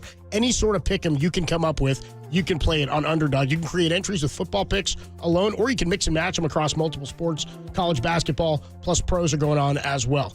You think Patrick Mahomes is going to throw for more yards in the game than Jalen Hurts on Sunday? You can find out, and if you're right, you'll win some real money. Cook up some entries and win real cash prizes while you watch the big game. And every dog deserves a second chance with Underdog. With Underdog Rescues, you can even get your money back and receive a promo if an early injury in the game causes you to lose. Plus, with Underdog's double flex option, you can even take 2 L's and still turn them into a W. Underdog is the best place to play Pick'em. So sign up today, and when you do, use promo code KNBR, like you're listening to right now, and Underdog will give you up to $1,000 in bonus cash instantly. That's promo code KNBR. You must be 18 or older and present in a state where Underdog Fantasy operates. Terms apply. Concerned with your play, call 1-800-GAMBLER or visit www.ncpgambling.org. Good news!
And now, time for the Protect Your Assets with David Hollander Business and Technology Report.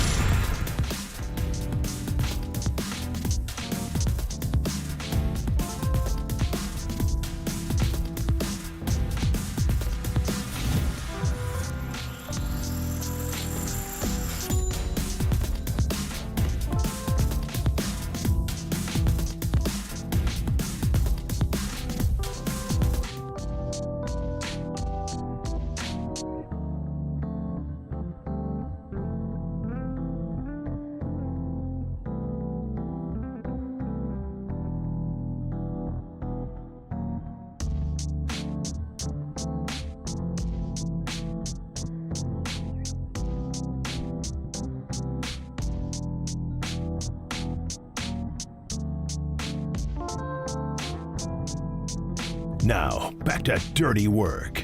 Adam Copeland and Derek Papa on KNBR 104.5 and 680 AM, the sports leader. Adam Copeland, D-Pop. Tim Webb's here, too. How's trivia last night, Tim? As predicted, a very good crowd. Yeah, nice. Probably about the 30 rain held off. The rain, like by the time we got out of here, I walked home. Like the rain had held off, and we got a pretty clear evening. It's a beautiful day today. I think it comes back tomorrow. Irony. I thought like maybe we'd get some tough crowds for you, Tim, because of the rain. But nobody's going to keep little rain's not going to keep people away from Tim Webb. Now, the trivia question that I asked you guys was a good one. Got about I would say about a 30% split on each one. The Tahoe, Bakersfield, San Luis Obispo. So don't feel bad. I thought about it all night. I didn't feel bad at all. I went home and wept. Yes. Yeah. Anyway, some good turnout for Tim last night. Not good turnout for the Dubs in terms of anybody showing up in a trade as it stands right now. That's what I was saying, the irony. The sun came out today, but no Warriors want to come out to play as far as free agents. So if you're joining us or not free agents, but trade partners. You haven't heard today, Kevin Durant is not going to be a Warrior mostly because he was like, I don't want to. Remember, I was like, Kevin Durant doesn't really have much say, though, if the Warriors offer a haul and they want to do it. But I guess in the NBA, you can just say you don't want to do something and you don't have to. Well, that's why like the Luca trade also, is so rare. he signed a contract there. He's like, I'm here. I signed this deal. Yeah, and we haven't heard him demand a trade. But like that's why like the Luca trade is so rare to say like he had no say whatsoever. Usually in today's age of like we see Myles Garrett telling the Browns, trade me. And we'll hear him later because he went on Rich Eisen's show and went on actually like a lot of shows today on Media Row saying why he wants to get traded. But even guys like him are dictating his market now. Basically, but also in football, sorry to interrupt you. In football, it's a little bit different because it's sometimes sort of like the DeForest Buckner situation where the Niners knew they weren't going to be able to keep him. Mm-hmm. So they were like, if you can get us this level of pick from somebody, we'll trade you there. Yeah. And they're probably like a not in division. If it's not in division and it's preferably an AFC team and you can get us a first rounder, cool. Right. And they did. They got him like what is it? Kinlaw was 11? 12? Well, whatever it was. Or saying like the draft. The spawn the draft? Yeah. That's the pick they got from Indianapolis for him, wasn't it? Yes. Yeah, yes. So there you go. They were like, we can work this out with you. But usually, it's always funny, like when Ayuk, there was the reports about wants to go to Pittsburgh or to whatever number of teams there were that he had out Washington. there. Washington was the other one because of Jaden Daniels. Yeah, but to see, like, John Lynch was willing to entertain that because he, like, if Myles Garrett comes out and says, I want to go to this team, that team, then it kind of lessens the playing field as far as other teams getting involved. So he could pick his destination. If the Browns get the value they want, though, then what difference does it make, you know? Exactly. But, like, that's why, like, KD is so powerful. He basically, like, he wanted to go to Phoenix. He didn't want to stay in Brooklyn. It was always Miami or Phoenix. And he got his way to Phoenix because who was the coach there before that just got fired? That's his guy. The Pistons head coach. I forget his name. He's not even there anymore. No. What's his name became the... Yeah, he was the Pelicans coach. We'll find out later. But KD had so much power getting to Phoenix. Monty Williams. Yes, Monty Williams. Who got axed after they went to the finals. Yes. They fired Monty Williams. And then... a couple seasons later, but yeah. And then he got like what did he get, like $80 million or $100 million to become like the Pistons head president coach? And head coach? For one season, and then they axed him. But Unreal. Yeah. But like if KD wanted to go to the Warriors, yeah, I'm sure that he would have enough power to make that work. And it sounds like the Phoenix Suns are willing to accommodate that last night. But he doesn't want to come. He doesn't. And like Sam Amick spoke today, and this morning he thought this is very real. And he even said, like, I don't even think the Draymond stuff needs to happen. I just think that they're willing to accommodate this for KD. Now, they want to get a lot in return. They're not going to give him away. They wanted, I guess, from what Sam Amick was reporting yesterday in the article. If what he was reporting, and there's no reason he wouldn't be reporting what he's heard, but they were saying it would be Draymond, Kuminga, Wiggins, and future picks. Well, like a load of picks, something like that. Whatever the bounty of picks was going to be, it was going to be. I was like, damn, just call the Bucks then. It's all that. Yeah, I know, but like, I mean, like basically taking the Warriors' future. It sounds like the Warriors are willing to do that. I don't know about the Draymond stuff. I mean, like, would ever get to that point where Steph would have to choose between Draymond Green and Kevin Durant? Like, that's the ultimate Sophie's choice. Who would you? Steffi's choice, dude. Yeah. Steffi's choice, dude. He's got to choose between Draymond and KD. Because in the past, I like that. No, because in the past, like, Steph was like, "Hey, Jordan, I know you got humiliated and he punched you, but I'm choosing Draymond Green every time." Now, if it's between Kevin Durant and Draymond Green, I think Steph has a hard decision there. But I feel like that'd be a weird decision for the Warriors to make in saying that, yeah, okay, we'll just ride with these two guys and figure out the rest. Like, I don't know, man. I like I said to you yesterday, I'm totally understanding of the mindset that everybody must be available and has to be available, sort of with the exception of Steph. I think now, yeah, definitely. I mean, but if you're doing that, you got to make sure after that you've got stuff to work with. And the only reason I'm saying that now different from yesterday is because the only reason I wanted KD was to pair with Draymond and Steph. Yeah. I said, I'll hitch my wagon to those three guys. Those three horsemen I'll ride with. I'm down. And I was even skeptical about that. But now just to know that's not going to happen at all, these final 2 seasons of Steph Curry's career with the Warriors, we think, I don't know what you do. Are you like, F you, KD? Or are you like, screw that? No, because I understand it. Because honestly, like, when I wouldn't come either. You know what I mean? Yeah, I mean, I totally understand it.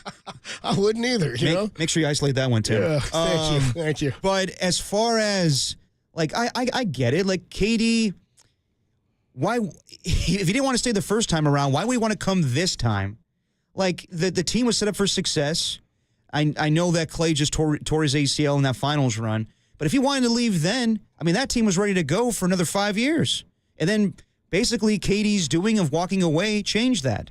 So why would KD want to save them in their last remaining years right now? Doesn't he have something to prove himself? I know that we're talking about like all the outside noise and why should we care about that? But the truth is, KD cares about that stuff way too much as a superstar. He cares about everything way more than I care about it. He cares about everything way more. But that's why we need to make it a conversation, because it's ridiculous. At the end of the day, I'm sure he was like, I don't want to have to hear my name by Stephen A. Smith saying I'm soft again. I don't really, again, for me, it's less about him saying no and more about why the Warriors are in this spot. Like I think we're spending too much time talking about him. I don't care that he didn't really want to come. I mean, I do. But like, again. But don't you think that's kind of the nail in the coffin as far as like a big name superstar coming here? Well, I don't know. Trade deadline's not till tomorrow at noon. So, anything, it would be surprising to me. Yes. Exactly. To your point, anything would surprise me. So now I'm in the same spot that I was on Sunday night, where once I saw the De'Aaron Fox news and Zach LaVine was traded to Sacramento, my thought was, okay, either you go big for a superstar or you just trade expiring contracts for Vucevic and call it a day. Or maybe not do anything at this point. I don't really know. Like, this was disheartening. Like, honestly, like, I don't know what the hell they do. Like, it doesn't, I don't know if anything's worth it at this moment. Like, for this season, nothing matters. Okay, yeah, cool. You can fight for a play-in spot. I don't give a damn. Come on. You were talking last night. I mean, you're going back and forth, too, because last night you said, well, you can make moves to set yourself up for the future. Like, you were talking, like, the Luca deal is obviously a big move for the Lakers in the future. You can, but are you willing to make a move like what you would be willing to give up for KD, even if it doesn't help you in the same way this year? Well, who are you getting? Like, what I'm saying is you've got to have a list of superstars down that are worth the King's ransom, right? Yeah, so who's worth that right now? I don't know what their list would look like. I imagine if it's not KD, that Giannis is probably near the top of it. Bucks probably aren't making that deal, but I just wonder, is there other guys out there? Are there other players out there that you go, we're calling on this guy, we're calling on this guy, we're willing to talk Draymond now, we're willing to, and again, this just I think everything needs to be on the table now. This just brings me back to the issue of or there's a really weird Jimmy Butler deal that happens as a one. I mean, which I'm not why saying the hell would you want Jimmy Butler now? I'm not saying I do. I know. I'm not saying I do. I know. I'm saying to your point, what else is there? And more to my point, who's to blame? Is Joe Lacob to blame for this? If Bob Myers were here, would things be different? Did Joe Lacob run Bob Myers out of town? Well, let me ask you, how should they have handled Did Bob Myers have a plan that didn't translate into where they were going? Would things have gone differently with Klay Thompson? Could they have gotten something would they have let the contract of Chris Paul expire? No, they shouldn't have. You know what I mean? Like, I don't know. There are so many reasons that the Warriors are in this position and have very little assets to offer. And I gotta ask the question, is Draymond to blame? Is he partially to blame for why players don't want to be here? It has to be asked. It has to be asked. He punched a teammate in the face. Yeah, but I don't think that's going to deter people from coming here, though. I don't know. I think it has to be asked. That's enough for like some guys to be like, I don't want to play with Steph Curry. I don't know. Or deal with Draymond for a year. Or maybe it's just they didn't really. He's hurt the Warriors being on the Warriors at times because he's suspensions and title and technical fouls But I think it's more than that. I think it's that they lived in the past for too long. Yeah, maybe. I think that.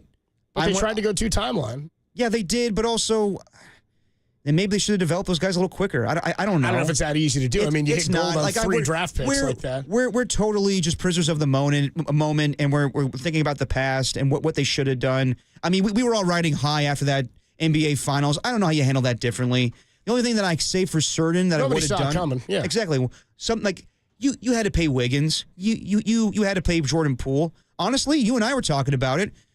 I didn't think they were going to pay Draymond. I didn't think Draymond was coming back. A little surprising to me. Yes. 4 years was surprising to me. Like, remember that podcast that came out where he said he was going to Memphis. He's like, I was leaving.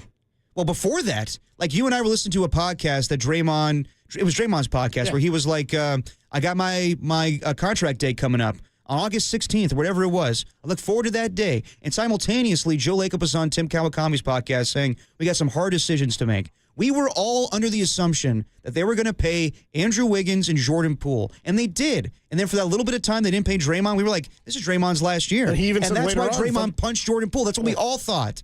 And then they paid Draymond, and they shipped out Jordan Poole. Yeah. As somebody said yesterday on the text line, imagine trading Draymond now and not after he punched Jordan Poole. I was like, yeah, it's a hell of a move. Hell of a move. I mean, honestly, the only thing I could say for certain that I would have done, I know everybody loves Clay. I said this yesterday. I would have traded Clay after that Lakers series where they lost. I would have traded him then. You had 1 year remaining. You definitely didn't want to give him a bigger contract. Went back and forth on the whole thing. It was a show of a season as far as him coming off the bench and his mood and everything. I would have traded Klay Thompson. I personally would have gone in more for Lauri Markkanen. I know that Steph Curry and Draymond Green don't see enough value for him as I do, but I would have made that move. I also would have made the Zach LaVine move this offseason to move Andrew Wiggins and Chris Paul. I wouldn't have just let Chris Paul just walk. That's what I mean. So who's to blame? It's one part Dunleavy, or is he just a victim of what was handed to him? I mean, they tried hard this offseason and didn't have the ability to pull off a deal for Paul George because Philly wanted him, and they were going to trade him to Philly. They had more assets to get, did the Clippers. So, I mean, I don't know if there's any one thing, but I'm asking the question. I wonder what people think. Is it on Lacob running Bob Myers out? I mean, I think, again, I keep saying running him out. I think we're all of the mind that Bob Myers is not here because of the stressors of the job, sure. But after that much success, it's got to be some sort of fallout between what's gone on. No, definitely. But I also think that would Bob have done anything differently? I don't know. I don't know. And I'm just saying, well, what if? Because he was the architect of all of this. I'm saying, what if Draymond doesn't punch Jordan? But it's Poole not in the like face? Bob Myers. Like they called him like the swindle god or whatever it is online. But like Bob Myers didn't wheel and deal when it came to trades. No, I'm not saying that. Like that's why he's always saying to Kendrick Perkins and Stephen A. Smith, trades are hard. He convinced guys. As a former agent, he convinced Kevin Durant to come here. Yeah. He convinced DeMarcus Cousins to sign here. The Warriors have been trying to trade people, and that's harder to do, which I totally get. So I don't know what the hell they do, and most likely they'll end up with Vucevic. And that makes sense. I don't know if that's a most likely. I feel like the Bulls were asking to. Who knows if he'll be moved? I don't think there's a most likely for anything now. I hear you, but just as far as like talking Vucevic, and I won't even entertain this nonsense. I don't know. It's like, dude, it's like offering me. You're like, you want to come over and watch The Godfather? And I'm like, sure. And I get there and you pop in 3. And I'm like, this isn't what you talked about. This isn't what my trade deadline was supposed to be about. I still watch 3. Vucevic? Come on. Tim, if I invite you over for The Godfather and I pop in 3. I'm not coming over anyway. You walk in my house and Andy Garcia's on the screen. You're pissed. No. That's not a valid comparison. That would be like Dumb and Dumber 2. You know?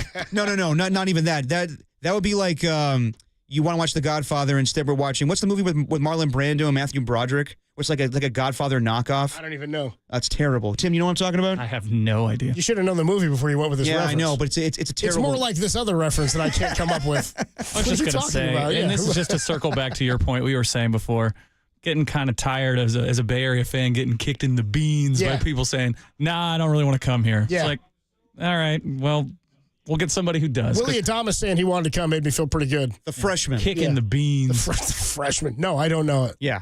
Terrible movie. Oh, it's just like that. Yes. The movie that none of us are getting. Oh, 916 came in and helped you on the Golden State Lumber and Building Materials text line, The Freshman. We'll let you hear exactly what Shams had to say. Yeah, Katie don't want to be there is basically what he said. What do the Warriors do now? Do you even care, Warrior fans? 808 KNBR 415-808-5627. Are you like me? Because I'm just like out until they give me reason to be back in. There's your Godfather 3, huh? Is that 3 or is that Heat? That's 3. Okay. Oh, come on now. Whoa. Jurassic Park. Would you rather watch 808 KNBR? Would you rather watch Godfather 3 or Heat? Heat. We just even a debate. Heat. By the way, have you seen Heat recently? Like recently, probably not in the last year or so. Okay. Well, last time we were talking, I told you, like, look for, like, what Heat's really about. Okay, I got to get back. Maybe I got to get some Heat in my life tonight. Maybe I'll go in on Heat. Yeah. Less trade deadline, more Heat. I skip the Dubs game tonight and watch the Heat. Not the Heat. Heat, exactly. Just Heat. Jimmy Butler. 808 KNBR. Val Kilmer. 415-808-5627. Who's to blame? Would you rather watch Godfather 3 or Heat? She's got a big ass. And you got all the way up it. It's Hank Azaria, isn't it, too? Yeah. That's incredible. That whole scene's improvised, and he's like that's like his authentic reaction. He's like, Jesus, Al. It's on the script. Oh, I'm Al Pacino. Oh, we got more to come. I'm Jimmy Hoff. On the Heat leader. When I wouldn't come either.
Now, back to Dirty Work.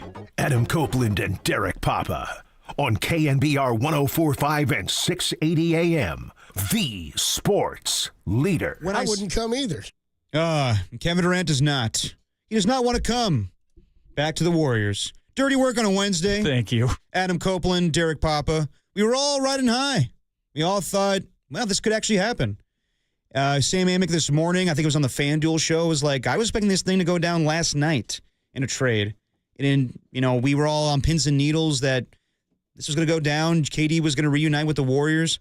And then, Tim, do we have the sound of Shams Charania basically just crapping on our day, saying that KD does not want to return? Malika, the Warriors have been seriously pursuing Kevin Durant over the last week, but sources tell me that Durant has no desire in a reunion with the Warriors. He does not want to go back to the Warriors, where he won 2 championships, won 2 finals MVPs. The Suns' position in all of this has been to continue to build around Kevin Durant and Devin Booker, but due to their record, teams have been very aggressive calling the Suns. It's unclear where these talks go between now and tomorrow's deadline, but one thing is clear around the league right now, and that's Kevin Durant does not want to go back to the Warriors in any trade. So for the Warriors, do they continue this pursuit of Kevin Durant? Do they move on to a guy like Jimmy Butler, who we've been discussing over the last couple of months? Is Chicago's Nikola Vucevic a target as well? We'll know in the next 24 hours. Okay.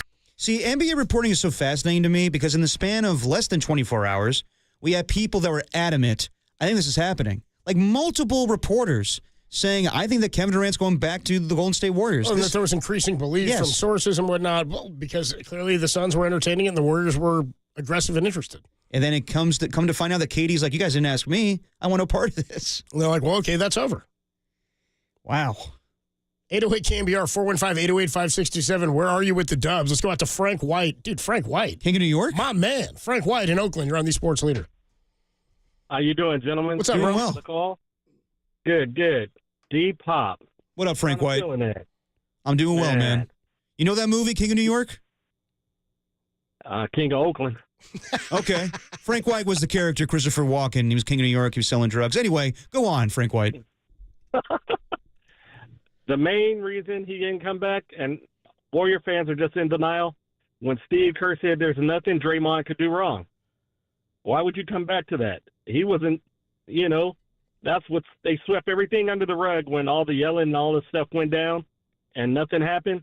That left a bad taste in KD's mouth that he'll never get rid of, even if him and Draymond do say hi and bye. That's as far as he wants to go with it. Yeah, but Frank, do you also think that maybe the fans have something to do with it a little bit too? Like I remember. Oh yeah, even now today. Yeah. Oh, we'd have still got championships without KD. No, you wouldn't.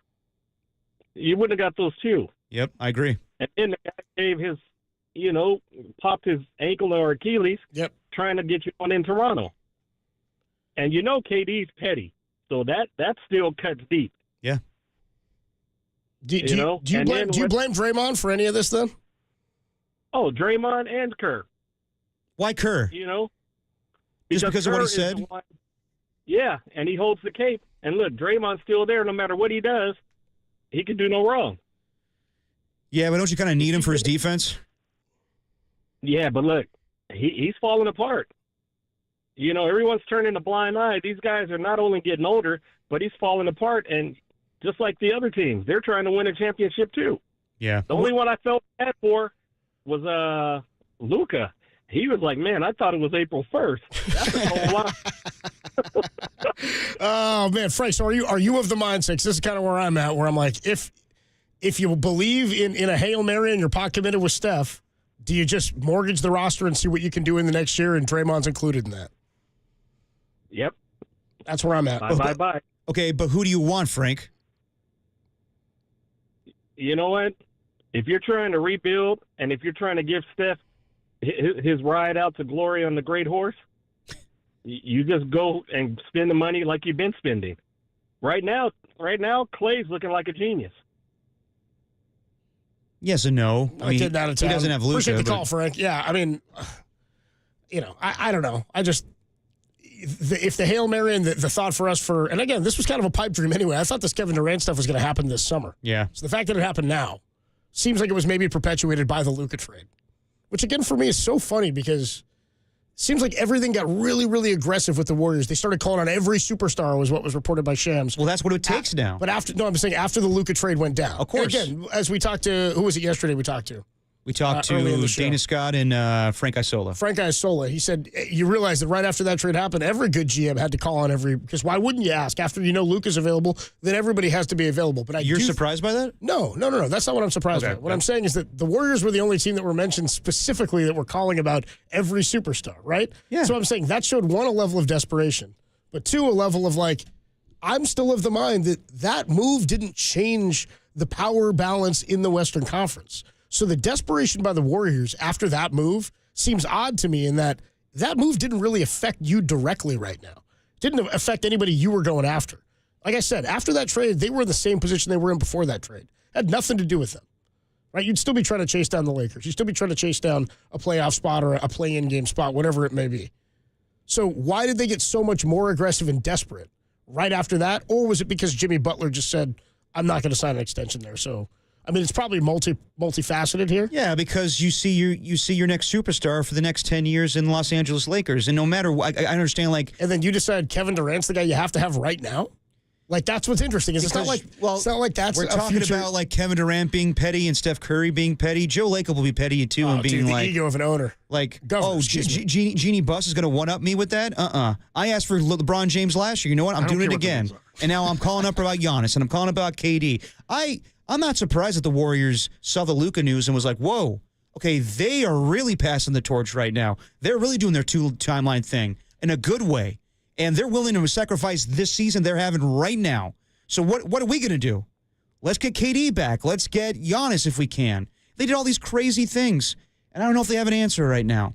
And, yeah, at that point on Sunday when De'Aaron Fox got traded, if like, I'm even thinking about, like, would you want to make a move for Zion right now? Could you find a way to be the team that gets through to him finally to be like, you have so much potential. You have so much potential.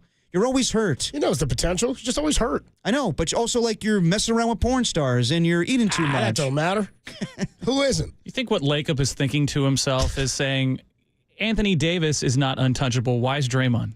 You know what I mean? Yeah, absolutely. That's the conversation that an owner would have with the team or with, Well, because Anthony Davis doesn't have 4 championships. Well, there's that, but at the same point, where are they at in their careers? What's their value to the team, you know? Yeah. I mean, Anthony Davis, like, Draymond Green is a fantastic defensive player and pretty much is the quarterback and linebacker on offense and defense for you.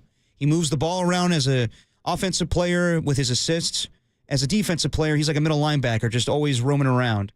But could you make him expendable? Absolutely. And, I mean, like if that's what it takes for you to get to the next level, for you to be a championship contender again, absolutely. I wouldn't bat an eye. That's what you need to do.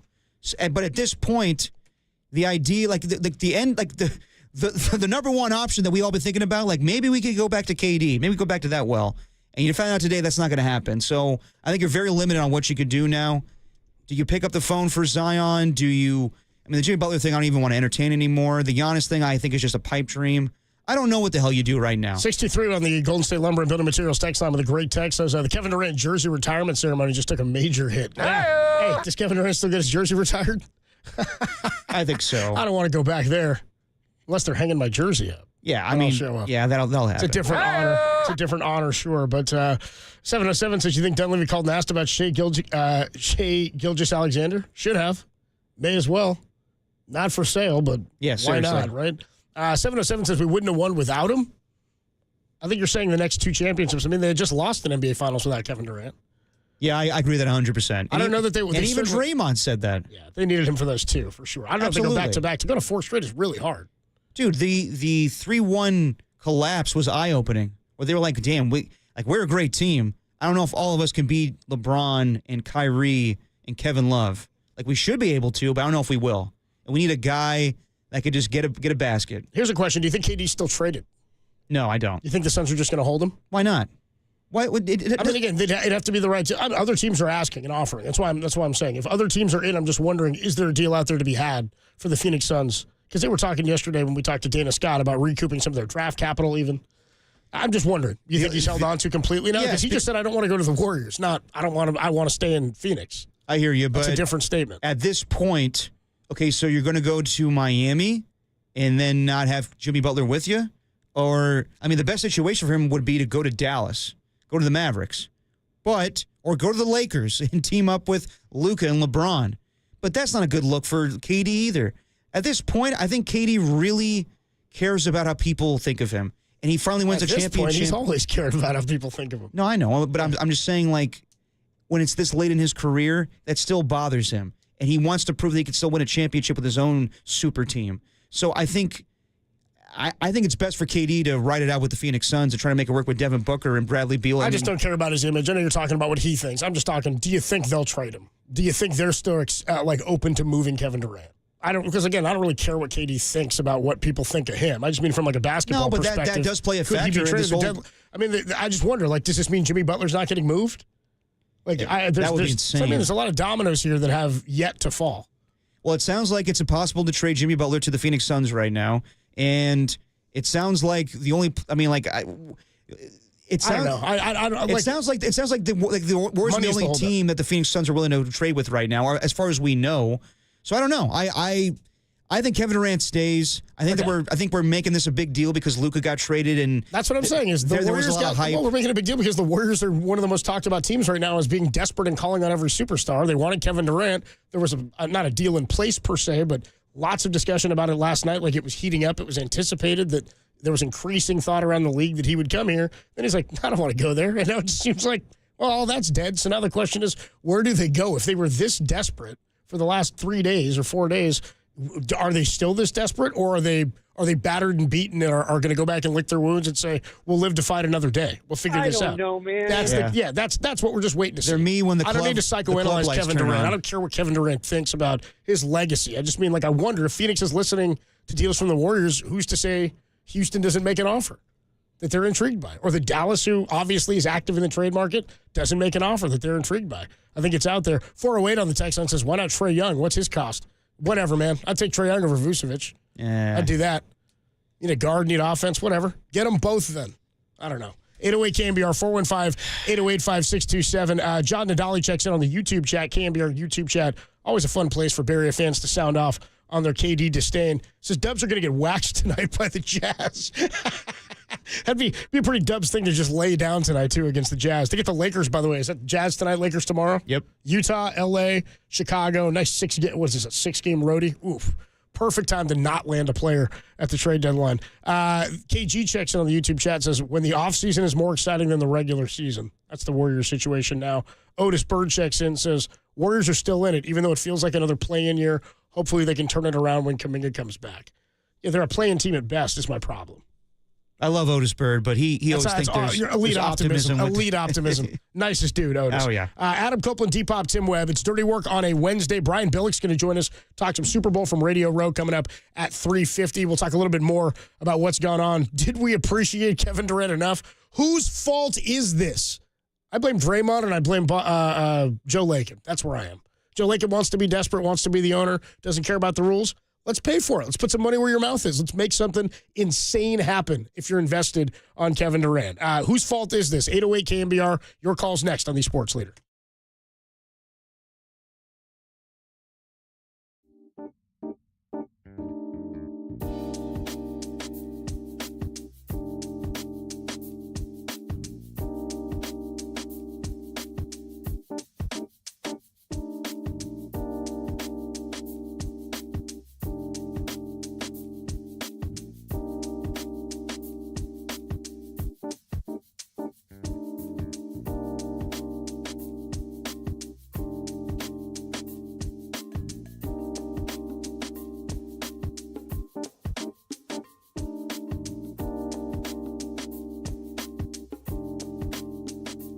Tim Kawakami joined Papa and Silver to discuss the Warriors' options ahead of the NBA trade deadline. Check out that podcast and all our podcasts at KNBR.com and the KNBR app. The Tim Leader. Seriously, it's the best name.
Now, back to Dirty Work. Adam Copeland and Derek Papa on KNBR 104.5 and 680 AM, the sports leader.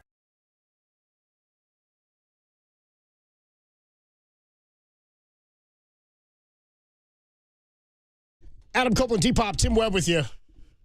I've got Dubs. Crank that up, I've Tim. got Dubs fatigue, man. Here we go. Developing story, by the way, according to ESPN's Brian Windhorst, the Suns are still willing to listen to offers for Kevin Durant. So there you go. That's exactly what I'm talking about. Nobody gives a damn about his legacy, except for him. What he wants.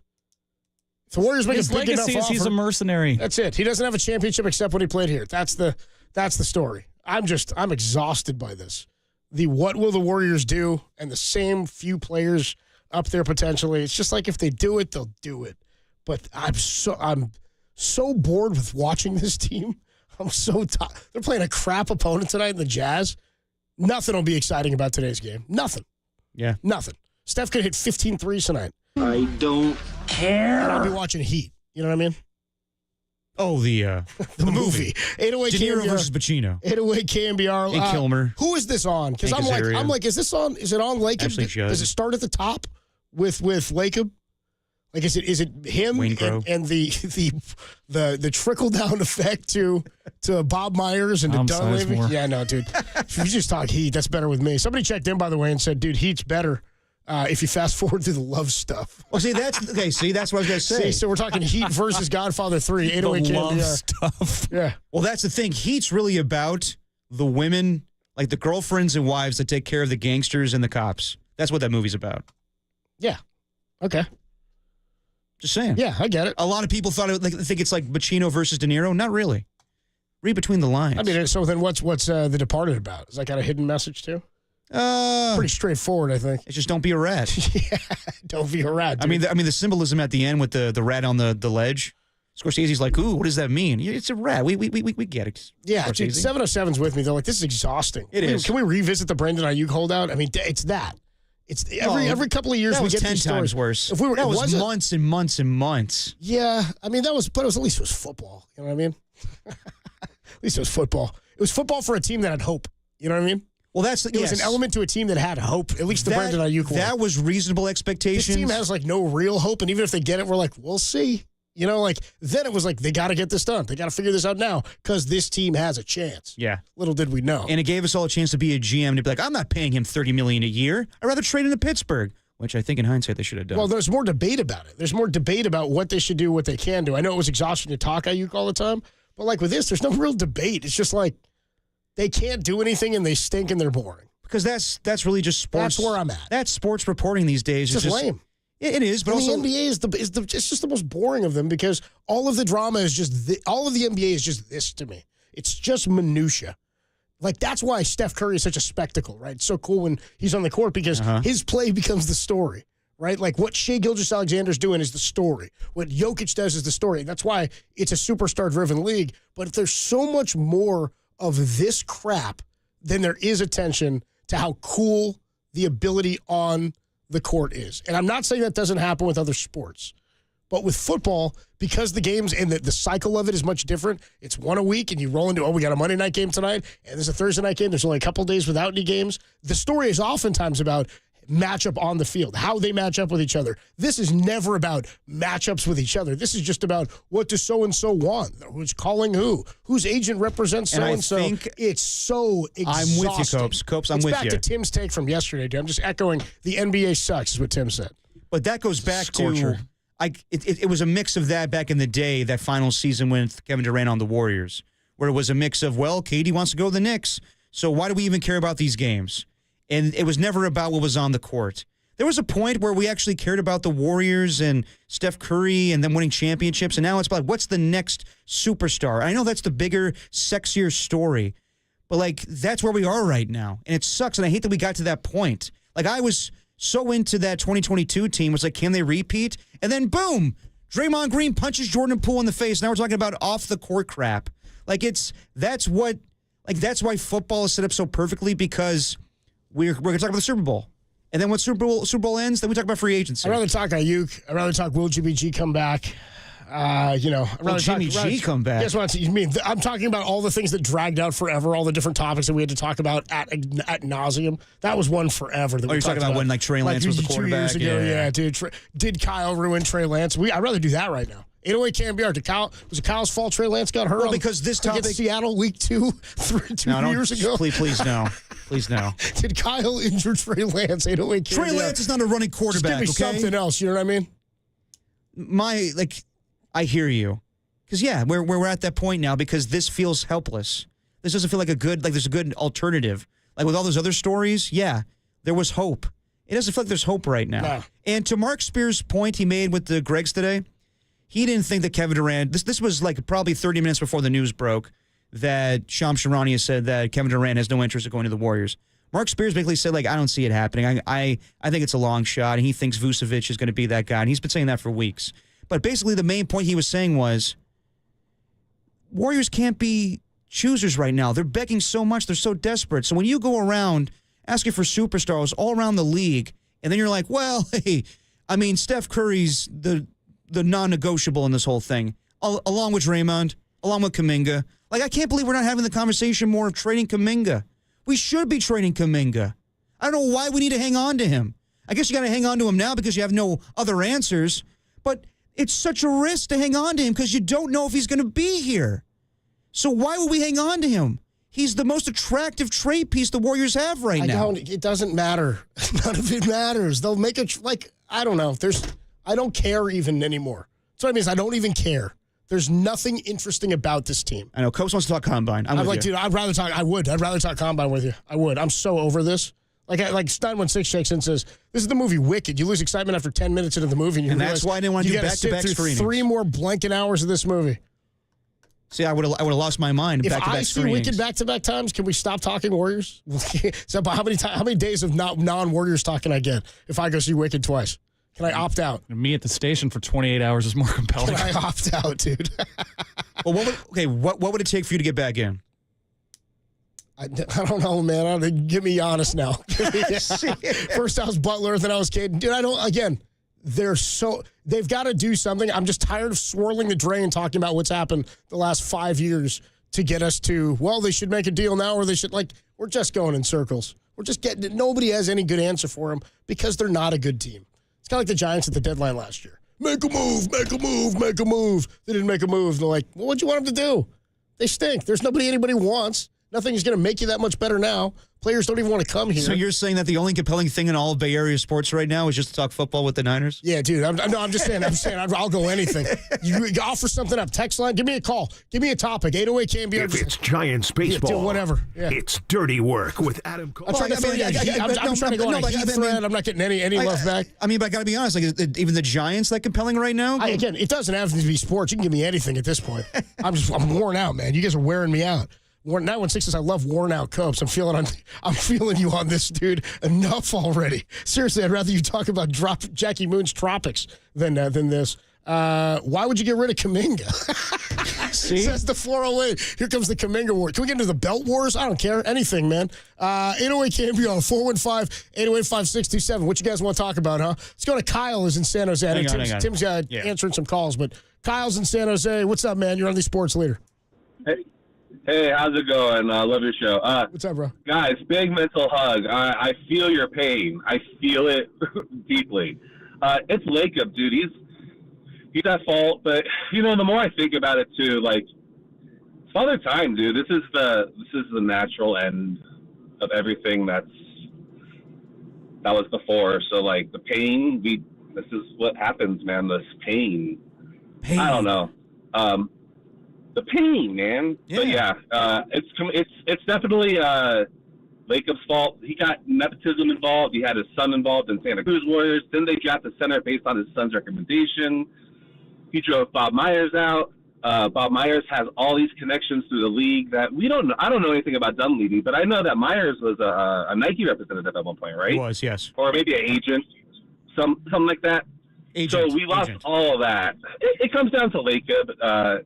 In the end, but at the same time, I don't fault him too much. He got us a lot. Thanks for the call, guys. Appreciate the call, Kyle. Yeah, the mental hug I appreciate more than anything, dude. More than anything. Multiple people checking in. Let's talk some Sharks. Want to talk some puck? Get some puck on, huh? Well, the thing that we've always said, and this is where we're at right now. He's ignoring me, yeah. You could be two things. You could be really good or really bad.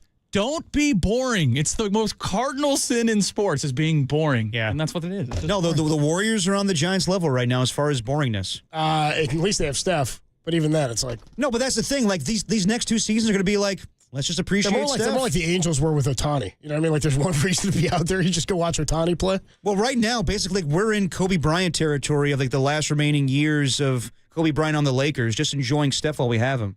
That's what Warriors basketball is at this point. Let's talk some puck. 415-808 KNBR. Somebody help me out, dude. I see Tom's waiting on the line. Greg and Gilroy. Let's see if Melt. I don't even Melt. It's not even a name. Milt. We'll get to all those calls. We're hanging out. 808 KNBR 415. That's not a name. 808-5627-510 said Lindsey Vaughn's comeback. I dare you to talk about it. Maybe we will. Anything. But Dub's trade deadline. I'm so sick of this S. We'll figure out next what we're doing on the Sports Leader.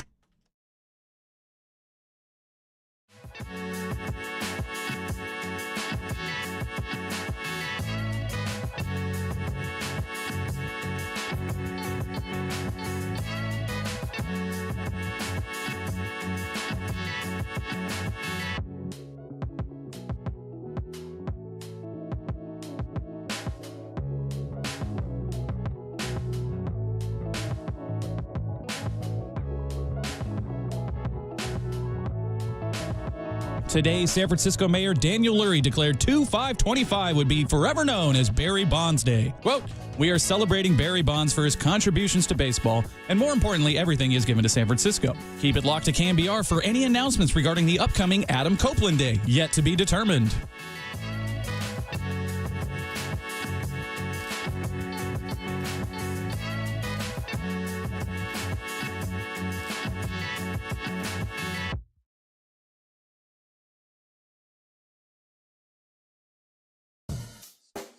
Hey, what's going on, everybody? Me again. My good friend Steve Moskowitz is hanging out on the line. And Steve, as we get into tax season, people have questions, and they have concerns, especially if they've got unfiled or unpaid tax returns from the past. How do they handle those?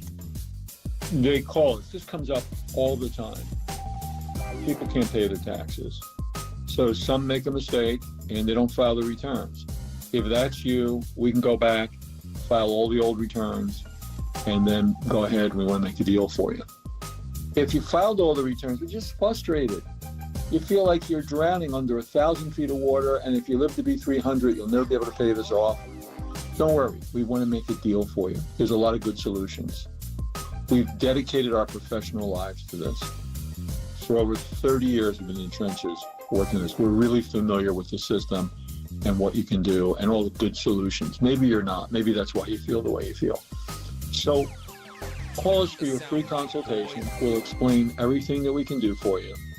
And just say, go for it. You don't have to talk to the IRS. You don't have to talk to the state.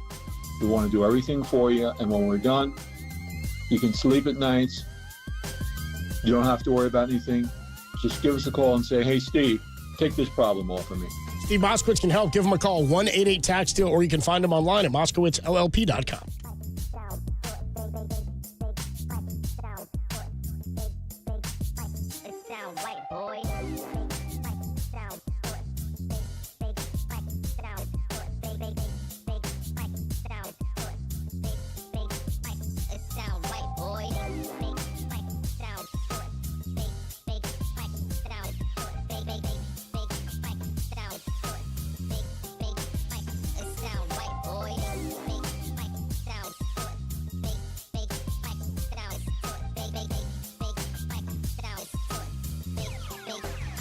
Sound right, boy.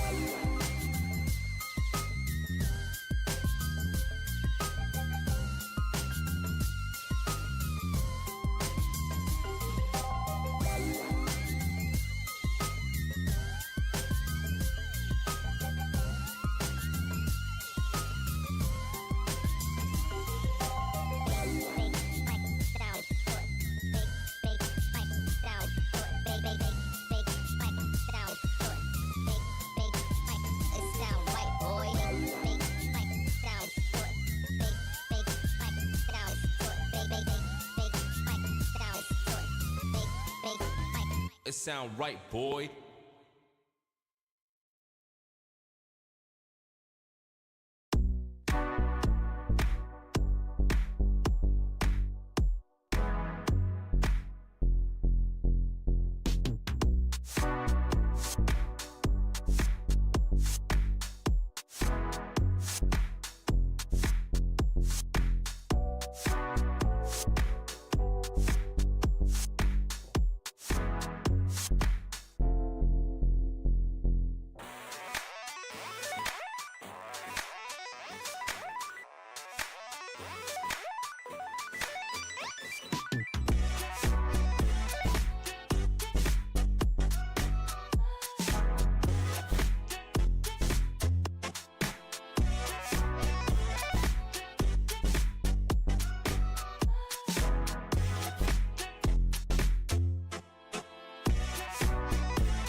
Now back to dirty work.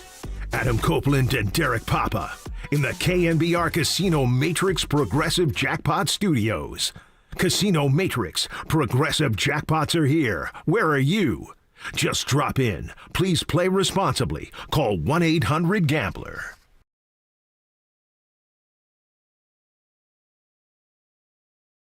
Go Sharks. Adam Copeland, D-Pop, Tim Webb with you on a Wednesday, dirty work. I'm just worn out by the Dubs, man. I'm mentally fatigued by this Dubs talk. I hear you. Or lack thereof. It's not even Dubs talk. It's just speculative. You came into work like it, too. Like, it was like the first thing. It was like, oh, it's going to be one of those. I hate this. Dubs. I hate you. Oh. 808 KNBR. How you feeling? 415 808-5627. You didn't do karaoke last night. I didn't even go. I was worn out by the Dubs. 707 said, what'd you think of the new Jurassic Park trailer? Didn't even see it. I saw it. How'd it look? Do we need another Jurassic Park? Is it still with Chris Pratt? No, it's with Scarlett Johansson now. Why do people keep going there? Yeah, seriously. Why do people keep going to that park? Don't you understand? It's like if you're a supervillain. You're not supposed to create dinosaurs again. If you're a supervillain, don't go to Metropolis. You know what I mean? Like you avoid Metropolis if you're a supervillain, or Gotham City. I'm still pissed about that frog DNA stuff. Like, what the hell is that? Yeah. Oh, we spliced it with frog DNA, now we got dinosaurs. Well, I thought it wasn't it a mosquito that they'd found that had like fossilized? It was in the amber, yeah. Yeah, and it was in the amber, and then they took blood from the mosquito that had drank from a dinosaur or something. They spliced it with frog DNA, and that's boom, a lot dinosaurs. Of crap. Yeah, it's a lot of fake science. Yeah. Anyway, stop going to the island. I'll go check it out. All I remember is the old guy just going, there's Jurassic Park. I thought he says welcome. No, he says there. When he's like on the plane. When he gets there, he's like, welcome. But yeah, when he's there, he points at it out the window. Yes. Got that, he's sort of a little Colonel Sanders looking dude, right? Yeah, he is. Yeah. And he never learns. Is he working? He never learns to close down the park. How about their first move when all the power goes out is to start eating all the ice cream? Yeah. Remember that in Jurassic Park? I got to be honest. The only good one, first one. Rest of them, not as good. You know, I watched them all because I watch, like, now that they're launching these movie sequels or franchises into, like, extra in the same universes, like the most recent Jurassic Park. Yeah. The most recent trilogy, I think it's 3, right? With Chris Pratt? There's like 100 of them. Oh, I don't even know, They dude. did 3 original, and then they did the most recent 3. And I think, unless they've added, now they're adding another one with I don't keep track of the Jurassic They're all Parks. in the same universe is what I'm saying. Right. They take place in the same universe. Uh-huh. So I went back and watched them all. I'm with you. I didn't hate the new ones, but it's like they're all the same kind of movie. They're just all basically the same thing. Yeah. It's predictable. Everything bad that I'm can hoping happen that they have like does a happen. crossbreed of franchises between Jurassic Park and Fast and Furious. I don't know if I have dinosaurs. I have family. I was going to say, I don't know if the dinosaurs stand a chance against Vin Diesel. Oh, no. You know what I mean? We actually have Derek's review of Jurassic Park. Would you like it? Yeah. That is one big pile of shit. There you go. I was looking for that. That happens. Yeah. That happens. Shout out to Goldblum. Sam Neill. Yeah, you get some Newman in there, too. Oh, yeah. Gets killed by the... Dennis Nedry? Yes. Sam Jackson's in it, too, isn't he? Hang on to your Hold on butts. to your butts. Hold on to your butts. I might go back in on that tonight. On Jurassic 1? Yeah. Dude, Jurassic Park 1. Not a bad flick, dude. No, the rest of them, not good. Spielberg, right? Yeah. Lost World with Vince Vaughn. Book's fantastic. Is Vince Vaughn in Lost Michael World? Crichton. That's correct. Yeah. This is already better. I'm already feeling so much better. I know my books. You would rather read Jurassic Park 2 than watch The Warriors. I'm feeling I'd rather so much read better. Jurassic Park line for line than talk about the NBA trade deadline, which has been spicy, but it's been unfulfilling for the Warriors. What is the trade deadline? Yeah. It's not been spicy. That is one big pile of shit. Well, for other teams. No spice. No spice. Let's go out to the phone line today. Wait, hold on. What are we talking about? Like the Luca trade was spicy. Oh, they said for the Warriors. No, I'm saying for other teams. Oh, yeah. Okay. No, of course. Yes. It's the biggest trade we've ever seen. Like, nobody could remember a moment where they were like that shocked by something that came out of left field. There was no buildup to it. Yeah. You know, so 808 KNBR, if you want to get involved in the Jurassic Park conversation. 415 on the text line says you guys need a subscription to Obscure Sports Quarterly. Yeah, that'd be good. Let's go to Greg and Gilroy. Greg's in Gilroy. You're on the Sports Leader. What's going on, Greg? How you doing, man? What's up, Greg? How's your head? I am finishing up an In-N-Out cheeseburger right now. Hey, Nice. now. What's your order? What'd you go with? I just went with the regular cheeseburger with onions, 2 of those, and a fry. Nice. Good for you, man. Animal fries? You just can't get that, quality of food for $14. You can't. It's a great point. But you always got to go animal fries. Well, he's in the. He sounds like he's driving, man. Not everybody goes animal fries. Sometimes you just want to scarf them with the two burgers, man. In and out, you always have to go animal fries because otherwise they're just cardboard. I 100% disagree with you. You got to get the fries well done. As a Texas man, keep cardboard and In-N-Out fries at the same time out of your mouth. What? I don't. You don't bring that up. What are you talking about? Trash about the fries now? Unless they're. Sorry, Greg. 1 second. We got to deal with something. Are you? No worries. Are you calling the fries at In-N-Out cardboard if they're not animal fries? Absolutely. Again, this is. Yeah. Tim, are you with me? Are you on my side on this? I know people hate on our fries. I won't stand for standard In-N-Out French fry slander. Yeah, I don't mind a standard fry. Like I said, I always get it well done. Just get a little more crispy. A little crispy. Can I not be a fan of the In-N-Out fries? I don't know. It is hard to eat an animal-style fry if you're driving. Yeah, man. That's fair. Okay, Greg. All right, Greg, you're back on, dude. What's up, dude? Sorry about that. Greg and Gilroy, you set us off on a tangent, which I appreciate, Greg. What's going on, man? How you doing? No worries. The one thing, though, I'll say about In-N-Out fries, you got to eat them hot. If they start to cool down, they're not the same. I'm with you. I follow you on that. Going back to this Warriors thing, I was thinking, yeah, and I'm sorry, guys. I feel for you, but I just felt like, that saying about doing the same thing over and over again and expecting, about insanity. I mean, that's really a true statement. And I'm never going to leave listening to KNBR. I love listening to you guys. But I was thinking all day, yesterday and the day before, I said, they're all setting themselves up for another heartbreak. You mean to not land anybody? Yeah, exactly. And the thing too is that we compare. We throw in what's happening down in LA, and when we start to compare, the Dodgers get everything, we get Zippo. A lot of times even the Rams get stuff, and forget about that. That's a bad state. The 49ers do pretty good, but as far as the Giants and the Warriors, it's pretty darn slim pickings. And I would say, and I don't like to blame anybody, but if we're going to blame anybody, it's because Steph is too damn good.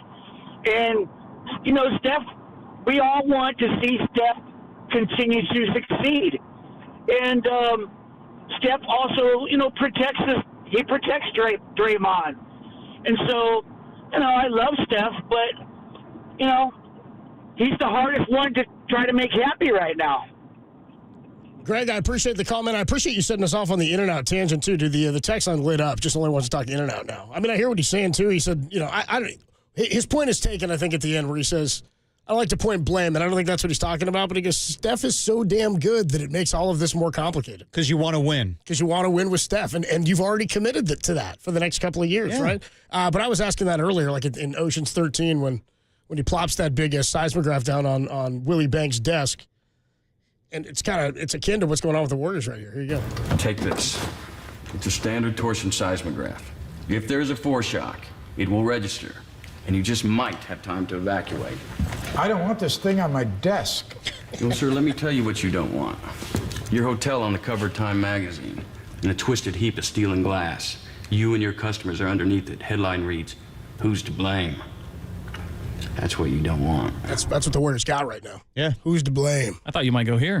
I know there's really nobody to blame for this but myself. Well, I don't know, maybe the Buffalo Bills, the Boston Red Sox, or Mr. T, or the Jets. Wait a minute, Mr. T, are you telling me that you bet on the fight in Rocky 3 and that you bet against Rocky? Hindsight is 20/20, my friend. Yep. Is it right now? You bet on Jonathan Kuminga, Moses Moody? You banked on Kuminga, Moody, and Buddy Hield? Hindsight is 20/20, my friend. Yep. Yeah. That's basically Hold on to Pajemski. That's basically what we're doing right now. You bet on James Wiseman? Hindsight is 20/20, my friend. That's pretty good. That's pretty good. Tim. I like that. Well done, Tim. Just saying. By the way, people checking in with their In-N-Out orders and how they would get the fries done. Somebody prompted a great topic here. What's the best cold? Because he said you can't have the In-N-Out fries cold. What fast food is the best cold? And pizza probably doesn't count for me. I'm out on pizza for that. You take pizza out then. Yeah. Well, you would take pizza cold, though, right? Yeah, of course. That's why I'm like, this has to be out because pizza is a different debate. Like, cold pizza is a thing. Ooh. But cold fast food, not a thing. Okay, the only one I could think of that'd be fine cold is such a big patty. Maybe Five Guys cold? Maybe. The fries, though, at Five Guys. No fries good. No fries are good cold. Nobody's coming it's to like bat. rice. Yeah. You can't have rice cold. Oh, no. You got to warm that ass up. Oh, dude. Cold chow mein you can do. Yes. Cold chow fun, something like that. As a kid, like my mom had to work all the time, so I was eating leftovers all the time and try to eat it cold. Chinese food, you can make it work. I'm not cooking you off leftovers, Derek. Yeah, that definitely was not happening. You know it's not terrible cold? I did this recently. Not terrible? Whopper, Whopper, Whopper, Whopper, Whopper, Whopper, Whopper, Whopper. It's all pixelated. It's You know, it's not a real song. Yeah. Tim, I think you and I talked about this, and it makes me incredibly sad. That song, not the same anymore. It just hits differently. Yeah. It got lazy Because they over add the another years. lyrics? Yeah. Yeah, I just like it the single word lyric. Whopper, Whopper, Whopper, Whopper. That's really when it peaked. Whopper, Yeah. Whopper, It peaked about the second time through. I mean, yeah. it peaked about 2 years ago, and then like they ran out of ideas. So they had like white people singing it, and I'm like, I don't need that. You know what? Somebody on a chat line here, on the YouTube chat, Andrew says Chick-fil-A cold. That's pretty good. Tim and I ride with some cold Chick-fil-A frequently. Absolutely. Because we When pick up have a whole load of it when we go into Niner games, not on a Sunday. And then So we we usually get have a cold, Thursday game or a Monday game, and so we get Chick-fil-A for the day. That's good. It's And, about your order. It's about your order. Yeah, somebody else's take chicken your word for tenders it. in general. In general, yeah. I'll eat a cold Chick-fil-A any day. I will too. You guys know where I stand on Chick-fil-A. You're more of a Popeyes man. Yeah, I actually don't know where you stand on Chick-fil-A. If you're not open on Sunday, sorry. Not for me. Derek's a close on Saturday, man. That's what we all know. Only for the Sabbath. All over the NBA takes. If you're closed on Friday. God forbid Derek gives a take on any of this at any one point. But if you're a restaurant that is closed on Sunday, you're out. You're dead. You're to him. not for me. I'm with 669. I was going to say if you were going to go like a standard. What's that? 669 is the area code. Checking in here at 808 KNBR. Says It's chicken. There we go. 59. That's not where I thought he was going. Says Taco Bell cold. There's some things you could get away with Taco Bell. Chalupa. Crunchy taco. Cold burrito. I get that. Mexican pizza? If that's what you order. I don't get that. That's what I do. 2 of them. Then I hate myself. 510 says cold Chick-fil-A fries. They're barely good warm. Like any fry cold is going to suck. Show me a good cold fry. I don't know about that. Old chip fries I could see being kind of That's good not cold. That's not fast food though. We're talking like fast food fries. Panda Express good cold. That's in like a different class to me. Panda Express is in there like where Wingstop is. It's not like fast You food. can't have wings cold. It's like speedy food. It's a quick food. It's not. Doesn't have a drive-through. You know what I mean? Yeah. By the way, we should do like a Super Bowl draft as far as Anything. Like, food. I'm in. I'm down. It's chicken. Whatever you Wings. want. I'm in. We'll do it in a minute. Let's go to Tom in Petaluma. He's been waiting a while. Tom in Petaluma, you're on the Sports Leader. Hey, Adam. I definitely feel your pain. For the last 5 years between the Giants and Warriors, it's like, can we just get something done? I'm like, they constantly tease, like, hey, we're going to sign Alonzo, or, and it just never happens. And it's so frustrating to be a fan of these teams. The Niners get it done, but ultimately they underperform. Heck, at this point in time, I'd rather hear you guys talk about the 2028 Valkyrie second-round pick. What number is that? Do we know? No, I have no idea. You got any insight on that one? Please, Tom. I'm with you, I need Tom. all the help I can get when it comes to Valkyries. But Tom makes a good point, though, where he's like, maybe this is for me. Maybe this is not just, and Tom, I appreciate the call. Maybe this is all like post-traumatic stress over, as we were joking about all the topics we've had to hammer and talk about. Giants. Will Aaron Judge come here? What are they going to do this offseason? Who will they miss out on So you're now? used to this. Yeah, what I'm saying is they're wearing me down, man. They're wearing me down, especially the Dubs. Because they were so exciting, and now, and like Tim Warriors said, more than Giants? No, I'm saying the Giants have let us down more, for sure, and have let me down more in terms of what they haven't got done. But what he's saying is there's all this stuff like, just get this done. There's so much speculation over the last few years with Barrier teams, which is stuff that comes with having high expectations. That's the discussion that comes with it. However, this is the first time we've seen the Warriors in this place. And as I said before, as Tim said yesterday in Tim's Tuesday Takes and Trivia, it's so exhausting following the drama that is the NBA because that's all it is. It's just drama. NFL is drama, and it's matchup-based a lot of the time. It should be. Yeah. A lot of the time, NFL is like, how these guys match. That's why we get so many breakdowns and things like that. It's just so many the concept of shows. the draw. It's just, and again, it becomes this, I can just take my game elsewhere. It's like, I know. It just sucks. I hear you. It sucks. Talks have broken down between the Suns and Warriors because Kevin Durant I feel like that's doesn't more, want to go there. I feel like that's more in the regular season. I do enjoy NBA playoff basketball when it does focus on the matchups. Yeah, but as Tim said, it loses its oomph when nobody plays in the regular season and 20 teams are involved in the seeding of the 32. We've just saturated it all. Kevin in Pleasanton. What's up, Kevin? You're on the Sports Leader. Hey, guys. Doing good. So I've totally flipped the last few hours. And I think here's my plan. Bear with me here. Curry's got 3 years left. He's got 2 years on his contract. Yes. Okay, so we trade Curry away to the highest bidder. Oh, you're losing me, but okay. No, hold on. Okay, all right. I got you. Okay. So that's for 2 years. We watch the young Warriors.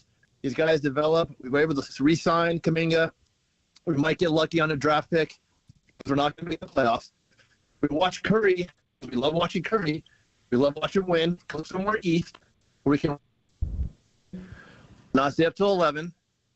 And then his final year, he comes back, vet minimum. His retirement year, we have a much better team. Maybe we sign somebody else. And then here's the swan song. Warriors are contenders. And we have a much better shot than we do the next 2 years by getting nobody. That's my thoughts. I'm in, Kevin. 100% I'm in. It's crazy. It kind of was gargly there for most of the call. I want to let him go. He was on hold for a long time. He's gone. I know, but I want to let him get his thought out. Yeah. But I'm in. That makes 100% reality for me. Yeah. Let's do it. Let's trade away Curry and let's bring him back. And I don't know what the hell we're doing. I don't know. Whatever. I'm over it. I'm out on the Dubs. I told you. I can't do it anymore. I just can't take it anymore. All right. Well, they got a big tilt tomorrow. I can't do it anymore, Joe. Tomorrow's a big tilt. Yeah. None of them are big. Lakers versus Warriors. Team ain't going anywhere. This team's not going anywhere. How is it big? I'm with you. They're at 11th and sinking. I know. I'm with you. If they win one of the next two, Hindsight is 20/20, my friend. they win one of the next two, it's tonight against Utah. Which, again, as I said, this is how I know they're bad. Nothing that can happen tonight will make anybody excited or think any different about the team. It doesn't tell you anything about them. It doesn't make you excited about them. They can win. They would lose, and you'd be like, yeah, well, that's who this team is. Well, let's get hyped for Kuminga's comeback then. Well, all right. We'll talk more about that, or we won't. Thank goodness. Let's get into some football talk. Okay. Eagles and the Chiefs.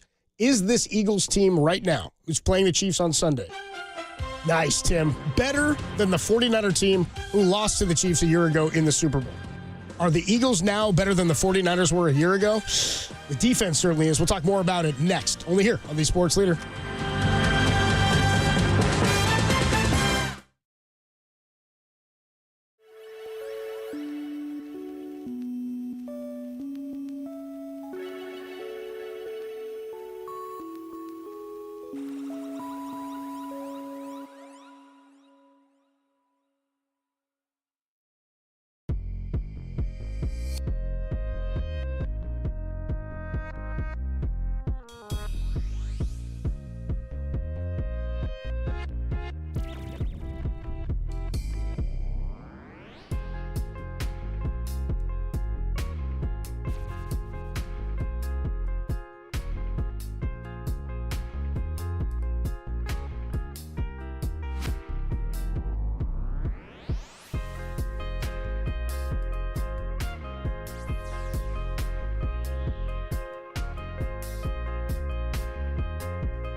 to Dirty Work. Adam Copeland and Derek Papa. On your home for all things 49ers for the last 20 years. KNBR, the sports leader. Dirty Work on a Wednesday. Adam Copeland, D-Pop, T-Dub. Taking a little break from the Warriors woe is me talk of not landing anybody in the trade deadline yet. Thank you, God. We're also a little disappointed because at this point, no Kevin Durant. What's there to look forward to? So let's go to some football. Let's talk about this Super Bowl matchup, the NFC representatives of the last 2 seasons. Of course, your San Francisco 49ers of last year and this year's Philadelphia Eagles team. Which team do you think is a better team, Copes? It's tough. I don't want to undersell. Like, I saw every home game and playoff game the 49ers played last year in person. Yep. And I don't want to undersell how good the offense was and how incredible Christian McCaffrey was.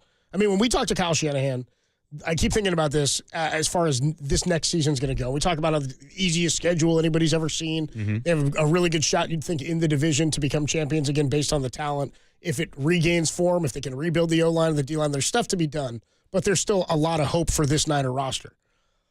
And what Kyle said to us in his last hit with us at the end of the season was, I think I asked him about when you review what other great teams do each year. Because we say it's a copycat league. When the Niners had as much success as they did, every team starts to look at you. And everybody goes, well, Kyle's play calling has gotten dull and lame and it's predictable. And you go, well, why is he doing what Ben Johnson's doing? At some point, Ben Johnson won't be leaps and bounds ahead of everybody, right? In terms there of will be a new Ben Johnson. Somebody else will come along. And then Chicago radio callers will be like, man, this guy's lame. It's the same old thing. Yeah, you want to comp that to the Warriors. It's like the Warriors used to be like bounds ahead of everybody in terms of three-pointers a game. Now, light years. And now it's like the league changed. Everybody catches up to you. Yep. Everybody figures it out. So I'm thinking at the end of the year, what teams do you look at? What I asked Kyle was, how do you break down what film you look at? Like last year you were great in the red zone, this year you struggled. And he said, well, that's how we isolate it, like a top 5 in this efficiency, third down, red zone, et cetera. And he said, what you notice and start to notice is nobody really pulls anything unknown or some incredible trick out of something that makes a team successful in the red zone. He says more often than not, you realize the top 5 teams in the red zone get it done with some of the top 5 talent at their positions or with some of the best talent in the league. Okay. So when the Niners don't have Christian McCaffrey this year, he scored 21 touchdowns last year. I think the number was 18 of them came inside the 20, meaning you didn't have not only the 40-some-odd touchdowns between he and Debo and Ayuk and what they put up last year, you literally lost 18 red zone touchdowns that would have changed your efficiency for how things had gone this season. So I do not want to undersell in recency bias how elite that Niners offense was a year ago. Oh, yeah. That said, as poorly as Jalen Hurts has played this year, and the Niners offense was more balanced last season, I think. And I want to rephrase that. As poorly as Jalen Hurts has played of late, and as diminished as his passing numbers were this year, it's all because they have a run game that effectively acts as a passing game. Mm-hmm. Like it puts up passing like numbers week after week, which is incredible. It's been the most dominant running game I've seen probably since Terrell Davis and the 98 Broncos. So I would say still I'm giving the edge to the Niner offense, more balanced, other weapons. I mean, again, the weapons they have on the outside in A.J. Brown and in Devontae Smith, incredible. They just don't use them in the same capacity. Dallas Goedert, a great tight end. Yeah. They don't use him anymore. This year they didn't use him in the same capacity because you had a record-breaking season almost for Saquon Barkley, right? Mm-hmm. So if you call the offense as a wash and say it's unfair to compare them, I'm okay to do that. The Eagles' defense is far and away better than the Niners was last year. I agree. I think it's that simple. And so would you say they're a better team? I don't know. I thought the Niners were pretty well equipped last year to beat Mahomes and the Chiefs. They held them to 19 points in regulation. They had a lead in the game, a lead in overtime, and you lose it in overtime. Like, whatever. That said, nobody was thinking the Niners' defense was elite going into that game. And everybody knows the Eagles are an incredible defense. And as good as their run game is, it's maybe their calling card. Yeah, it's hard for me to say because I believe that... It's all good to say all that football stuff. Yeah. The Niners, offensively a year ago, I think are better than what the Eagles are offensively this year. Now, running-wise, I mean, offensive line and Saquon Barkley, like that's better than what the Niners had a year ago. However, just how explosive McCaffrey was when it came to running and receiving, and what was it, 21 touchdowns combined? I think it was was it 7 receiving and 14 rushing or something like that? Yeah, something like that. I mean, he was Offensive Player of the Year. I'm assuming that Saquon's to get that honor tomorrow. Yeah, I would say the Niners, that's hard. I would say offensively they were better than what the Eagles were, just because of the quarterback play. I think that Jalen Hurts, since that 2022 season, has definitely regressed. But they don't need him to do what he did that season. So maybe that's not fair. I mean, overall, yeah, defensively, the Eagles are better than what the Niners were a year ago. Like with the run defense and the secondary, and, I mean, really just pass rush-wise, they had guys. I mean, Eric Armstead was still there, and Chase Young was kind of out of place. Bosa was doing his thing.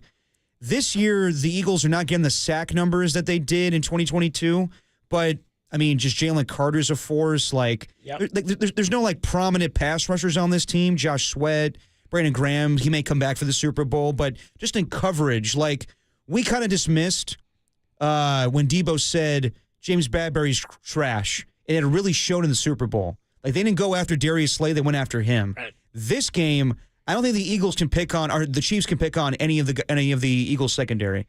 Darius Slay's a great corner. Their rookies, Quinyon Mitchell and Cooper DeJean, are very good.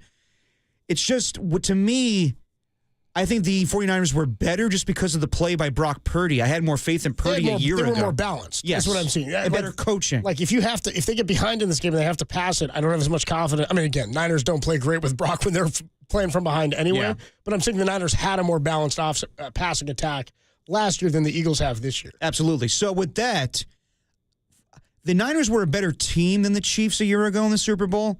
I just thought that because Mahomes is Mahomes, that he's the X factor. He's the guy that's going to win them the game. Like, in the end, I thought the Niners did enough to win that game, but it was him in overtime just being crazy. And this time around, I don't feel the same way. Like, right now, we're not picking the game until Friday, but I'm leaning in the Eagles' direction because it's just a matter of time of possession and playing defense. I think that the Chiefs have a fantastic defense. I can't see them stopping Saquon. I can't see that. And I think that there'll be times where they won't sack Mahomes, but they'll definitely frustrate the hell out of him with the coverage of just like, okay, well, we're going to take Travis Kelce away, so who you throwing to? And I know they got guys in Kadarius Toney and Marquise Hollywood Brown and all these guys. And they have, what's his name? Hopkins. Yeah. D-Hop. They got Hopkins. But matched up against these Eagles defensive backs, I like the Eagles. Now, it's crazy because I felt like the 2022 Eagles were a better overall team compared to the Niners of last year. And I'm actually, you know what, I would say this Eagles team is better than the 2022. It's all convoluted what I'm saying right now. But basically, I'm in agreement with you that offensively, I think the Niners were better a year ago, but I think the Eagles are a better team that could beat the Chiefs this time around the Super Bowl. What numbers do you care about, comp-wise? I don't really care about the numbers. It's just like the eye test, really, honestly. I'm just wondering, when I start thinking about the offense and I go, it's tough to compare them because they do things differently, and I'm okay with not comparing them and just saying. I mean, honestly, the only thing that matters with these two teams, the rushing yardage. So, like, rush yards per attempt, rush yards per game? Just as far, rush yards per game. Like last year, rush yards per attempt, the Niners were 4th in the league in rushing yards per attempt last year at 4.7.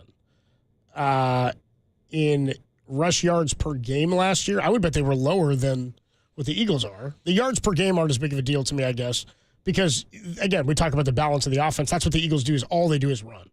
Niners ran the ball like 50% of the time or just shy of it last year. All right. And only 2 teams did that. This year there was like 5 teams who did that. It was also a higher scoring league this year. The Niners last season were number 2 in the league. In points total? In points per game at like 28.6. This year the Eagles were 28.4. They were number 6 in the league. It was a higher scoring league in general. But in 2023, rush yards per attempt, attempts per game. We're getting all over the place here. Bottom line is Niners went 4.5 yards, 4.7 yards per attempt. The Eagles were over that this year. They were over 5. Yeah, like I was saying, like, I don't think this, like we saw it a year ago when the Eagles faced the 49ers and they got bludgeoned 42-19 in Philly. And that's not the same Eagles team that we're seeing today. Like, right now, we're not going to see it this upcoming season, but if the Eagles were to play the 49ers again, it's a different team. Like, I think that the Niners would have a hard time, and that's easy to say because the Niners are not the same team that they were a year ago. And even last year, they weren't a great run defense. But they would have a hard time stopping the Saquon run. They would have a hard time with the defense. Like let's think about it too. Like Christian McCaffrey was just a mismatch against their linebackers. Like who were like it was like Nicholas Morrow, whoever was in the middle for Nick them. Morrow. It was awful. Like that was the X factor in that game was their linebackers couldn't cover Debo over the middle and McCaffrey over the middle. They killed them in the passing game when it came to running backs. This time around, they don't have the Kobe Dean, but now that they have, who is it, Jeremiah Trotter Jr. and Zach Bond. Zach Bond, your boy, dude. Dude, Zach Bond. He'll get some Defensive Player of the Year votes, maybe. He'll get votes. He won't win it tomorrow. And you know what? Is tomorrow the awards? Yeah, and TJ Watt's probably not going to win it tomorrow either. Tomorrow we get the awards, huh? You know what the favor is for DPOI? Surtain? Yeah. Yeah. And I think I told you that about a month ago or a month and a half ago. I find that hard to believe. I was like, he was when we were talking odds. I think when you first mentioned it to me, I was like, they say Surtain's like the favorite to win it. Yeah. I still will give it to TJ Watt, honestly. The defense was elite this year. Broncos were tough. Yeah, I know. But like when it comes to like, I don't know, like when you think defensive player of the year, like TJ Watt, what do you have, like 11 sacks? I know he wasn't a factor the last couple of weeks of the season. It's not about what you think. It's about who deserves to get it. I think he deserves to get it. Why doesn't Surtain deserve to get it? Because he's a Bronco and you don't like the Broncos? No, just because like you look like okay. You just don't like the Broncos. No, it's not that. It's not that at all. No, seriously. I'm messing with you, dude. I know. No, I know. But if he had like 10, you think it should go to like it's sort of like MVP has to go to a quarterback. You think it should go to a lineman? Honestly, kind of. Is that your thought? Or like a pass rusher. But like if Surtain got 10 interceptions this year for 3 pick sixes, absolutely. What do you have? Like 4 interceptions and a pick like six? That at all. I don't know. I don't know what his numbers are. Yeah, it's something similar to that. But yes, to our bigger topic here, I think we're both in agreement. While the Niners' offense was more explosive last year and better quarterback play, I think this Eagles team is better than what the Niners were. And Larry Krueger agrees with us when we talked about it last Friday. Yeah, he's only had. I guess he only had 4 picks this year. Yeah, I think it was about like completed passes against him even. Yeah. Anyway, not throwing to you, or I don't know. It's impressive. I don't know enough about how the analytics are going to work for this and how the voters will look at this. Bottom line is the Eagles this year are running at over 5 yards a clip a game, and Saquon has been even better than that, obviously, in the playoffs. Couple of weeks off, we'll see, man. Nobody's ever won 3 in a row. It's going to be a fun one. I'll say this. Spreads at 1. The Eagles might be favorites by the time the game starts. If Steve Spagnuolo finds a way to shut down Saquon, that's probably the most impressive defensive scheme he's done in the Super Bowl run that he's had. Like even I would say like his defense against the 2007 Patriots was amazing. I mean, they weren't that good 2 years ago. Oh, you mean when he was the Giants DC? Yeah, yes. But like as of right now, like if he was able to stop Saquon, like no one's been able to stop Saquon this year. Nobody. If he finds a way to stop them for 4 quarters, I will be thoroughly impressed with his defensive game plan. That's incredible. Yeah, I mean, it depends on what stopping him means. And if he's the only guy who beats you, are you able to force them to only go to him? Can you put up points on your own and force them to have to chase you with a passing game is really also how that plays out. Because, I mean, last time they played him, they didn't. I mean, the Eagles outgained them 2 years ago in just about every statistical offensive category, with the exception of touchdowns, where the Chiefs went down and scored, they beat them 35-32? Yeah, 38 to 35. 38-35. So they had the same amount of touchdowns. Same amount of touchdowns. There you go. It was just that the Eagles couldn't really run the ball in that game, surprisingly. No, it was the Eagles didn't. Well, I think Jalen Hurts was the leading rusher in that game. Yes, he was. But he rushed for 3 touchdowns. Mahomes threw for 5 or something, wasn't it? He threw for, I think, 4 to whatever it was. That's insane. Yeah, and then the pass rush wasn't there. The Eagles couldn't stop them. This time around, I think it's going to be more of a defensive game. So. Yeah. Well, both teams are more defensive. Yeah, this was a really high-scoring Super Bowl. 38-35 was the final 2 years ago in Super Bowl 37. Yes. That's what it would have been. It was a great game. Pacheco did have 1 rushing touchdown. Jalen Hurts ran for 70 and 3 rushing touchdowns. And he threw one. He threw for 1 as well. Yeah, to A.J. Brown. 304 yards. So I guess, so they went for 2, so the Chiefs scored 5. Mahomes only threw for 182 yards but 3 touchdowns. Yeah. I mean, yeah, it's going to be interesting. He beat him in like every offensive category, put up big numbers, and just wasn't enough. 38-35 was the final as the Chiefs scored 17 fourth-quarter points in that Super Bowl. We'll talk more about this one as we get through the week, and we'll continue to talk about it when we talk to a Super Bowl winning coach. Brian Billick won Super Bowl 35 with the that is correct. Baltimore Ravens against the Giants. Super Bowl 35 back in 2000. He's joining us from Radio Row, and we got it for you next, only here on the Sports Leader.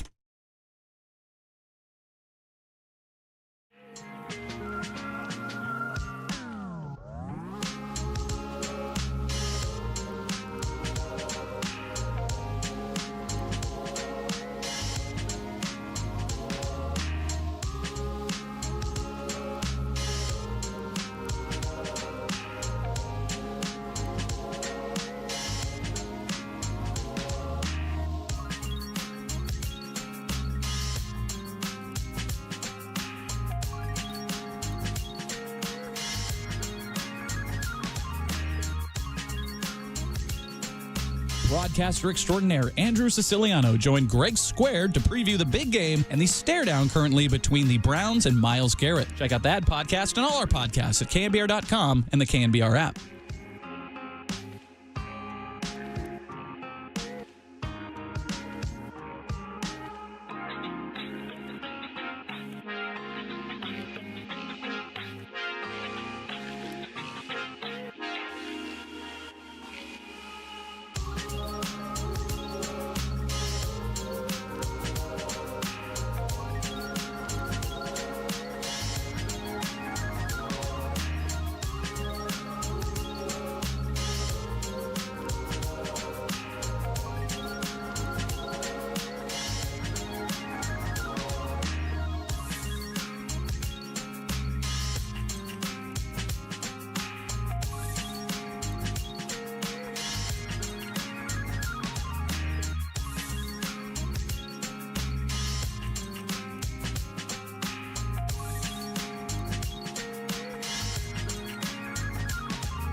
Now back to dirty work. Adam Copeland and Derek Papa in the KNBR Casino Matrix Progressive Jackpot Studios. Casino Matrix Progressive Jackpots are here. Where are you? Just drop in. Please play responsibly. Call 1-800-GAMBLER. It's a pleasure to be joined on the UMA guest line by Brian Billick, longtime NFL head coach. He joins us. I assume you're down at Radio Row, are you not, Coach? I am. It's getting crazy down here. How's New Orleans this time of year? It is beautiful weather. It's warm. The crowds are beginning to build. It's going to get bigger tomorrow, obviously, and Friday. But a lot of energy. The city looks in great shape, and there is a lot of security presence. This may be the safest place in America right now. Good deal. As we get ready for the Super Bowl on Sunday, the Chiefs and the Eagles for the second time in 3 years. Are we tired of seeing the Chiefs in the Super Bowl yet? That's interesting. A lot of people have been talking about that. It's like any dynasty, whether it's you hate the Yankees, you hate the Boston Celtics, sure, or the run that people have made, obviously. But I think there's also a lot of energy around the fact that the three-peat is unique, and it's kind of special. So it's going to be a great game. I think it's a great matchup. I think that people will be fired up for it, most of which is because it's going to be a great game. So, Coach, let's talk about the matchup. What are the chances you give the Eagles in this? Because I think they're a better team than what they were in the previous Super Bowl. I think they have a better running game and better overall defense. Do you think the Eagles have a better chance to win this time around? No question. If not for the fact of familiarity, they've been through this process. Normally, we're talking about this time of year, teams that come into it, and if there's advantage that one team has experience in the Super Bowl where another doesn't. Both these teams obviously have experience in the process, so they'll handle this week's preparation very, very well. And I think the fact that they've been through it, I think the way Philadelphia is constructed now and the confidence they have in their physicality, this is clearly the most physical team that the Kansas City Chiefs will have played. And it's going to be a good matchup. Kansas City, of course, their profile is a little bit different. Yeah, they have Patrick Mahomes, but this isn't the high-flying Tyreek Hill, 35 points. This is a team that's built around defense, running the ball, and obviously the dynamic play of Patrick Mahomes. And I think that matchup for Philadelphia is very, very good. Talking to Brian Billick on the Yuma guest line. Hey, man, you won a Super Bowl as a head coach. Tell us about this gap in between the end of the championship weekend to the Super Bowl. Can you over-prepare? Does it get exhausting? I mean, there's a lot of mental focus that has to go into it. Media week is a huge week for players. Plus, you got to keep your focus on the game for Sunday. What is this like in terms of preparation for a coach, and now seeing it on the other side? Yeah, well, typically I think what people will do is you let the first couple days, of course, the excitement of winning in the championship game and you're going to a Super Bowl.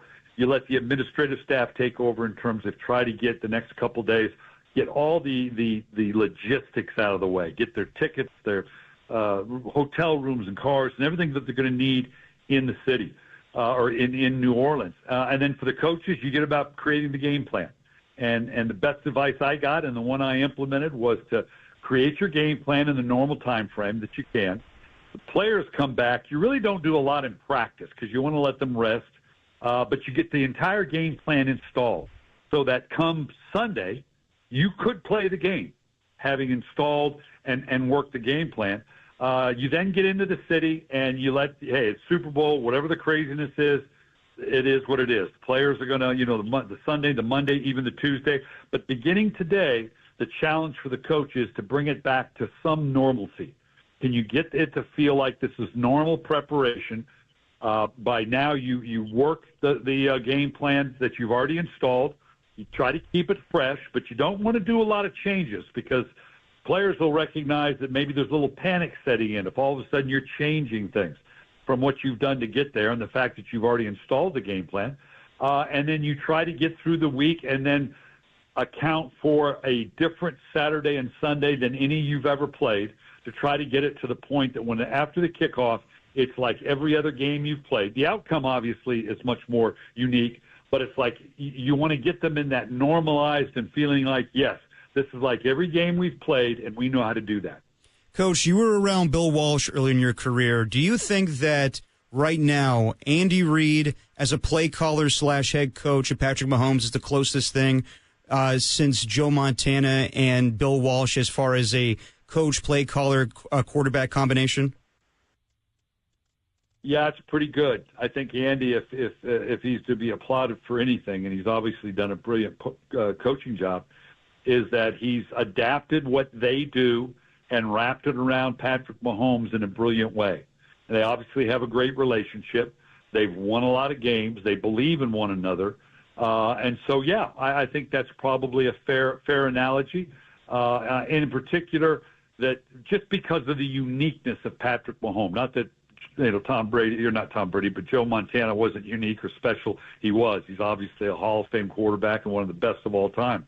But the uniqueness of his style of play that Patrick Mahomes has and the way Andy's embraced that, I think it's a special combination. Talking to Brian Billick on the UMA guest line, won Super Bowl 35 with the Baltimore Ravens. We're here in San Francisco, as Derek just mentioned. Do you think this Eagles team, top to bottom, is better than the 49ers team last year that lost to the Chiefs? It's similar, and I remember talking about this last year. I think the 49ers were ideally suited to take on the Kansas City Chiefs because of the good defense, the ability to run the ball, and you know, I remember saying, visiting with you guys last year before the game, if you could just bring it down to a one-score game, that's all you could really ask for, and yet really couldn't get it done. I think Philadelphia, in totality, is as good as the 49er team. They now have that added experience. I think they match up very well. I think the fact that they will be the most physical team that Kansas City has faced all year, and that Kansas City is playing with these tight margins, I like Philadelphia's chances. Now, having said that, and I just got done with a whole session of Radio Row, when you sit here and make a case for Philadelphia, there's always the qualifier. Well, if the front seven of the Philadelphia Eagles, they can stop the running game of the Kansas City Chiefs, but it's Patrick Mahomes. Yeah. And obviously Philadelphia can run the ball, and Saquon Barkley and Hurts are going to run, and they're going to confer on third down. Yeah, but it's Patrick Mahomes. You know, that's always the qualifier, and that's really what it's going to come down to, is the ball in Patrick Mahomes' hands to end the game, because I think it's going to be a close game, and can you get that rare stop? Or if you don't, and now you get the ball back in your hand, like Buffalo did, can you convert against a very good Kansas City defense? I think it's going to come down to those scenarios. I think Philadelphia is capable of that. We'll see, because it is Patrick Mahomes. Switching off of the Super Bowl for a second and focusing on the 49ers. Coach, what do you make of all of the quarterback contracts these days? And do you think that Brock Purdy is worth paying top of the market right now? Yeah, because you have to ask yourself the question, if not what? You know, that's not much of an answer for when you're going to give out one of these mega contracts. And it's likely, and only San Francisco can answer that. Yes, he has proved to the level that he is, will I say he's the elite? Is he among the top 2 or 3 quarterbacks in the league? I don't know, but he's, as Ozzie Newsome likes to say, he's kind of in that same cul-de-sac. He's proved that he's good enough and that they can win with him. But yeah, are you going to commit those kind of resources? It's likely going to be a contract that will look like that, but there may be some qualifiers in it that give them some outs if they're a little hesitant. But at the end of the day, if not him, then what? You're going to start over and go get somebody else? Cheaper? Maybe. The question is, could a Brock Purdy, what contract can he get better than what the 49ers are going to give him? So that becomes the question. Well, and to your point, I think stability is always what you're looking for at the most important position in sports. If you're not going to have him, who are you going to go with? The same goes for coaching, I think. And it's why, as 49er fans, we look at what the Chiefs do year after year after year. It's incredible. I mean, the NFL isn't set up for teams to go back to the Super Bowl every season based on the schedule you have to play, how expensive players get. And the Chiefs have retooled and recalibrated, it seems like, year after year after year. How difficult is that? Not just to go back to 3 straight. We know how tough that is, but for them to find consistency at the level that they have, despite playing a first-place schedule and losing players in free agency and trading top-flight talent to other organizations, they've still found themselves in the championship game every year. Yeah, and that's what great organizations do, and obviously they've proven that they are that, and the fact that they've adapted. It wasn't a matter of just, no, we're going to hold our guns, and this is what we are, and this is how we win. Because of that change in personnel that everybody has to deal with, they've adapted themselves to where now they're a team that's based on defense, running the ball with a great dynamic quarterback that at key times will make game-changing plays. And they've morphed themselves, as good teams do, based on, well, this is what our talent is now, so this is who we have to be. Well, it's why when I look at a team like Detroit, even coming into next season, like I don't want to say I anticipate a fall off, but it's going to be tough for them to repeat what they've done after a heartbreaking loss early in the postseason, earlier than they thought they'd be exiting the playoffs. Plus, you've lost 2 coordinators, you've got players leaving. I mean, it's tough to repeat what you've done when you find your way to the top of the mountain. It is, but the change in coordinators can actually be a plus from the standpoint it may energize them because they know they have to kind of regroup, shuffle things around so the players don't get bored, don't get complacent with it. They know that they can win. And Detroit's in a kind of a special category compared to other teams because they've lost for so long. And now they do seem to have some stability and a plan. So I think they will build on that. They've got to get better. Also, Detroit's a team, I think, more than any other team in the league, was so decimated in injuries. I think that was a huge factor in how they ended up. So I think they can realistically say, well, maybe we can stay healthier. Let's go get better players. Let's address what we can. But we know what it is to win now, and I think they'll rebound very, very well. So the Chiefs have had a dominant season, essentially going 15-1, but they've done it in a unique way where in the past it was all about high-flying offense. Now they focus more on defense. And this whole season, in the regular season, they didn't score more than 30 points. And I kind of like related to a little bit with your 2000 Ravens, where you guys said you kind of won ugly the whole season. So how difficult is that? They love it, and they can afford to do it because even if the key guy is your quarterback, and Patrick Mahomes has had all the records. He's had the explosive years.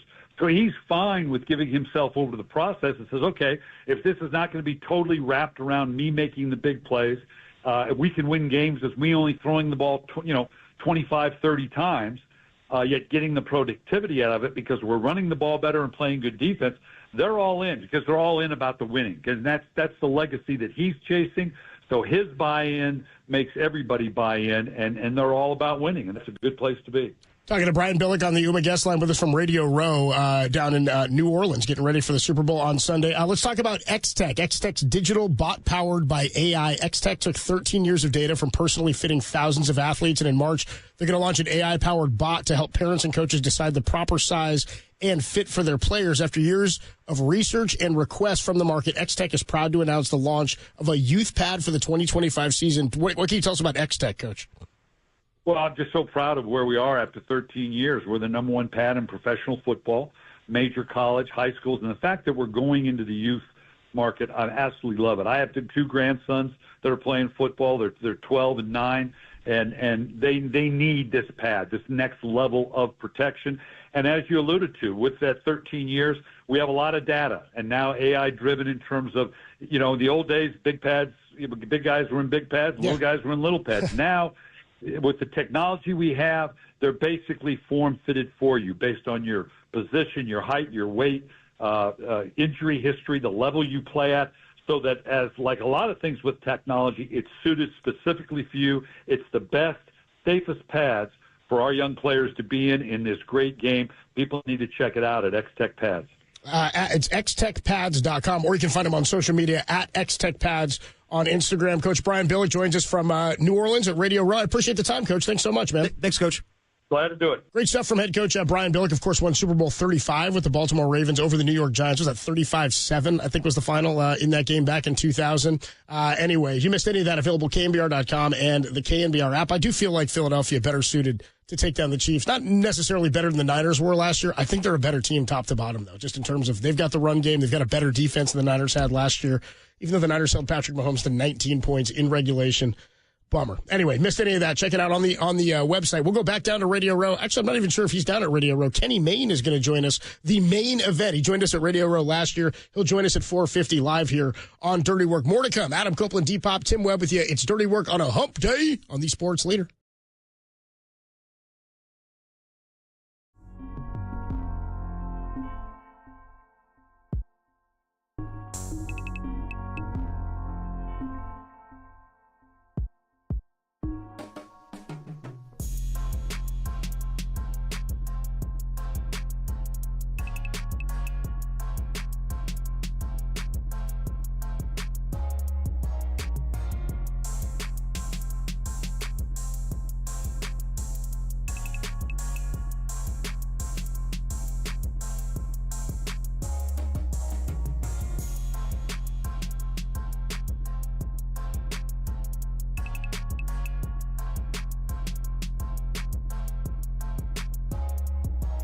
According to ESPN's Shams Charania, Kevin Durant has no desire in a reunion with the Warriors. Where do the Warriors look to now? Tell us about it on the KNBR YouTube chat, the only place where Bay Area fans can share their disdain for reunions.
Now, back to Dirty Work. Adam Copeland and Derek Papa on KNBR 104.5 and 680 AM. The Sports Leader. Dirty Work on a Wednesday. Adam Copeland, Depop, Tim Webb with you. We caught up with Brian Billick, Super Bowl winning head coach of the Baltimore Ravens. He was down at Radio Row. And we're going to have another guest coming up, the main event in about a half hour. Kenny Mayne joins us at 4:50. Be fun to talk to Kenny Mayne. Oh, absolutely. One of our all-time favorites, friend of the show, don't you know? Are you a Mayne head? Yeah, I was always a big fan of him. And then after meeting him and interacting with him last year in person, I could not, some people, they say don't meet your heroes, or you're afraid to meet somebody. They're not dude, Kenny Mayne is an absolute riot and a great dude. An awesome dude. I would describe us all as maniacs at this point. We're maniacs. There you go, maniacs. Yes, he lived up to the expectations. I loved the main event as a kid. I loved his dry humor. His highlights back in the day were hilarious. Absolutely hilarious. He was great. He was in basketball, too. Yeah, he was in basketball. And definitely what you were talking about earlier, where now Sports Center focuses more on what these guys are going to do in the offseason. I don't think Kenny Mayne can entertain any of that crap. He was strictly focused on the game. And he liked to have fun. He definitely messed around. But I don't think that he could fit in today's way of reporting on sports, which is why I think it's best that he got out. And he's doing what he wants to do now, making movies about wiffle ball. Yeah, dude, he's always wanted to talk about the wiffle ball movie. Anyway, I just want to talk about the wiffle ball movie. We'll talk to Kenny Mayne in about a half hour. He's down at Radio Row, though. We'll do that at 4:50. Diana Rossini had some thoughts, as one does, on Brock Purdy's contract. Don't we all have thoughts on that? Seems like everybody does. And it seems like none of them really matter. And we're all just kind of waiting to see who's right. Oh, I'm so tired of this topic. I just want to... Can we just talk about this once Brock Purdy signs his deal, damn it? Honestly, dude, this topic sounds pretty good relative to the Warriors trade potential talk. I know, I'm with you. At least, Can I give you an update on that, too, by the way? On the Warriors? Sure. I don't... You know who they're in on now? Stop. Okay, first of all, who's the source? Who's the person who said this? Mark Stein. Mark Stein is reporting that the Warriors are now in on... Jimmy Butler. I said it to you earlier. I told you. I was like, what if they're back on Butler now? Why would they be? Now they want Jimmy Butler? He's not going to sign the extension. So now we're just making trades willy-nilly like stuff didn't want to do? What did that Cincinnati Reds owner say a couple of years ago? Well, where you going to go? Yeah, exactly. When he was like, he did a bunch of crap to make fans upset. And people were saying they won't be fans anymore. And then he just said, well, where are you going to go? Yeah, that's John Fisher. That's John Fisher right there. Where are you going to go? Where's he going to go? I don't know. All right. So where are you going to go? What's the report from Stein? Read it to me. That's it. Just basically that they're interested now and they're turning all their attention Jimmy Butler.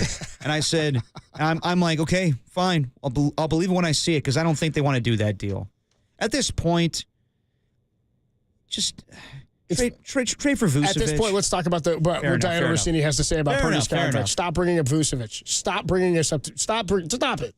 Bringing Vucevic in. Oh, just wait till a 250 hit with Mark Spears tomorrow. It's going to be all about Vucevic. Whether they got him or not, we're breaking down Vuce tomorrow. Damn right. With Mark Spears. The Vucevic leader tomorrow for 4 hours. Diana Rossini of The Athletic. Diana Rossini. So now people keep having, we had, what's his name?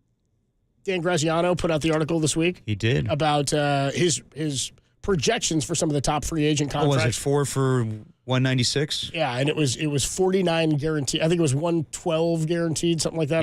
Yeah, you're right. 49 a year. I don't know. Forget exactly what it came out to, but something like that.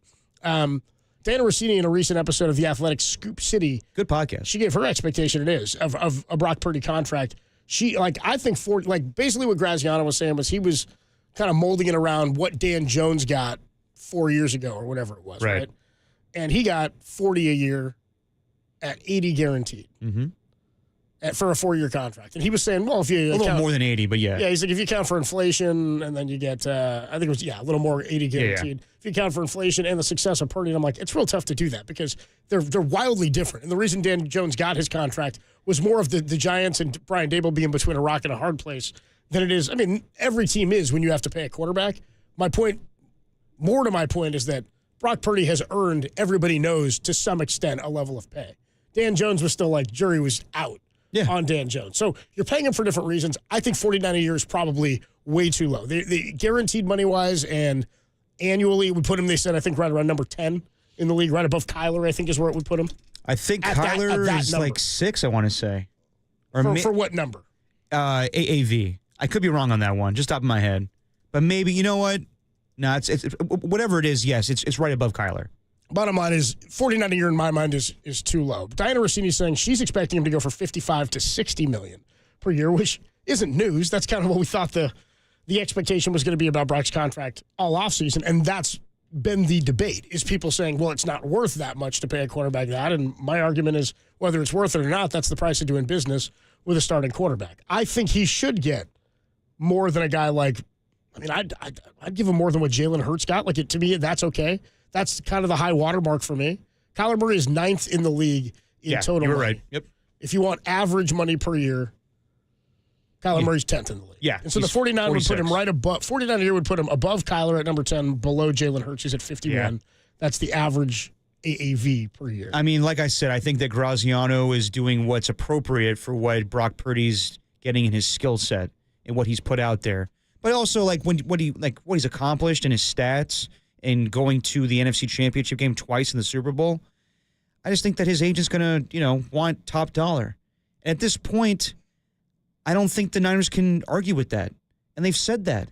So it's the same topic until we get something new reported on from, like, Rappaport or Schefter. It's all just speculation from people. I think we should expect that Brock Purdy's going to make the most money in football until we hear otherwise.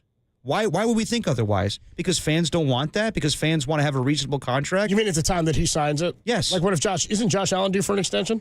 He's due, but we'll see if he gets one. He's still under contract. Well, yeah, so is Brock. Yeah. How many more years is on Josh Allen's contract? No, I have to look at that one. Josh Allen, somebody who was on with us yesterday, I think it was, I can't remember, maybe it was yesterday or 2 days ago, somebody was talking about, what is Josh Allen going to ask for? I mean, when he does it, it's gonna blow the market open, whether it's this offseason or next. And it won't give much indication of anything to Brock Purdy. I think it was Mayoko who said Was it Mayoko who said it to us on Monday? So Josh Allen right now is under contract he's got several more years left. They've got a potential out after 2026. That's why he's due for an upgrade. Well, yeah, like after time, like you see all what, annually what these guys are making, and you look at Mahomes and Josh Allen, and while they're making more money in total money, I still think that they were like, okay, annually, you got to think I'm worth more than these guys. Yeah, he signed a 6-year, $258, including 16.5 signing bonus, $150 million guaranteed. And Josh Allen makes average of $43 a year. Yeah, but that doesn't account everything like he's making more money total in the grand scheme of things. And Patrick Mahomes is right above him at 45. Eventually, these guys are going to want to go to the negotiating table and be like, it's kind of ridiculous that Dak Prescott's making $60 a year. But it is misleading. We all care about the AAV when it really is all about... Would anybody else have paid him that? I wonder that. Like, if the Cowboys had let him hit free agency, would anybody else have given Dak 60? Or did he just make that because it's the Cowboys? No, people would have given him 60. You think so? You think they would have made him the highest paid regardless? Absolutely. I mean, he was coming off of a year where he led the league in passing. Yeah. No, absolutely somebody would have. Might not have been as many years, but the money would have been comparable, I would say. Absolutely. Yeah. The Raiders would have done that. Yeah, I think that people overpay for quarterbacks. That's what I'm saying. I know that 49er fans want a reasonable contract. We don't live in reasonable times when it comes to quarterback contracts.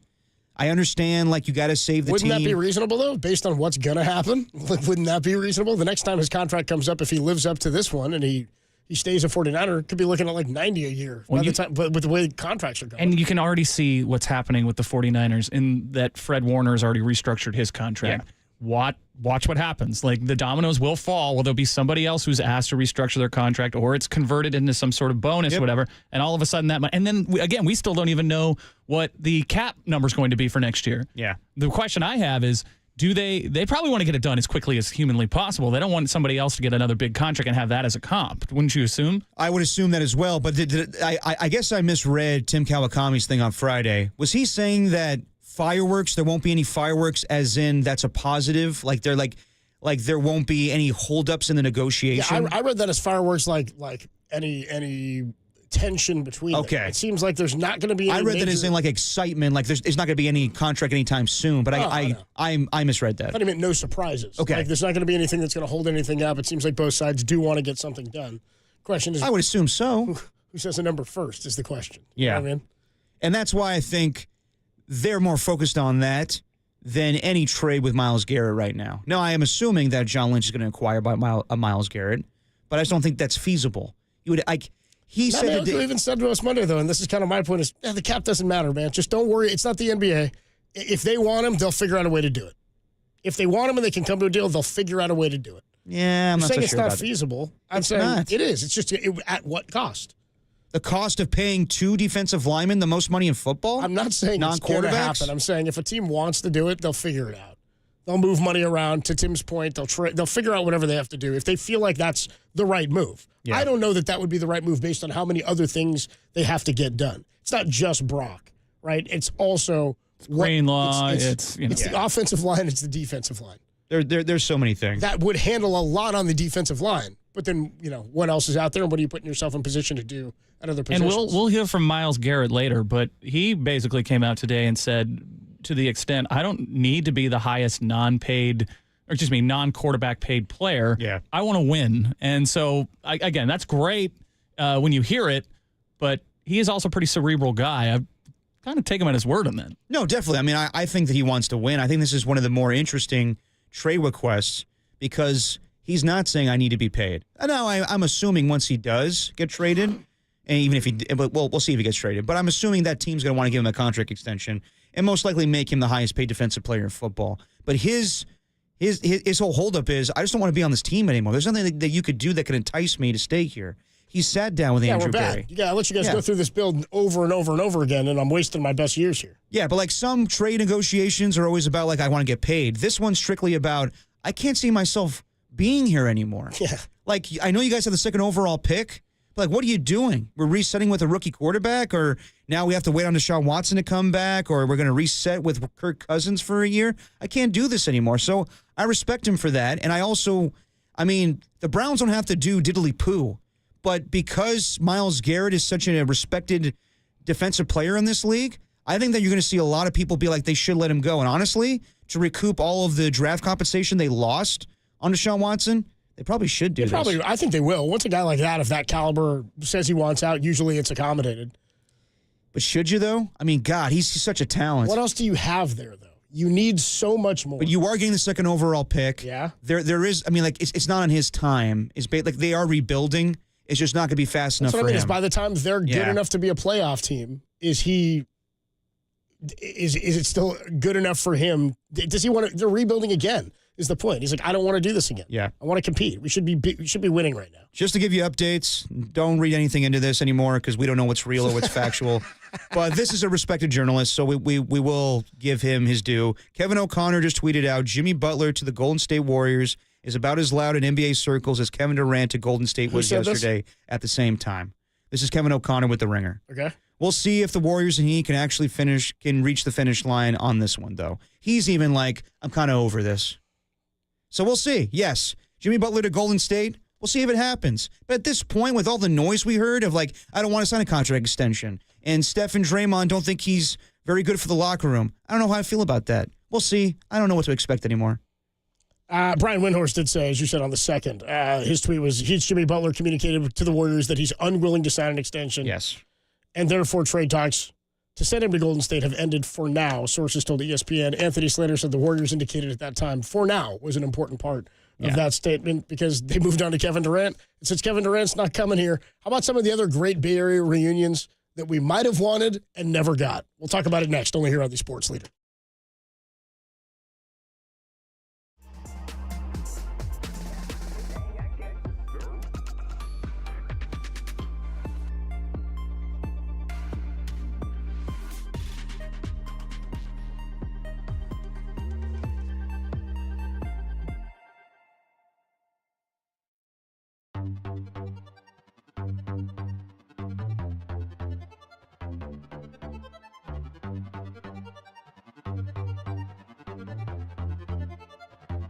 Hey, what's going on, everybody? Me again, Adam Copeland here for Underdog Fantasy, and I've got good news for you. Underdog is available to play, and it's available to play right now, right here in California. The best app for your big game party, it's actually on your phone. It's called Underdog. Underdog is the best place to cash in on all your takes during the big game, which players are going off, which ones are ice cold. You can make your entries in just a few taps to win some real cash prizes. With their pick'em game, you can win up to 1,000 times your money just by choosing higher or lower on a player's stats like touchdowns, yards, interceptions, receiving yards, rushing touchdowns, higher or lower player versus player, any sort of pick 'em you can come up with, you can play it on Underdog. You can create entries with football picks alone, or you can mix and match them across multiple sports. College basketball plus pros are going on as well.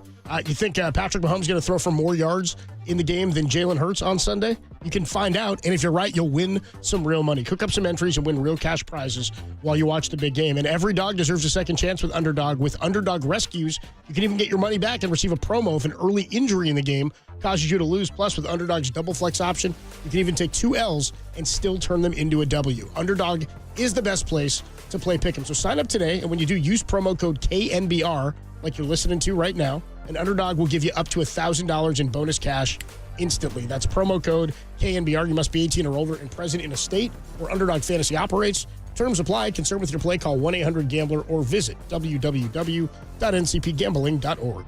Good news!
Now back to Dirty Work.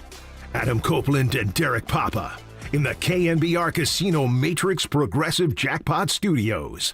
Casino Matrix Progressive Jackpots are here. Where are you?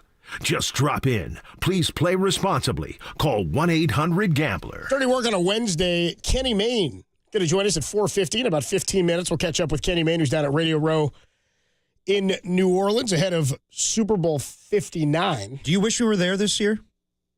I'm good. Yeah. Honestly, cool. Like, we'll do it next year because it's going to be here. But I've done Radio Row twice now. I got to be honest. It's a little too much. Like, it's fun some days, but it's a lot of hoopla and people that just have to be seen. I have to be out there. I have to be at Super Bowl. I want to be famous. Just a little too much for me sometimes. Man, Debbie Downer over here. I was like, I mean, it's fun to go to Vegas, but like there's the whole Radio Row. I guess it was different because your team wasn't in the Super Bowl last year. I enjoyed it differently. No, you know what I mean? I was anxious and nervous. It's different for me as a producer, just being told no by handlers over and over and over again, or having to tell someone. Sorry, Cam Newton. You know who I'm talking about. Anyway, no, I mean, like, I was okay not going. It's all right this year. Yeah, we'll do it next year. It'll be here. When's the last time you were in New Orleans? Never been. Oh, really? Never been to New Orleans. Oh, you gotta go, man. You got New Orleans history? Never been to New Orleans either. Whoa! What's your New Orleans history? I mean, like, dude, we find out Derek spent time somewhere else every day. Indonesia. Spent time in Indonesia. Well, I actually lived in New Orleans for about 5 years. You did not. No, I'm kidding. I was like, this is news to me. Oh, no, yeah. What 5-year window? Dude, me and Bourbon Street like this. No way. Derek's from New Orleans. No, stop it. No, goes anywhere Derek Carr goes, Texas and then New Orleans. Yeah. No, I mean, living in Houston for a little bit of time, I made trips down to New Orleans a couple times. I think I have been in maybe 20 years, 23 years. But I haven't gone for fun. I should, though. You made trips, you went with family. 23 years, you were like a kid. Yeah, exactly. I was in in 6th grade. I made trips down to New Orleans. Yeah. Your mom took you. Yes. But I was living in Houston. I just made some trips down there.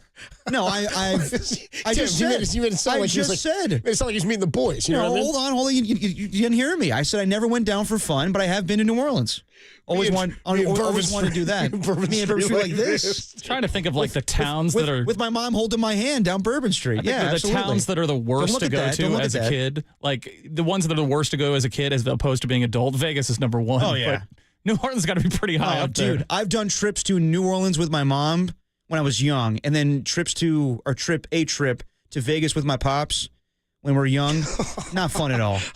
We're young, but like, what do you expect to do? You can't Don't gamble wait or up drink. for me, Derek. Yeah, exactly. Lock the door. Don't wait up.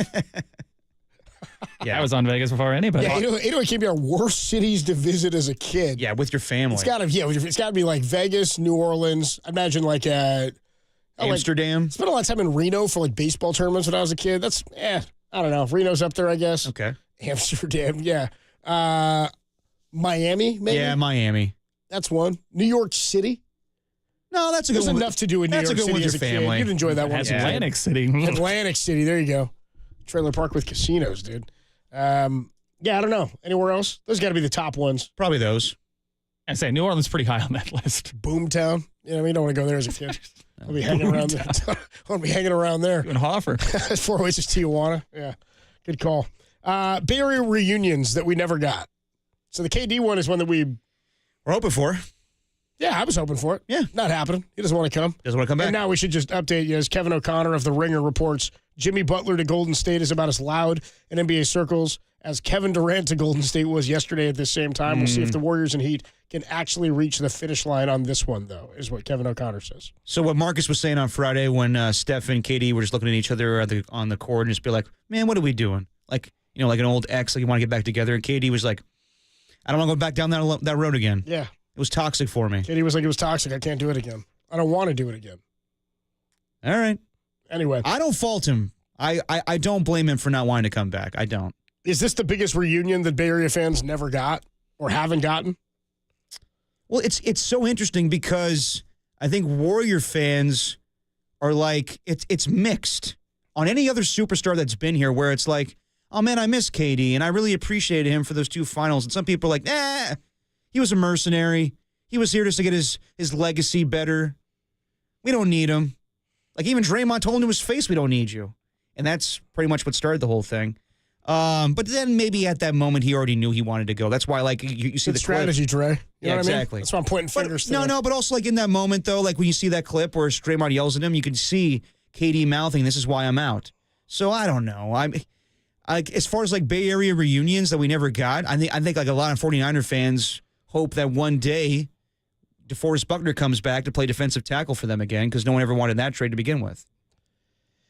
Yeah, it also was a financial push for them. Of course. Right? Like that was a different. But between the two guys, Eric Armstead and DeForest Buckner, I think they made the wrong call.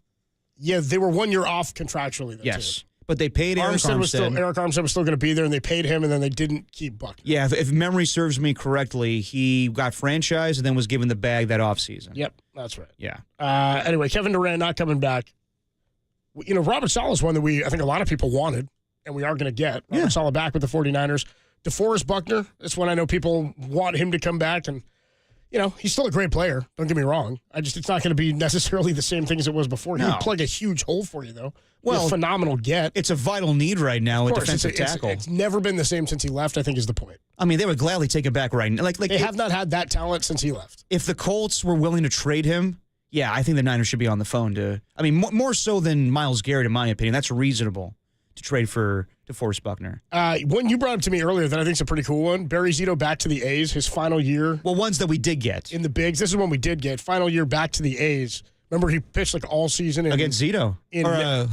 Hudson. The A's shipped their AAA team out to Nashville. Yeah. Or something like that, and Zito was pitching out there. Perfect spot for him. They call him up. Play music. Play guitar, throw every fifth or sixth day. Yeah. They call him up final game of the season. He gets to pitch against Tim Hudson and the Giants. Was it the final game of the season? It was one of the last few games of the season. It was late, yeah. But yeah, last week, I think. It was like it was on the weekend, yeah, like a Sunday or something. It's a little late for them, the A's and the Giants, to be playing. I'll tell you that. It was actually. So it may have been earlier, but I want to say it was 2015. It was awesome. Hudson versus Zito, that was awesome. 4-5 says Bruce Bochy with the Giants, but some of these are interesting kids. Like reunion, you can't be asking for a guy who's at the end of his rope. Like Bochy. As much as I would love Boch to still be here, I do think it was time to move on. Bochy took time away. I think Bochy's tired of managing regular season baseball. I think Bochy's in it for the playoffs. Bochy was only going to do it with a team that he thought he could take to the playoffs and then manage the postseason, and he won one. Right? Yeah, I'm surprised he came back for this season. He came back. Well, got that one. I think is this year 3? Yeah. This will be year 3 of a 3-year contract, I think. This may be it for Boch, right? Like, he was going to do one more job, if at all, and that's probably going to be it. Right. I'd be surprised if he's back after this season. Okay. You know what I mean? So, like, that's one where it's like, yeah, it'd be great to have him back, but that's not a reunion really cooked in reality. Yeah, but get ready for it, though. If the Giants are struggling and Bob Melvin's on the lame duck year contract, you best believe there's going to be callers wanting Bochy back. Does David Bell have a job? That's who I want. That'd be my next guy. Already replacing Melvin? I'm just saying, I got a list in my pocket of managers I'd appreciate it in a Giants but uniform. honestly, like, we'll talk about it more when the season starts. That's a real topic. Like, we're talking about, like, evaluating the roster and everything, and Melvin's like, damn, I don't know if I'm going to be here. Well, yeah, I mean, this is like the last year of Mark Jackson when Joe Lacob comes in, right? He gets to pick his own guy and decide who it's going to be.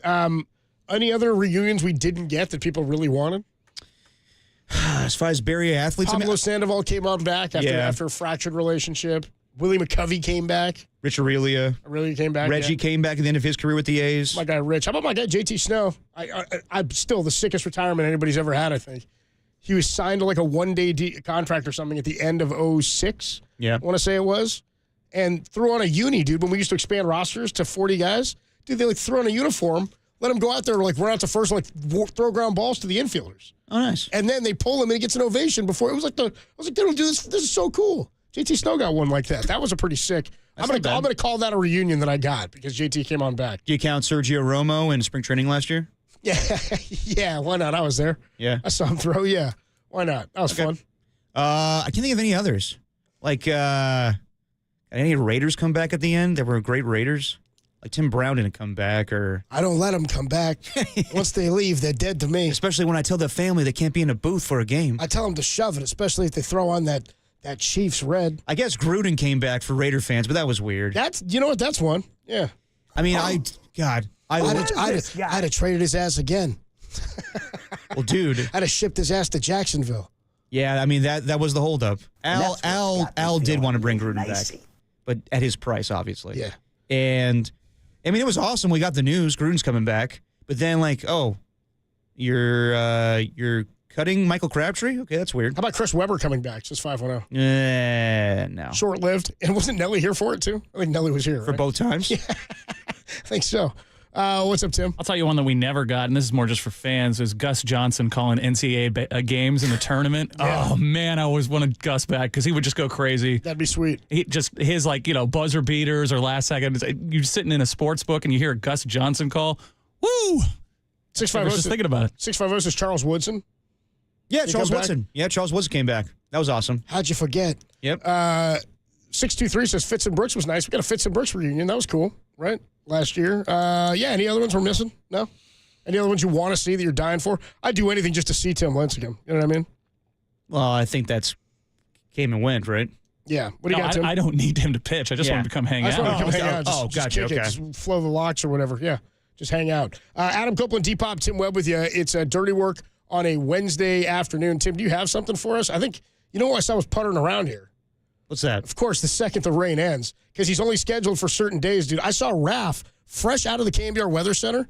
We were saying yesterday we only get weather reports from Raph when he happens to be here because he's only scheduled part-time. Take a look outside. It's a gorgeous day. He doesn't get scheduled because of the weather. He just is scheduled, and then when he's here, he does weather. Are you telling me we get a weather update? We got a weather update. From the KNBR Weather Center, hot off the presses, here's Raph with your KNBR Weather Center update. KNBR weather. What's your prediction on the weather? Prediction? Yes, prediction. Rain. Raph here at the KNBR Weather Center. It's nice out there today, but Clubber's right. The rain returns tomorrow with a cold storm on tap. Oh, man. Look for cool temps and dry weather this weekend. But there's a good chance the rain train rolls again in the middle of next week. The cocaine train. Shut up, old man! That was KNBR weather. Tell you what, the production value on KNBR weather is getting fantastic. More and more. The budget, I don't know what the budget is for the KNBR Weather Center. We're not feeding it enough. No. We're not putting enough money into the Weather Center, dude. Yeah. It's the idea that we do the weather report whenever he's here, whether there's actual weather is you know what? The best. Raph's going to be here again tomorrow. Raph will be here tomorrow. He's going to be here another tomorrow. weather report. No me, all Raph. Yeah, I want the updated one tomorrow, Raph, because that one, it was a general report through the weekend and the rain train into next week, but as any good meteorologist, which Raph isn't, will tell you, weather changes all the time. Oh, yeah. You just got to keep watching. I also want to hear Raph with some trends tomorrow. Seriously. We're putting Raph on the trend. Tim's gone. Who's doing the trends? I don't need to do them. Well, don't forget, Raph will. Raph ran a perfect show until the trend, the final trend of the show last time. Remember that he played? He played the outdated one. The promo Truth for Machine the trend. coming up next. It just played, Raph. We need to get a Raph mistake of the day. Though they're not. They're rare. They come seldom. A rare Raph mistake. Yeah, that's it. A lot of mistakes for me. A lot of mistakes for Tim. That's why there's a sounder. Adam Copeland, Depop, Tim Webb. It's Dirty Work on a Wednesday afternoon. Time for the main event. Time for the main event. Kenny Mayne, formerly of ESPN, currently of our hearts, joins us next. Kenny Mayne is in our heart. Stop. Kenny Mayne joins us next.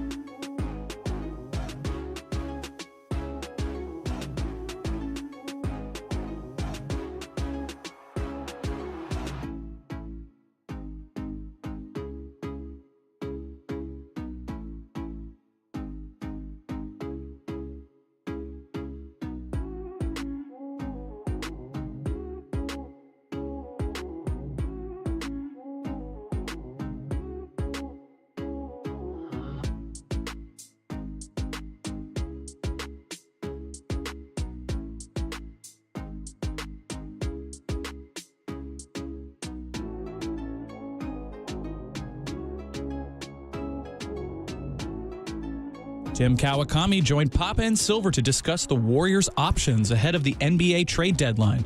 Check out that podcast and all our podcasts at KNBR.com and the KNBR app. The Tim Leader. Seriously, it's the best name.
Now, back to dirty work. Adam Copeland and Derek Papa on KNBR 104.5 and 680 AM, the sports leader. Dirty work on a Wednesday. Adam Copeland, D-Pop, Tim Webb with you, and a pleasure to be joined by our next guest. We saw him about a year ago for I'm a excited. legendary visit at Radio Row.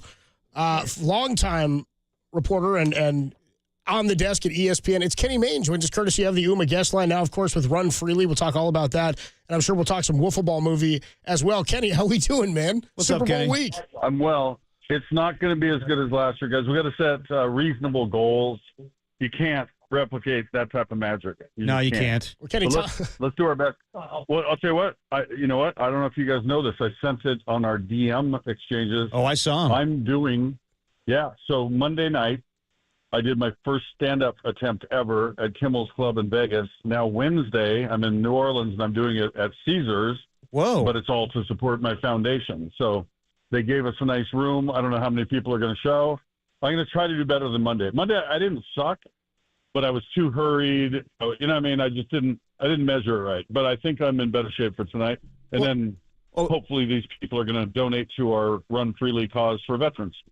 Well, Kenny, I mean, you were so hilarious on ESPN for all those years. I find it hard to believe you never done stand-up before. That's crazy to me. Not once. I've, been up in front of audiences like I used, the upfronts, the big sales thing. Yeah. In New York. I did that, half dozen times. I've done banquets, conventions. I guess you could call that stand-up to a degree, but it's MCing. It's different, right? There's a higher expectation when the place is called a comedy club. It better, you know what I mean? But for my first try, I wasn't embarrassed. No meltdowns, there was no stage fright. But like I said, I could be better, but you learn from experience. Well, and I think you'd know this as a guy who gets some laughs just hanging out in a room. You came and sat with us, and we're riffing and having a good time. There's a difference between living room funny and stage funny, and the timing is a much different thing to work with. Yeah, 100%. Because I just did it again today. The Radio Row today, nothing has matched what we did a year ago. But you just get in the moment. I mean, hell, that can happen with friends sitting at dinner, right? But you walk out, the lights are on you, and these people paid $40 or whatever, and there's a little more pressure for sure. So tonight should be no pressure because they didn't pay anything. You guys don't deserve anything, guys. You get 2 laughs, Yeah, exactly. It's a free ticket. Who cares? Would you say 8 this? o'clock. Would you say this is a step up or a step down from having people catch passes for Montana last year? Just different. We've done the passing thing to raise money with Joe and with Mike Penix, who I ran into today. Dale Earnhardt did a thing where he was the prize. People paid, and we did a lottery to see who got to go meet Dale and did a tour around North Carolina. So we're trying to do inventive things. I'll tell you, what I'm doing here is way easier than getting another quarterback to show up and throw passes because then you have to keep track of all the people who are showing, and one of them brings 3 friends. No, just you. So I don't have a big enough staff to pull that off right yet. But one day we will. You're just writing jokes now. So how long of an act are you doing? You doing 15? You doing 5? What's your? I'd say how long's your act? At Kimmel's it was 30, followed by my 30-minute movie. It was a movie played there as well. We played a movie at Kimmel's, so it was 30-minute stand-up, 30-minute movie, and then I did question and answers for another 20-ish. Nice. Well, what movie did you show? My movie, Wiffle Ball. The Wiffle Ball movie. Yeah. This is okay. We had to get into this every time we have you on. You mentioned next time we got to talk about the Wiffle Ball movie. When we were DMing with you on the KNBR Instagram or Twitter account, whatever it was, we guaranteed a conversation. You can find it on Apple TV right now, right, Kenny? No, on Fubo TV. Oh, Fubo. Okay. I mean, who knows? Maybe Apple runs it too. I don't know. Really, I lost track. I thought I saw it on Apple TV. Fine, hit it a bunch of times because I need money. So it's just, somebody wanted me to do a promo for them today. Like, hey, I'm Kenny Mayne from, and I said, I'm Kenny Mayne. And, essentially, I'm unemployed, and I'm just giving a shout out to whoever this person is I just met. That person, watch her show a lot. No, I made this documentary called Wiffle Ball. Mm-hmm. It's about a day in 1989 when Ken Griffey and I threw wiffle balls together, and we found the tape. We go through the journey of trying to find out what's on the tape because nobody has that machine anymore. Ken Burns is in it, and it tells the story. Basically, it's my love letter to wiffle ball and a real curious story about a day in the life, essentially. Yeah, but you definitely. It's an art film. It's an art film. Oh, definitely. But you definitely have acted before in the past. So between your performances in Basketball or the Drew Carey Show or Kung Fu Magoo, what is your favorite performance you've ever done?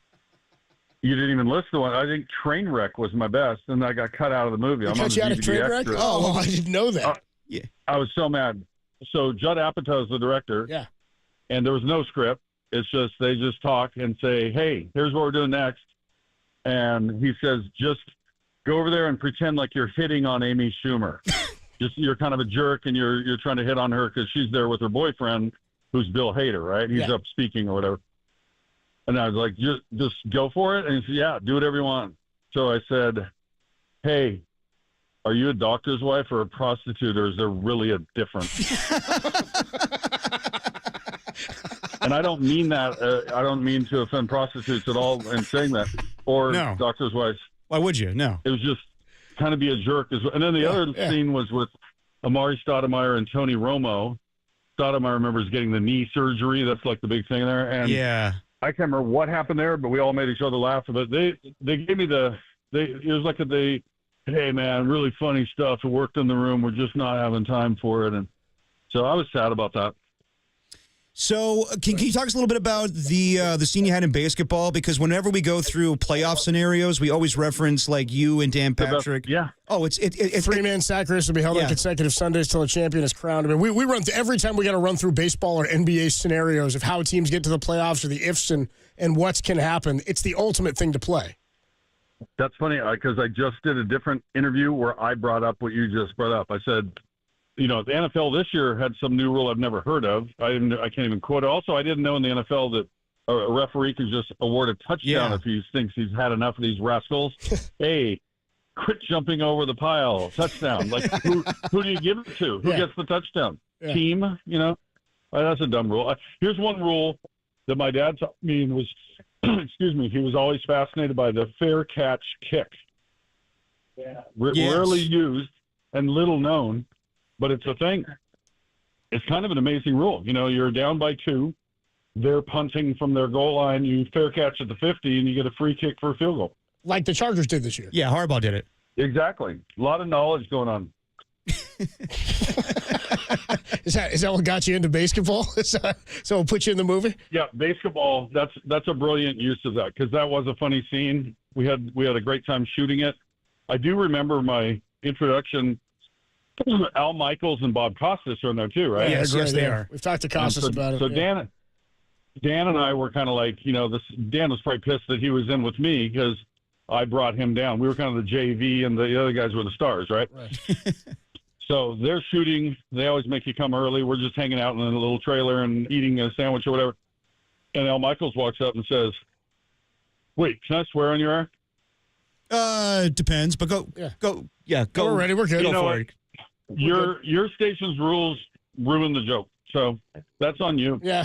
He basically said, "Hey, you guys are on in 5 minutes." I said, "We are?"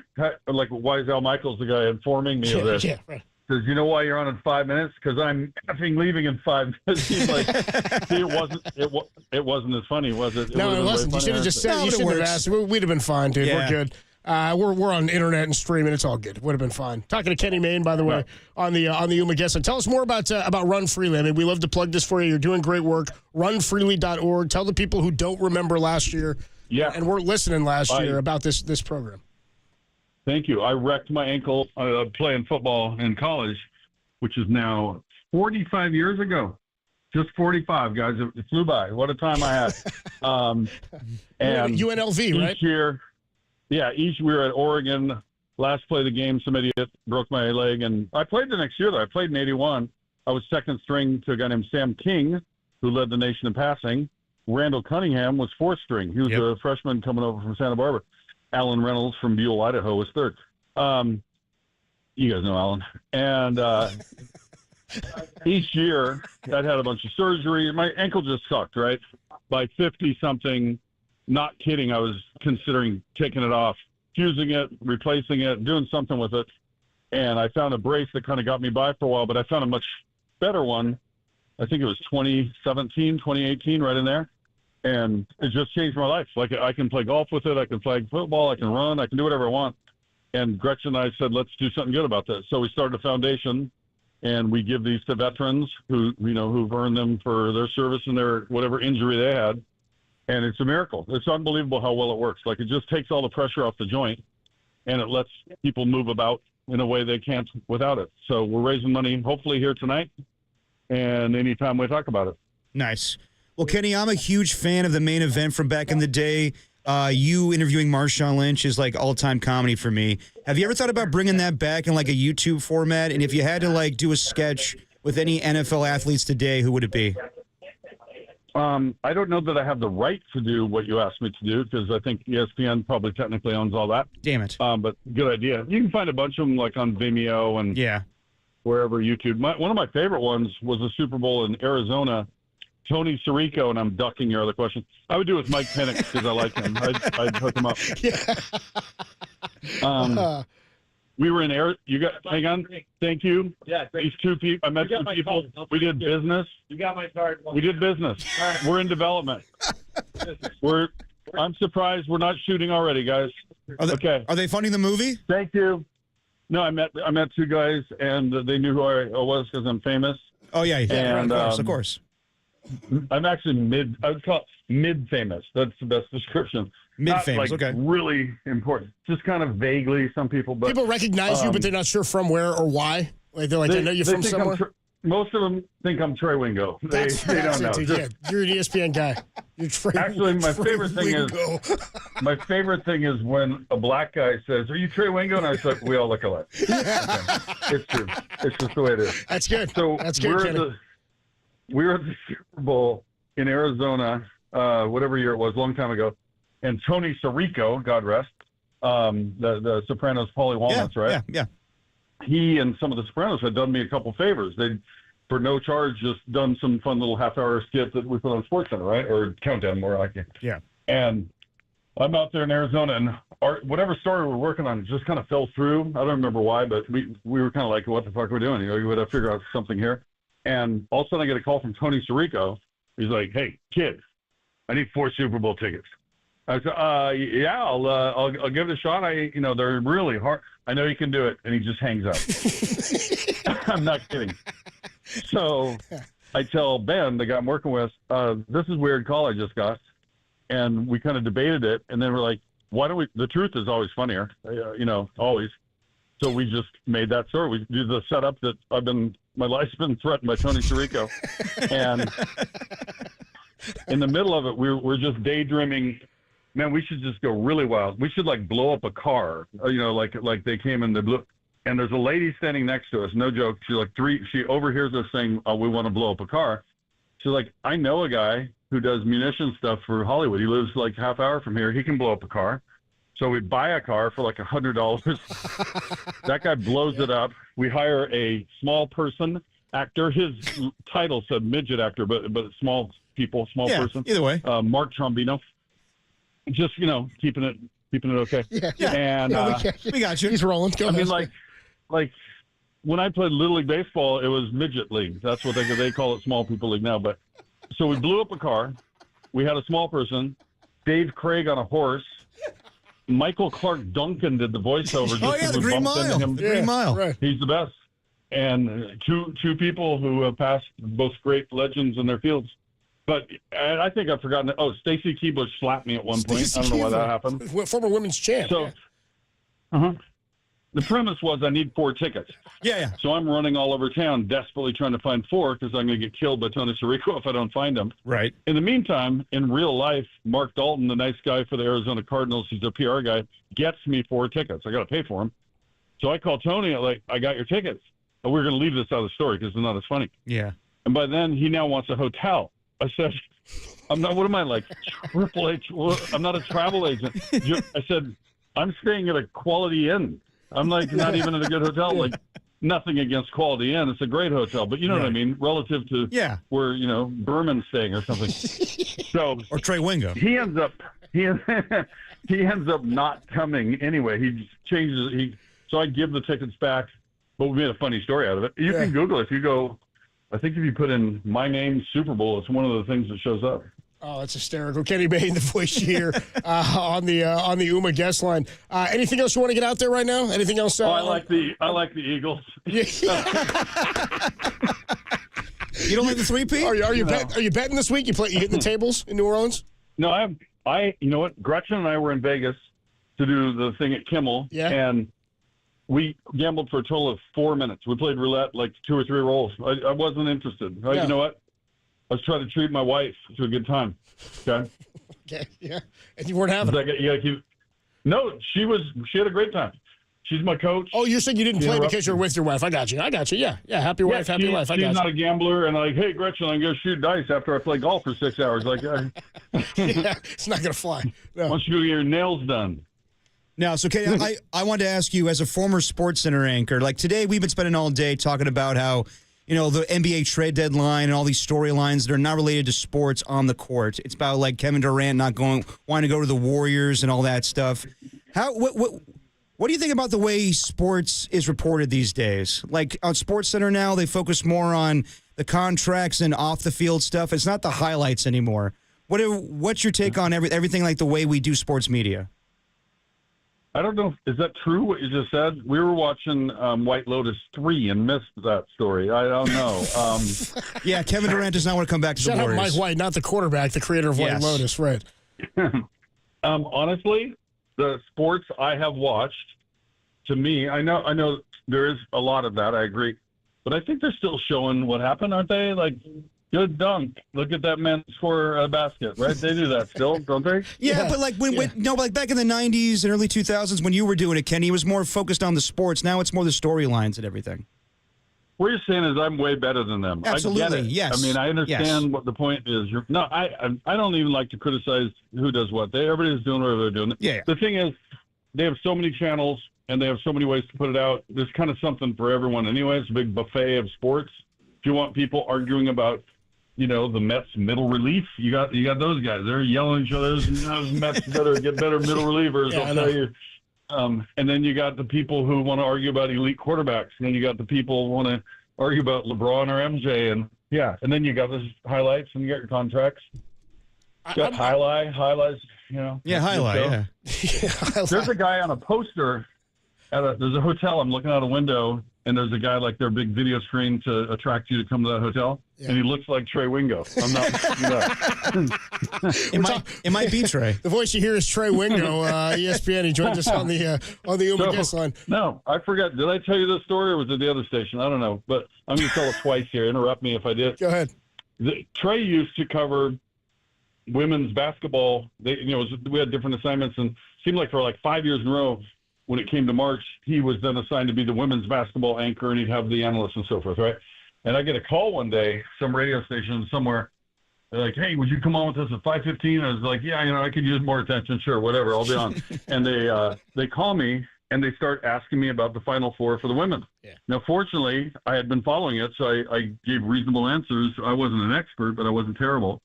They thought I was Trey. Or they think I did it, but they got Trey's number wrong. I don't know what they thought, but they definitely got confused. And then Trey has people telling him he was so brave on Dancing with the Stars. Just,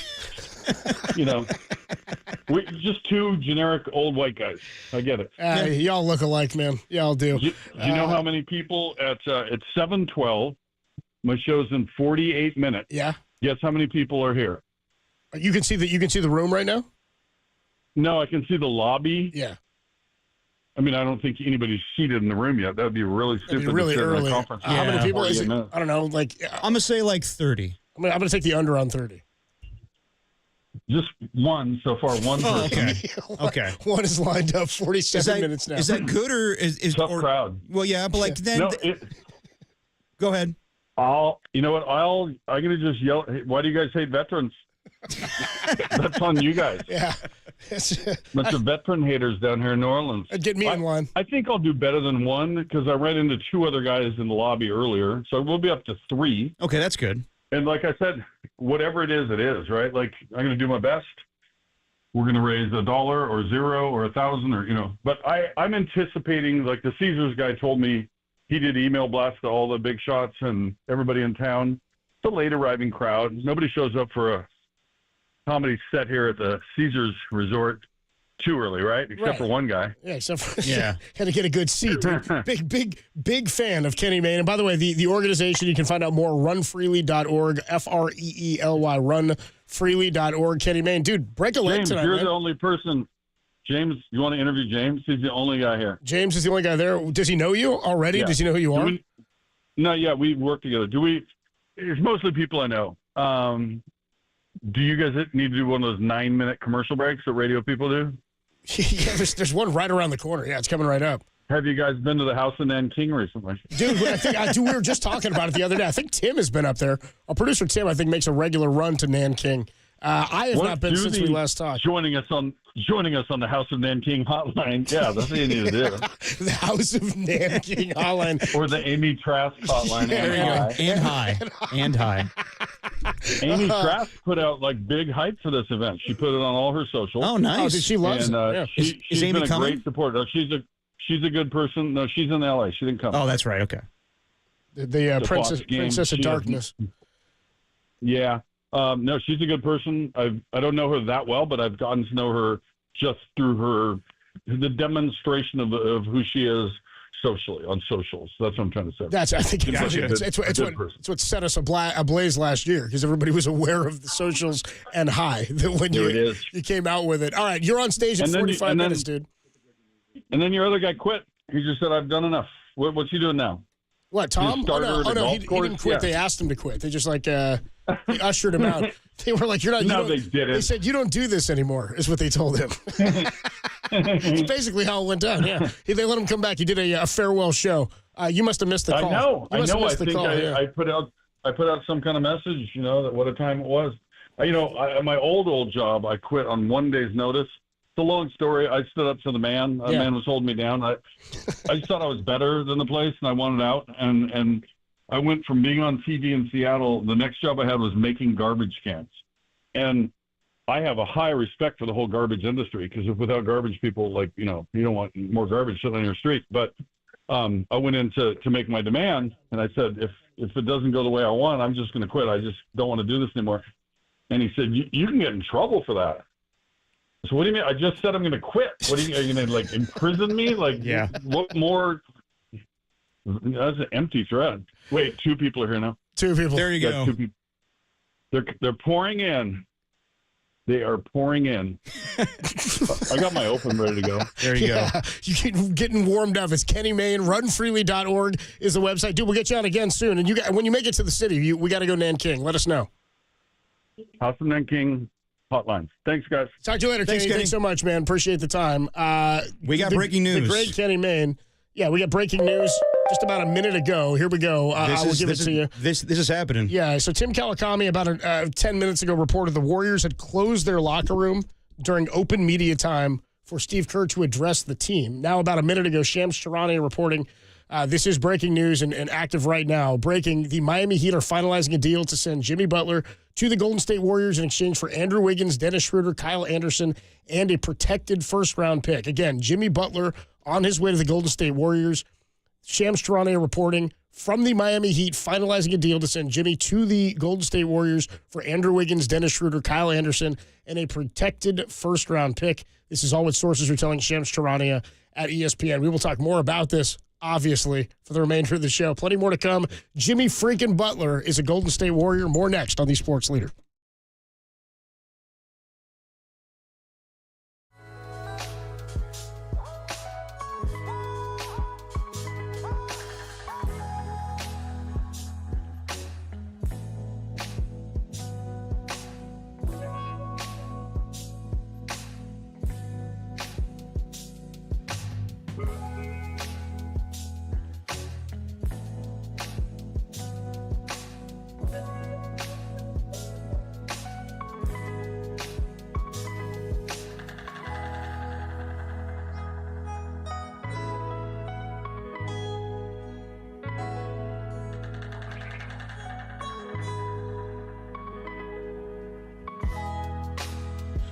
Shams Charania of ESPN reporting that the Golden State Warriors are finalizing a deal with the Miami Heat to send Jimmy Butler to the Warriors in exchange for Andrew Wiggins, Dennis Schroeder, Kyle Anderson, and a protected first-round pick.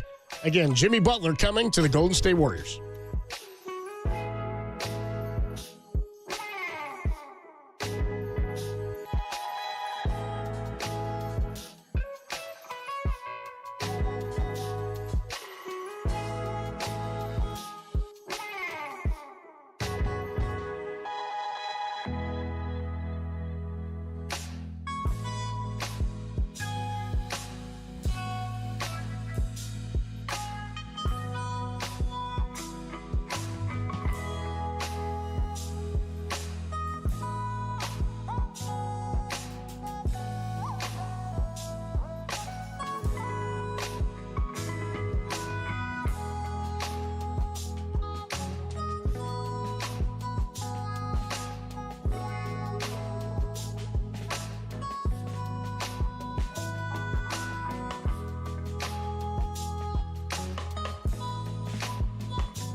Now, back to dirty work.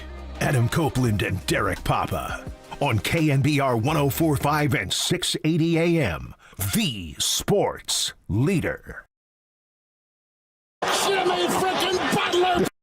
Throughout the last week, the Warriors had really focused their attention on Kevin Durant, but Kevin Durant had indicated in league circles that he had no desire to go to Golden State and reunite with the Warriors. So today, in quick order, the Warriors and the Miami Heat, this is an agreement in principle. They are acquiring Jimmy Butler in a trade.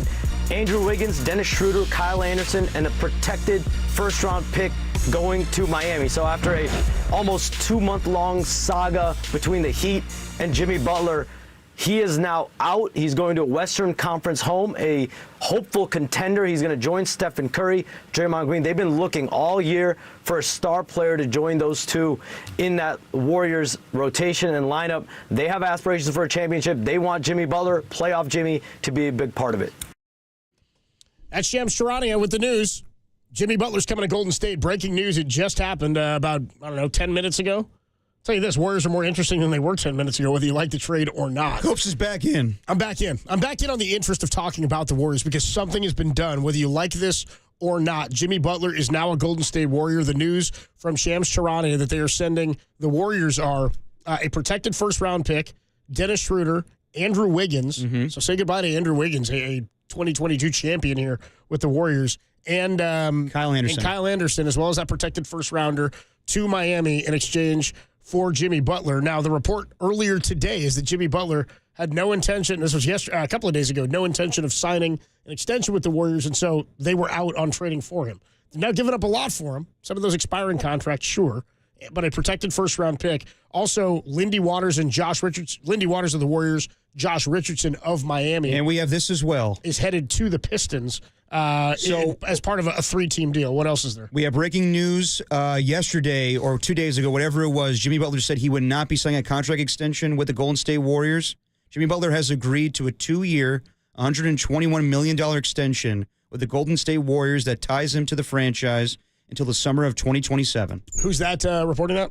That is Shams Charania. Shams Charania now reporting that, there you go, newest Golden State Warrior, Jimmy Butler, who 3 days ago was reported by Brian Windhorst, would not sign an extension, is now not only coming to the Warriors, he's signing a 2-year extension worth $121 million. He'll be here through 26-27.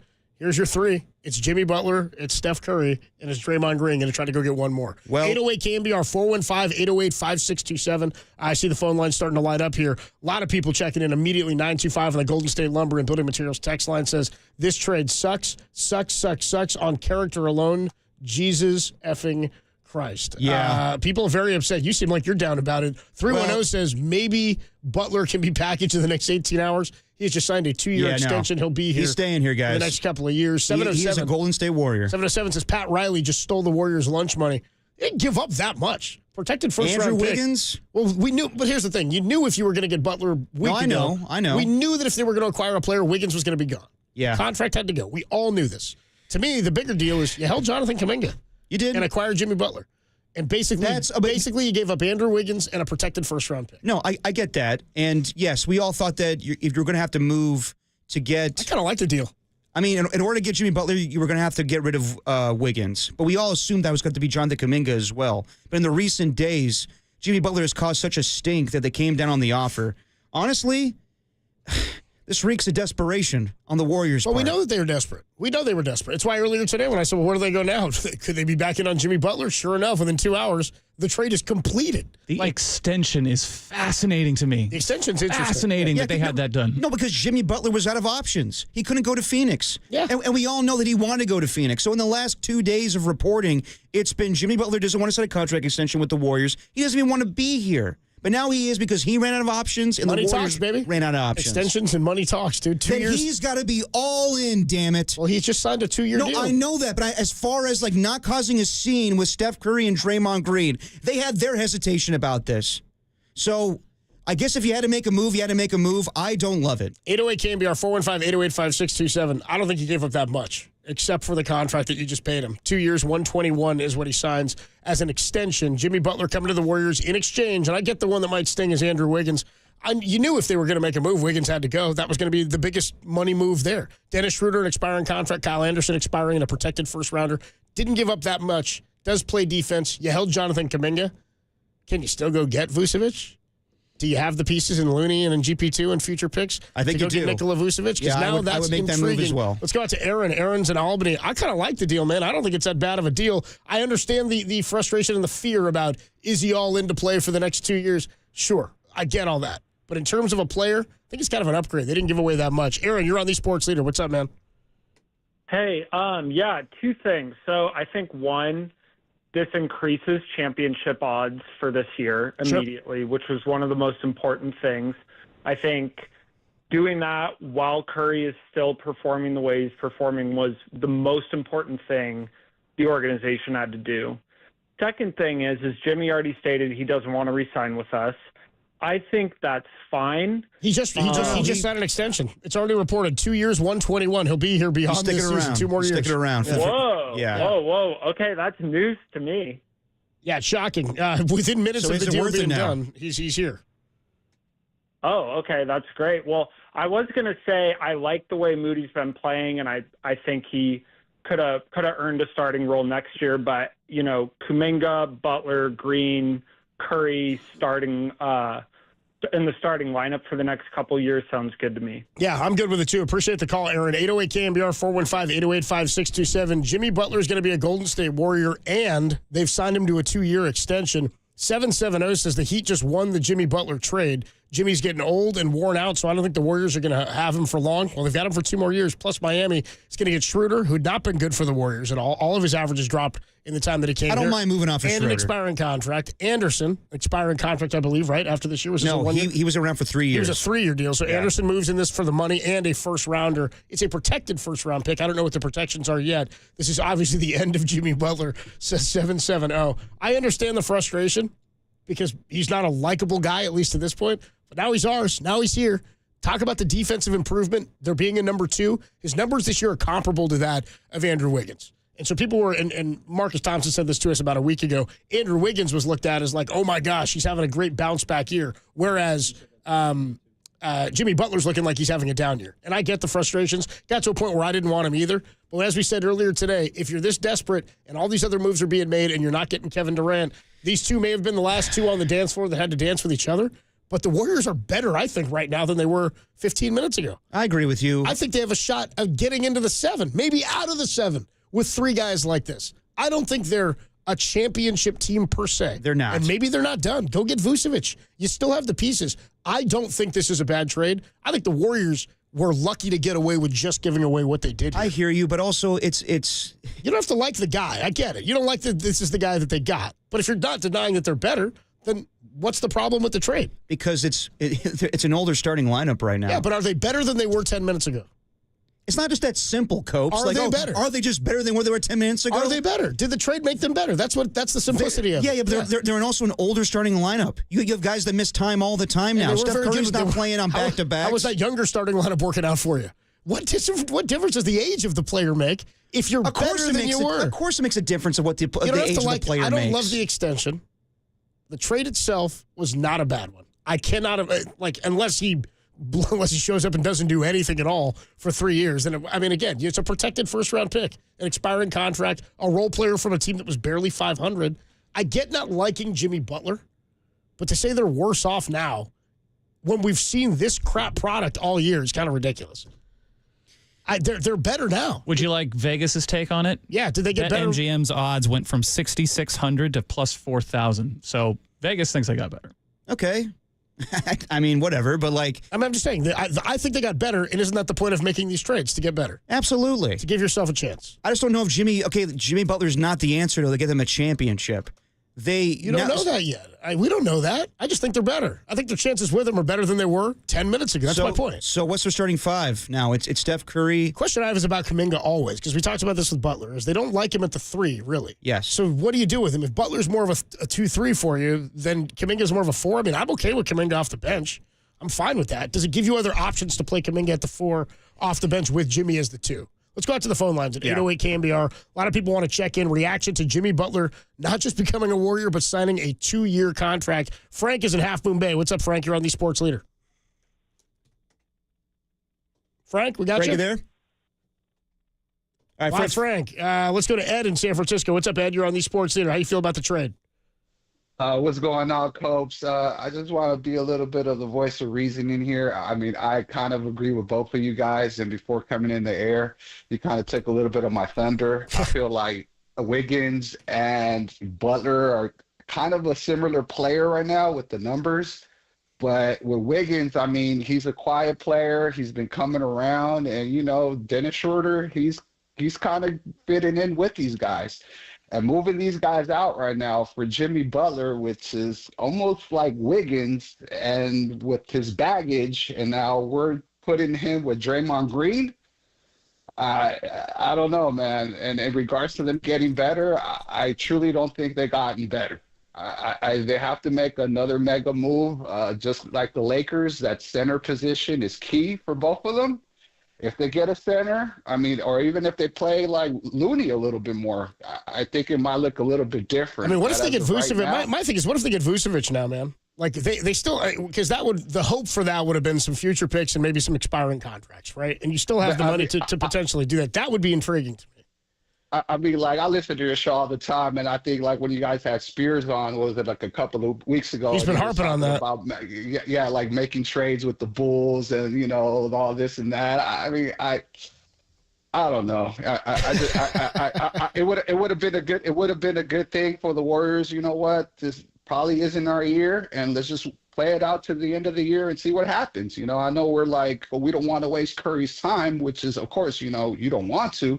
But in this situation, like with Butler, like in that locker room with Green has been, you know, he's been there from the beginning, and you know, it's like a. I think we're being presumptuous as to how these guys. I appreciate the call, Ed. I just like when we all just look at it and go, well, he's a quitter, and it's like there's evidence to that. Absolutely, there's evidence to that. But when we're talking about how he's going to react with Draymond, I'm like, look, dude, I'm not gonna. What I was asking earlier is that a problem? Do guys not want to come because of Draymond? And I think that's a fair question to be asked based on his demeanor and how he carries himself around the league. That said, I don't want to project like this isn't going to work because we know who Jimmy Butler is as a guy. We know who Draymond is. And they're not like, we don't know any of this crap. What I'm saying is I think the team got better. Vegas thinks the team got better. I don't think they gave up that much. And nobody has said anything yet to convince me that the team, like the trade has been bad. I think people are reacting to not liking Jimmy Butler, which I get. I get getting a guy that you didn't really want and don't really like, even if it makes you better. I don't hate Jimmy Butler. That's a tough pill to swallow. I don't hate Jimmy Butler, but he is an aging player, and he hasn't been healthy. And everybody we talk to, from Mark Spears to Marcus Thompson, is like, are they going to be healthy by the time they make the playoffs? Like this, they did get older. They did get older. And yes, there's not that. I mean, like, I think that you did upgrade as far as a player. Jimmy Butler is a little bit better than Andrew Wiggins. Wiggins missed a lot of time in the last couple of years, especially this time of year. Yes. And I'm not saying it was for any bad reason. I'm just mean it's not like the availability for him has been there. And this team in their last 33 has won 13. I get that. And I understand why they made the move. 34. They've basically been telling us now, like the tune changed from like, oh, we're not going to make just any trade willy-nilly. Like they basically were reacting to everyone saying they need to trade for Jimmy Butler. Like Steph Curry was telling everybody, like, stop being Twitter fingers because we don't want Jimmy Butler. Then what happened? That's basically the reaction. And then Draymond went on his podcast just last week telling Baron Davis, I don't know about trading for Jimmy Butler. You would have to move Andrew Wiggins and his salary. Like, I don't know about that. Now they want Jimmy Butler. It just looks bad to me. Well, you know what it tells me? Desperation. We know they said there was urgency yesterday. Draymond said it. So my point is, or 2 days ago, whatever it was. My point is, like, of course, also, neither of those guys are the general manager. Okay? Neither of those guys make the calls and make the trades. It ain't up to them. It's up to Joe Lacob and what he wants Mike Dunleavy to do. If you're willing to mortgage, it is up to them a little bit, though, they folks. get a say, but it's clearly it's not. If you're saying, well, now it looks bad, I'm like, but it wasn't their call. It wasn't Dunleavy saying we're not making these trades. It wasn't Joe Lacob saying we're not making these trades. It's two guys on the team who aren't the ones making the calls. Well, I think I got to that point where they were so hesitant to do it, and then Joe Lacob's like, this is our only option right now. I just think they had to be aggressive, and they obviously are desperate based on the caliber of roster they have and the lack of available talent out. I hear you. Beggars can't be choosers. And Jimmy Butler, by the way, he keeps saying aging player. He's the same age as Kevin Durant. Yeah, but I'd rather have Kevin Durant. Agreed. And so would the Warriors. And they couldn't get him, so they got Jimmy Butler. Let's go to Ian in Livermore. What's up, Ian? You're on the Sports Leader. How you feel about the trade, Ian? I like it. I like it a lot. I mean, I've been listening to you guys go back and forth for the last 6 weeks of can we maximize Steph's prime, or are we going to find someone who's an impact player? We're running out of options, and Butler's a dog. He's going to compete. I mean, Durant's coming off an ACL. A couple weeks ago, we were talking about multiple first-round picks. Like having to give those up to get him, you mean? Yeah, and now we got him for a protected first. Yeah. We knew we were going to have to match salaries. I mean, who else was going to go besides Wiggins? Exactly. Draymond? It had to be somebody like Schroeder. It had to be somebody like Kyle Anderson who goes in the deal. Appreciate the call. I want to get some more of these. We're going to take a quick break. We'll get back to more of your reaction on Jimmy Butler becoming a Golden State Warrior. The weirdest thing to me is what Tim said, the extension. Immediately, the extension is signed after the deal is reached. Just some more details. Dennis Schroeder, this could be awkward tonight. Dennis Schroeder is heading to Utah. Oh, boy. And Kyle Anderson is going to Toronto. So they're not going to the Miami Heat. It's a multi-team trade. Dennis Schroeder going to the Utah Jazz. Kyle Anderson going to Toronto. How about that? So Dennis Schroeder's just walking across the hallway at Chase. He's pulling a coffee black. Actually, they're in Utah already.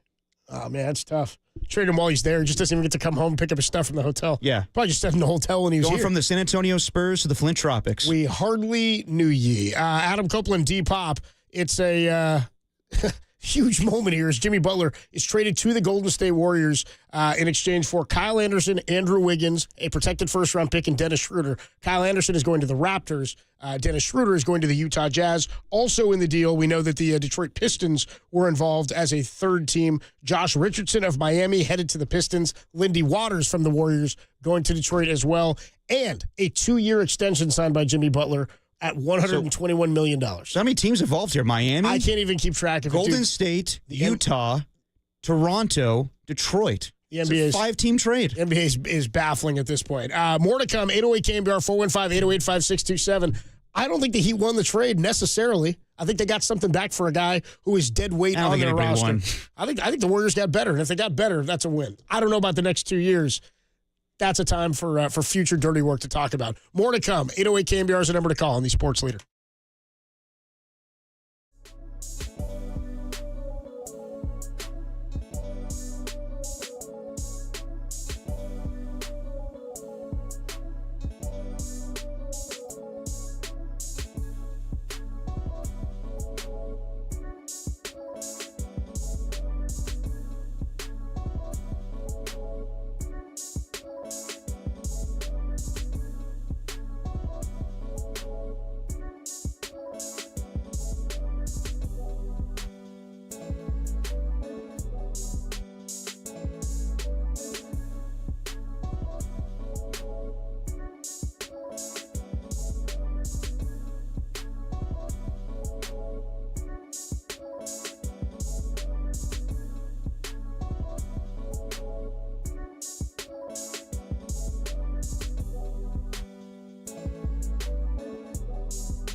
Now, back to dirty work.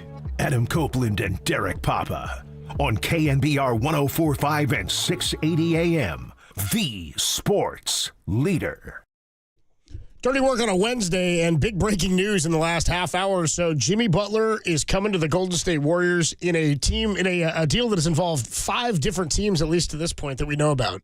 The Warriors, the Miami Heat, the Utah Jazz, the Toronto Raptors, and the Detroit Pistons all involved. Another player, by the way, in this deal, P.J. Tucker, going from Utah to Miami. So P.J. Tucker reunites. I'm sure he's thrilled about that. In Miami now. Warriors end up giving up Andrew Wiggins, Dennis Schroeder, Kyle Anderson, a protected first-round pick in the deal. Lindy Waters also exits the roster in this deal. He goes to Detroit in this this. I feel like we need some Hootie and the Blowfish. Mega trade. Tim, you got any? Come on. What? No Hootie. What? For Jimmy. Oh, you want to play Hootie for Jimmy? Oh, now you're buddies with Jimmy. Now you want to play welcome music for him. Well, I just remember the Michelob Ultra commercial. All right, I'm back in. 408 checks in on the Golden State Lumber and Building Materials text line and says, I just moved it. 408 says, great move by the Warriors. It's exactly what they need. An offensive threat and a defensive mindset. Not a great three-point shooter, though. Can play on the ball or off the ball. Actually makes the Warriors difficult to guard. We had way too many role players on this team. Now we have a legitimate dual threat from deep and inside. Not great from outside. At like 33 or 34% this year, which will unlock everybody else on the court. Difficult, I think, to say goodbye to some of these guys like Andrew Wiggins. Of course, won a championship here. But like what Frank Isola said yesterday, I'm just not big on low-energy players. And that's kind of always how I felt about Andrew Wiggins. I get that. I think they get better here. I don't think they gave up that much. I know people don't like – I think people are more reacting to Jimmy Butler than they are to the quality of the trade itself. I don't love – and this is also breaking that the Warriors have signed him to a 2-year extension for $121. Like yesterday, you said, well, he doesn't want to come here. He doesn't want to sign an extension. I kind of thought, dude, even better. Like, why not? I'm okay if he's here for a year. I was like, okay if he was a rental player or this and one more year. I was okay with that. Yeah, I wouldn't want to give all that up just to do that for this play-in season. But the point was getting better. There we go. That's what Jimmy Butler decided at the end of the day. The point was getting better for these next few years of Steph. Don't be awful. Seriously, you don't want to give up that much. What's that much? Kyle Anderson and the protected first-round pick? Andrew Wiggins. But we knew no matter what trade happened, you were going to lose Andrew Wiggins. I know. Only money that worked out. I mean, I'm glad he signed the extension. The numbers flop almost the same. That makes it worth it in the end. Okay. Yes. If you're going to trade for Jimmy Butler, you may as well keep him. Absolutely. I get it. I'm good with that. I get that. I just don't know about his game. I don't know about his game translating to the way the Warriors play. He is very isocentric. Whenever he had those Miami Heat runs, it wasn't like, oh, well, I'm going to move the ball around with the other Heat players. No, he took over the games, and it took him scoring 46 points for him in like the Eastern Conference Finals. He's a dog. Don't get it wrong. Yes, there's playoff Jimmy, whatever the hell you want to call him, and Frank Isola brought that up the other day where he was like, if you have to call him playoff Jimmy. Just indicates that he wasn't doing it in the regular season, yeah. I just don't know, like, in the same way that Dennis Schroeder didn't fit with the Warriors, I kind of question how he's going to fit with the Warriors, too. He's a very ball-dominant, like, he's a great defender. But, like I said in the past, this is Steph Curry's team. You are not the main guy on this team. You're not the alpha. More so, Draymond's the alpha over you on this team. So you got to be willing to fall in line with the rest of the Warriors and start and the pecking order of who has seniority on this team. And I'm not going to say right away this is bad for the locker room because we don't know that. He could come in with good intentions. He could come in with being a good soldier and everything. But you have to acknowledge the other stops. And it sounds like I know that in the end that Mike Dunleavy and Joe Lacob wanted to make this move because they had to get somebody. And yes, they are improving the team slightly. But part of me is a little worried when it's been reported by people we respect and trust that Steph Curry and Draymond Green were not in on this move. And now, to me... They better get in on the move because he's here. Well, he's staying. No, not even... They better get in. That's it. It's part of them, too. No, but Jimmy needs to get in, too. No, hold on. There's no line drawn. Again, they're on the team, too. It goes both ways. Two guys got to be a teammate. Yes, he's walking into a place that has expectations, and they will have expectations of him. But it's on them, too. It's not like they can't fold their arms and be we didn't want him, and now we're not happy about it. He gives them the best chance to win of anybody that was available. Let's add Vucevic. Let's say it's not done yet. You know what I mean? Maybe it's not done yet. Maybe they can go get something else. You definitely should trade for Vucevic. Maybe they should add more pieces here, and then you're in business, man. Like GP2 and Looney get you Vucevic. I can't get worked up angrily about what he might or might do when he shows up. Let's just go out and play. This is a better team than it was before. It's like talking locker room. Who knows? We never been in the locker room with Jimmy. Let's see what happens. Jacked Up is in Santa Cruz. What's up, Jacked Up? You're on the Sports Leader. You got Jacked Up. Oh, hold on. Jacked Up, you there? What's up? Yep, I'm here. I don't know, man. I think, number one, you have to think about the potential. And how long ago was it that Jimmy Butler was in the Michelob Ultra commercials and captivating everybody in the playoffs in the improbable run, right? Yeah. No, I remember it. Yeah, and so this is all about. It's about like what's possible, and they're thinking that what's possible is you have finally somebody to gravitate the attention away from Steph. Steph doesn't need a whole lot of room. He just needs more room than 3-on-1s every time a team decides we have to win, and we're just going, it's not nice, but we're just going to overwhelm Steph and make the rest of them gulp and shoot. And they got better defensively too, Jacked Up. They're better defensively now. And they kept Jonathan. Sure. And if you're a Kuminga guy, I'm a huge Wiggins fan, and I thought always anytime he decided to play, it's a game changer. But it's a coin flip, and I don't know what's going on in the guy's head. Nobody does. But my second point was that in terms of the media and everything, you guys are all flipping out about, a couple days ago, Steph and Draymond were saying stuff that somewhat implied that they didn't want him as a teammate. For all we know, the players are so much more involved now. For all we know, they're saying some stuff to drop down the price so they can get him at a more reasonable amount. For all we know, they're talking amongst each other, and Butler is totally on board. He strikes me as somebody that once he decides he's going to turn it on and he's going to serve that role, that he's absolutely going to do it. Yeah, he can carry a team. He can. Jacked Up, we got to run. I appreciate the call, man. By the way, anybody else expect Jacked Up to sound a little different? Like what? Like he didn't just wake up? I know. I thought Jacked Up was going to come in. Jacked Up. I was kind of surprised. Get Jacked Up. He was like, what's up, Jacked Up? And he was like, hey, what's up? Yeah. I was like, I kind of thought he was going to come with some heat for us, I sort of anticipated a different cadence. By the way, I don't hate the move. All I'm saying is, like, right now, I was hoping they get a little bit younger. And I know that we're disappointed that Kevin Durant didn't come today. But this is the part of, like, saying, like, there's some urgency at the trade deadline. And it's going back and forth with the players indicating that they didn't want him to now they're cool with having him. The reality is, though, there's not a lot of three-point shooting in your starting lineup anymore. No. It's just all Steph. So that has me a little worried. I'd imagine, by the way, that Steph and Draymond were consulted before this went down. I'm sure everybody's they were. saying they didn't want this a couple days ago. It looks bad and desperate. I'm like, but they kind of said they were desperate, and we knew that they were desperate. It all looked desperate anyway. So what difference does it make that they went back to the guy that they were talking to initially anyway, and we're going to go for if he hadn't said he wouldn't have signed here and really just wanted to go to Phoenix? Realized that wasn't a possibility? Then he's desperate too. Here you go. Signs with the Warriors, a 2-year extension after they acquired Jimmy Butler, a protected first-round pick as well. Somebody checked in on the text line and said, what are the chances that Kruger's breaking down this Jimmy Butler trade? Stay tuned right here. Niners Nightly becomes Butler Nightly. Larry Kruger going to still take your calls on the Jimmy Butler acquisition at 808 KNBR 415-808-5627. It's Lee Daniels, Niners Nightly. Lee Daniels, the Butler Niners Nightly with Larry Kruger. That's coming your way at the top of the hour. You can still get your Butler calls into Larry Kruger at 6. Jimmy freaking Butler on Butler Nightly. We got more to come here on The Sports Leader.